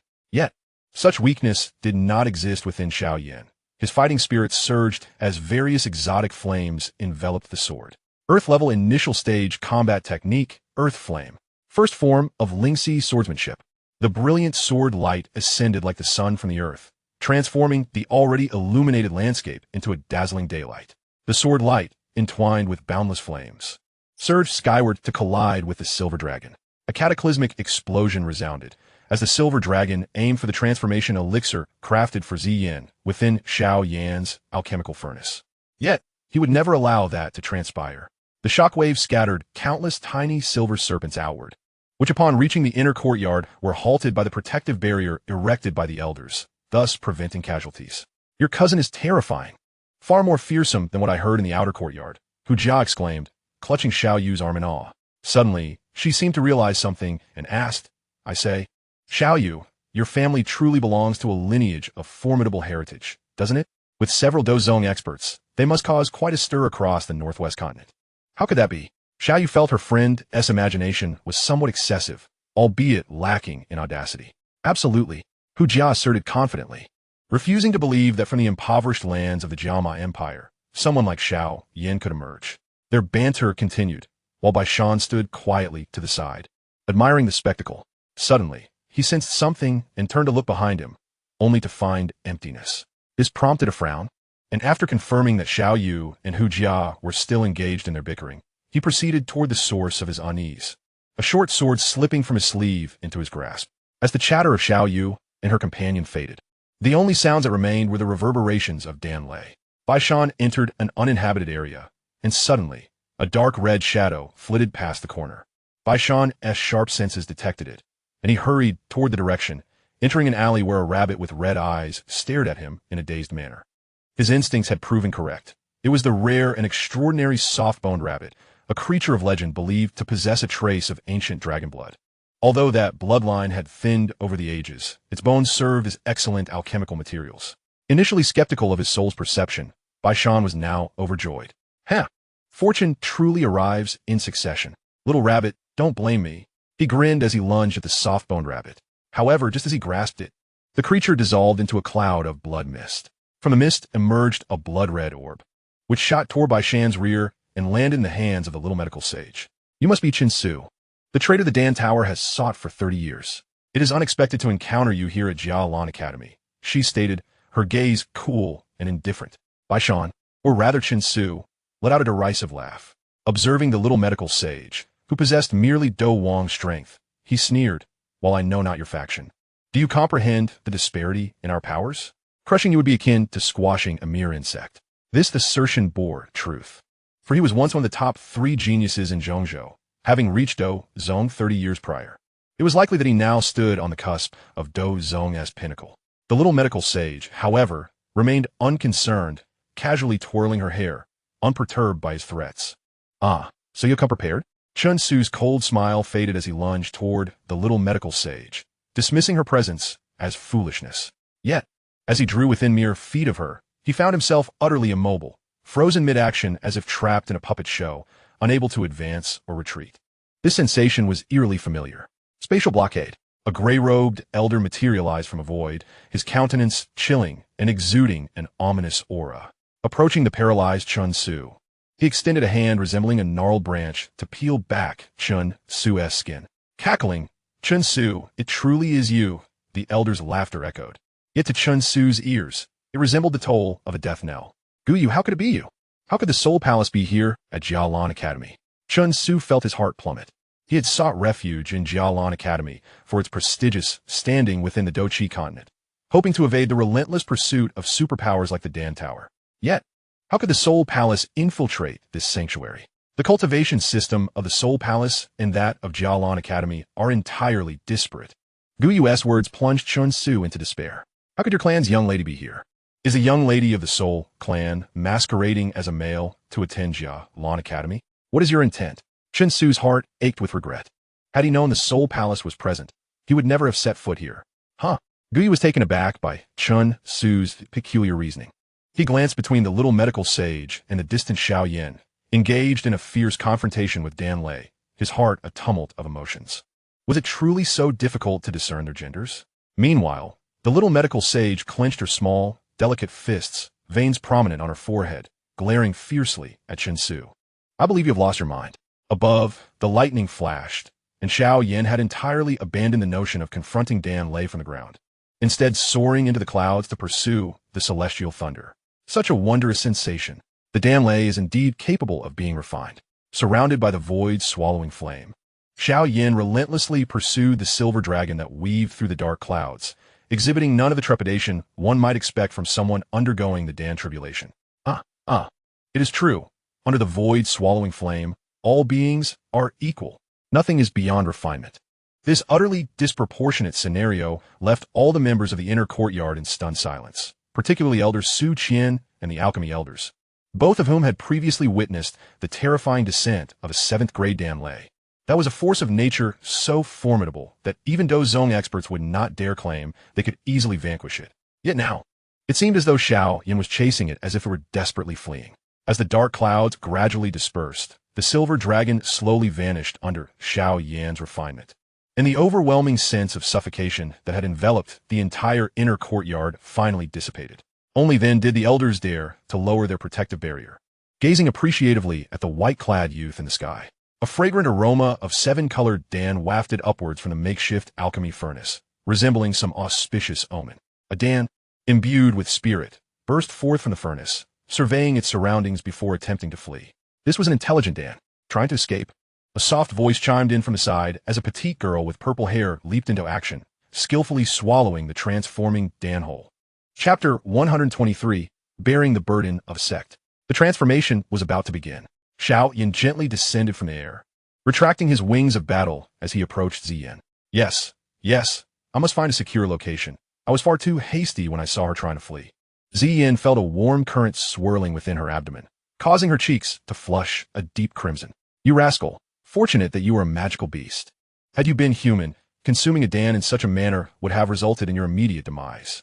Xiao Yan couldn't help but reflect on the irony of it all, realizing that the first 7th grade Dan he had ever refined was intended for a magical beast. He recalled Elder Yao telling him that if one day he could refine 7th grade Dan, it would signify his graduation from Elder Yao's tutelage. Alas, although he had succeeded in refining the 7th grade Dan, Elder Yao was not present to witness this moment. He wondered when Elder Yao would finally emerge from his seclusion. However, by the time he did, he would likely have ascended to the level of Doshang. Elder Su Qian, accompanied by several other elders, approached, landing beside Ziyan with a gaze that was half astonished and half reproachful. What manner of alchemy is this? Su Qian shook his head, thanking Xiao Yan before taking Ziyan to find a safe place to absorb the medicinal energies. The remaining elders engaged Xiao Yan in conversation, seeking to forge a closer rapport, and he did not rebuff them. However, one elder from the alchemy division seemed somewhat exaggerated, circling Xiao Yan incessantly with various compliments, to the point that even the surrounding elders felt it was quite shameful. Xiao Yan suspected that if he wished, this alchemy elder might even kneel before him, seeking to be his disciple. Do exercise some restraint, old man. After being exasperated by the alchemy elder, Xiao Yan concocted a casual excuse to take his leave, not even bothering to gather the alchemy furnace left behind at the temporary residence. After departing, he sought out Xiao Yixian and the others, confident they had succeeded in their objective. Indeed, upon reaching the agreed-upon meeting spot at the academy's rear mountain, he found Xiao Yixian standing over a middle-aged man, with one of the Soul Palace's esteemed figures, Guyu, by her side. Young Master Xiao Yan, you've arrived, Guyu greeted with a slight bow, affording Xiao Yan the courtesy befitting a half-saint powerhouse. Xiao Yan was momentarily taken aback, returning the gesture. Logically speaking, in the Doqi continent, strength reigns supreme. Even though Xiao Yan was a disciple of the Soul Emperor, his status merely made him a protector of the Soul Palace. An esteemed half-saint like Guyu would not typically offer such deference unless it was out of respect for the Soul Emperor. For instance, though the Peak Do Zone, Blood River, was far inferior to Guyu in strength, he was often reluctant to assist when it came to Xiao Yan's affairs. Why was Guyu extending such courtesy? Suddenly, Xiao Yan realized the underlying reason. Guyu had personally witnessed his refinement of the 7th grade Dan. It was not merely out of respect for the Soul Emperor, but rather an acknowledgement of his current capabilities and potential that prompted such regard.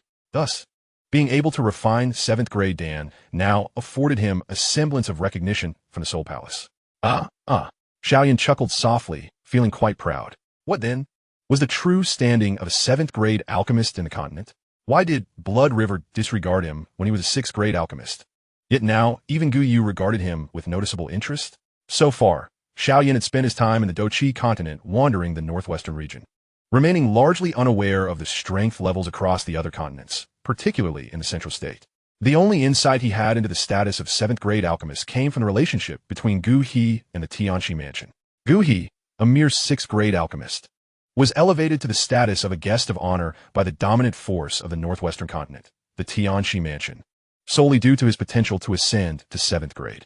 The peak Dozong leader even personally intervened to assist him in securing women, showcasing the utmost glory. It was time to visit the central state. Xiao Yan nodded to himself. However, for now, he needed to deal with this rebellious disciple of the Dan Tower. Xiao Yan, have you gleaned any information? Xiao Yan inquired, gazing at her. This fellow is quite tight-lipped, but we did manage to find a sealed storage ring on him, which should contain many valuable items. Xiao Yan sighed, evidently surprised by the man's resilience, noting that the seal on the storage ring was quite formidable, difficult to open unless one were a high-level alchemist. Taking the storage ring, Xiao Yan probed within using his spiritual power, swiftly detecting the presence of a soul seal, the strength of which was extraordinary, clearly set by someone of considerable ability. Yet, this level of sealing was laughably trivial to Xiao Yan. His spiritual power surged into the storage ring like a tidal wave, effortlessly erasing the seal's constraints. The previously speechless Chun Su was now utterly astounded. A 7th-grade alchemist could unlock such a formidable soul seal? How was that even possible?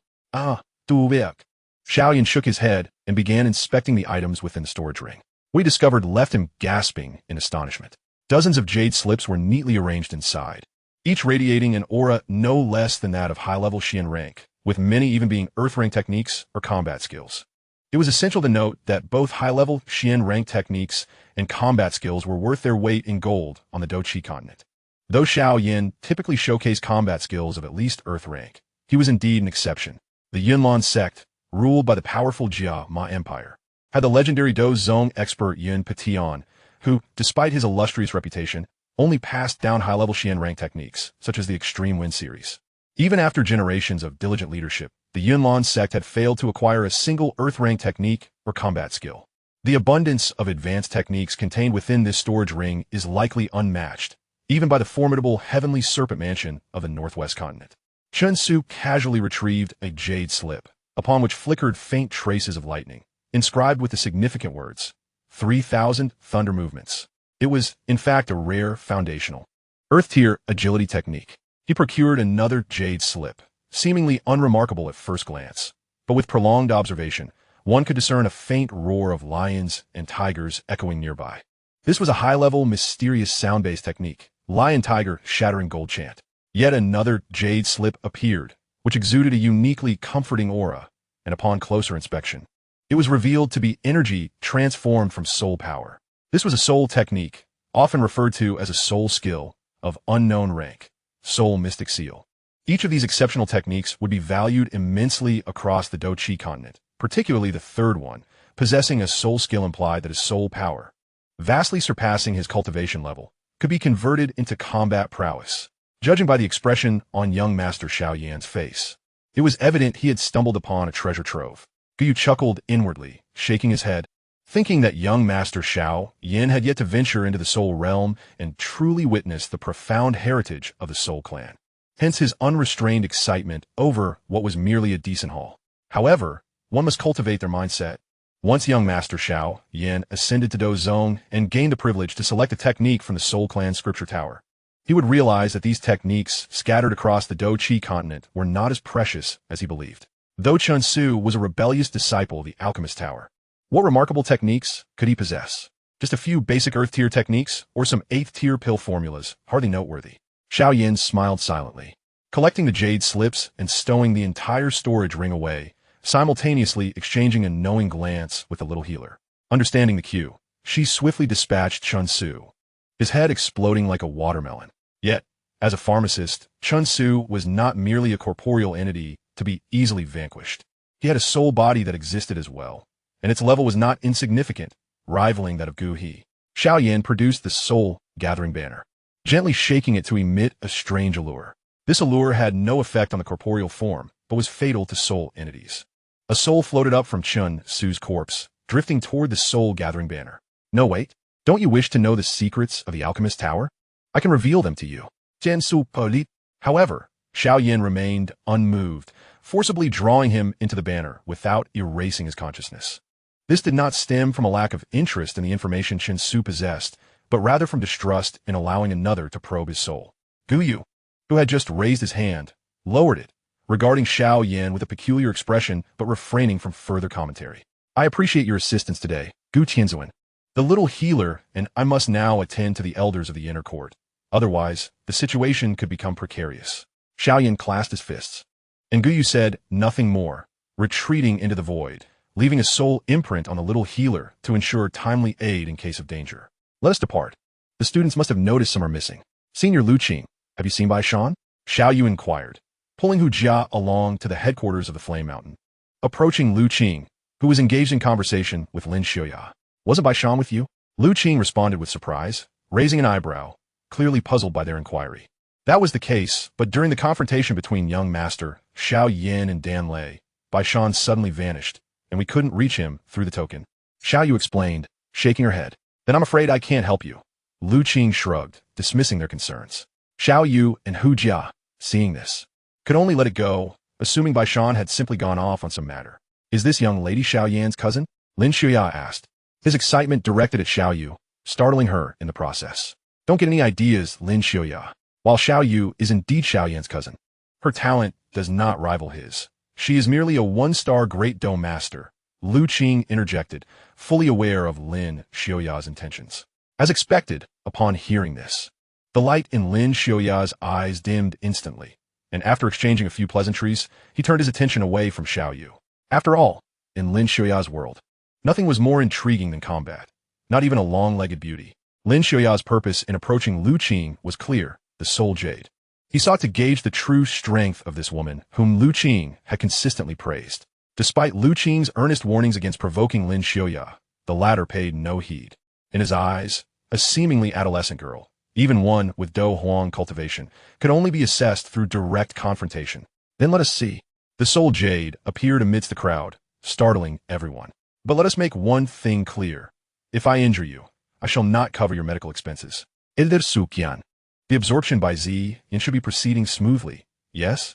Xiao Yan stood beside Su Qian, who stroked his beard, smiling as he regarded the two. A treatment unprecedented among the other students. The absorption process is exceedingly smooth. The quality of the pills refined by young friend Xiao Yan is remarkably high. I wonder which master he has studied under? Su Qian inquired with curiosity, as he could not believe that Xiao Yan's current achievements were solely due to self-study.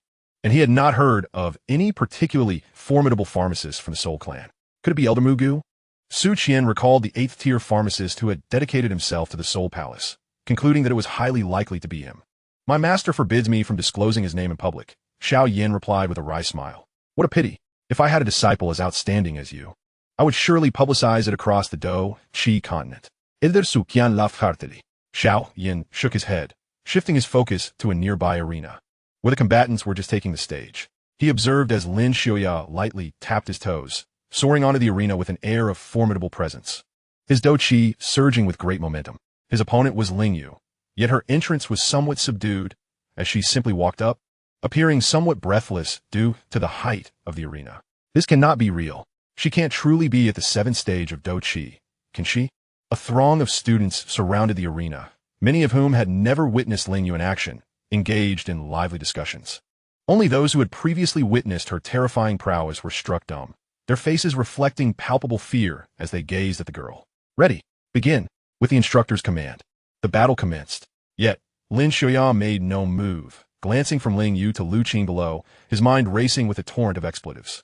This is the so-called super genius you boast about? Is this truly it? Were it not for his consideration of Ling Yu's dignity, Lin Xiuya would have already unleashed a tirade of insults. A mocking expression crossed Ling Yu's delicate face, and then, with a light step, she abruptly vanished from sight. When she reappeared, she stood less than 10 inches in front of Lin Xiuyan, brandishing her small fists. Simultaneously, her entire arm turned pale, and her nails elongated significantly. Shadows intertwined, and the outcome was already determined.